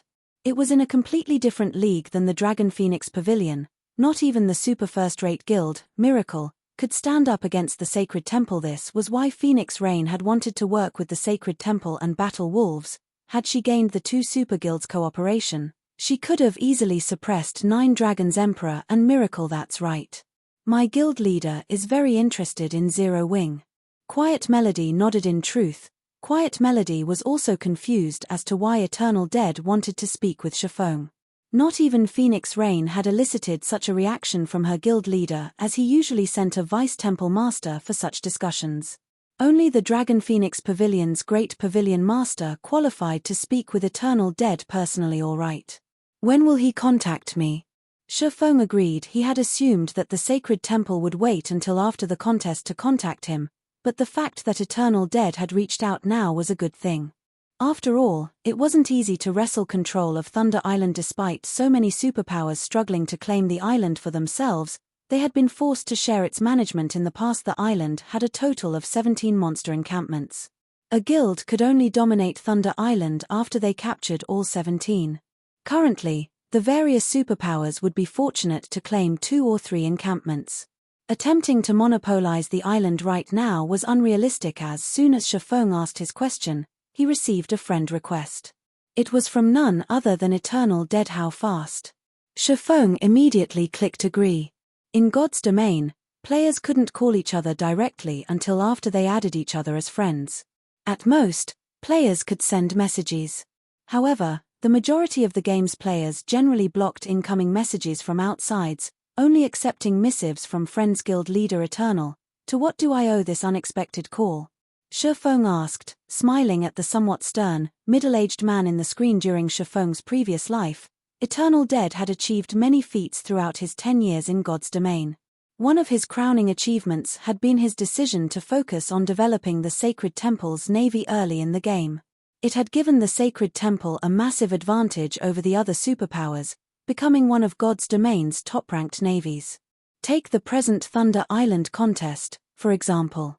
During this contest, the Sacred Temple had dispatched 710 players, forming the largest team in the contest from the very onset. The Sacred Temple had split its forces to fight on two fronts. No one dared to provoke the guild. While the other superpowers were just beginning to raid their second monster encampment, the Sacred Temple was almost ready to move on to their third elder Yi Feng. I've watched Zero Wing's battle, and I'm impressed by the guild. Including the fact that Zero Wing possesses a sailboat, the Battle Wolves guild leader and I have agreed that you qualify to negotiate a partnership with us. We've also decided to give Zero Wing 20% of Thunder Island's profits should you agree. As Eternal Dead spoke, his face had remained expressionless. He didn't reveal a hint of joy or sadness. Even the man's voice was neutral as he praised Zero Wing, yet his words ingrained themselves into any listener's mind. Even Shifeng could not help but admire Eternal Dead's regal aura as the man spoke. It was no wonder why the Sacred Temple's management was so unified, with none of the guild's upper echelons dissatisfied with Eternal Dead's leadership. May I assume that guild leader Eternal Dead has agreed to Zero Wing and Phoenix Rain occupying 40% of Thunder Island's profits? Shifeng said, still smiling. Thunder Island will play an important role in naval development in the future. I'm sure you are aware of this. Although Phoenix Rain has potential, she hasn't shown enough to stand as a partner. Meanwhile, if Zero Wing has 20% of the profits, I doubt it will be long before your guilds becomes an overlord in God's domain's seas. Eternal Dead responded softly as he shook his head. So, guild leader Eternal, are you suggesting that only our three guilds will cooperate? Shifeng asked, frowning. If Zero Wing wishes to split its 20% with Phoenix Rain, the Sacred Temple and Battle Wolves will not refuse her participation in the alliance, Eternal Dead said, chuckling. I see. Realization dawned on Shifeng.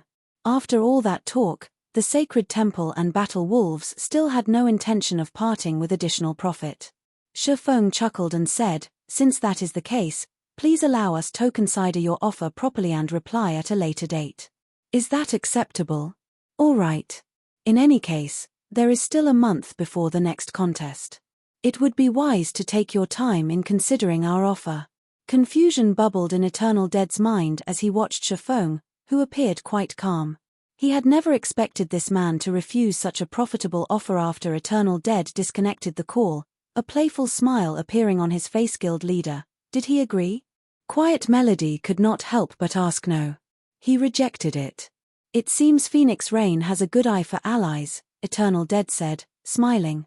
However, he is foolish to pass up an opportunity to cooperate with our guilds for the sake of a partner. The struggle for Thunder Island was more complex than he had anticipated. With the various superpowers in one's place, the Dragon Phoenix Pavilion was insignificant, much less the Phoenix Pavilion. If it had been that simple, he wouldn't have allied with Battle Wolves. Now that Zero Wing had rejected his offer, it might not even secure 5% of the island's total profits. Quiet Melody was stunned. She was surprised to learn that Shifeng was so daring and straightforward.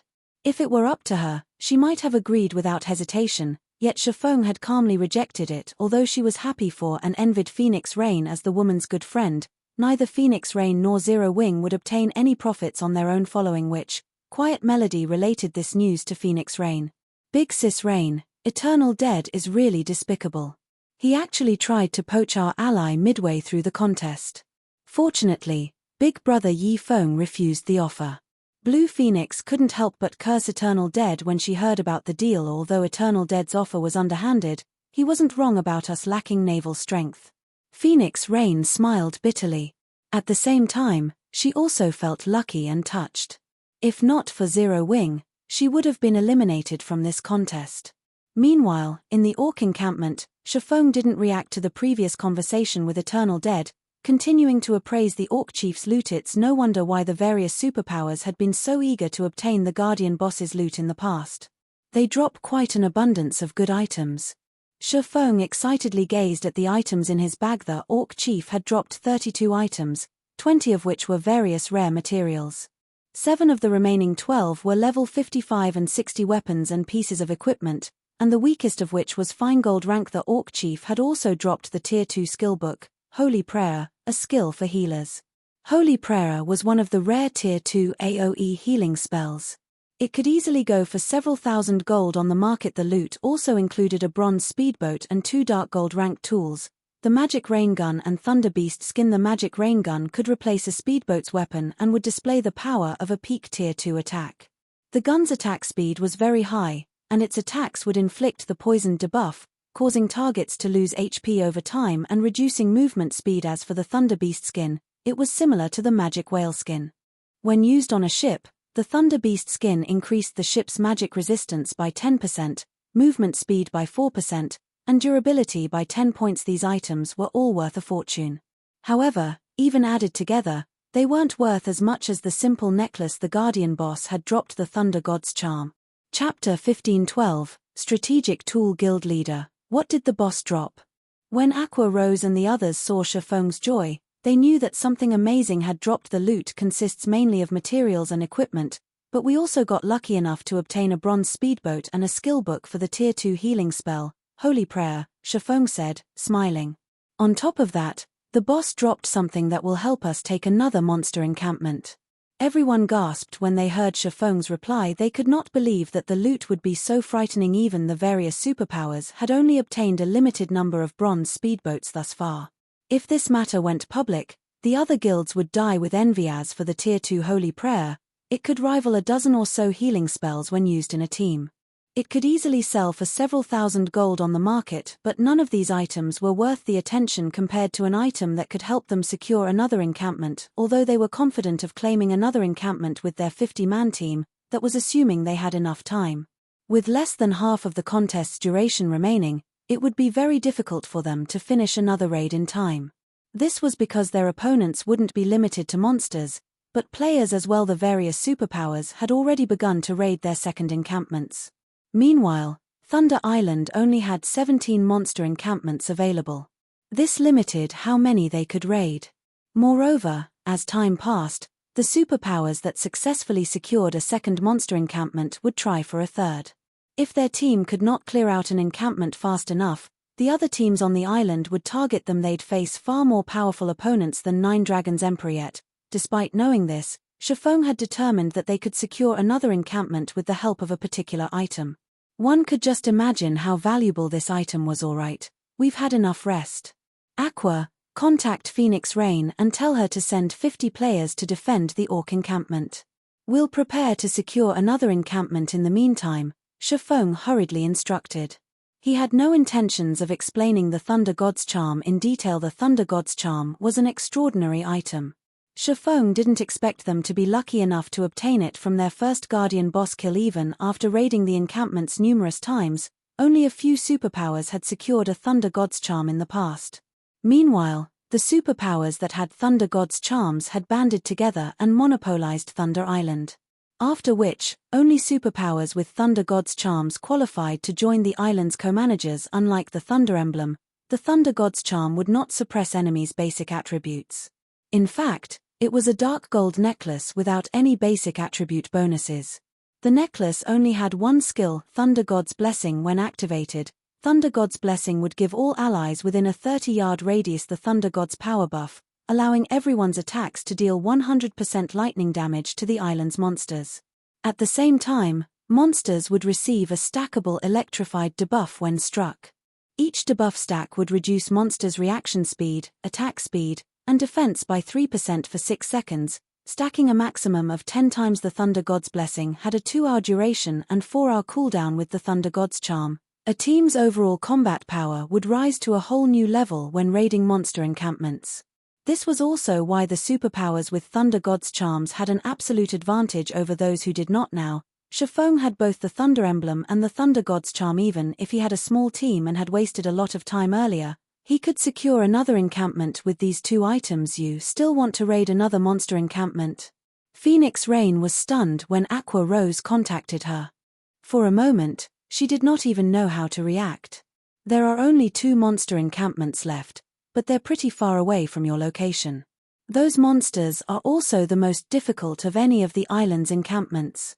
Are you really intending to raid one of them? In her opinion, Shi Feng's successful procurement of one encampment was already a miracle. She was satisfied with the result. As for securing another encampment, she didn't even dare to consider the option. Phoenix Pavilion Master, please tell your players to hurry. If we wait any longer, other guilds might try to raid those two encampments, Aqua Rose said, nodding. She then disconnected the call. Big Sis Rain, isn't this a little too risky? Ignoring the fact that they'll disrupt the other guilds, those two encampments' guardian bosses are level 60 Grand Lord ranked archaic species, they're impossible to raid. In addition, each of the guardian bosses has the protection of two specialized Grand Lords. With a 50-man team, Blue Phoenix said worriedly the difficulty of dealing with those two encampments' guardian bosses was precisely the reason that the other superpowers, even those who had spawned close to the encampments, had decided to save them for last. It was one thing if Shi Feng's team wasted a lot of their time trying to raid the encampments, but there would be consequences if they gave the other superpowers an advantage. I don't know. But there isn't much we can do since Zero Wing had made its decision. Let's just send some people over for now. The more time we waste, the more difficult their raid will be, Phoenix Rain said, shaking her head. She simply could not understand why Shi Feng tried so desperately. Immediately, Phoenix Rain led 50 of the Phoenix Pavilion's core combatants to the Orc encampment. After the 10 minutes or so it took Phoenix Rain's group to arrive, Shi Feng opened a spatial gate and transported his team to the Rock Giant encampment. Among the various monster races on Thunder Island, the Rock Giants had the highest defense. The various guild scouts outside of Thunder Island quickly detected the movement and related the news to their superior. Zero Wings members are wildly arrogant. Just because they defeated 9 Dragons Emperor, they think they can raid an encampment that the superpowers have hesitated to challenge. They want to take on the Rock Giant encampment with only 50 players. Do they really expect the raid to be so easy? Once we secure our second encampment, we'll teach Zero Wing a lesson. The various superpowers merely laughed at Zero Wing's attempt to raid the Rock Giant encampment. A level 60 Grand Lord ranked archaic species was no laughing matter. Even with the 5 ancient tower buffs, it was impossible to raid the Guardian boss without a 200-man team. Furthermore, 2 specialized Grand Lords protected the Guardian boss. In other words, raiding the Rock Giant encampment would require at least 300 players. Rock Giants possessed immense strength, HP, and defense. If one wished to raid the encampment safely and swiftly, they'd require a minimum of 400 players. This was also why the various superpowers had left this encampment for last. The various superpowers welcomed the news of Zero Wing attempting to clear out the monsters around the Guardian boss. It would save them a lot of time. Meanwhile, when Eternal Dead received the news, he could not help his sneer. As far as he was concerned, Shi Feng was simply trying to prove Zero Wing's strength to their super guilds in hopes that they'd change their minds. This was undoubtedly a childish move. It was a joke to think that Zero Wing could raid an encampment that even the various superpowers found challenging with only 50 players. Meanwhile, inside the Rock Giant encampment, Shi Feng activated the Thunder Domain upon arriving. He then equipped the Thunder God's Charm and activated Thunder God's Blessing. Suddenly, a dark blue magic array formed beneath everyone's feet. The Thunder God's power then infused every player in range, arcs of blue electricity flicking around their bodies. Cola, Turtle Dove, Yi Wumian, you 3 will lure everything except the 3 bossy. We'll finish them all in one go, Shi Feng ordered after glancing at the time. Chapter 1513, Godspeed Clearing. Chapter 1513, Godspeed Clearing. Everything. When the team heard Shi Feng's strategy, they stared at the monster encampment before them. As they watched the Rock Giants in the encampment, they hoped they had misheard their commander. Although the Rock Giant encampment wasn't protected by watchtowers like the Orc encampment, the Rock Giants were difficult enough to deal with. They became even more powerful when they gathered the weakest Rock Giant was a level 55 chieftain, while the majority of the were level 56 and level 57 lords. There were also quite a few level 58 High Lords and level 59 Great Lords. All of these Rock Giants had high HP and defense. In addition, their attacks had a chance of triggering armor break, allowing their attacks to ignore their target's defense. Though, depending on their ranks, the chances to trigger armor break varied. Even without armor break, the Rock Giants could deal a significant amount of damage to players. If they happened to trigger the effect, a Lord-ranked Rock Giant could likely kill an MT of the same level in 2 or 3 hits, Not to mention the High Lords and Great Lords. If they just charged into the rock giant encampment, it wouldn't take long for the monsters to pummel them to death. That's right. We'll get rid of the surrounding rock giants altogether. Although the rock giants have high HP, defense, and armor break, their movement and attack speeds are quite low. As long as we don't let them too close, they won't pose much of a threat. The main problem is how much aggro you three can hold, Shifeng said as he looked at Kola, Turtledove, and Yi Wumian. As for the rest of you, wait for my command to attack. He had chosen the rock giant encampment because of the monsters' slow reactions. These monsters would struggle to hit moving targets, and with the Thunder Emblem and Thunder God's Charm, the rock giant's HP and defense wouldn't be an issue. Furthermore, without the aid of archers or ballistas due to the lack of watchtowers, the rock giants, which were melee attackers, would have to face players' DPS and stamina. However, Kola, Turtledove, and Yi Wumian were now Tier 2 players. Both their stamina and their reaction speed had undergone qualitative transformations. They could last much longer in battle than Tier 1 players. The Mount Trio quickly realized what Shifeng wanted them to do.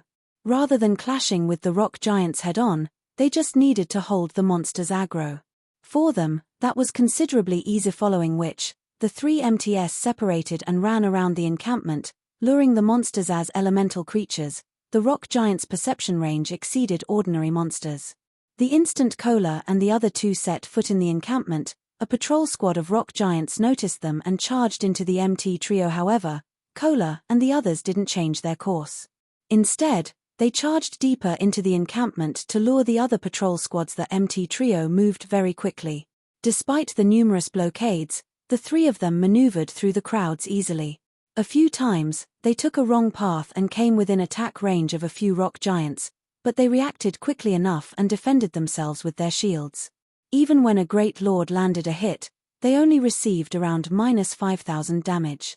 To these three players, that was nothing. Very quickly, the three MTS lured the encampment's 700 or so rock giants to the perimeter in a single, massive mob. The scene of hundreds of rock giants in a single group was even more terrifying than an army of 10,000 players.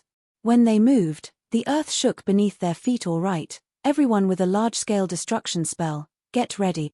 Shifeng moved his team into position when he saw the rock giant army approach. However, when his teammates saw the monsters, a sliver of fear pierced their hearts. Even the chieftains had 4,500,000 HP, whereas the strongest Great Lords had 50 million HP. This was definitely not an army that they could defeat with a few large-scale destruction spells. When the rock giants came within 30 yards of Shifeng, who stood at the forefront of the team, their HPs suddenly plummeted thanks to the Thunder Domain. These monsters' basic attributes had fallen by 30%. Now, the Great Lords had only 35 million HP, the High Lords had 21 million, the Lords had 13 million, and the Chieftains had 3,150,000. Kola, Turtledove, Yi Wumian, hold their aggro. Attackers, on my mark. Shifeng commanded. Understood. Immediately, the MT trio turned and faced the approaching rock giant army. They then used the Guardian Knight's Tier 2 skill, Punishing Light, and the Shield Warrior's Tier 2 skill, War Rage. Both skills were AoE taunts and would temporarily force monsters to ignore everything but the skill's user. At the same time, the skills increased the user's defense. The MT trio used the taunts in 3 different locations. Although they could not pull every rock giant's aggro, they held the majority of the monsters. Seeing the MTS stabilize their hold, Shifeng followed up with Flame Domain. Towering pillars of fire rose from the ground, devouring every monster in the rock giant army. Arcs of electricity also danced around the flaming pillars. Not only did the first attack deal over -400,000 damage to each of the rock giants, but it had also inflicted the monsters with 4 stacks of the electrified debuff, decreasing their defense and reaction speed. By the time Flame Domain's 7-second duration ended, quite a few chieftain-ranked rock giants were dead. Shifeng then followed up with Lightning Edge, dealing over -300,000 damage to the remaining rock giants every second for 5 seconds. None of the chieftain-ranked rock giants had survived the 2 AoEs, reducing the monster army's numbers by half. As a result, Kola and the others had an easier time gathering the remaining rock giants in a single location. Good. DPS, attack. Shifeng commanded. Zhao Yueru, Blackie, Aqua Rose, Alluring Summer, and Violet Cloud immediately released their large-scale destruction spells. Although none of their attacks did as much damage as Shifeng's, when combined, the damage was astounding. Moreover, the rock giants now had 10 stacks of the electrified debuff, which eased the burden on Kola and his fellow MTS. After the wave of large-scale destruction spells, the battlefield was void of Lord-ranked rock giants. Now, only 40+ half HP High Lords and 6 Great Lords with 2/3 of their HPs remained. With this, the impossible task of clearing the encampment became a reachable goal. Everyone, prioritize the High Lord. All MTS, separate them, kite them, and don't let them near you. Xianxia commanded. With 10 stacks of the electrified debuff, even Tier 1 MTS could easily evade the Great Lord's attacks. As long as they maintained the 10 stacks, they could kite the monsters without issue. Solitary 9 and Dark Madness dashed forward and pulled some of the rock giants' aggro, which was currently chaotic due to the previous bombardment. They then kited their monsters around the team, allowing the ranged players to attack. Zero Wing and Azura's members were treating the rock giants, which other teams had deemed impossible to defeat, like target practice. After suppressing the rock giants' defense, they were no more difficult than orcs of the same level. In addition, with Aqua Rose and the others' Tier 2 skills, the team took less than 30 seconds to finish off a half HP High Lord. Time passed quickly. Every 5 minutes, Xianxia would cast Flame Domain. Every 10 minutes, Xianxia executed Lightning Edge and the others used large-scale destruction spells like Frost Flame Hell. In less than 30 minutes after the battle had begun, the rock giants in the encampment's perimeter had been annihilated, feeding the team members EXP bars. Tier 1 players like Gentle Snow and Zhao Yueru had even gained a full level from the abundant EXP. Meanwhile, the various superpowers who were raiding their second encampment finally eliminated the monsters in their encampment's perimeters. Chapter 15:14 Powerful Combination. After Zero Wing's team swiftly cleared out the rock giant encampment's outer area, news of its success soon reached the various superpowers. They took out the outer area's rock giants in less than half an hour? How is that possible? They kited everything in the perimeter at once. Aren't they just a 50-man team? How is their DPS so high? I've really underestimated Zero Wing's members. They might actually capture the rock giant encampment. The various superpowers were shocked. These superpowers had unanimously agreed that the rock giant encampment would be the most difficult to deal with. The rock giant's armor break ability, in particular, posed a huge threat.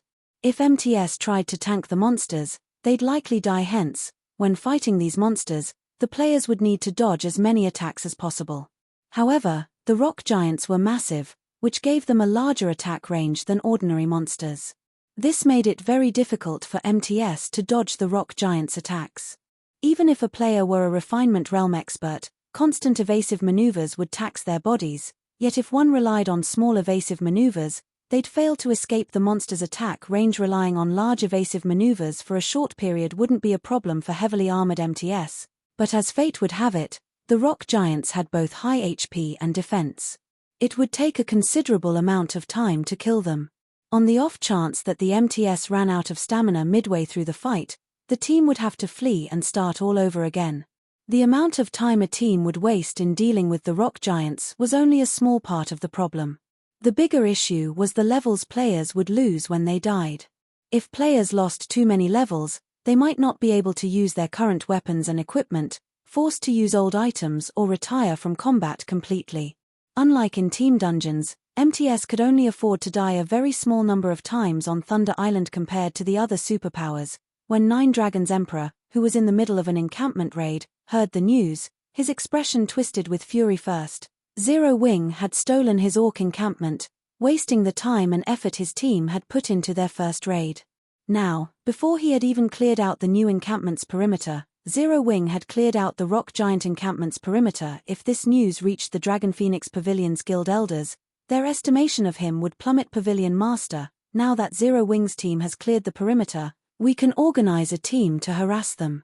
Even if we can't eliminate Zero Wing's team, we can at least prevent them from securing a second encampment. Martial Dragon suggested there was a huge difference between a monster encampment's inner region and its perimeter. Although more monsters patrolled the perimeter, the monsters in the inner region were, on average, much stronger. Take the rock giant encampment, for example. The weakest rock giant in the inner area was a lord. Although there weren't as many of them, they were more difficult to defeat. If they sent a force to the rock giant encampment now, it'd arrive within 30 or so minutes. It was highly unlikely that Zero Wing would reach the Guardian boss before the force got there. They definitely had a chance of disrupting the troublesome guild's raid. No, we can't afford the risk.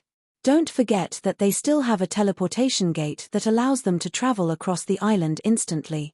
If we split our forces, they might come to steal our encampment again. Besides, do you really think that the rock giant encampment is that easy to raid?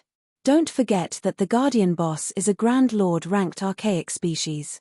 Although Nine Dragons Emperor hated to admit it, his current team could not afford to provoke Zero Wing. For now, tell all of our available forces to gather here. We'll use everything we have to raid this encampment. Understood. I'll notify them right away. As Marshal Dragon listened to his commander's reasoning, he remembered Zero Wing's trump card.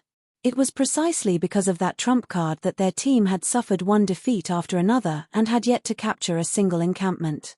Nearby, Lonely Heaven, Firmament's guild leader, wore a solemn expression when he heard of Zero Wing's success. How can this be? When Lonely Heaven heard that Zero Wing had begun to raid the rock giant encampment's inner region, regret gripped his heart. He had been displeased with Phoenix Rain's actions. After all, Firmament was a bona fide first-rate guild that had focused on developing its navy, yet Phoenix Rain considered Zero Wing more important, even providing the guild with various benefits and a ton of credits by doing so. Phoenix Rain had silently expressed her opinion that Firmament couldn't compare to a guild like Zero Wing. Hence, he had decided to join Nine Dragons Emperor's side instead. By doing so, not only would Firmament secure a temporary teleportation array on Thunder Island, but Nine Dragons Emperor would invest in the guild, allowing Firmament to develop far more quickly. Yet, his decision had backfired. Even if Nine Dragons secured a monster encampment, Firmament wouldn't get a temporary teleportation array. On the other hand, Zero Wing, whom he had assumed was unfoundedly arrogant when the guild had promised Phoenix Rain 2 monster encampments, was close to fulfilling that promise. Without the temporary teleportation array on Thunder Island, Firmament would not have the foundation to develop in the Sea of Death. As Lonely Castle regretted his decision to betray Phoenix Rain, Shifeng's team rapidly cleared out the rock giant encampment's inner region. Shifeng was more careful in the inner area than he had been in the perimeter. He had Cola, Turtle Dove, and Yi Wumian only lure 3 or 4 patrol squads, as each was led by a great lord. While Cola's group kited the rock giants, Solitary 9 and Dark Madness pulled the stragglers aggro.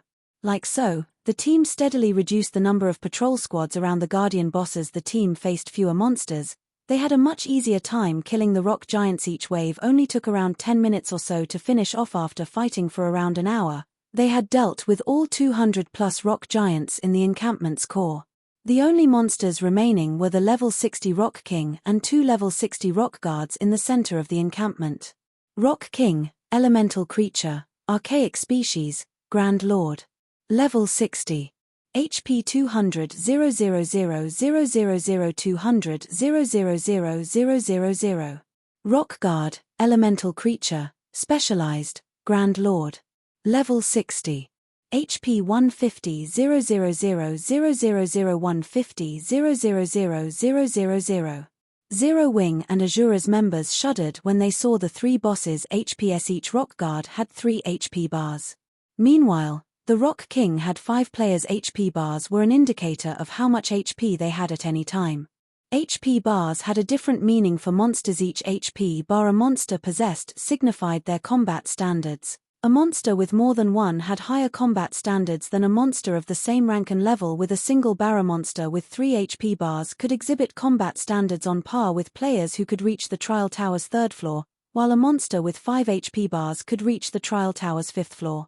Although this evaluation method was not necessarily accurate, it was not that far off. The actual numbers reaching the Trial Tower's 5th floor meant that one had the standards of an expert. No matter how they looked at it, fighting an expert with 200 million HP was suicidal.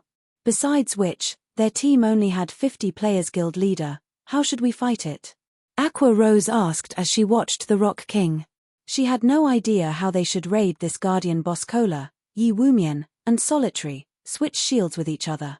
Cola will use Solitary's, Yi Wumian will use Cola's, and Solitary will use Yi Wumian's. Cola will tank the Rock King, and I'll support you from the sides. Turtle Dove and Yi Wumian will tank the two specialized bosses with solitary and dark support. When the fight begins, lure the two specialized bosses away. Everyone else, focus your attacks on the Rock King. If no one has an issue with that plan, let's begin. Although Shifeng had never raided any of the monster encampments on Thunder Island during his previous life, he had watched plenty of raid videos. Hence, he, more or less, knew how to raid the Rock King. However, at the end of the day, the Rock King was an archaic species. For safety's sake, it would be best if Kola used the Titan Guard switch shields. Kola was confused. He currently had the epic ranked Dragon Scale shield equipped, yet Shifeng wanted him to use Solitary 9's shield. Chapter 1515, Oppressing an Archaic Species. Chapter 1515, Oppressing an Archaic Species. When Gentle Snow and the other Zero-Wing upper echelons heard Shifeng's command, they gave him confused looks. Since Kola would tank the Rock King, he should use the best items they had, yet Shifeng didn't want him to use the Dragon Scale shield. This would undoubtedly make raiding the Rock King even more difficult. Moreover, they were more surprised to hear that Shifeng would support Kola. Aside from high HP and defense, the Guardian Knight and Shield Warrior classes also had passive skills that reduced the damage and paralysis effect they suffered from attacks. The Swordsman class did not possess such skills. Meanwhile, the more powerful a boss was, the longer a player would be paralyzed after receiving one of its attacks. If the paralysis remained for too long, the MT could fail to keep up their defensive cycle and die. Hence, teams rarely relied on non-MT plate armor classes to support lead MTS, generally relying on Shield Warriors and Guardian Knights. However, after Kola received the Titan Guard and checked the shield's attributes, his jaw dropped. For a moment, he even wondered if his eyes were playing a trick. What amazing attribute! Kola stared at the Titan Guard with wide eyes. Originally, he had been somewhat reluctant to part with the Dragon Scale shield, but he fell in love with the Titan Guard at first sight. Fragmented legendary items were practically myths in God's domain. Although the Titan Guard was an epic item right now, he could upgrade it to fragmented legendary rank once he gathered 100,000 magic crystals. He'd even dare to provoke a mythic monster with the shield equipped, not to mention a Grand Lord ranked archaic species. Furthermore, even at epic rank, Titan Guard's attributes and skills were far more impressive than the Dragon Scale shield. A moment later, everyone moved into position and prepared to deal with the Rock King and its Rock Guards. Even from over 100 yards away, the team members could feel the Rock King's terrifying aura. Their breath quickened. This was especially true for the melee players. The Rock King's massive frame, 30 meters tall, loomed like a tall building. They did not doubt that they could die instantly should they fail to cope with its attacks appropriately. MTs, start the raid.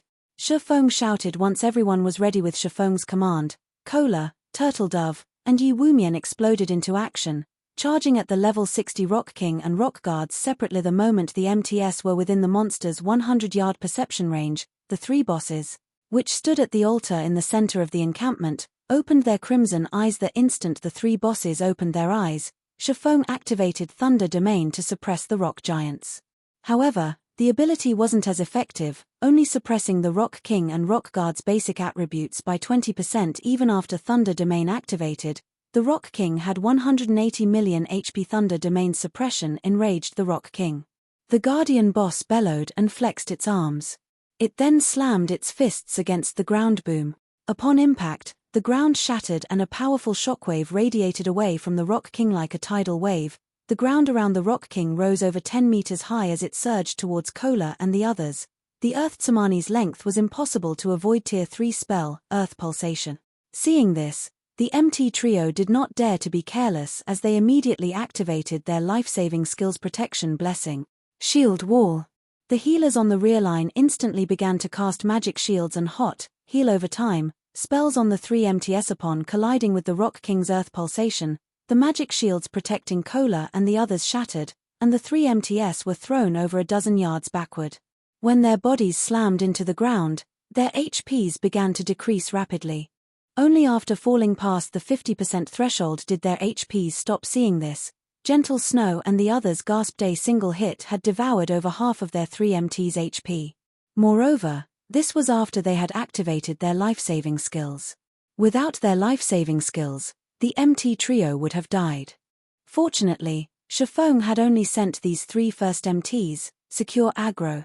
Healers, use everything you have on the MTS. Everyone else, only attack after the MTS have the aggro. Shifeng remained unfazed. After all, this was merely the Rock King's opening attack. Although he had never raided the Rock King personally, he had watched recordings of numerous Thunder Island contests.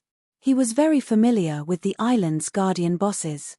He knew all of their skills and weaknesses. Two factors made the Rock King a particularly challenging foe: Meteor Bombardment and Life Division. Both were powerful team-wipe moves. If these not dealt with appropriately, these skills would annihilate a team. Players would not even have a chance to escape.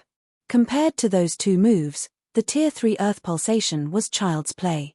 Otherwise, the Rock King would not have been publicly acknowledged as one of the 3 strongest bosses on Thunder Island. Hearing Shifeng's command, everyone went into action. Kola secured his aggro on the Rock King and started to kite the Guardian boss in circles, while Turtledove and Yi Wumian lured the 2 rock guards far away from the Guardian boss.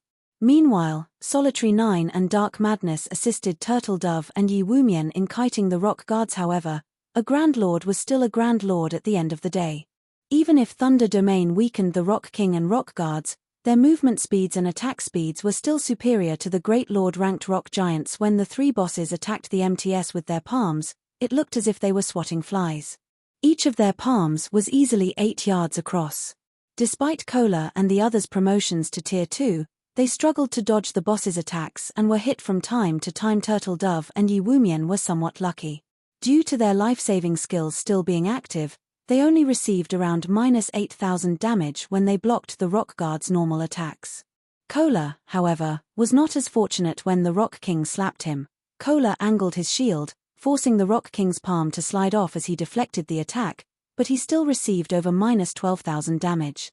Fortunately, Kola's HP had risen to 73,000 after switching to the Titan Guard, which allowed him to nullify an attack every 20 seconds. Thank goodness I switched to the Titan Guard. Otherwise, I wouldn't be able to tank this thing.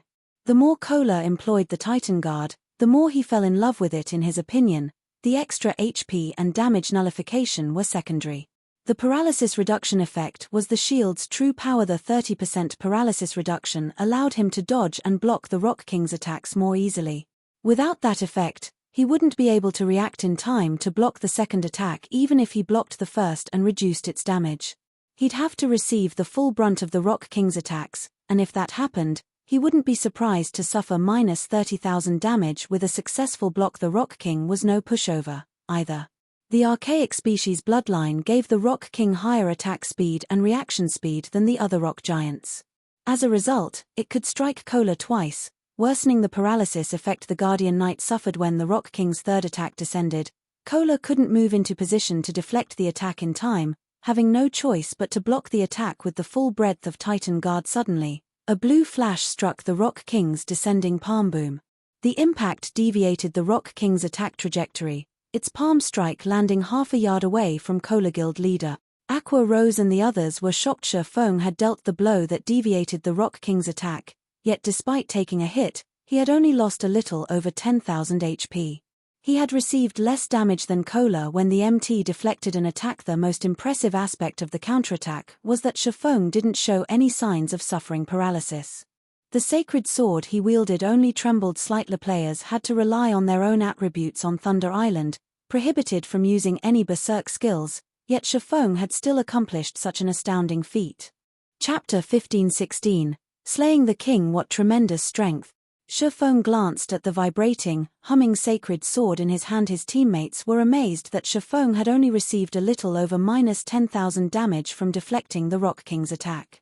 However, only Shifeng understood how high the damage truly was. Currently, he was a level 60, Tier 2, Blade Saint. In addition, he had multiple epic weapons and pieces of equipment on top of 3 fragmented legendary items. Although rings and capes provided a much lower boost than weapons, they were still precious fragmented legendary items. Epic items simply couldn't compare. He also had the Aura of Earth, which increased his defense and decreased incoming damage, activated, yet despite these factors, he still took over -10,000 damage from just redirecting the Rock King's attack. Had he received the Guardian boss's attack head-on, the consequences would have been dire. After Shifeng deflected the Rock King's attack, the latter swung its other arm, attacking Kola again. However, since Shifeng had bought Kola a moment's peace, he had recovered from the paralysis effect. He immediately turned and leaped backward, his shield angled to deflect the Guardian boss's attack while using the resulting impact to propel himself towards the Rock King. When Kola returned to the ground, he stood next to the Rock King's feet. He then brandished his sword, a streak of golden light smashing into the boss's massive foot tier 2 skill, Divine Strike. Suddenly, a high amount of damage appeared above the Rock King's head 52,497. But Kola wasn't satisfied. The tier 2 Divine Strike was his strongest skill, and Thunder God's power added lightning damage to his attack, yet he only dealt a little over minus 50,000 damage. If he were fighting any other boss, he would deal over minus 80,000 damage. However, due to this attack, Kola had stabilized his aggro on the boss. Everyone, focus your fire on the Rock King, Shifeng commanded immediately. The ranged classes launched one attack after another. Unfortunately, most of the damages weren't particularly high. On average, Tier 1 skills only dealt around minus 14,000 damage to the Guardian boss, whereas Tier 1 players' normal damage hovered between 5 and 6,000. Moreover, this was including the bonus damage from Thunder God's power. Just how high is this Rock King's defense? Everyone winced when they saw their meager damages. Their damage and levels currently ranked at the very peak of God's domain, yet against this boss, their damage was pitiful. The Rock King's current maximum HP was 160 million. It could regenerate 1,600,000 HP every 5 seconds, 320,000 HP every second. Meanwhile, their team only included 35 DPS players. If everyone only dealt an average of minus 10,000 damage per second, they'd barely do any actual damage to the Guardian boss. Fortunately, they had the damage increase from Thunder God's power. Otherwise, they'd have no hope of defeating this Guardian boss. Only now did Zero Wing and Azura's experts understand why the various superpowers had saved the rock giant encampment for last. It wasn't just because of how challenging the ordinary rock giants were to clear out, but because of the difficulty of raiding the Rock King. However, when Aqua Rose and the other Tier 2 ranged players made their move, damages over minus 20,000 began to appear above the monster's head. Some attacks even dealt over minus 40,000 damage after the first wave of ranged attacks. Fire Dance, Shadow Sword, Flying Shadow, Rampant Blade, and Gentle Snow and the other Tier 1 melee players finally assaulted the boss. Tier 2 skill, Successive Shadow Step. Tier 2 skill, Blade Storm. Tier 1 Taboo skill, Frozen River. When the Tier 2 players' numerous skills struck the Rock King, the rest of the team was astonished. 56,487. Minus 124,678. Minus 58,037. Minus 42,054. Minus 31,675. Massive amounts of damage appeared above the Rock King's head, one after another, swiftly reducing the Guardian boss's HP. Fire Dance's attacks, in particular, were absurdly strong. Her normal attacks alone dealt over minus 13,000 damage each, nearly minus 30,000 damage with a critical hit. When she used her skills, she could easily deal over minus 50,000 damage, over minus 100,000 damage if she achieved a critical hit. Fire Dance alone dealt more damage than 5 Tier 1 melee players combined. Big Sis Fire really is too fierce. Even though I'm going all out, I can't deal half as much damage as she can. Blackie's eyes nearly fell from their sockets when he saw the team's damage ranks. Despite both of them being Tier 2 players, there was such a massive gap between them. So, she is one of Zero Wing's upper echelons? Lifeless Thorn was at a loss for words as he looked at Fire Dance's consistent damage-cleansing whistle, and the other Azura members were similarly stunned. Back in Cold Wind City, Lifeless Thorn's DPS had ranked at the very top. Now, however, they encountered so many players that far surpassed his DPS. They had even met a player like Fire Dance, whose DPS was simply monstrous. However, the most impressive player among them was still Shifeng. Despite helping Kola fend off the Rock King from time to time, he ranked first on the team in total damage dealt. Moreover, there was a massive gap between him and the second-ranked Fire Dance. With a casual swing of his sword, Shifeng dealt over minus 20,000 damage to the Rock King, over minus 50,000 with a critical hit. When he used the Tier 2 skill, Shadow Blade, each of the 9 shadows dealt over minus 60,000 damage. When he used Flame Burst, each of the 15 attacks dealt over minus 200,000 damage. In addition, Shifeng had the doppelganger he summoned with Phantom Kill. Although the doppelganger only wielded 90% of Shifeng's attributes, it still dealt about the same amount of damage as Fire Dance. The team continued to chip away at the Rock King's HP. Even after Kola's protection blessing ran out and the Guardian Knight began to take around minus 26,000 damage when deflecting the Rock King's attacks, he was able to keep his HP above a safe threshold with Shifeng's timely help in deflecting attacks. Time passed quickly. When the Rock King's HP fell to 50%, its body abruptly curled. A magic array with a 500-yard radius appeared beneath its feet, and the surge of mana moving towards the array gave everyone a moment of discomfort. A second later, crimson meteors began to rain from the sky. This move was none other than the Rock King's team wipe move, Meteor Bombardment. "Everyone, gather to me," Shifeng shouted when he saw the descending meteors. Although none of them knew what Shifeng intended to do, they did as they were told. Just before the meteors struck the team, Shifeng activated the aura of Earth's only activatable skill, Absolute Domain. When activated, the skill gave Shifeng immunity to all damage for 10 seconds and his allies within 50 yards immunity for 5 seconds. Suddenly, a golden glow enveloped the team.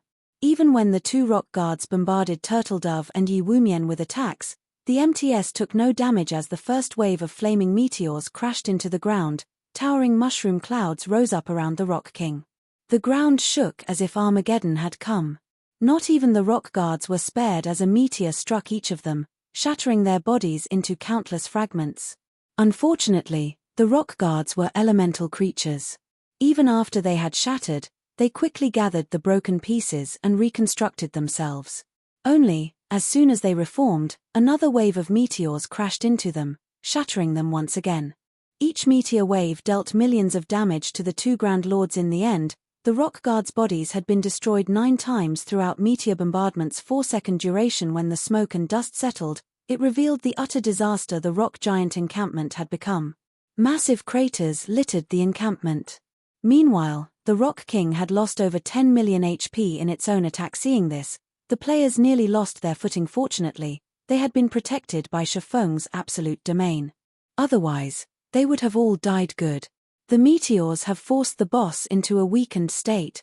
"Attack with everything you've got," Shifeng commanded when he saw the Rock King, who remained immobile after its spell had ended. Hearing Shifeng's command, everyone quickly resumed with their assault, bombarding the Rock King with every skill and spell they had. The weakened Rock King's defense was at an all-time low, doubling everyone's damage. Since the Rock King was immobile, they didn't need to worry about it blocking their attacks, either. A series of damages appeared above the Rock King's head, draining its HP like flowing water. In less than a minute, the Rock King's HP fell to 20%, at which point the Guardian boss stood and bellowed in rage. Cracks formed across its body before numerous fragments began to fall off. These fragments then formed Lord-ranked rock giants, the exact same number as the team's players, 50. This sudden change also decreased the Rock King's HP to 10%, but it had entered a defensive state, significantly increasing its defense. Now, the team members' attacks dealt less than 20% of what they did originally. This was the Rock King's other team wipe move, Life Division. If players couldn't defeat the Lord-ranked rock giants in time, these rock giants would be reabsorbed and restore the Rock King's HP, each rock giant healing the Guardian boss for 1% of its HP. Meanwhile, if the Rock King's HP recovered to 50%, it would use Meteor Bombardment again. The team nearly succumbed to despair at this turn of events. The only thing preventing them from thoroughly falling into despair was the fact that the 50 Lord-ranked rock giants only had 9 million HP each. After including the 30% suppression from Thunder Domain, each rock giant only had 7,200,000 HP. Shifeng, however, had long since prepared for this moment. Relaxed, he commanded, "Cola, aggro the mobs. Blackie, give Cola a Guardian of Light. Everyone with large-scale destruction spells, use them." Hearing the command, Cola dashed into the monster crowd and used the Tier 2 AoE taunt, Punishing Light. Immediately, all 50 rock giants set their sights on Cola. At the same time, Blackie cast Guardian of Light, rendering the Guardian Knight immune to all magic damage and reducing incoming physical damage by 80%. At the same time, the skill healed Cola for 5% of his HP every second for 20 seconds. With Cola's defense and Guardian of Light's damage reduction, he only took around minus 300 damage from the level 60 Lord's attacks. Even when he received a direct hit, he only took -1000 damage. With Guardian of Light's healing, he easily endured the rock giant's attacks after Cola used Tier 1 Devotion, another AoE taunt, Shifeng, Blackie, Aqua Rose, Alluring Summer, and Zhao Yueru simultaneously cast their large-scale destruction spells despite the numerous spells raining down on him. Cola received no damage, but the same could not be said for the rock giants.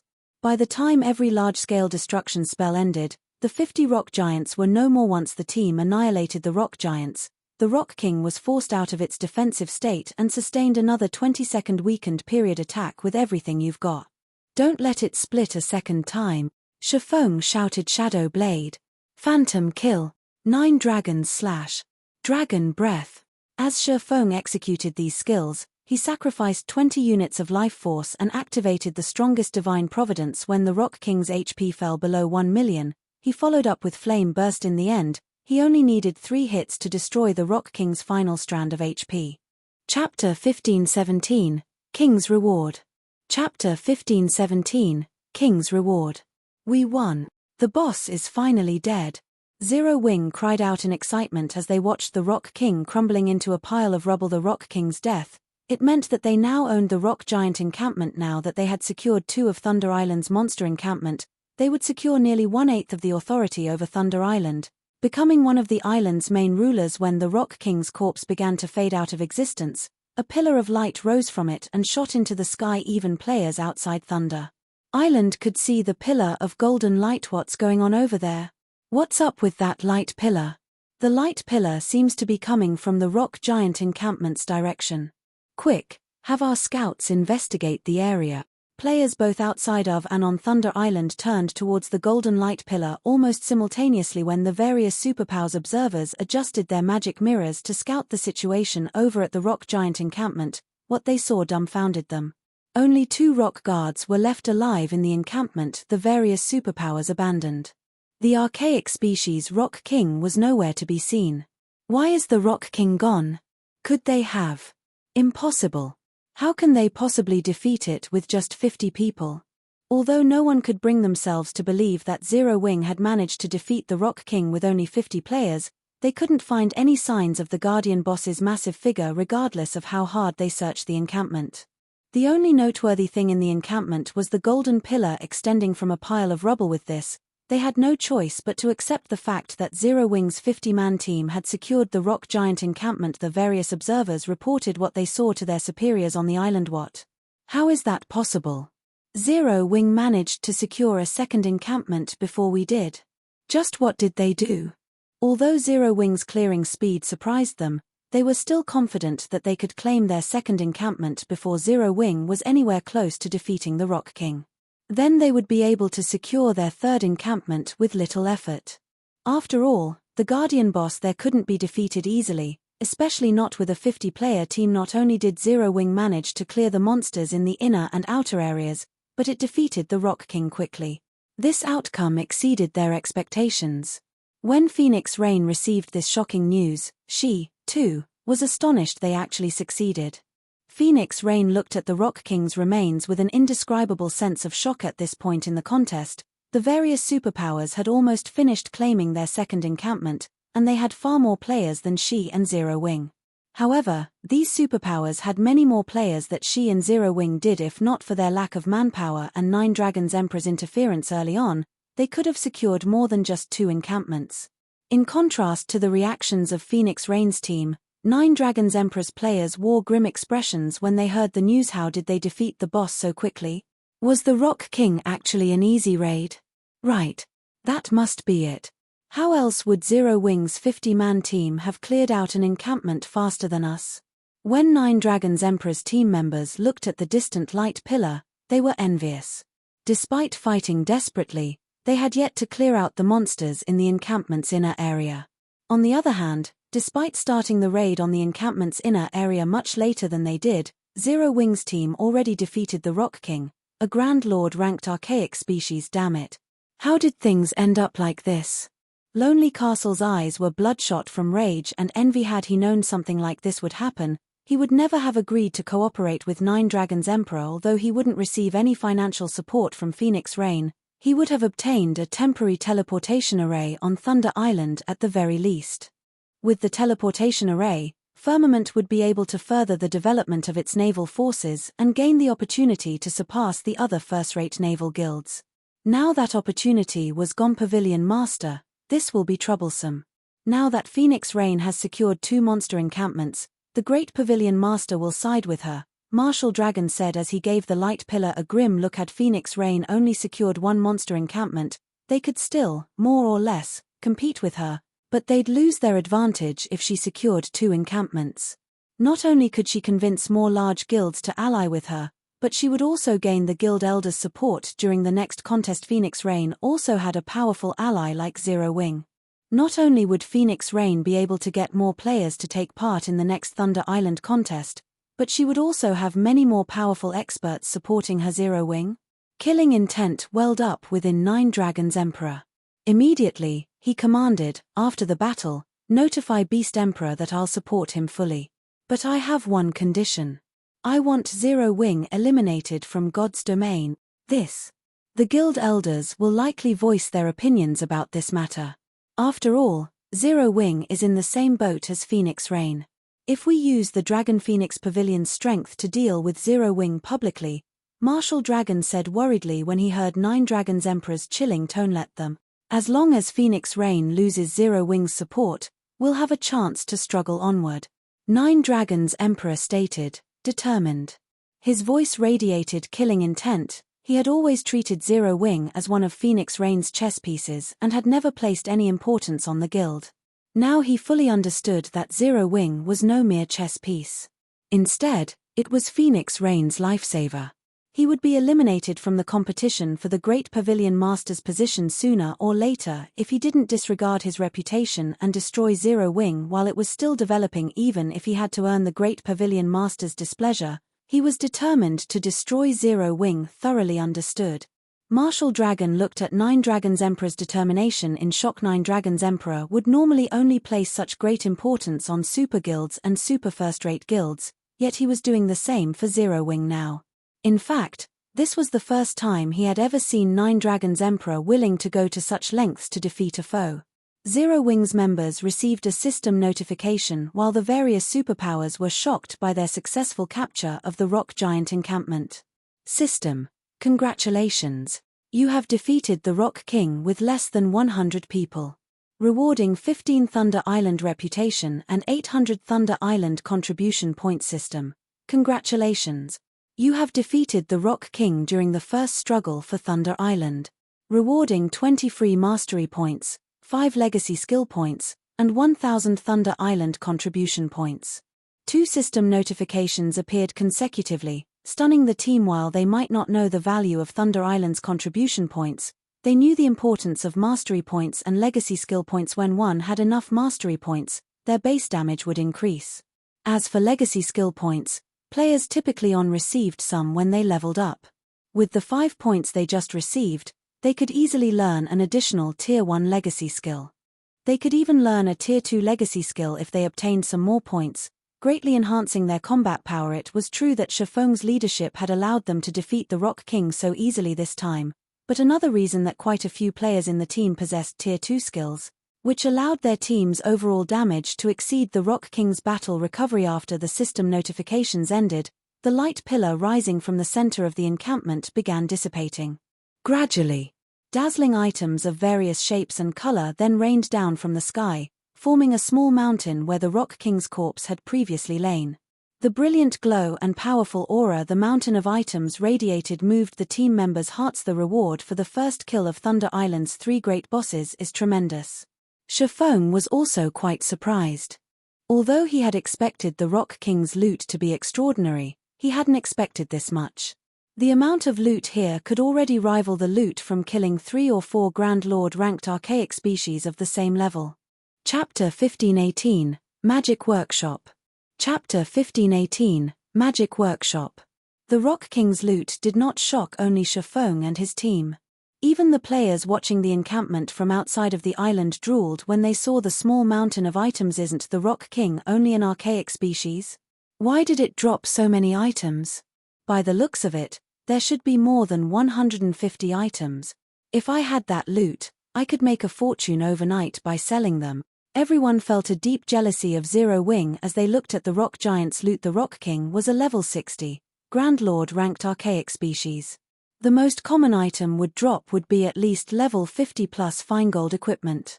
If one were lucky, it might even drop level 50 plus dark gold equipment. Even super guilds and super first-rate guilds experts would drool over level 50 plus fine gold equipment, not to mention dark gold equipment. Epic items were simply too rare.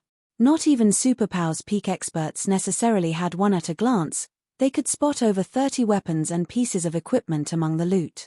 One could just imagine how valuable that miniature mountain was. The various superpowers experts were very close to level 50 and urgently trying to collect level 50 top-tier equipment for the level 50 large-scale team dungeons. Now that Zero Wing had all of these weapons and pieces of equipment, it would gain a definite advantage over other guilds when raiding large-scale team dungeons. Meanwhile, in the rock giant encampment, Shifeng began to organize the loot once he recovered from his shock.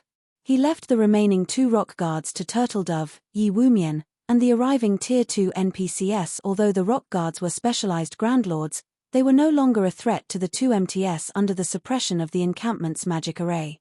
It was only a matter of time before they fell. By the time 2 rock guards died, Shifeng finished going through the loot. The abundance of the Rock King's loot had greatly exceeded Shifeng's expectations. In total, the Rock King had dropped 183 items. Among them, 55 were super rare materials, 71 were gemstones of various kinds, 24 were magic scrolls, and 32 were weapons and pieces of equipment. The most inferior of the weapons and equipment was level 50 fine gold rank, while the best items were 3 level 55 dark gold weapons.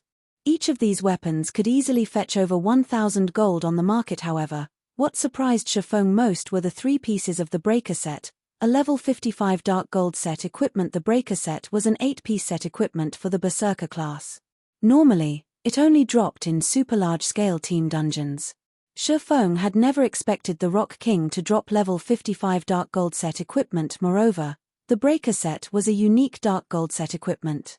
If players collected 2 or more pieces of the set's level requirement would decrease by 5 levels.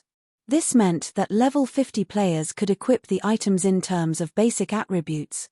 The individual pieces of the Breaker set were only slightly weaker than level 50 epic equipment. The Guardian boss had also dropped a piece of epic growth type equipment called the Soul Robe. The Soul Robe wasn't restricted to a specific class, although its skills and attributes were suited for healers.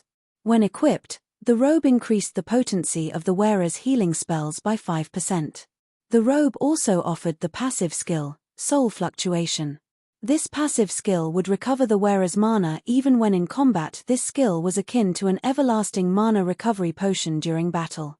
With this skill, a healer could support their allies without worrying about mana. When Shifeng shared the Soul Robe's attribute panel with the team, it earned a round of gasps. During the game's early stages, players didn't place much importance on their mana, but as they reached higher levels, their skills and spells increased in both quantity and quality. As a result, their mana consumption increased as well. The higher tiered a skill or spell was, the more mana it consumed. Hence, if players wanted to raid bosses, the Soul Robe was a must-have item, following which, Shifeng handed the Soul Robe to Violet Cloud. Whether players were up against other players or monsters, a powerful healer on a team was of the utmost importance. Giving the robe to Violet Cloud was undoubtedly the wisest decision. Not only would it improve her healing, but she'd also have an easier time managing her mana. She'd have more leeway when choosing spells and could maximize the team's survivability. However, the last item the Rock King had dropped was the only one that truly attacked Shifeng's attention: the Magic Workshop design. For a moment, Shifeng even wondered if he were hallucinating as he gazed at the thick, dusty tome in his hands. The Magic Workshop was one of the 3 major buildings players could construct in a guild residence, but only a small number of guilds had ever constructed one for themselves in the past. The first reason was the Magic Workshop design's low drop rate. Normally, only level 60+ mythic field bosses had a sliver of a chance of dropping the design. Unfortunately, mythic monsters were exceedingly rare in the fields. The second reason was the construction materials. The main materials to construct the Magic Workshop were incredibly rare and precious. The list even included 7 luminaries crystals, the design requiring 200 units. That was the equivalent of 4 to 607 luminaries crystals. This was why, even after obtaining the design, most guilds had been unwilling to construct the building with that many 7 luminaries crystals. One could set up a relatively large mined space. However, the guilds that had built the magic workshops had proven that the sooner they did so, the more beneficial it would be to the guild's development. The magic workshop had a wide range of use. Chief among them was magic scroll production. The magic scrolls on the market were generally attack, defense, or summoning scrolls. Meanwhile, the magic workshop could produce support scrolls. These scrolls were tierless and similar to players' buff spells and skills only. The buffs didn't increase players' basic attributes, magic resistance, or defense. Instead, the buffs improved aspects of a more intrinsic in nature. For example, players could see farther, hear clearer, and react faster. These buffs allowed players to exhibit more of their own strength, covertly helping them become stronger. It was similar to the difference between a refinement realm expert and an ordinary expert. Even if both players had the same basic attributes, their combat power was vastly different. The support scrolls fell into two main categories: individual support and team support. They were extremely useful when exploring the maps and raiding dungeons. Unfortunately, players needed to gather the required materials before paying the Magic Workshop's NPCs to produce the scrolls for them. But after obtaining the support scrolls, players' leveling speed and survivability would improve significantly. These scrolls' effectiveness depended on the Magic Workshop's rank. The higher a Magic Workshop's rank, it would produce a wider variety of and stronger support scrolls. However, it was not easy to upgrade a Magic Workshop. This was another reason that guilds were recommended to construct the building as soon as possible. In the past, a rumor had floated around stating that the support scrolls from a 7-star Magic Workshop would grant an ordinary expert the temporary ability to contend with a refinement realm expert on equal footing. However, Shifeng had never seen or heard of any guild successfully upgrading their Magic Workshop to 7 stars.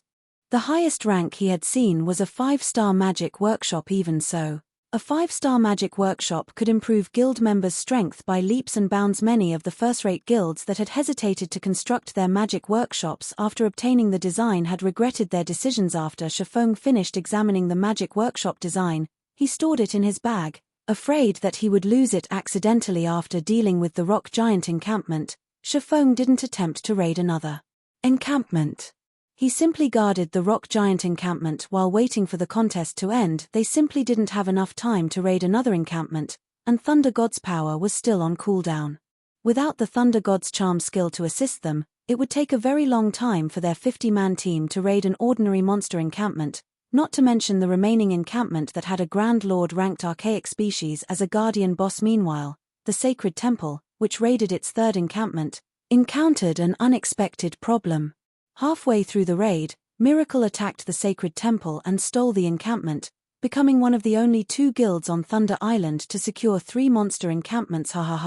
Despite their arrogance, the bastards from the Sacred Temple ended up with only 2 encampments, just like us. Blackie could not help but laugh when he heard this news. The rest of the team nodded and expressed their agreement. The Sacred Temple had looked down on Zero Wing and displayed zero sincerity in their negotiations.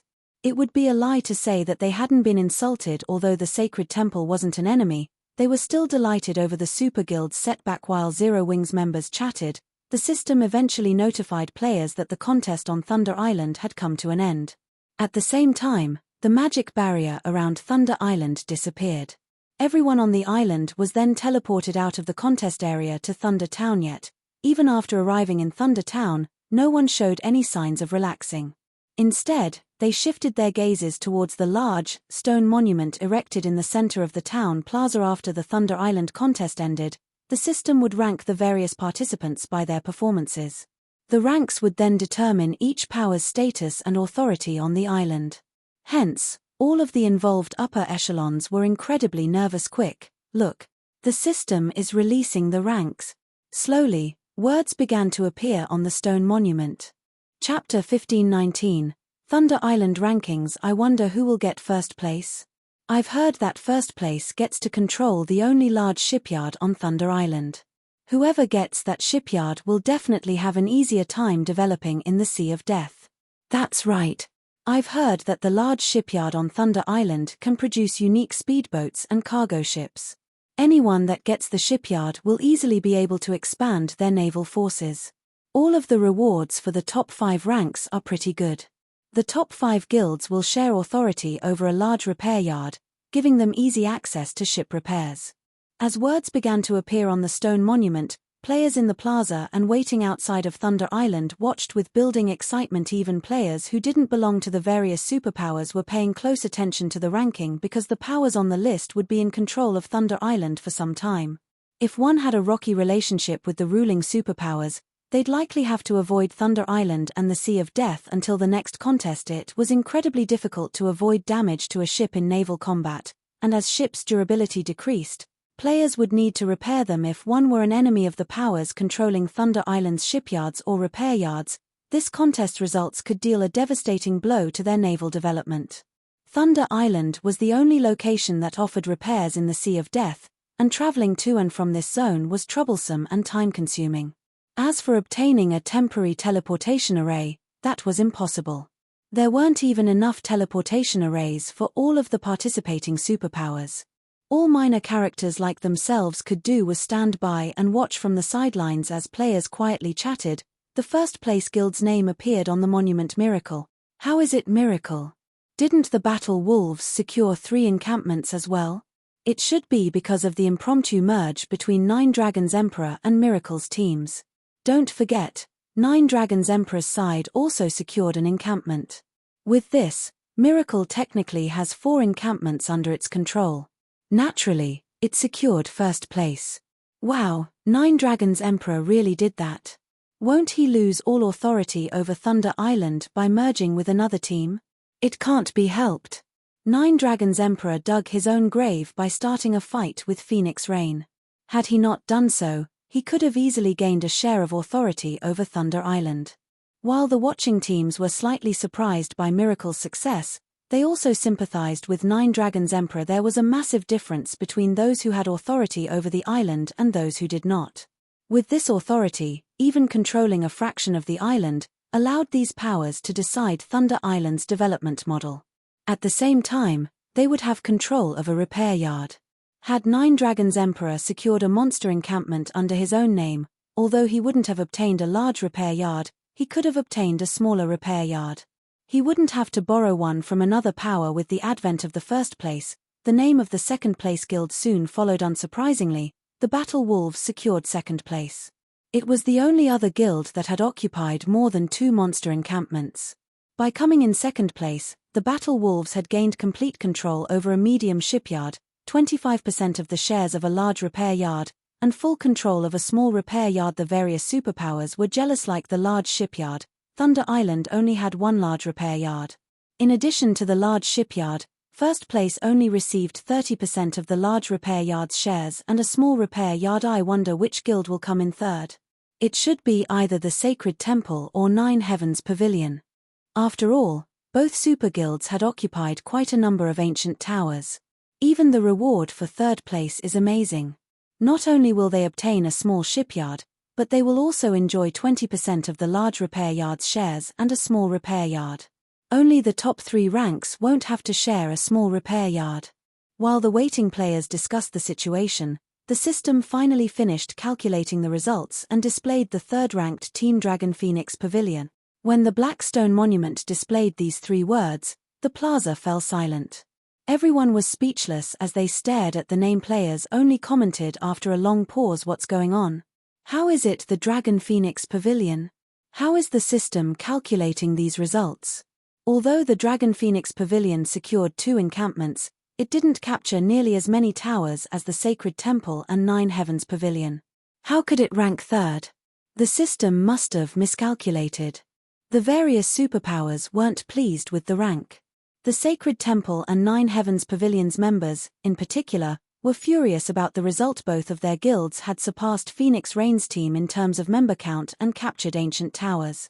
No matter how they looked at it, Phoenix Rain's team should not have secured third place.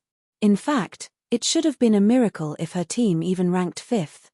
"Big Sis Rain, look. We actually got third place." Blue Phoenix shouted excitedly when she saw their rank on the stone monument. She paid zero attention to the other superpowers' grumbling and voices of dissent. When Phoenix Rain saw her team's rank, she, too, was astonished. She turned her gaze on Shifeng, curiosity filling her eyes. As far as she was concerned, she should thank the heavens if her team ranked 5th in this contest. After all, the few other superpowers participating had also occupied 2 encampments. Moreover, they had claimed more than just 3 ancient towers yet. Her team had ranked 3rd in the contest. This was simply inconceivable. The only possibility was that Zero Wing had done something to increase their team's overall rank. However, Shifeng merely shrugged his shoulders, expressing that he wasn't sure either, in response to her curious look. Seeing his response, she decided that the matter wasn't worth pursuing. Even so, Phoenix Rain flashed her ally a grateful look. Now that she had secured 3rd place in the Thunder Island contest, she had qualified to compete in future contests. Even if she had lost Firmament's naval support, with the small shipyard and a small repair yard on Thunder Island, she could develop a considerably powerful fleet of her own in 1 month. Guild leader, you really don't know anything about this? Aqua Rose quietly asked. Of course, I know. But I don't want to reveal this secret just yet, Shifeng said, chuckling. He then explained, it is true that the system calculates the contest's ranks based on the number of occupied encampments, but not all encampments are equal. Some are more difficult than others. Naturally, the more difficult a monster encampment is, the more points a team can gain by capturing it. The rock giant encampment we captured is one of the 3 most difficult encampments on Thunder Island. Naturally, we earned more points than our competition. Current players hadn't yet discovered the matter of different encampments rewarding a different number of points. Players had only reached this conclusion in the past after multiple contests when a team had limited strength. Those who knew this information could earn a better result. Although their team had only captured 2 monster encampments on paper, the rock giant encampment awarded the most points of any encampment on Thunder Island. The encampment awarded the equivalent of 1.5 times an ordinary encampment. Hence, Shifeng wasn't surprised that their team had ranked 3rd in the contest. In fact, this was precisely why he had chosen the rock giant encampment over an easier target. Phoenix Rain. Jealousy tore at Nine Dragons Emperor as he shot Phoenix Rain a nasty look. Despite all of his effort and resources, he had only obtained a temporary teleportation slot. In contrast, Phoenix Rain had secured a portion of authority over the island and ranked 3rd in the contest. The Great Pavilion Master and previously neutral elders would definitely give her their full support now. Meanwhile, Lonely Heaven's stomach twisted with regret. If he had access to a small shipyard and repair yard on Thunder Island, furthering Firmament's naval forces and surpassing the other first-rate guilds would be easy. A heavy silence loomed over the sacred temple's upper echelons. Eternal Dead, in particular, wore a solemn expression. Guild leader, the Battle Wolves has stated that they want to reopen negotiations with Phoenix Rain and Zero Wing. What should we do? Quiet Melody hesitantly asked the silent man beside her. The contest's outcome was unexpected. Their original plan was to share control of half of Thunder Island's sole large repair yard with Battle Wolves. However, that was no longer possible. Chapter 1520, Change in Positions. Chapter 1520, Change in Positions. The Battle Wolves planned to renegotiate with Phoenix Rain and Zero Wing. A frown appeared on Eternal Dead's solemn face when he heard Quiet Melody's words. I understand. Tell the Battle Wolves that we'll leave negotiations to them. If the Battle Wolves decide to accept Phoenix Rain and Zero Wing's conditions, we won't argue. He had hoped to teach Zero Wing the difference between their guilds, but he never expected this kind of outcome together. Phoenix Rain and Zero Wing had actually outperformed the Sacred Temple now. He had no choice but to lower himself and reopen negotiations with Shifeng. Understood. Quiet Melody nodded. Eternal Dead's reply didn't particularly surprise her. After all, he had climbed to the guild leader's position with the unanimous support of the previous guild leader and various elders because he always kept the guild's best interest in mind. Rather, Quiet Melody was curious about Zero Wing. Very few existences in the virtual gaming world were capable of forcing Eternal Dead to admit defeat. It would seem that Zero Wing had become one of them. While everyone was shocked about Phoenix Rain and Zero Wing's rank, the stone monument in the plaza continued to reveal the following ranks. In the end, the Sacred Temple ranked 4th in the contest, obtaining 15% of the large repair yard's shares and 50% of a small shipyard's shares. The Nine Heavens Pavilion came in 5th. At 5th place, The Super Guild acquired the final 10% of the large repair yard's shares and 50% of a small shipyard. The crowd paid little attention to the remaining ranks since 6th place and below hadn't earned any shares of Thunder Island's large repair yard. In fact, they weren't even granted any control of a small shipyard. They only gained the right to vote for Thunder Island's development path and temporary teleportation arrays. Meanwhile, after the ranks were announced, news quickly reached the ears of the various naval forces outside of Thunder Island. The Phoenix Pavilion was the dark horse in the competition and even surpassed the Sacred Temple and Nine Heavens Pavilion.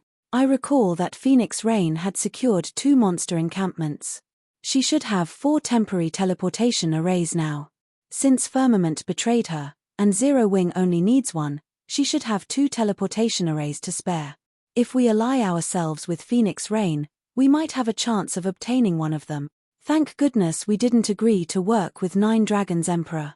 We would have lost any hope of befriending Phoenix Rain.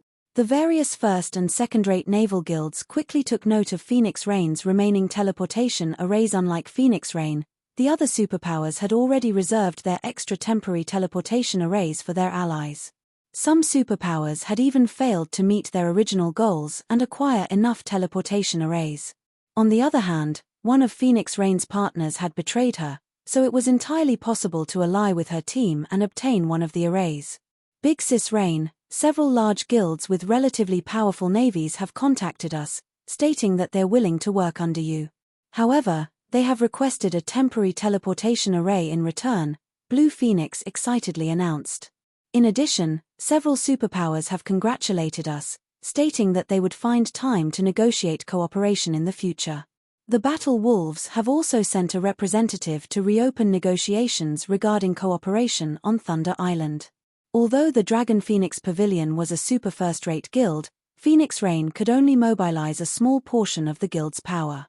Hence, before today, very few naval forces had been willing to ally with her. The various superpowers were of a similar opinion now. However, first- and second-rate naval guilds and superpowers began to pay attention to Phoenix Rain.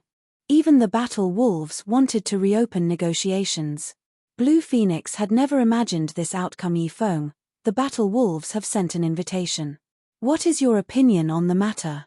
Phoenix Rain asked Yifeng softly, who stood beside her. She was fully aware that Zero Wing was the only reason she enjoyed such treatment. Furthermore, their relationship had long since grown past that of an employer and employee to a partnership. Since the Battle Wolves had taken the initiative to reopen negotiations, she had to seek his opinion on the matter. Let them wait for a bit. We're not in a hurry, Yifeng said, smiling. He was not particularly surprised by the situation. Instead, we should focus on recruiting strong naval forces. Only by doing so can we increase our overall strength quickly. Cooperating with the various superpowers would only benefit them on Thunder Island. On the other hand, by recruiting the naval forces that needed a temporary teleportation array, they could bolster the ships sailing under their banner. With this, grinding for Thunder passes would become much easier. Let the Battle Wolves wait. Phoenix Rain was taken aback when she saw Yifeng's serene expression. The Battle Wolves was a bona fide super guild. It had also occupied 3 monster encampments during this contest. Many large guilds would die for the opportunity to cooperate with the Battle Wolves, yet Yifeng wanted to reject the super guild's offer. Once we begin operating our small shipyard, we'll have a greater advantage in the negotiations, Yifeng said, nodding. All right, then. I'll let them know, Phoenix Rain agreed, finding no flaws in Yifeng's reasoning. To forge iron, one needed a sturdy hammer. Even if they proposed the conditions they deserved, the Battle Wolves wouldn't necessarily agree. Once they were sufficiently powerful, the Battle Wolves and Sacred Temple would offer the appropriate conditions. What? She rejected the offer? She's even told the Battle Wolves to wait for her answer. What is she trying to do? When he read the report containing Phoenix Rain's reply, Eternal Dead was confused. Has she lost her mind? In his opinion, the fact that he and the Battle Wolves had even agreed to reopen negotiations was incredibly generous, yet Phoenix Rain and Zero Wing had rejected the offer. Guild leader, what should we do? Quiet Melody asked. We wait. If they don't come looking for us, we won't seek them out, either. I refuse to believe that Phoenix Rain and Zero Wing will sit by and do nothing, Eternal Dead replied seriously. While the various powers chatted about the contest, Phoenix Rain and Shifeng's group ventured to Thunder Island's town hall and selected their small shipyard and small repair yard. They also registered their guilds for the respective temporary teleportation arrays. Guilds that had registered their teleportation arrays could teleport members between Thunder Island and their guild residences for a small fee. They wouldn't have to waste the time traveling by ship. In addition, although the small shipyard and small repair yard were not as effective as their large counterparts, they were more than enough for current players. Once they finished dealing with those issues, Shifeng used a return scroll, leaving Thunder Island. The most important thing he needed to deal with was the magic workshop's construction. Although constructing the magic workshop would put a dent in the guild's coffers, the building would quickly pay for itself. Moreover, the magic workshop's value to the guild would grow as the game progressed. Now that he had the design for the building, he had to erect it as soon as possible. While Phoenix Rain and Shifeng had completed the necessary procedures, Nine Dragons Emperor had watched from a short distance away, glaring daggers at the two players. After Shifeng's group left from the town hall, Nine Dragons Emperor opened his mouth and asked, "Marshal, have you made contact with Beast Emperor yet?" "Rest assured, Pavilion Master, Beast Emperor has guaranteed that Zero Wing will soon be removed from God's domain," Marshal Dragon said. "Good. Once his people are ready, we'll take action. I can no longer stand to watch Zero Wing survive." Nine Dragons Emperor hissed, a cold glint flashing in his eyes. Meanwhile, as Shifeng made his way to the Candlelight Trading Firm after returning to White River City, the sound of a system notification reached his ears. "System, congratulations. The construction of your city in Witch's Hill is complete. Please check and ratify the construction within 3 days. If you fail to do so, the constructed city will be discarded." Chapter 1521, Materials of Astronomical Value. Chapter 1521, Materials of Astronomical Value. It's finally finished. Shifeng could not help his elation when he saw the system notification in God's domain. The income from a guild town was limited to its shops and establishments. While the money from these sources might sustain a small guild, it was nowhere near enough to cover a large guild's operation costs. Furthermore, guilds were required to pay exorbitant system management fees every month. The monthly management fee for a basic town was 5,000 gold. For an intermediate town, it was 15,000 gold, and for an advanced town, it was 50,000 gold. If a guild couldn't afford the fee, the system would temporarily freeze the guild's authority over the town. If the guild couldn't pay the fees within 3 months, they'd lose the town. The system would then hold an auction and sell the toe to the highest bidder. Aside from the monthly management fees, the guild was responsible for hiring the various NPCs that operated the town. Hence, when the various large guilds considered constructing a town, they had to consider whether or not they could afford to run ITA guild cities. Expenditures were even higher. The monthly management fee alone could bankrupt an ordinary large guild several times over. A basic city already cost 200,000 gold per month. No ordinary large guild could gather that much in 2 or 3 months, not to mention one, unless it abandoned the guild's development and pooled all of its money for the city's development. Naturally, a guild city also had more income sources. Aside from the shops and establishments, a guild was allowed to collect tolls from players entering the city. Guild towns didn't offer this function. As long as a guild city attracted a sufficient number of players, the income from the tolls could easily surpass the shops and establishments by several folds. Hence, site selection was extremely important when building a city. If the guild chose poorly, the city would lose the guild more money than it could earn. Following which, Shifeng contacted Melancholic Smile and had her collect the materials to construct the magic workshop while he intended to visit Witch's Hill. Guild leader, the various large guilds are currently fighting over the materials you've asked for. They're selling for very high prices. Some of the materials only drop from special 100-man Hell Mode team dungeons. It will likely take some time to collect all of these items, Melancholic Smile said. She was astonished when she read the list of materials Shifeng had sent. "I'm afraid mana ore is going to be particularly difficult to acquire." Shifeng had only asked for 500 Crimson Fire rocks, 500 frost stones, 500 logs of purple lightning wood, 5,000 ingots of mana ore, and 100 advanced magic cores, all of which were extremely rare and valuable. Mana ore was particularly rare since it dropped randomly when mining with an incredibly low drop rate. It was also useful in many aspects, such as construction, furnishing, forging, alchemy, and engineering. Although Zero Wing frequently purchased mana ore, it only had a stock of a little over 1,300 ingots. As for the advanced magic core, it only dropped from the final bosses in 100-man Hell Mode team dungeons. Although the guild had consistently raided Hell Mode team dungeons, it had only collected a little over a dozen cores. With the amount of money it would cost to purchase the materials Shifeng had requested, they could buy golden lands in multiple NPC cities. Are a lot of guilds collecting mana ore right now? Shifeng asked curiously. If it's too difficult to acquire in Star Moon Kingdom, try Black Dragon Empire or other kingdoms. Although mana ore was very rare, guilds weren't the only ones capable of acquiring the ingots. Many independent players spent their time mining ores in the fields, and a few were bound to get lucky, obtaining a few ingots. With how many independent players there were in the kingdom, it should not be very difficult to collect 1,000 pieces. Among the materials he listed, the mana ore should be the easiest to obtain. The list he had given Melancholic Smile hadn't even included the 7 luminaries crystals. Had he added that to the list, Melancholic Smile would have fainted from shock. Rather than a building, it seemed like he intended to construct a display of pure gold. Guild leader, the ore is very difficult to acquire. Searching other kingdoms and empires won't change that.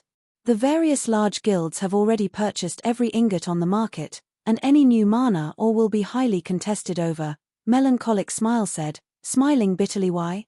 Shifeng asked curiously. As far as Shifeng could remember, while mana ore had been rare and in high demand, guilds hadn't necessarily fought over it. Even in the past, mana ore hadn't been cheap, each ingot selling for 30 to 40 silverits due to the Orc Empire's sudden rise. The Orcs have affected several kingdoms and 2 empires already, and these countries have dispatched their armies to hold the Orcs back. As a result, an exchange system activated on the front lines. So far, many items are available for purchase, including the common mounts, which most guilds have been searching desperately for. There are even bronze mounts available to purchase. These mounts, players have to complete all sorts of large-scale quests and earn contribution points. However, these large-scale quests are extremely difficult. They either required players to reinforce or capture towns. Meanwhile, not only are there a lot of orcs, but their combat standards are also quite high. In addition, when the orcs show up, a strange mist covers the area, driving players' mana into chaos and decreasing their combat power. Players are only able to stabilize their mana with mana charms, a consumable tool that's crafted with mana ore. Aside from that, a lot of ancient ruins have appeared because of the fog. The monsters in these ancient ruins have very high drop rates. There have been rumors that claim that these ruins contain siege tools from ancient times. Hence, the kingdoms and empires' major powers are frantically collecting mana ore in hopes of raiding these ruins and acquiring guild mounts as quickly as possible. This, in turn, has resulted in the mana ore shortage on the market. The ore's price has also increased by several times. Melancholic Smile's explanation surprised Shifeng. Although he had known that the Orc Empire's rise would change the game, he hadn't expected the situation to develop like this. I understand. In any case, try to collect as many of these materials as possible. I'll figure out a way to deal with the mana ore problem, Shifeng said after giving the matter some thought. The magic workshop was of the utmost importance to Zero Wing. The sooner he constructed it, the sooner he could improve the guild's overall strength by a large margin. Moreover, it would help guild members' survivability. Currently, Zero Wing's combat power relied on its peak experts and siege weapons. Without these factors, Zero Wing wasn't even on par with a first-rate guild, much less super first-rate guilds or super guilds. If he could construct the magic workshop, however, he could shorten this gap and attract more powerful players to join Zero Wing. He had to collect these materials, following which, Shifeng disconnected the call and made his way to Witch's Hill. He intended to deal with the guild city before worrying about the mana ore issue. After all, once Zero Wing had its own city, the guild would transform yet again. Chapter 1522, Initial Appearance of City. After reaching White River City's teleportation hall, Shifeng teleported to Bewildering Forest Town in seconds. Shifeng arrived in another, crowded teleportation hall. Not only was the hall crowded, but he also noticed that all of these players were above level 40. Many wore guild emblems on their chests and grim expressions on their faces. The rest of the players had already formed teams of over 20 players. Shifeng only spotted a few solo players throughout the hall. Why are so many people here? Shifeng watched the players around him curiously. Bewildering Forest Town was one of the more remote towns in Star Moon Kingdom. Moreover, most of the leveling maps around it were below level 30. Although it was the closest NPC town to the Witch's Hill, even with a mount, it would take players over 7 hours to reach the map. Furthermore, Witch's Hill wasn't the most resource-rich map in this level range, and Star Moon Kingdom's largest forest separated Bewildering Forest Town and Witch's Hill. The Maze Forest. The monsters in the Maze Forest were between level 40 and level 50. Although the entire forest was not particularly dangerous, its inner sanctum was a maze. Players who weren't familiar with the terrain could easily lose their way. The only thing that even made grinding in the maze forest worthwhile was the Dawnflower. The Dawnflower was a rare material for brewing wine and the disorienting potion. Currently, however, neither of these items were useful to players. Logically, there should not be that many high-leveled players in Bewildering Forest Town. Starting a 1,000-man expedition to an orc fortress. Players who are interested in the raid can register with me, selling cheap mana charms. Interested players can come find me. As soon as Shifeng left the teleportation hall, he was greeted by the sight of quite a few expedition teams recruiting members.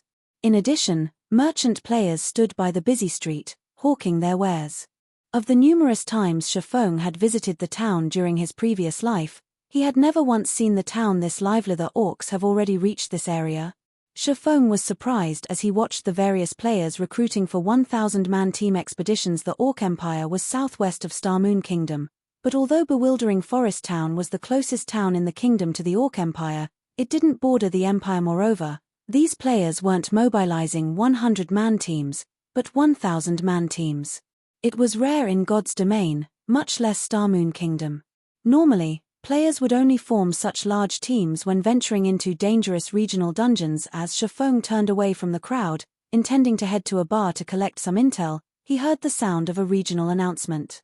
Bewildering Forest Town Region System Announcement. An army of orcs has broken through the defensive line of Star Moon Kingdom's Third Army and is currently making its way to Bewildering Forest Town. Bewildering Forest Town will enter a defensive state and garrison quests will activate in Bewildering Forest Town. The Orc Army's estimated time of arrival is 10 hours. Please prepare. Crap. Aren't the orcs moving too quickly? They're already heading our way. Ha ha ha. This is wonderful. I'll be able to earn even more CPS. Upon hearing the system announcement, a commotion broke out among the players in town. Some were excited for the event, while others were surprised. However, the one thing these players had in common was their anticipation of the Orc Army's arrival. They were clearly interested in participating in the town's defense. It wasn't long before the teams that had been recruiting for an expedition changed their goal to the town's defense. Members of the various large guilds and adventurer teams immediately contacted their superiors, notifying them of the sudden development. Boss, orcs are going to attack Bewildering Forest Town. Guild leader, the Orc Empire you asked me to keep an eye on has broken through the defensive lines and will attack Bewildering Forest Town in 10 hours. For a time, players from the various large guilds and well-known adventurer teams in Star Moon Kingdom hurried towards Bewildering Forest Town. It was clear that these guilds and adventurer teams had long since prepared for this as their members flooded the town. Meanwhile, Shifeng found a seat on the second floor of an open-air bar, and just as he was about to browse Star Moon Kingdom's forums for information, Aqua Rose contacted him. Guild leader, the Orc Army has started its invasion of Star Moon Kingdom's Bewildering Forest Town. I just received the news, but it seems that many guilds have already dispatched their armies to the town. Should we do so as well? I've heard that if the town is successfully defended, participating players will receive an abundance of CPS, and participating guilds can increase their influence in Star Moon Kingdom. Increase a guild's influence in Star Moon Kingdom? When Shifeng heard Aqua Rose's report, he realized why the various large guilds seemed so prepared and passionate about defending this town. In God's domain, kingdoms and empires wouldn't remain the same forever. As time passed, some would disappear, while others would rise to prominence. Guilds even had the opportunity to take control of some countries. This was how the various superpowers had established their own massive kingdoms and empires during Shifeng's previous life. Players couldn't simply establish kingdoms and empires by constructing numerous towns and cities. They had to take control of an NPC kingdom or empire. The Oceanic Kingdom, Sea's End, was a perfect example, in which players could take control of its NPC cities. Although players wouldn't have as much control of the cities as they would of a guild town, it was enough on God's Domain's continent. Guilds that wanted to take control of NPC cities, kingdoms, or empires needed guild influence. Of course, influence wasn't the only thing guilds needed to take control of NPC cities and countries. There were other requirements as well. At this stage of the game, it wasn't possible. Players were simply too weak, unable to take on God's Domain's NPCs. However, it was important for a guild to accumulate guild influence as early as possible. See to the necessary arrangements immediately. Since the Starmoon Kingdom's large guilds are participating in the event, Zero Wing can't be absent, Shifeng instructed after giving the matter some thought. Although he had several methods to increase Zero Wing's guild influence in Starmoon Kingdom, it was not a bad idea to take advantage of this opportunity. It could save him a lot of time in the future. Guild leader, should we call in Gentle Snow's team as well? Aqua Rose asked. No need. Let them finish their promotions first. Shifeng had high hopes for Gentle Snow's and Zhao Yueru's Tier 2 promotions.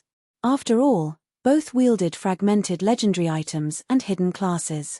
Once the two completed their Tier 2 promotion, their combat power would be extraordinary, following which, Shifeng disconnected the call and departed from Bewildering Forest Town. After finding a secluded location, he summoned the demonic flame tiger and made his way to Witch's Hill. He still had 10 hours before the Orc army arrived. It was more than enough time to deal with the guild city and return to command the guild's army in battle with the demonic flame tiger. Shifeng completed his journey to Witch's Hill, which normally required over 7 hours of travel time on a common mount, in less than 4 hours. As Shifeng reached the massive waterfall near Witch's Hill, the sight of a towering city rose before him. Unlike Stone Forest Town, soaring, magically strengthened stone walls surrounded the city. Although it wasn't visible to the naked eye, a magic barrier also enveloped the city. Although players could enter a town from any side, players could only enter the city through its main entrance. The construction looks quite nice.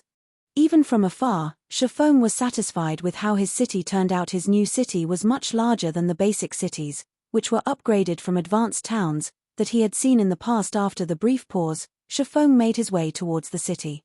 Chapter 1523, Power Source Improves. Chapter 1523, Power Source Improves. When Shifeng stopped before the city's main entrance, an imposing pair of tightly shut gates greeted him. Pitch-black runes had been carved into the gates, forming multiple magic barriers that protected them. The magic barriers here were much stronger than the barrier his movement-type defensive magic array created, as it could even withstand Tier 4 attacks. As for the magic barrier around the city, the entire city, although it was not as powerful as the one on the gates, it wouldn't have any issue blocking Tier 3 attacks. This city was a perfect guild fortress. It was definitely worth spending all those coins to build this thing. Shifeng could not help his rueful sigh as he observed his surroundings. The city occupied a mountain peak, so the mountain's scenery remained unobstructed.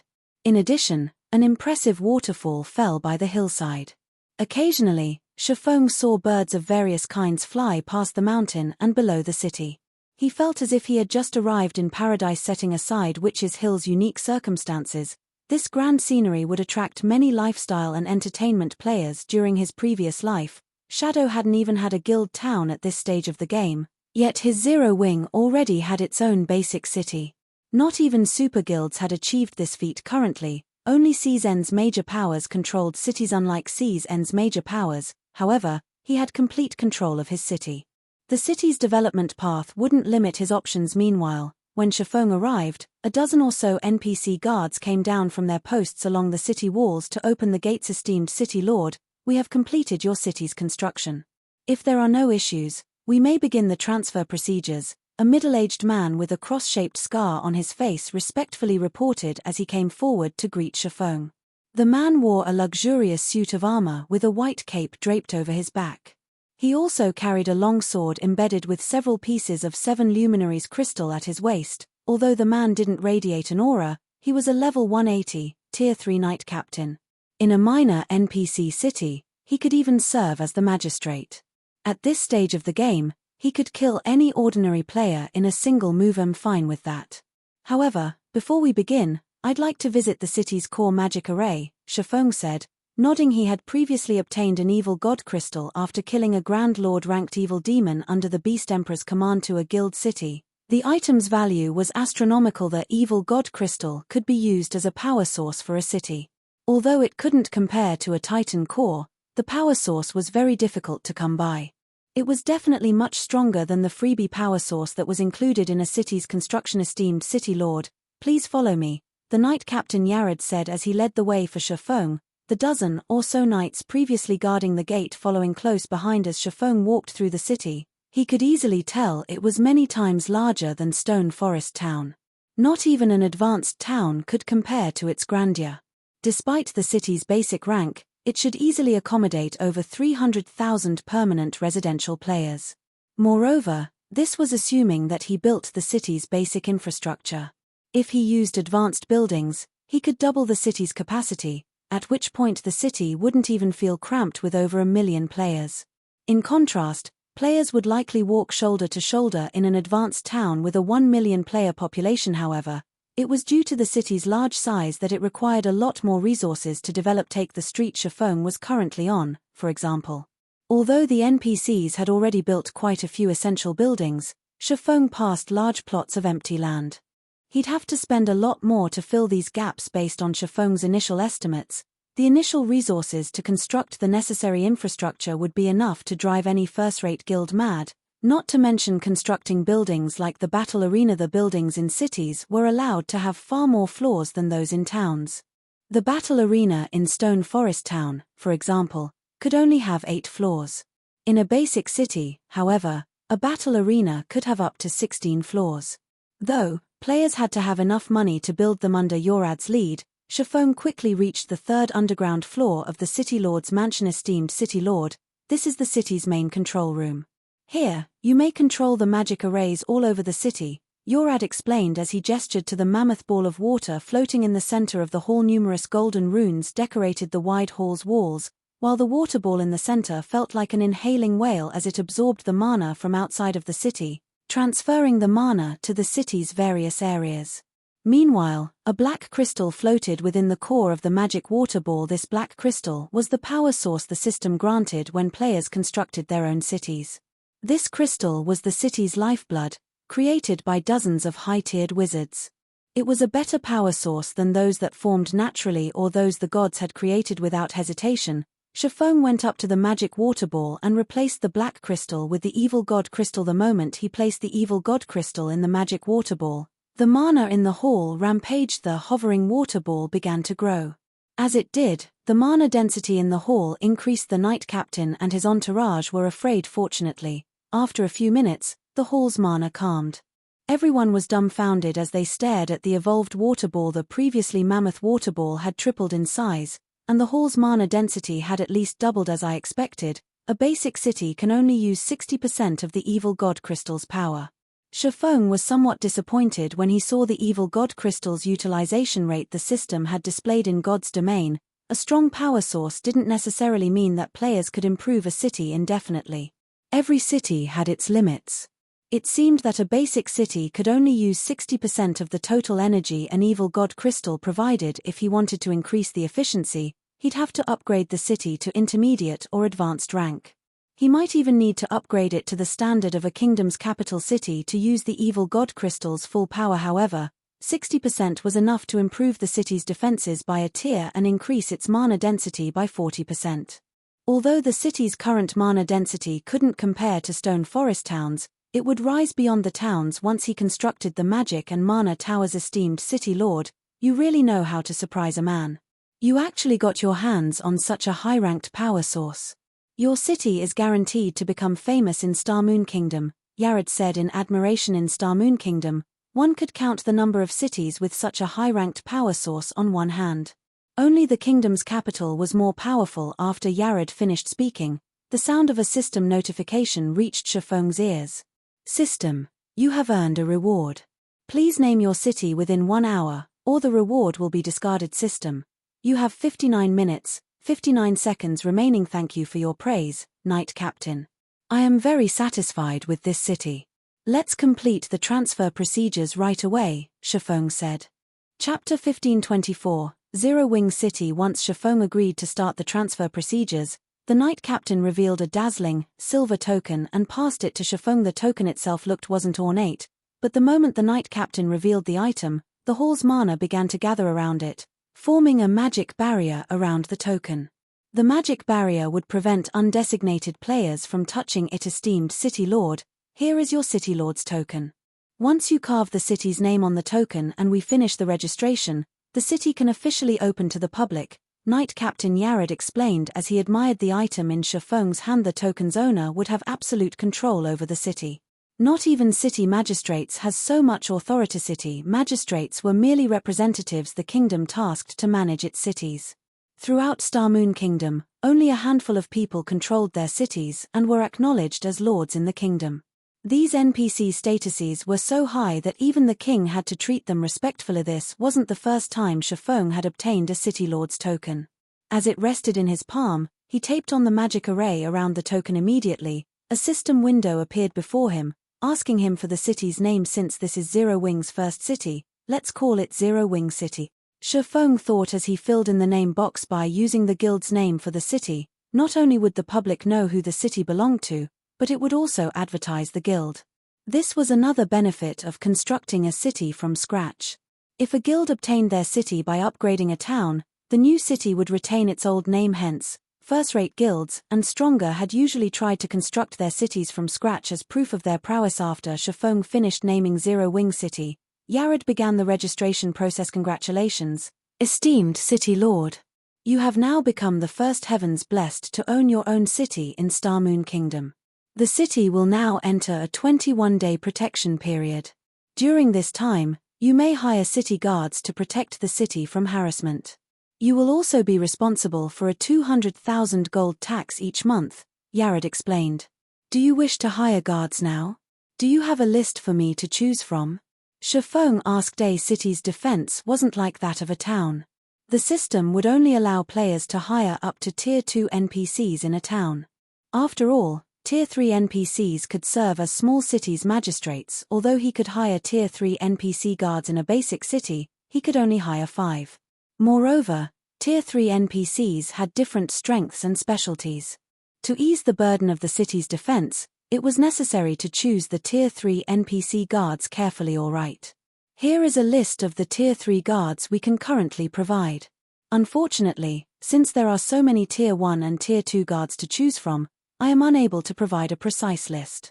If you would like a more detailed list of your options, you may hire these guards from the Adventurers Association, Yared explained as he handed Shifeng a list. The list showed the general prices for the Tier 1 and Tier 2 NPC guards as well as a brief introduction of the various Tier 3 NPC guards available for hire. Hiring 10 level 150 elite guards for 21 days would cost 100 gold, 300 gold for 10 level 150, Tier 1 guards, and 700 gold for 10 level 150, Tier 2 guards.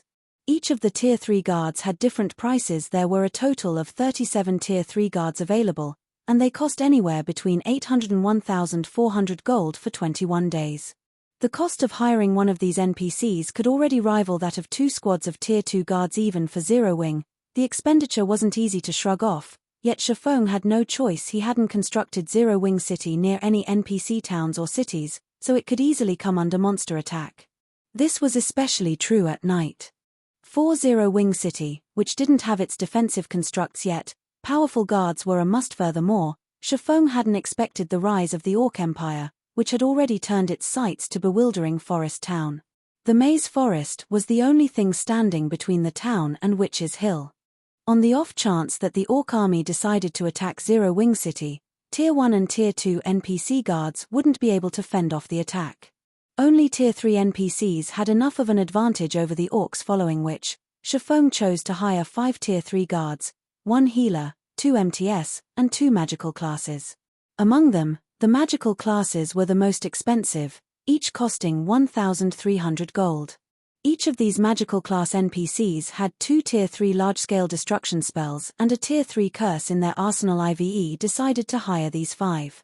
In addition, I wish to hire 800 elite guards, 150 Tier 1 guards, and 50 Tier 2 guards, Shifeng said, returning the list to Yared after making his decision. If Aqua Rose or Gentle Snow were present, they would have a heart attack over hiring so many guards. The cost of hiring NPC guards was much higher than NPC soldiers, yet Shifeng still chose to hire 1,000 NPC guards at once. But Shifeng knew the necessity of the decision.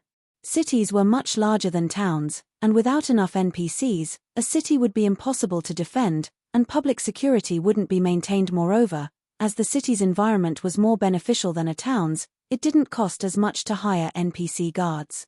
If he hired this many guards in a town, it would drop Zero Wing's finances into the red. This was an advantage that the system provided when players constructed their own city from scratch. Alright. The total cost for the guards you've chosen is 21,000 gold.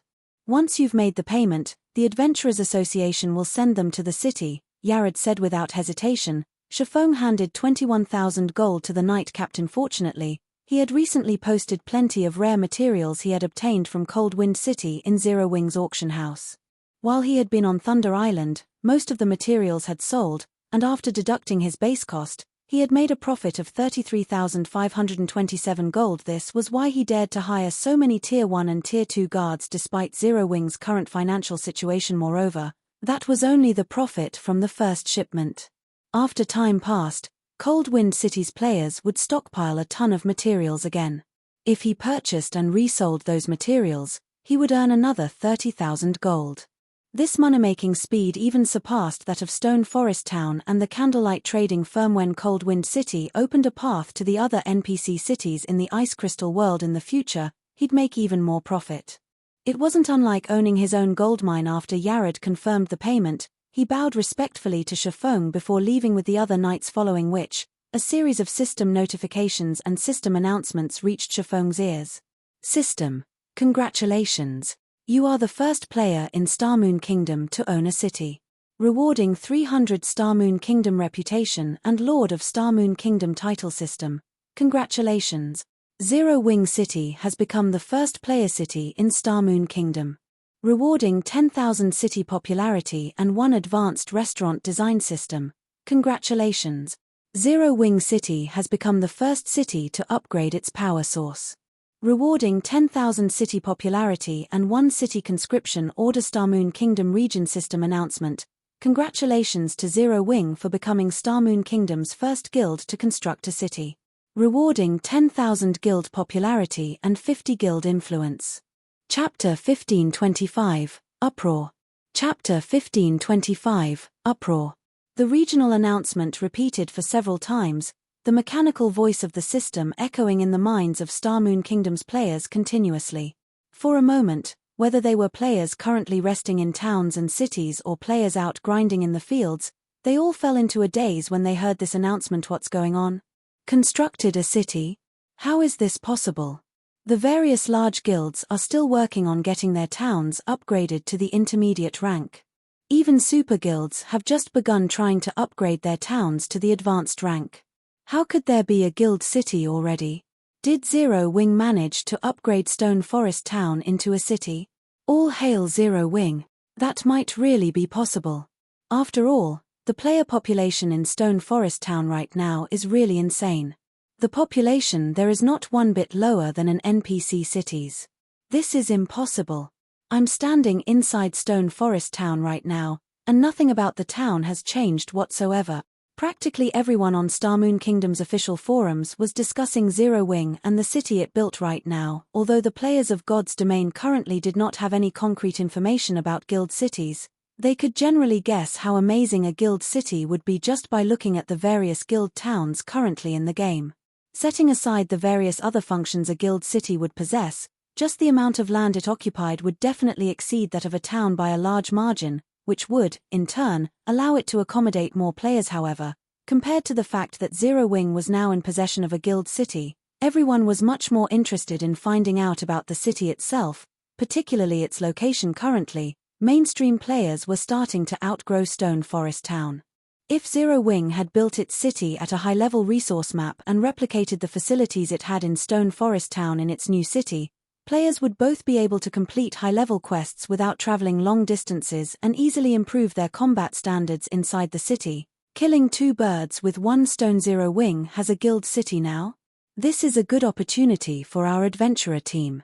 A new city. I wonder where it's located. If its location is good, it might not be a bad idea to buy a shop there and settle down. In the eyes of most independent players, Zero Wing's new city was merely a potential rest area. To the various adventurer teams and merchant players, however, the city was a huge opportunity for them currently. Both the private houses and shops of Stone Forest Town were becoming increasingly valuable. Many wealthy adventurer teams and merchant players were already regretting their decision not to purchase one for themselves before. At the same time, the various large guilds of Starmoon Kingdom also became busy, holding internal meetings to restructure their future development plans in the kingdom. Zero Wing's acquisition of a guild city might be good news for ordinary players, but there was nothing good about it for large guilds like theirs in God's domain. Maintaining and protecting a guild town entailed a lot of manpower. Hence, whenever a guild was thinking of conquering a new guild town, said guild would have to expand and recruit new members. Naturally, a guild city would need even more players to maintain and protect a city. Meanwhile, once Zero Wing began increasing its member count, it would also require more resource maps for these new members to develop in. Yet, as players reached higher levels, the resource maps available in Starmoon Kingdom also grew increasingly scarcer. As a result, competition between guilds also intensified. In the future, there would definitely come a time when their guilds would have to compete against Zero Wing. Hence, they naturally had to plan for such situations in advance for a time. Due to this system announcement, Zero Wing once again became the focus of the entire Starmoon Kingdom. Players within the kingdom were practically talking about Zero Wing non-stop. Meanwhile, just as Shifeng was about to make arrangements for Zero Wing City's further development, he suddenly started receiving mails and calls one after another. Guild leader, what did you do? How did we get a new city? Gentle Snow was filled with both curiosity and excitement when she found out about the new guild city, and she could not help but send multiple messages asking Shifeng about the matter. Before this, she was just about to start challenging her Tier 2 promotion. However, she put it off temporarily when she received a report on this sudden development. She knew very clearly that Zero Wing currently had only 2 towns under its control. One of them was Stone Forest Town in Starmoon Kingdom, while the other was Hidden Mist Town in the Black Dragon Empire. Aside from these two, Zero Wing did not own any other towns yet. Now, the guild had suddenly gained a brand new guild city. Old pal, your guild really knows how to hide its strength. Well, when are you free to sit down for a chat? Yuan Taishin had also sent Shifeng a message. Judging by his tone, he seemed to be very interested in Zero Wing's guild city. In fact, the Secret Pavilion wasn't the only guild that sent Shifeng a message. Even Phoenix Rain had sent a congratulatory message as well as expressed her surprise at finding out about this news. Guild leader, you've finally picked up. Right now, our residence at Stone Forest Town is being swarmed by adventurer teams and merchant players. They all wish to partner with Zero Wing. In addition, several companies also want to meet with you to discuss investment opportunities, Aqua Rose said with a bitter smile on her face. Although Aqua Rose had known about the new city, Melancholic Smile was the one tasked with managing all matters relating to the city. Hence, Aqua Rose had not tried prying too deeply into those matters. After all, the amount of money required to construct a city would no doubt be astronomical. In her opinion, it would definitely take some time before they would accumulate enough funds to complete the city's construction. Thus, she had never imagined that the city would be completed so soon. This sudden development had caught her completely off guard. Right now, even people from her family were frantically contacting her and asking about the guild city. Her family hoped to be able to purchase a virtual store once the city was officially opened to the public. This situation put her at a loss on what to do, as it was not in her place to make decisions on such important matters. Set those matters aside for now. First, have Candlelight's architects stop what they're doing and have them prepare the materials on the list I'll be sending to you in a moment. Once they have everything ready, bring them to Zero Wing City. While you're at it, bring some elite members with you as well, to deal with the management work of the city. Shifeng could guess the situation on Aqua Rose's side right now.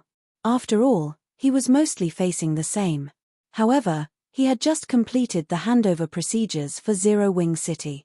Right now, their priority was to have the necessary infrastructure set up in Zero Wing City.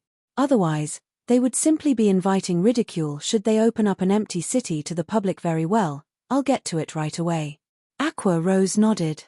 She could not help looking forward to seeing the newly constructed Zero Wing City. After Shifeng finished assigning tasks to Aqua Rose, he quickly made his way to the guild residence in Zero Wing City. Compared to the guild residence in Stone Forest Town, the residence here was much more luxurious.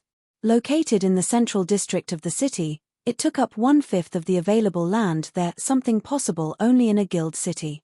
In NPC cities, a guild residence could occupy only a small area. Normally, one would be fortunate to be able to fit 10 or 20,000 players inside the residence. As for the residence in Zero Wing City, even if 50,000 players were present inside the residence at the same time, there would still be plenty of space to spare, following which, Shifeng took out the guild residence teleportation magic array he had prepared beforehand and set it up inside the guild hall. If the guild residence did not possess a teleportation array, guild members would not be able to teleport directly to the city. This was also the reason why Aqua Rose did not simply teleport to the city to meet up with Shifeng. Currently, although everyone in the guild had already found out about Zero Wing's new city, they could not visit it. They could only wait until Shifeng was done setting up the teleportation array. Once Shifeng set up the teleportation array, he made a slight adjustment to its permissions, allowing only guild members with a certain level of authority to teleport to the city, to avoid unnecessary trouble that would disrupt the city's construction speed. After he settled the matters that required immediate attention, he sat down in his office to catch his breath. While resting, he opened up his bag and took a look at the advanced restaurant design and city conscription order he received from the system. He had heard about these two items in his previous life. However, he had never personally seen either of them before. He had never thought that he would actually receive these two items just by constructing Zero Wing City. These were truly an unexpected harvest. Chapter 1526, Strengthening Players. Chapter 1526, Strengthening Players. It's no wonder these things can help a guild improve quickly. They actually possess such effects. Shifeng was astonished as he inspected the advanced restaurant design and city conscription order in his bag. The city popularity the system awarded was already quite beneficial to the city's development, as it would lure many more NPCs to the city. However, when compared to the two items in his bag, the amount of city popularity he had gotten paled into insignificance. Similar to the advanced auction house, the advanced restaurant was an extremely rare advanced construction in God's domain. The guilds that managed to obtain it in his previous life numbered extremely few. There had been one instance where a top adventurer team had put up an advanced restaurant design for auction. In the end, the design had sold at a price that could cause even first-rate guilds to despair. 2 fragmented legendary items. Even after 10 years had passed in God's domain, fragmented legendary items were still extremely hard to come by in God's domain. Back then, most first-rate guilds would have only 2 or 3 fragmented legendary items in the entire guild, and none of them were willing to exchange any. After all, everyone back then was already fully aware of just how valuable a fragmented legendary item was. Yet, in the end, a superpower had still bought the design for 2 fragmented legendary items. Back then, many people had felt that the transaction was not worthwhile, and Shifeng was no exception. After all, a restaurant would, at most, function as an attraction to lure players to a city. Meanwhile, the clientele would be spending only coins or magic crystals at the restaurant. To the wealthy superpowers, fragmented legendary items held far greater importance compared to coins and magic crystals. Nevertheless, the various superpowers back then had still gladly competed over the advanced restaurant design. Now that Shifeng saw what functions the advanced restaurant possessed, however, he immediately realized why the various superpowers had been eager to buy the design back then. Not only was the advanced restaurant much more spectacular than a basic restaurant in terms of size and appearance, but it also had various modes of transactions available. In addition, players could even hire master and grandmaster chef NPCs for the restaurant in God's domain. No matter which subclass a lifestyle player possessed, they would have great difficulty reaching even the master rank, not to mention the grandmaster rank. Meanwhile, any lifestyle player that managed to reach the master or grandmaster rank in their subclass would be capable of taking on a role that exceeded one's imaginations. This was especially true for those that managed to become Grandmaster lifestyle players. They would become existences that could single-handedly affect an entire guild's strength. Take a Grandmaster chef, for example. Aside from being able to cook up unimaginably delicious food and beverages, a Grandmaster chef was also capable of producing special cuisines that could permanently improve a player's attributes or even physique. There was a limit to how many times a player could improve through consuming such cuisines, but, even so, the capability was already plenty amazing. After all, aside from upgrading to better weapons and equipment, players had almost no other method to improve their attributes and physique significantly. However, a Grandmaster chef was capable of continuously strengthening players by producing various special cuisines. Although there was a limit to how much one could improve through consuming special cuisines, according to the rumors, when a player reached that limit, the additional attributes and physique they obtained could rival even that of a fragmented legendary item. Of course, the requirements to construct the advanced restaurant were also very high. At the very minimum, the advanced restaurant had to be built in a basic city.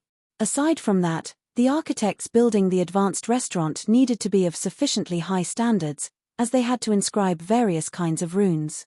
Finally, the advanced restaurant called for many different types of rare materials in its construction, including 1,000 pieces of mana ore. By Shifeng's estimates, the total construction cost would be around 10,000 gold. As for the city conscription order, it was also a very valuable item. When used, it allowed a city to recruit a powerful NPC soldier with high growth potential. Meanwhile, the better developed a city was, the greater the city conscription order's effects would become. In the past, there was one guild that actually managed to recruit a Tier 4 Great Wizard through a city conscription order, when it was normally extremely rare for a city to manage to get even a Tier 2 NPC soldier. As for Tier 3 NPCs and above, it was practically impossible to recruit one without external aid such as the Heroes Chapter and the City Conscription Order.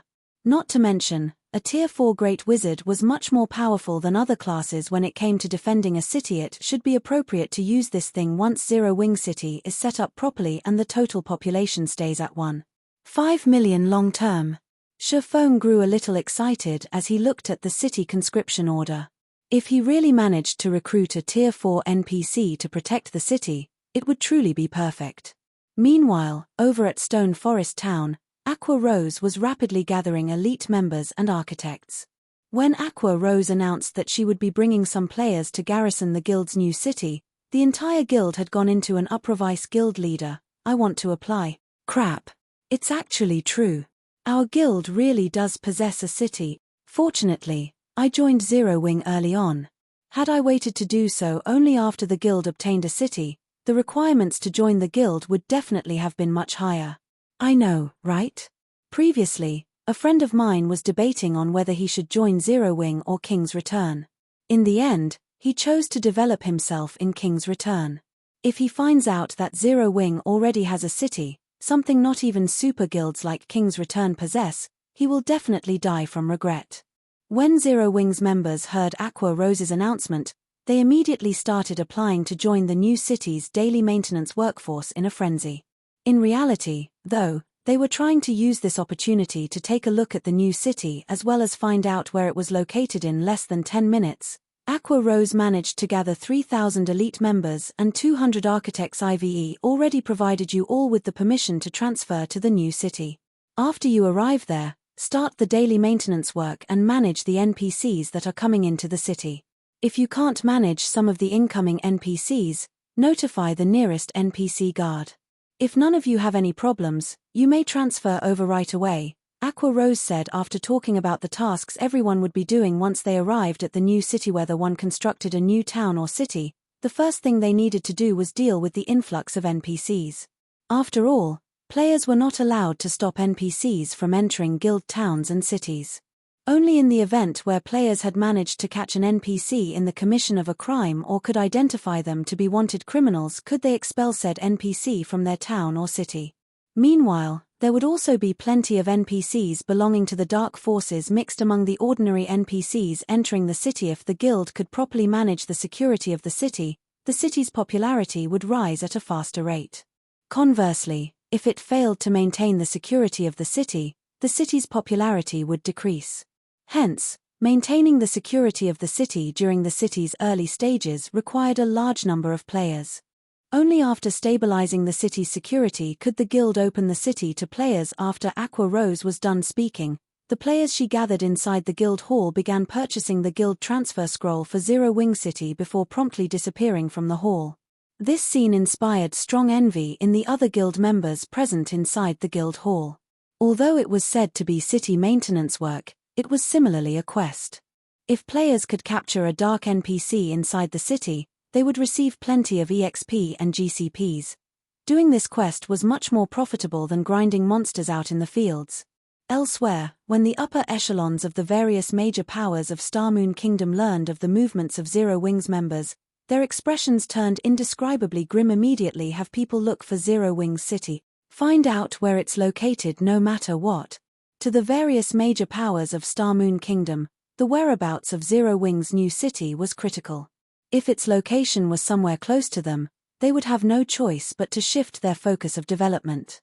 At the same time, there were also some guilds that began having designs on Zero Wing's new city. For a time, the various major powers all began dispatching a large number of people to locate Zero Wing's new city. Meanwhile, inside the guild residence in Zero Wing City, numerous flashes appeared inside the guild hall as a large group of players teleported into the city. Zero Wing City. This place is our guild's city.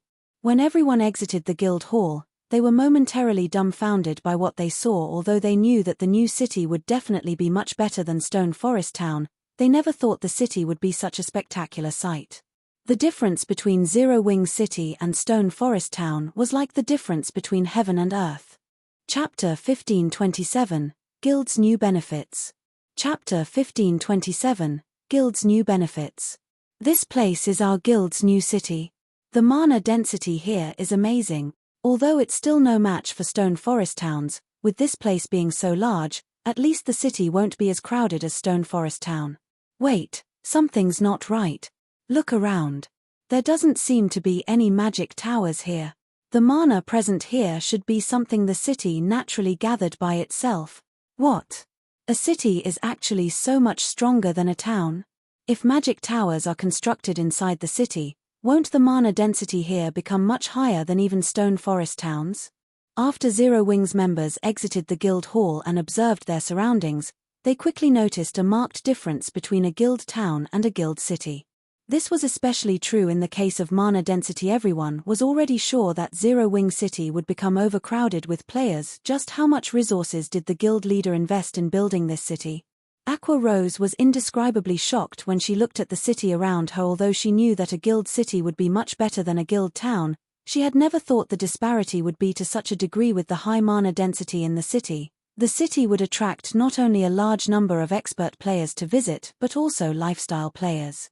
In the future, there would be no need to worry about Zero Wing being unable to recruit capable experts and lifestyle players. After a moment of shock and awe, Aqua Rose had the elite members she brought begin accepting the city's patrol quests. As for herself, she took the 200 architects to meet up with Shifeng at an empty plot of land in the city. Guild leader, I've brought all the available architects in the candlelight trading firm over already, Aqua Rose reported quietly as she looked at Shifeng, who was currently surveying the terrain of the city. They all here? Shifeng muttered to himself as he sent a glance at the architects standing some distance behind Aqua Rose. Nodding in approval, he continued, advanced architects, come forward. Immediately, 40-odd players stepped forward nervously. Among them, nearly 30 were male and over a dozen were female. Although the levels of these players ranged between 24 to 35 only, if placed in a first-rate guild, any one of these players would definitely receive VIP treatment in the candlelight trading firm. However, they were merely normal members. After all, the candlelight trading firm already had master lifestyle players at the helm. Compared to them, advanced lifestyle players were insignificant existences. Meanwhile, when these advanced architects looked at Shifeng, who had disguised himself using the demon mask, their eyes were filled with reverence and excitement. After all, the man before them was none other than Black Flame, the guild leader of Zero Wing. At the same time, he was also the #1 expert of Star Moon Kingdom. They might have the qualifications to act proudly in front of the guild leaders of any other guild.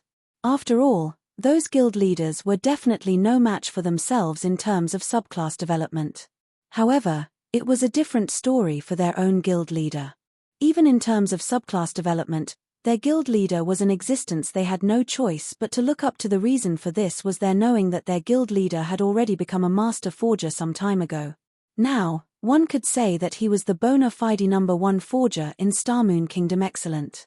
From now on, you all will be tasked with constructing Zero Wing City's advanced constructions. If any among you isn't an inner member, you can come to me to sign the contract to become one. If any of you does not wish to become an inner member, you may return to the group behind. Shifeng was considerably surprised at the number of advanced architects present. He had not expected that after not seeing Melancholic smile for some time, the woman had actually recruited many more advanced architects. Moreover, among the advanced architects present, he managed to spot 3 familiar figures. One of them was a middle-aged man named Happy Mo, who looked to be in his 40s. He wore a monocle and radiated an indescribably calm feeling. The second person was a muscular youth named Boiled Fish, who carried a scimitar on his back. As for the last one, she was a short-haired beauty named Wind Chimes. In the past, all 3 of these players were very famous architects in Starmoon Kingdom. To be precise, they were part of the top 10 architects in Starmoon Kingdom. Only, these 3 players all belonged to first-rate guild. Shifeng had never imagined that these 3 people had actually joined Zero Wing this time. Among the 3, Happy Mo was the strongest. In the past, he had constantly pushed his limits in order to become a Grandmaster. Unfortunately, the rank of Grandmaster was not easily attained. At the very least, the amount of help a first-rate guild could provide towards reaching this rank was minimal. Happy Mo had never managed to become a Grandmaster architect. After everyone heard Shifeng's words, most of the advanced architects that had joined the candlelight trading firm recently chose to sign the contract right away. Only Happy Mo, Boiled Fish, and Wind Chimes remained hesitant, exchanging glances with each other. After a moment, as if having come to an agreement, they nervously turned to look at Shifeng. Guild leader, if we become inner members, can we use our GCPs to exchange for a private house inside the guild city?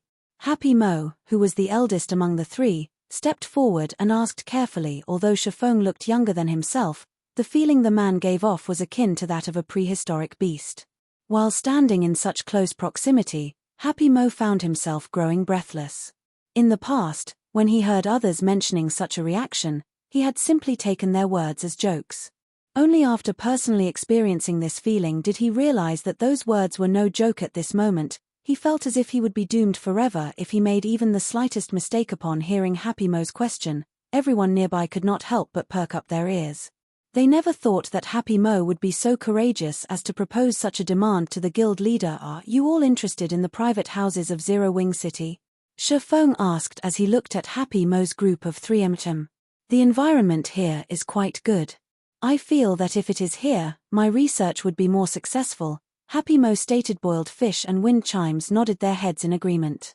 Initially, the 3 of them had considered living in Stone Forest Town. However, after taking a look at Zero Wing City, they felt that this place was much better. Even if the mana density in the city was not comparable to Stone Forest Towns right now, they had a feeling that Zero Wing City would very quickly surpass Stone Forest Town as time passed. That's not a bad suggestion. Since you've already raised it, I'll use this opportunity to talk about the new benefits Zero Wing and Candlelight will be offering. From now on, members may use their GCPs to exchange for private houses in the guild's towns and cities. However, there is a restriction, which is that only elite members of Zero Wing and official members of Candlelight are qualified for this exchange. As for the pricing, you can ask Melancholic about it in a while, Shifeng said. In reality, the matter Happy Mo had raised was a problem commonly seen in the past. After all, whether it was a guild town or city, the amount of land available was limited. Generally, guilds would try to attract as many visitors to their towns or cities as possible. At the same time, in order to maximize the town's or city's income, they would construct only a small number of private houses, opting to build hotels and other facilities instead.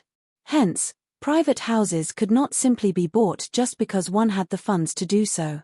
This was especially true for popular towns and cities. However, in order to attract and recruit independent experts and capable lifestyle players, guilds would still build some private houses to use as bait, making them available for exchange using GCPs. Only when Shifeng mentioned about this new benefit, Cheers immediately erupted from the crowd before him. What?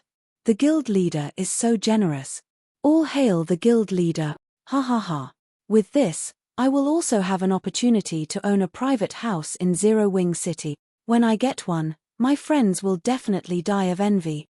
Currently, the various large guilds were all trying to earn as much money as possible from their guild towns to further develop themselves. Hence, they would only construct a few private houses for show. It was simply impossible for guilds to offer these private houses as a guild benefit.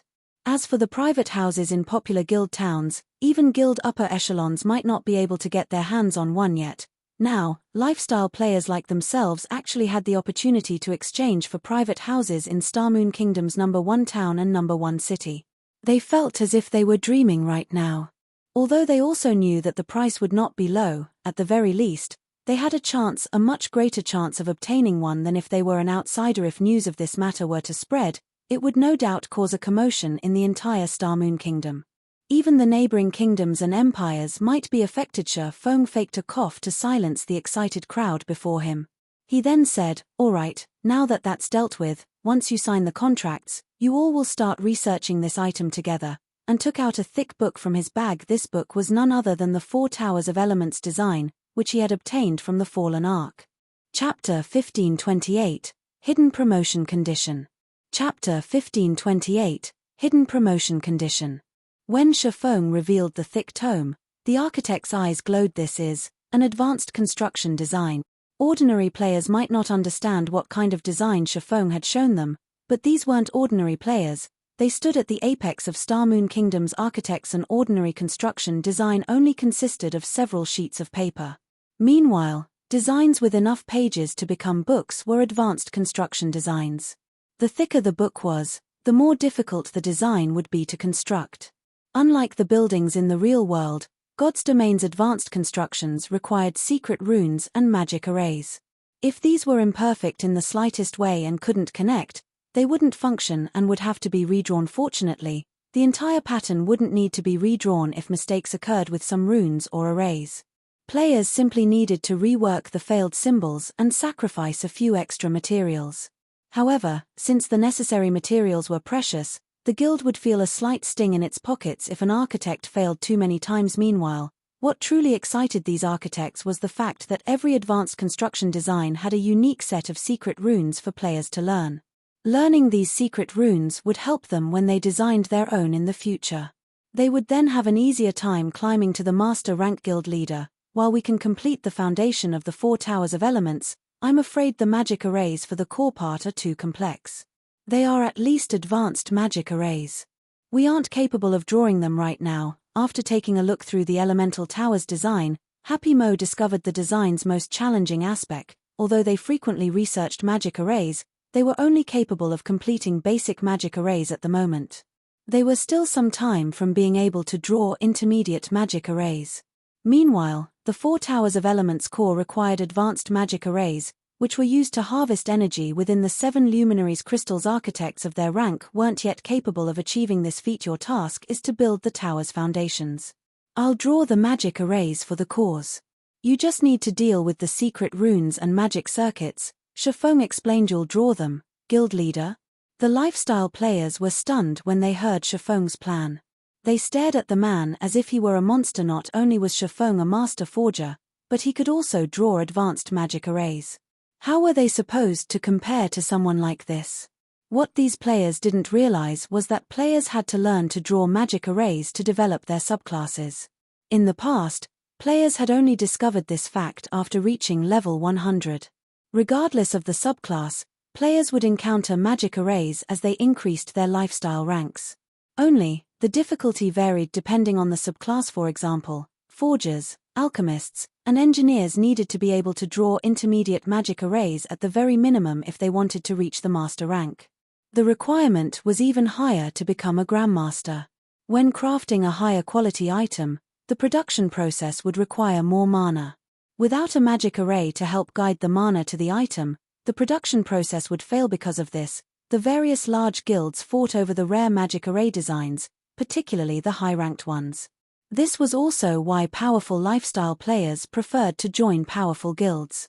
As an individual, not only was it difficult to obtain high-quality materials in large quantities, but it was also extremely difficult to collect a large variety of magic array designs. Such a task required sufficient strength and a large number of players. This was the reason that the various kingdoms and empires restricted the circulation of magic array designs. Aside from the Four Towers of Elements design, Shifeng had also revealed the advanced restaurant design and instructed the advanced architects to research it together. With this, they could improve their secret rune standards far more quickly and complete the Four Towers of Elements with more precision. Seeing this, the other architects present could not help their envy. Now, they were even more eager to reach advanced rank.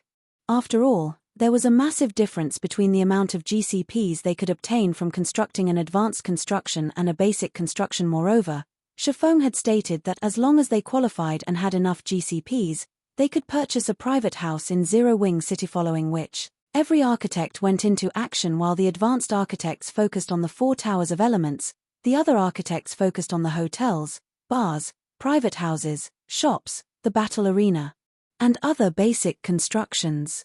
Elsewhere, Shifeng published the news of Zero Wing City on Star Moon Kingdom's official forums. After all, the city wouldn't remain a secret for long, and with how massive Zero Wing had become, the guild certainly had quite a few spies among its ranks. Rather than letting only the other guilds in on the secret, it was more beneficial to announce it to the kingdom, increasing the city and guild's fame. When the information went public, a sensation swept through the kingdom. The spectacular view from the city alone was mesmerizing, not to mention its functions. However, players were more excited about the city's mana density. The city's mana density is so high even without any magic towers. With this, Zero Wing will definitely rise in God's domain.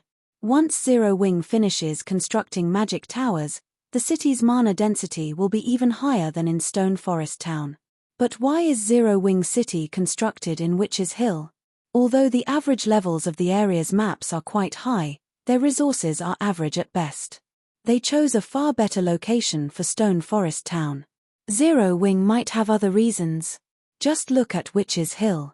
It has the high-level resource map, Shadow Forest, and the Hell Mode regional dungeon, Mournful Ruins. When players reach level 60, Witch's Hill will be a prime leveling spot. I wonder when Zero Wing will open its city to the public. That's right. When is Zero Wing going to open the city? It would be great if our adventurer team can garrison in Zero Wing City. Hopefully, the private houses won't be too expensive. Although Shifeng had only released a small amount of information, it was enough to stir players' interest. When the various large guilds saw Shifeng's post, some celebrated, while others wept. Those who celebrated were the guilds whom the city couldn't threaten right now. After all, God's Domain's mainstream players were still some distance from level 40. It would still be some time before mainstream players would head to level 50 to 70 areas like Witch's Hill to develop. Once players reached level 50, Zero Wing City would become a disaster. Gather more manpower immediately. We need to earn as many contribution points as possible during Bewildering Forest Town's defense. For a time, the various large guilds assembled and dispatched their forces to Bewildering Forest Town. If their guilds wished to develop quickly, they had to deal with their lack of mounts as quickly as possible. Bewildering Forest Town's defense was the best opportunity to do so. As a result, more players flooded to the already crowded town. Among the new arrivals, the lowest level was level 40, while the majority were level 42 and 43. As one large guild after another arrived with its forces in Bewildering Forest Town, many of the independent players, who were there to earn some contribution points, were amazed. Expert players, which were normally difficult to encounter, swarmed the town. Their equipment was simply blinding. Normally, players in full level 40 dark gold equipment attracted a lot of attention, but now, these players were a dime a dozen. In fact, they barely attracted any attention. Many of the players who had come to Bewildering Forest Town wore full sets of level 45 dark gold equipment, but some even wielded weapons and equipment that radiated the epic rank glow effect. Among the various large guilds that had arrived, one guild stood out. Upon this guild's arrival, the other guilds in the teleportation hall opened a path for its members. Not only were these guild members' levels quite high, but the other guilds' upper echelons also drooled over their equipment. In addition, every one of these players sat comfortably atop their mounts, with the majority riding pitch-black warhorses. These players also wore a black cape draped over their shoulders. As they moved, they looked like a well-trained army. The several dozen players leading this group even rode bronze rank and above mounts. Compared to these players, the other guild's members looked like hoodlums. What guild is that? It's so amazing. Have you never been to a neutral map outside of Star Moon Kingdom? You don't know about Heaven's Burial? Heaven's Burial? How is this possible? I remember that Heaven's Burial suffered a devastating defeat when it tried to compete with Zero Wing for the position of number 1 guild.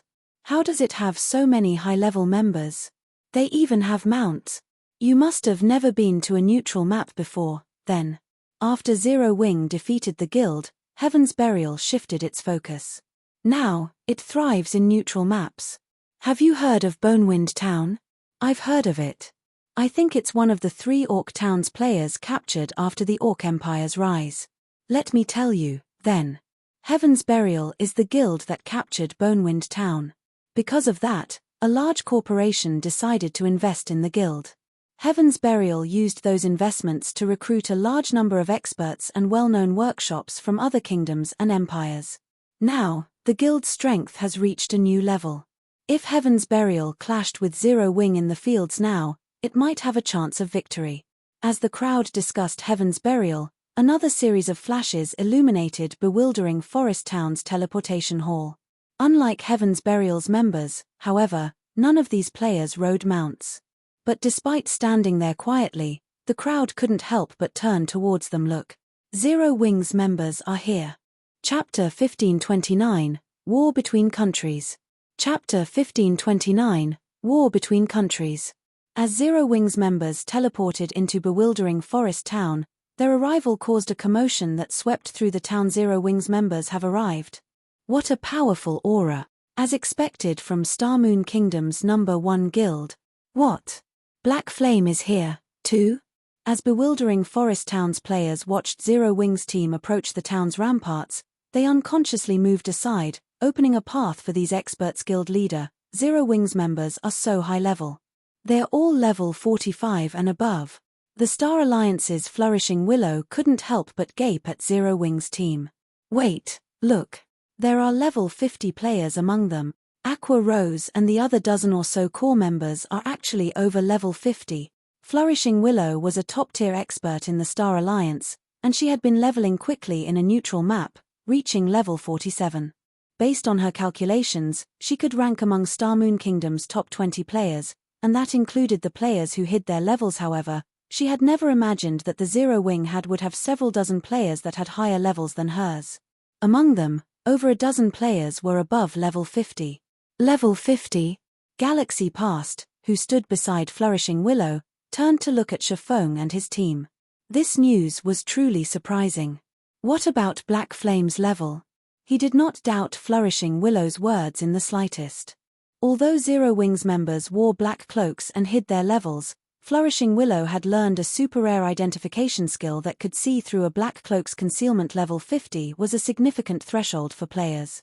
Not only would weapons and equipment's quality spike, but players could also challenge their Tier 2 promotion quests. There was no doubt that Zero Wing's members had already begun to challenge these quests.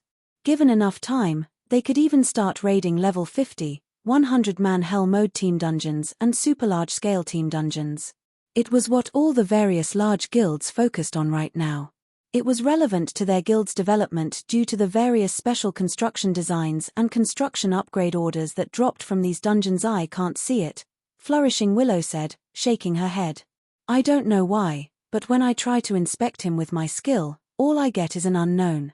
Black Flame must have a high-rank concealment tool on him. At most, my skill can see through ordinary concealment tools.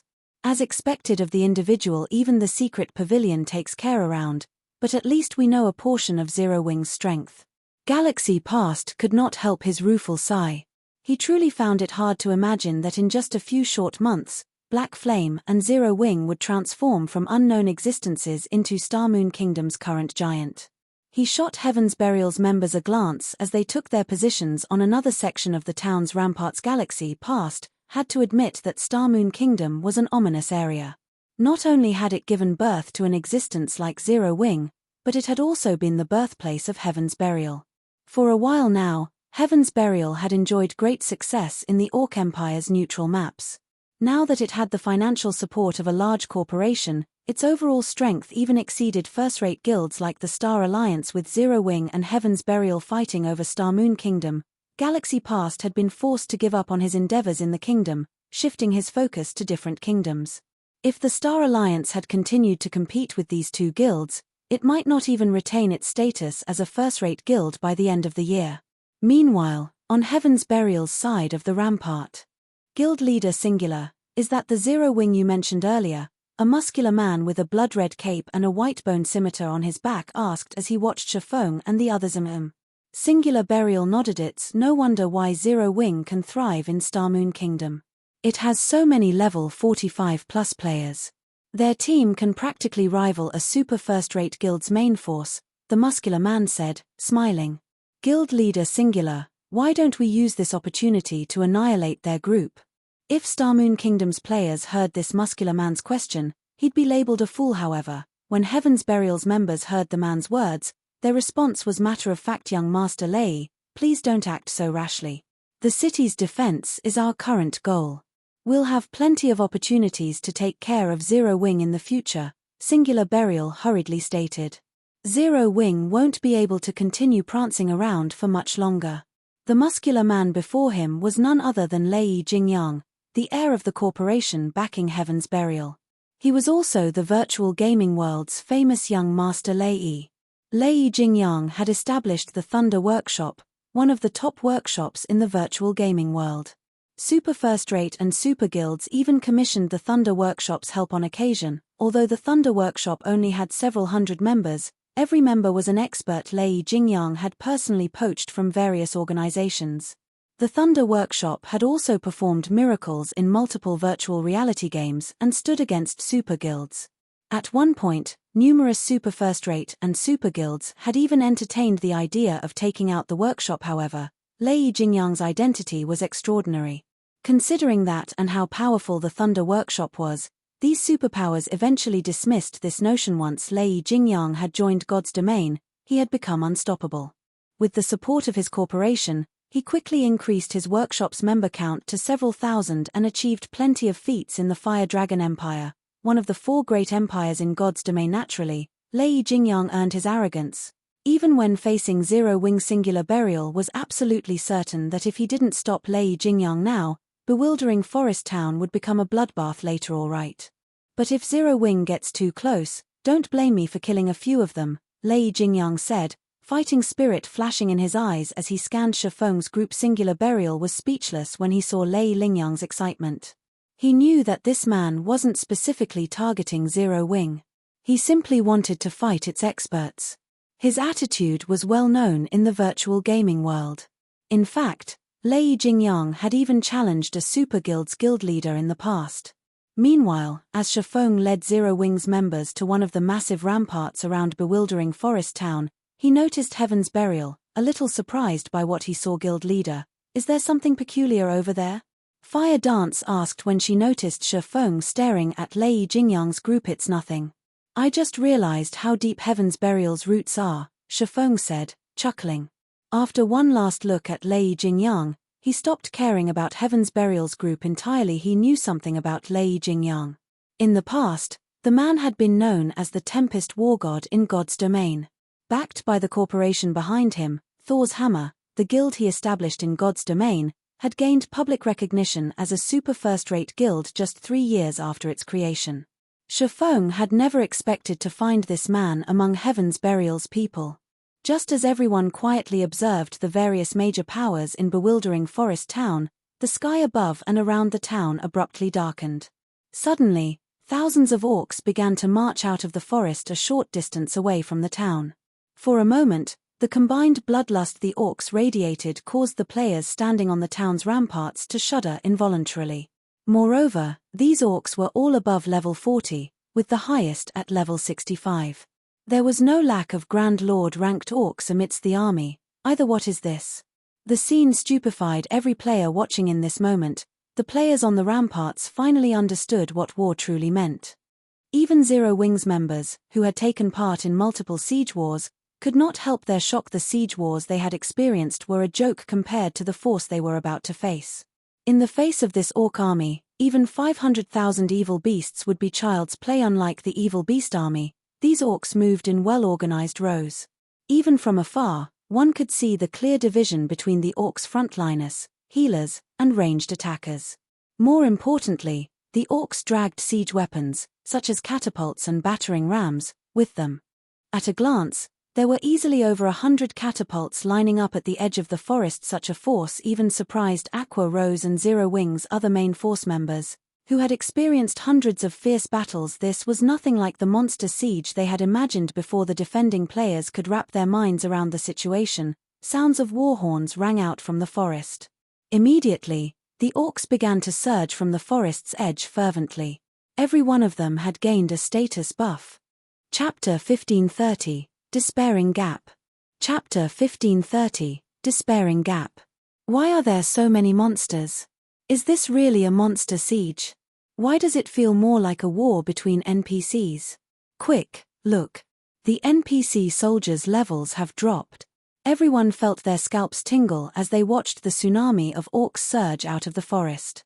Before they realized it, the level 100+ NPC soldiers defending bewildering forest town had fallen to level 70.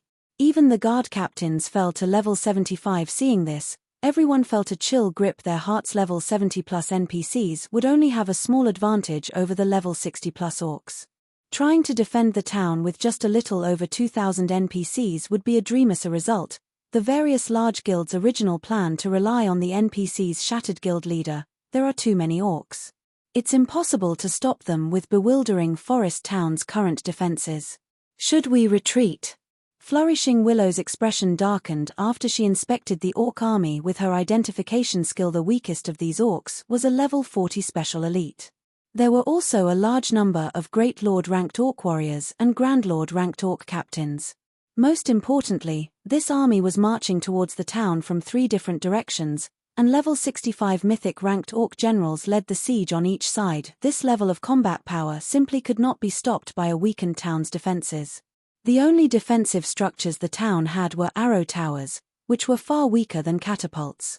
In such a situation, trying to stop several million orcs with 300,000+ elite players was a joke. Let's wait and see.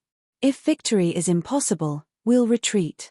Even Galaxy Past felt the building pressure. He had assumed that this battle would devolve into a struggle for boss kills, but just defending the town against the low-ranking orcs would be a miracle, much less trying to compete for the mythic bosses.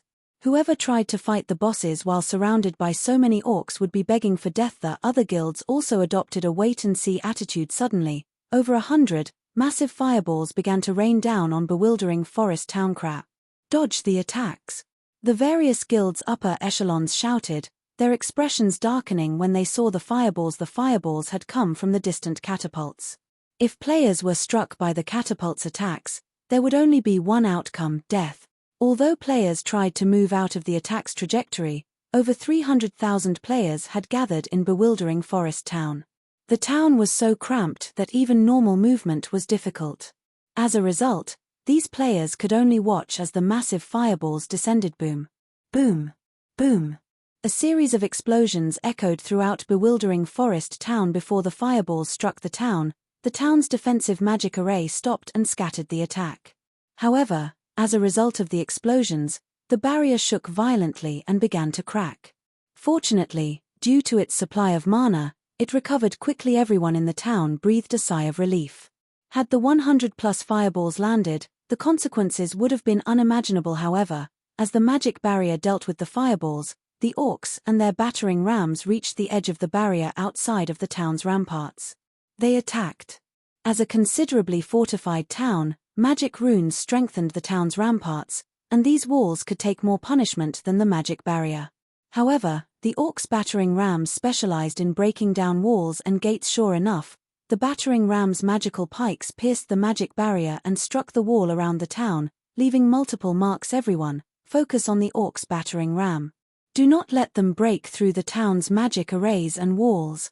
The various upper echelons shouted. Reacting immediately, players launched their attacks from atop the town's walls, raining down countless arrows and spells on the orcs below. However, As if some barrier protected the battering rams and reduced incoming damage, the attacks only dealt several hundred damage. Very few players dealt over -1,000 damage. This amount of damage barely affected the special elite ranked orcs, who had several 100,000 HP, much less the chieftain, lord, and great lord ranked orcs, whose HPs were in the millions. Even when the players launched large-scale destruction spells and AoEs, the effects weren't ideal. At most, these attacks removed some of the special elites. The chieftains and above were still alive and kicking even after the bombardment. As a result, the magic barrier's energy reserves steadily decreased. Although the orcs' attacks were within the range of the defensive magic array's endurance, the large number of orc attacks quickly depleted the magic barrier's energy reserves. Furthermore, the battering rams' relentless attacks had already begun to crack the town's walls. In contrast, the defending players had only eliminated a small fraction of the army despite their constant assault. The orc army still covered the plains around the town as far as the eye could see. The catapult's constant bombardment also illuminated the night sky above bewildering forest town. Young Master Lei, at this rate, it is only a matter of time before the orcs break through the town's defensive magic array and ramparts. Once the orcs enter the town's teleportation arrays will shut down. I suggest that we retreat, Singular Burial said, frowning as he watched the orcs below the ramparts. It is impossible for current players to complete this defensive quest. Just the orc warriors and captains before them were discouraging, let alone the mythic ranked orc generals who were slowing approaching. Aside from their numbers, the orcs had a buff that reduced all incoming damage. Even if several thousand players attacked a single great lord together, they would need a considerable amount of time to defeat it. All right, let's retreat. When Lei Jingyang noticed that the various large guilds had begun to flee, he shook his head helplessly. He might be a battle maniac, but he was no fool. He could tell that the main god system had never had any intention of letting players succeed in this defensive battle. Otherwise, the system wouldn't have weakened the level 100+ NPC soldiers. Continuing this fight would be futile. Guild leader, Heaven's Burial has begun to retreat. Flourishing Willow reported. It seems that this war is lost. Let's leave as well, Galaxy Past said. As Galaxy Past gave the command to retreat, however, something caught his attention. Achem. Surprisingly, even after the various large guilds had begun to flee, Zero Wings members continued their zealous assault against the attacking orcs and battering rams. The team's clearing speed was far superior to the other large guilds, as every member dealt over -1,000 damage. Some of Zero Wings players even dealt several thousand damage with each attack they re-staying. Galaxy Past watched Zero Wings members in confusion. Currently, less than 100,000 players remained in bewildering forest town. Moreover, more players fled with each passing second, yet Zero Wings members had chosen not to retreat and continued to attack even though the town's defensive magic array and walls could shatter at any minute. Zero Wing still acts so tough even now? Lei Jingyang, who currently stood below the town's walls, revealed a contemptuous sneer as he watched Shifeng, who remained on the ramparts. Just for the sake of keeping up appearances as the #1 guild, he's ordered his guild members to throw away their lives. It seems that Zero Wing isn't as impressive as they say. In his opinion, Zero Wing was merely trying to maintain its reputation as Star Moon Kingdom's #1 guild, being the last guild to leave the battle. Do they really think they can perform some miracle with just 1,000 players? Young Master Lei, let's leave. Singular Burial laughed as he moved towards the town's teleportation hall, following which, one guild after another left the town. In minutes, only Zero Wing remained. Guild leader, the other guilds have left, Aqua Rose reported as she inspected bewildering forest town situation. Only Zero Wing's members occupied the town. Good. Let's begin. Shifeng then turned to Cola beside him, and said, Cola, Turtle Dove, Yi Wumian, you three will be the lead MTS. We're targeting the Orc Warlord. Although he did not have any experience dealing with Orc sieges, he had watched several videos of such in the past. The fact that the Orcs had dispatched this massive of a force to deal with bewildering forest town didn't surprise him in the least. In fact, he had expected it. After all, this was a war between countries. It wouldn't be unexpected if the battle dragged on for several days. However, there was a method to end this war swiftly: slay the enemy commander. This method might be difficult for other guilds, as even approaching the enemy commander was nearly impossible, but it wouldn't be difficult for him, following which, Shifeng activated Spatial Gate, aiming for the Orc army's temporary base of operations at the army's rear. Chapter 1531, Kingdom Upheaval. Chapter 1531, Kingdom Upheaval. After the various large guilds and adventurer teams had retreated from Bewildering Forest Town, players heatedly discussed the Orc siege on Starmoon Kingdom's official forums. The uploaded recordings of the siege war shocked everyone in the kingdom, although the various large guilds frequently clashed, with some even waging large-scale wars against each other. There was simply no comparing those battles with the Orc army's assault. The difference between them was like the difference between heaven and earth. The recordings were enough to showcase the Orc army's intense bloodlust. With so many Orcs in that army, it seems Bewildering Forest Town is doomed. I wonder if the Orcs will continue on and attack another location. I doubt that. This should be some kind of system event. If the Orc army goes on to capture other towns in Starmoon Kingdom and weakens those NPCs, Starmoon Kingdom is doomed.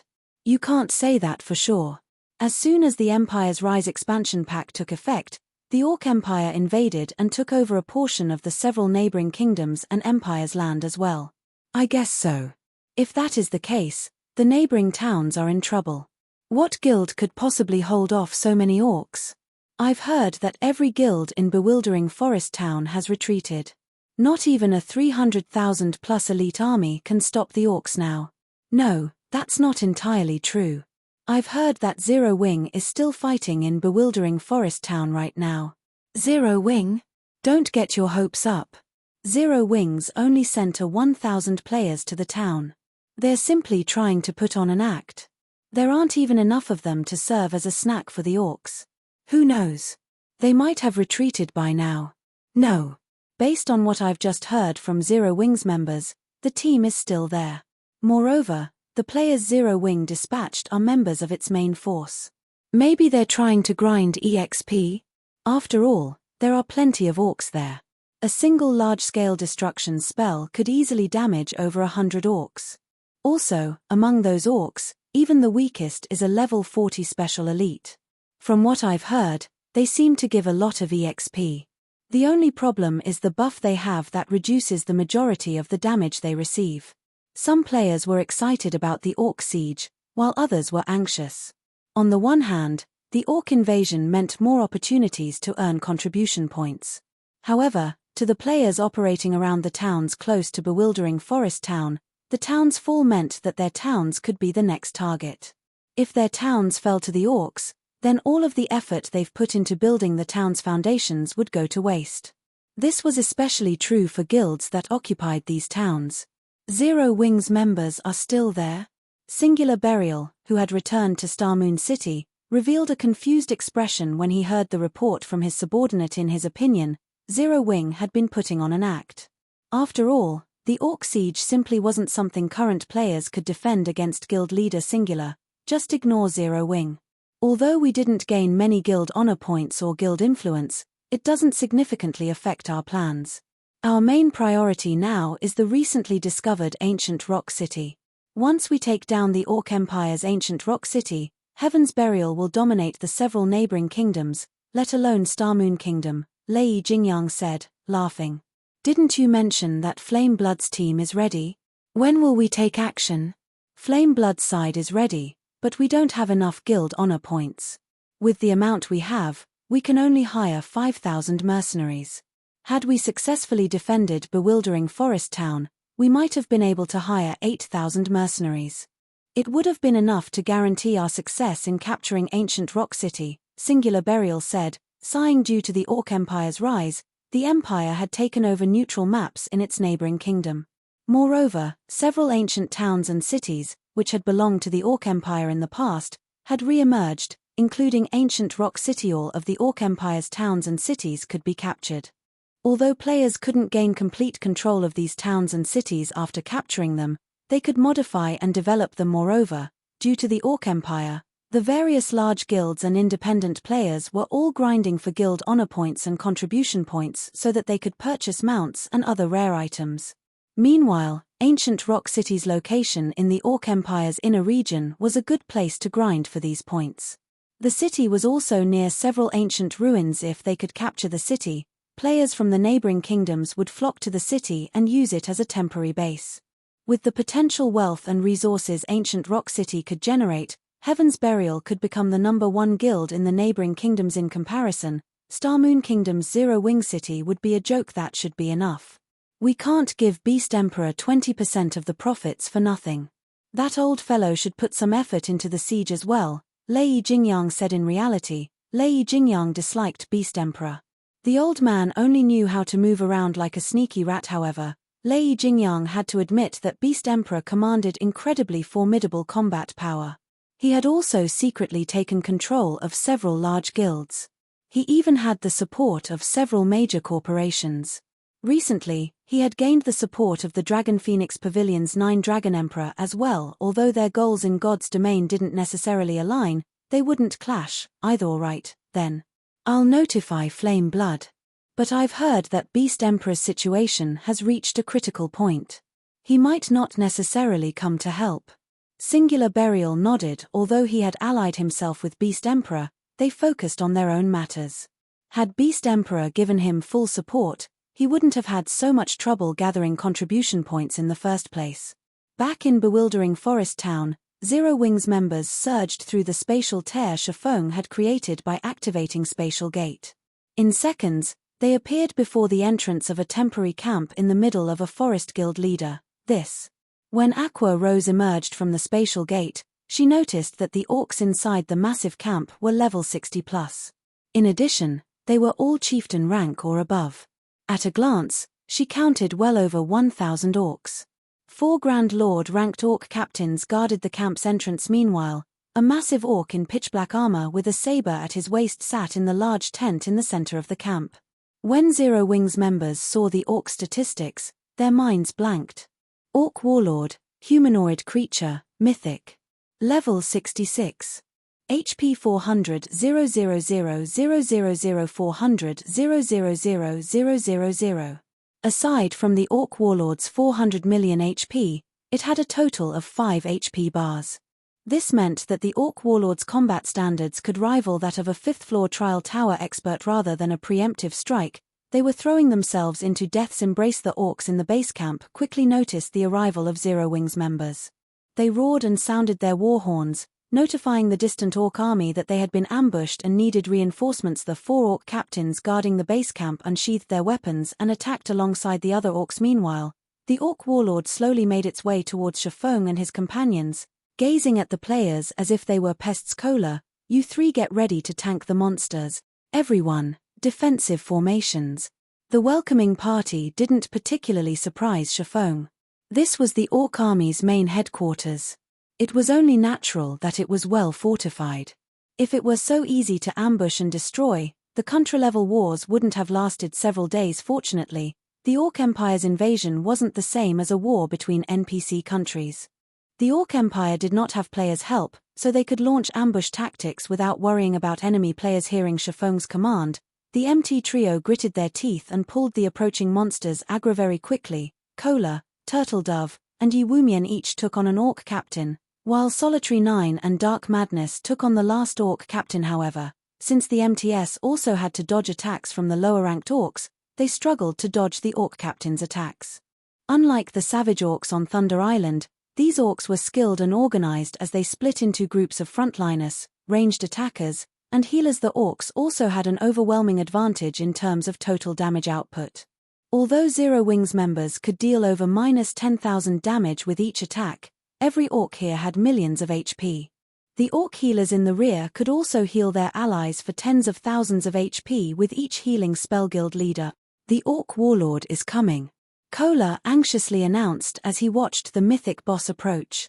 For a moment, he wondered if they had bit off more than they could chew. This time, hearing Cola's announcement, everyone on the team promptly turned to look at the Orc Warlord.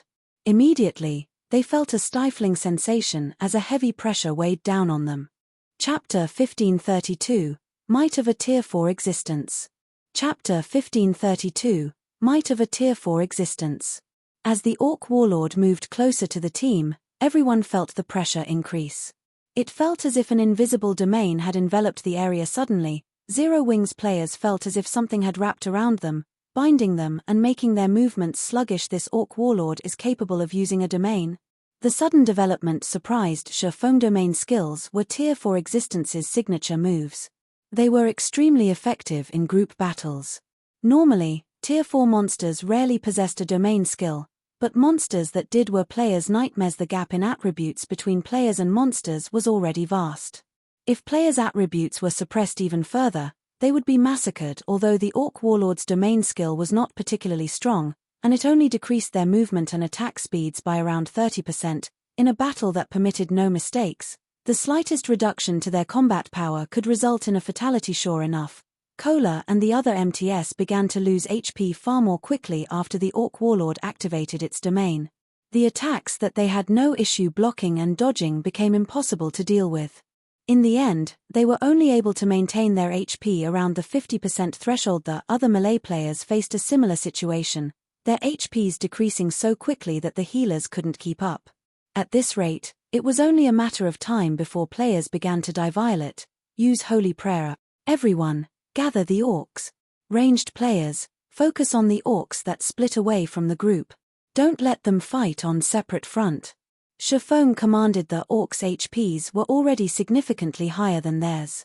With the monster's superior healing, the team would be overwhelmed if they tried to fight the orcs separately. Violet Cloud immediately released the Tier 2 spell, Holy Prayer, which she had prepared ahead of time. A brilliant radiance tore through the dusky sky and shone down on Zero Wings members. The spell instantly healed all allies within a 50-yard radius of Violet Cloud for over 3000 HP per second. At the same time, all allies within range received the Holy Protection buff, removing all debuffs and decreasing incoming damage by 20%. Meanwhile, Holy Prayer had a 1-minute duration and 20-minute cooldown. When this spell descended on the team, these players were immediately freed from the orc warlord's domain skill. Not only did it become easier to deal with the orcs' attacks, but their HPs also recovered at a visible rate. What a powerful healing spell! Aqua Rose exclaimed in surprise when she saw the team steadily gain the upper hand over the orcs. While a 20% damage reduction might not seem like much, the buff was strikingly effective for the melee players tanking on the front line. Moreover, as the pressure on the healers lifted, they could focus on healing the MTS. The other melee players lost their fear of insufficient healing as they herded the orcs into a single group. Guild leader, we've gathered most of them.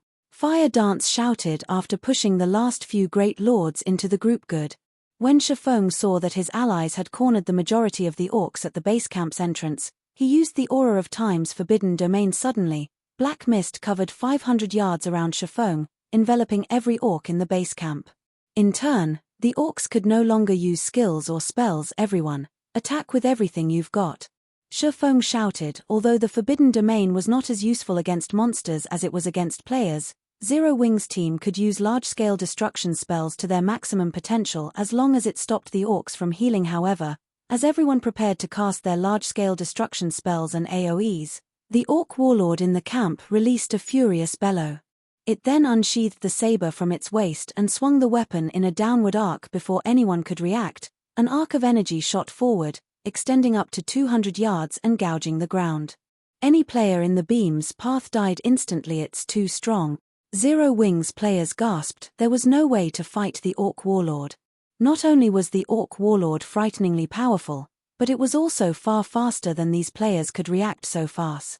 When Cola saw 2 of his fellow MTS and a large number of melee players die to the orc warlord's attack, he was shocked. If that attack had hit him, he had no doubt that he would have suffered a similar fate. He would have likely only survived if he had activated his life-saving skill and blocked the attack with his shield in time. However, the orc warlord's attack speed was too high. It took everything he had just to keep up with the mythic boss's saber. With his eyes after the orc warlord's ranged attack, it dashed towards the base camp's entrance, leaving behind an afterimage. Guild leader, the orc warlord is coming. Aqua Rose reported anxiously. She was still in the middle of casting a large-scale destruction spell and couldn't react to the mythic boss's charge. If the orc warlord ran amok in the middle of their team, it would do as much damage as releasing a tiger into a flock of sheep. Although Cola and the other MTS wanted to stop the orc warlord, they had plenty of trouble dealing with the orcs before them. If they allowed these orcs to get past their blockade, the consequences would be unimaginable. Sure enough, Forbidden Domain is barely effective against a mythic monster. Shifeng revealed a bitter smile as he watched the frenzied orc warlord, following which, Shifeng took a magic scroll from his bag. The moment he did so, the surrounding mana changed. As if the magic scroll were a black hole, it sucked in the area's mana. Sensing the change, the orc warlord, who had been charging into the group at the entrance, revealed a frightened expression as it turned and fled. You want to escape? Shifeng smiled when the orc warlord turned on its heel. I've been waiting for this moment for a long time now. Unlike the skills and spells players could learn or the skills that came with weapons and equipment, those stored in magic scrolls could be activated by unfurling the paper and reciting a few basic incantations. There was no need for lengthy activation times. Shortly after Shifeng unfurled the Tier 4 magic scroll, the ground started to tremble. Grey jets of air tore through the ground and rose up in the heart of the orc base camp. Any orc that came into contact with these jets instantly turned to stone. They could not dodge the rising attacks even if they tried. Although the orc warlord had a godlike reaction speed, one of the jets still grazed the mythic boss. Instantly, it was paralyzed as it gradually transformed into a stone statue.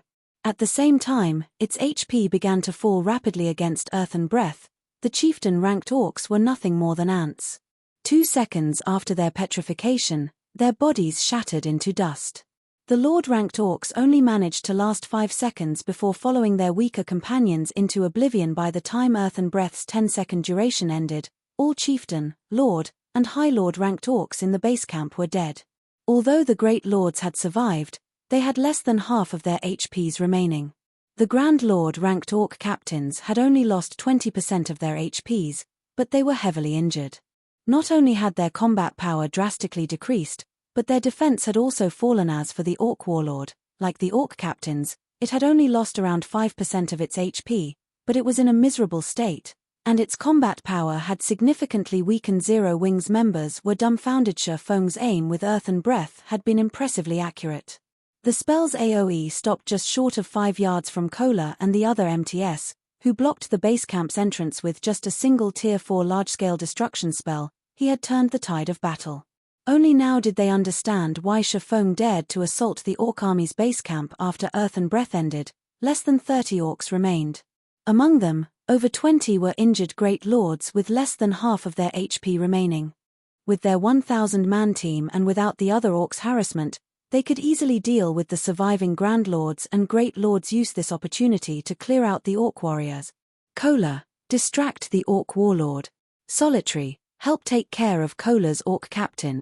Shifeng commanded as he spent 5,000 magic crystals to activate the Ring of Gospel's world projection. When world projection activated, it dispelled the orc warlord's domain skill and suppressed all enemies within a 3,000-yard radius, reducing their physiques by 30% and basic attributes by 20%. This was not Thunder Island. Due to the island's restrictions, he hadn't been able to use the variety of tools in his possession. Moreover, he was afraid of the orc warlord.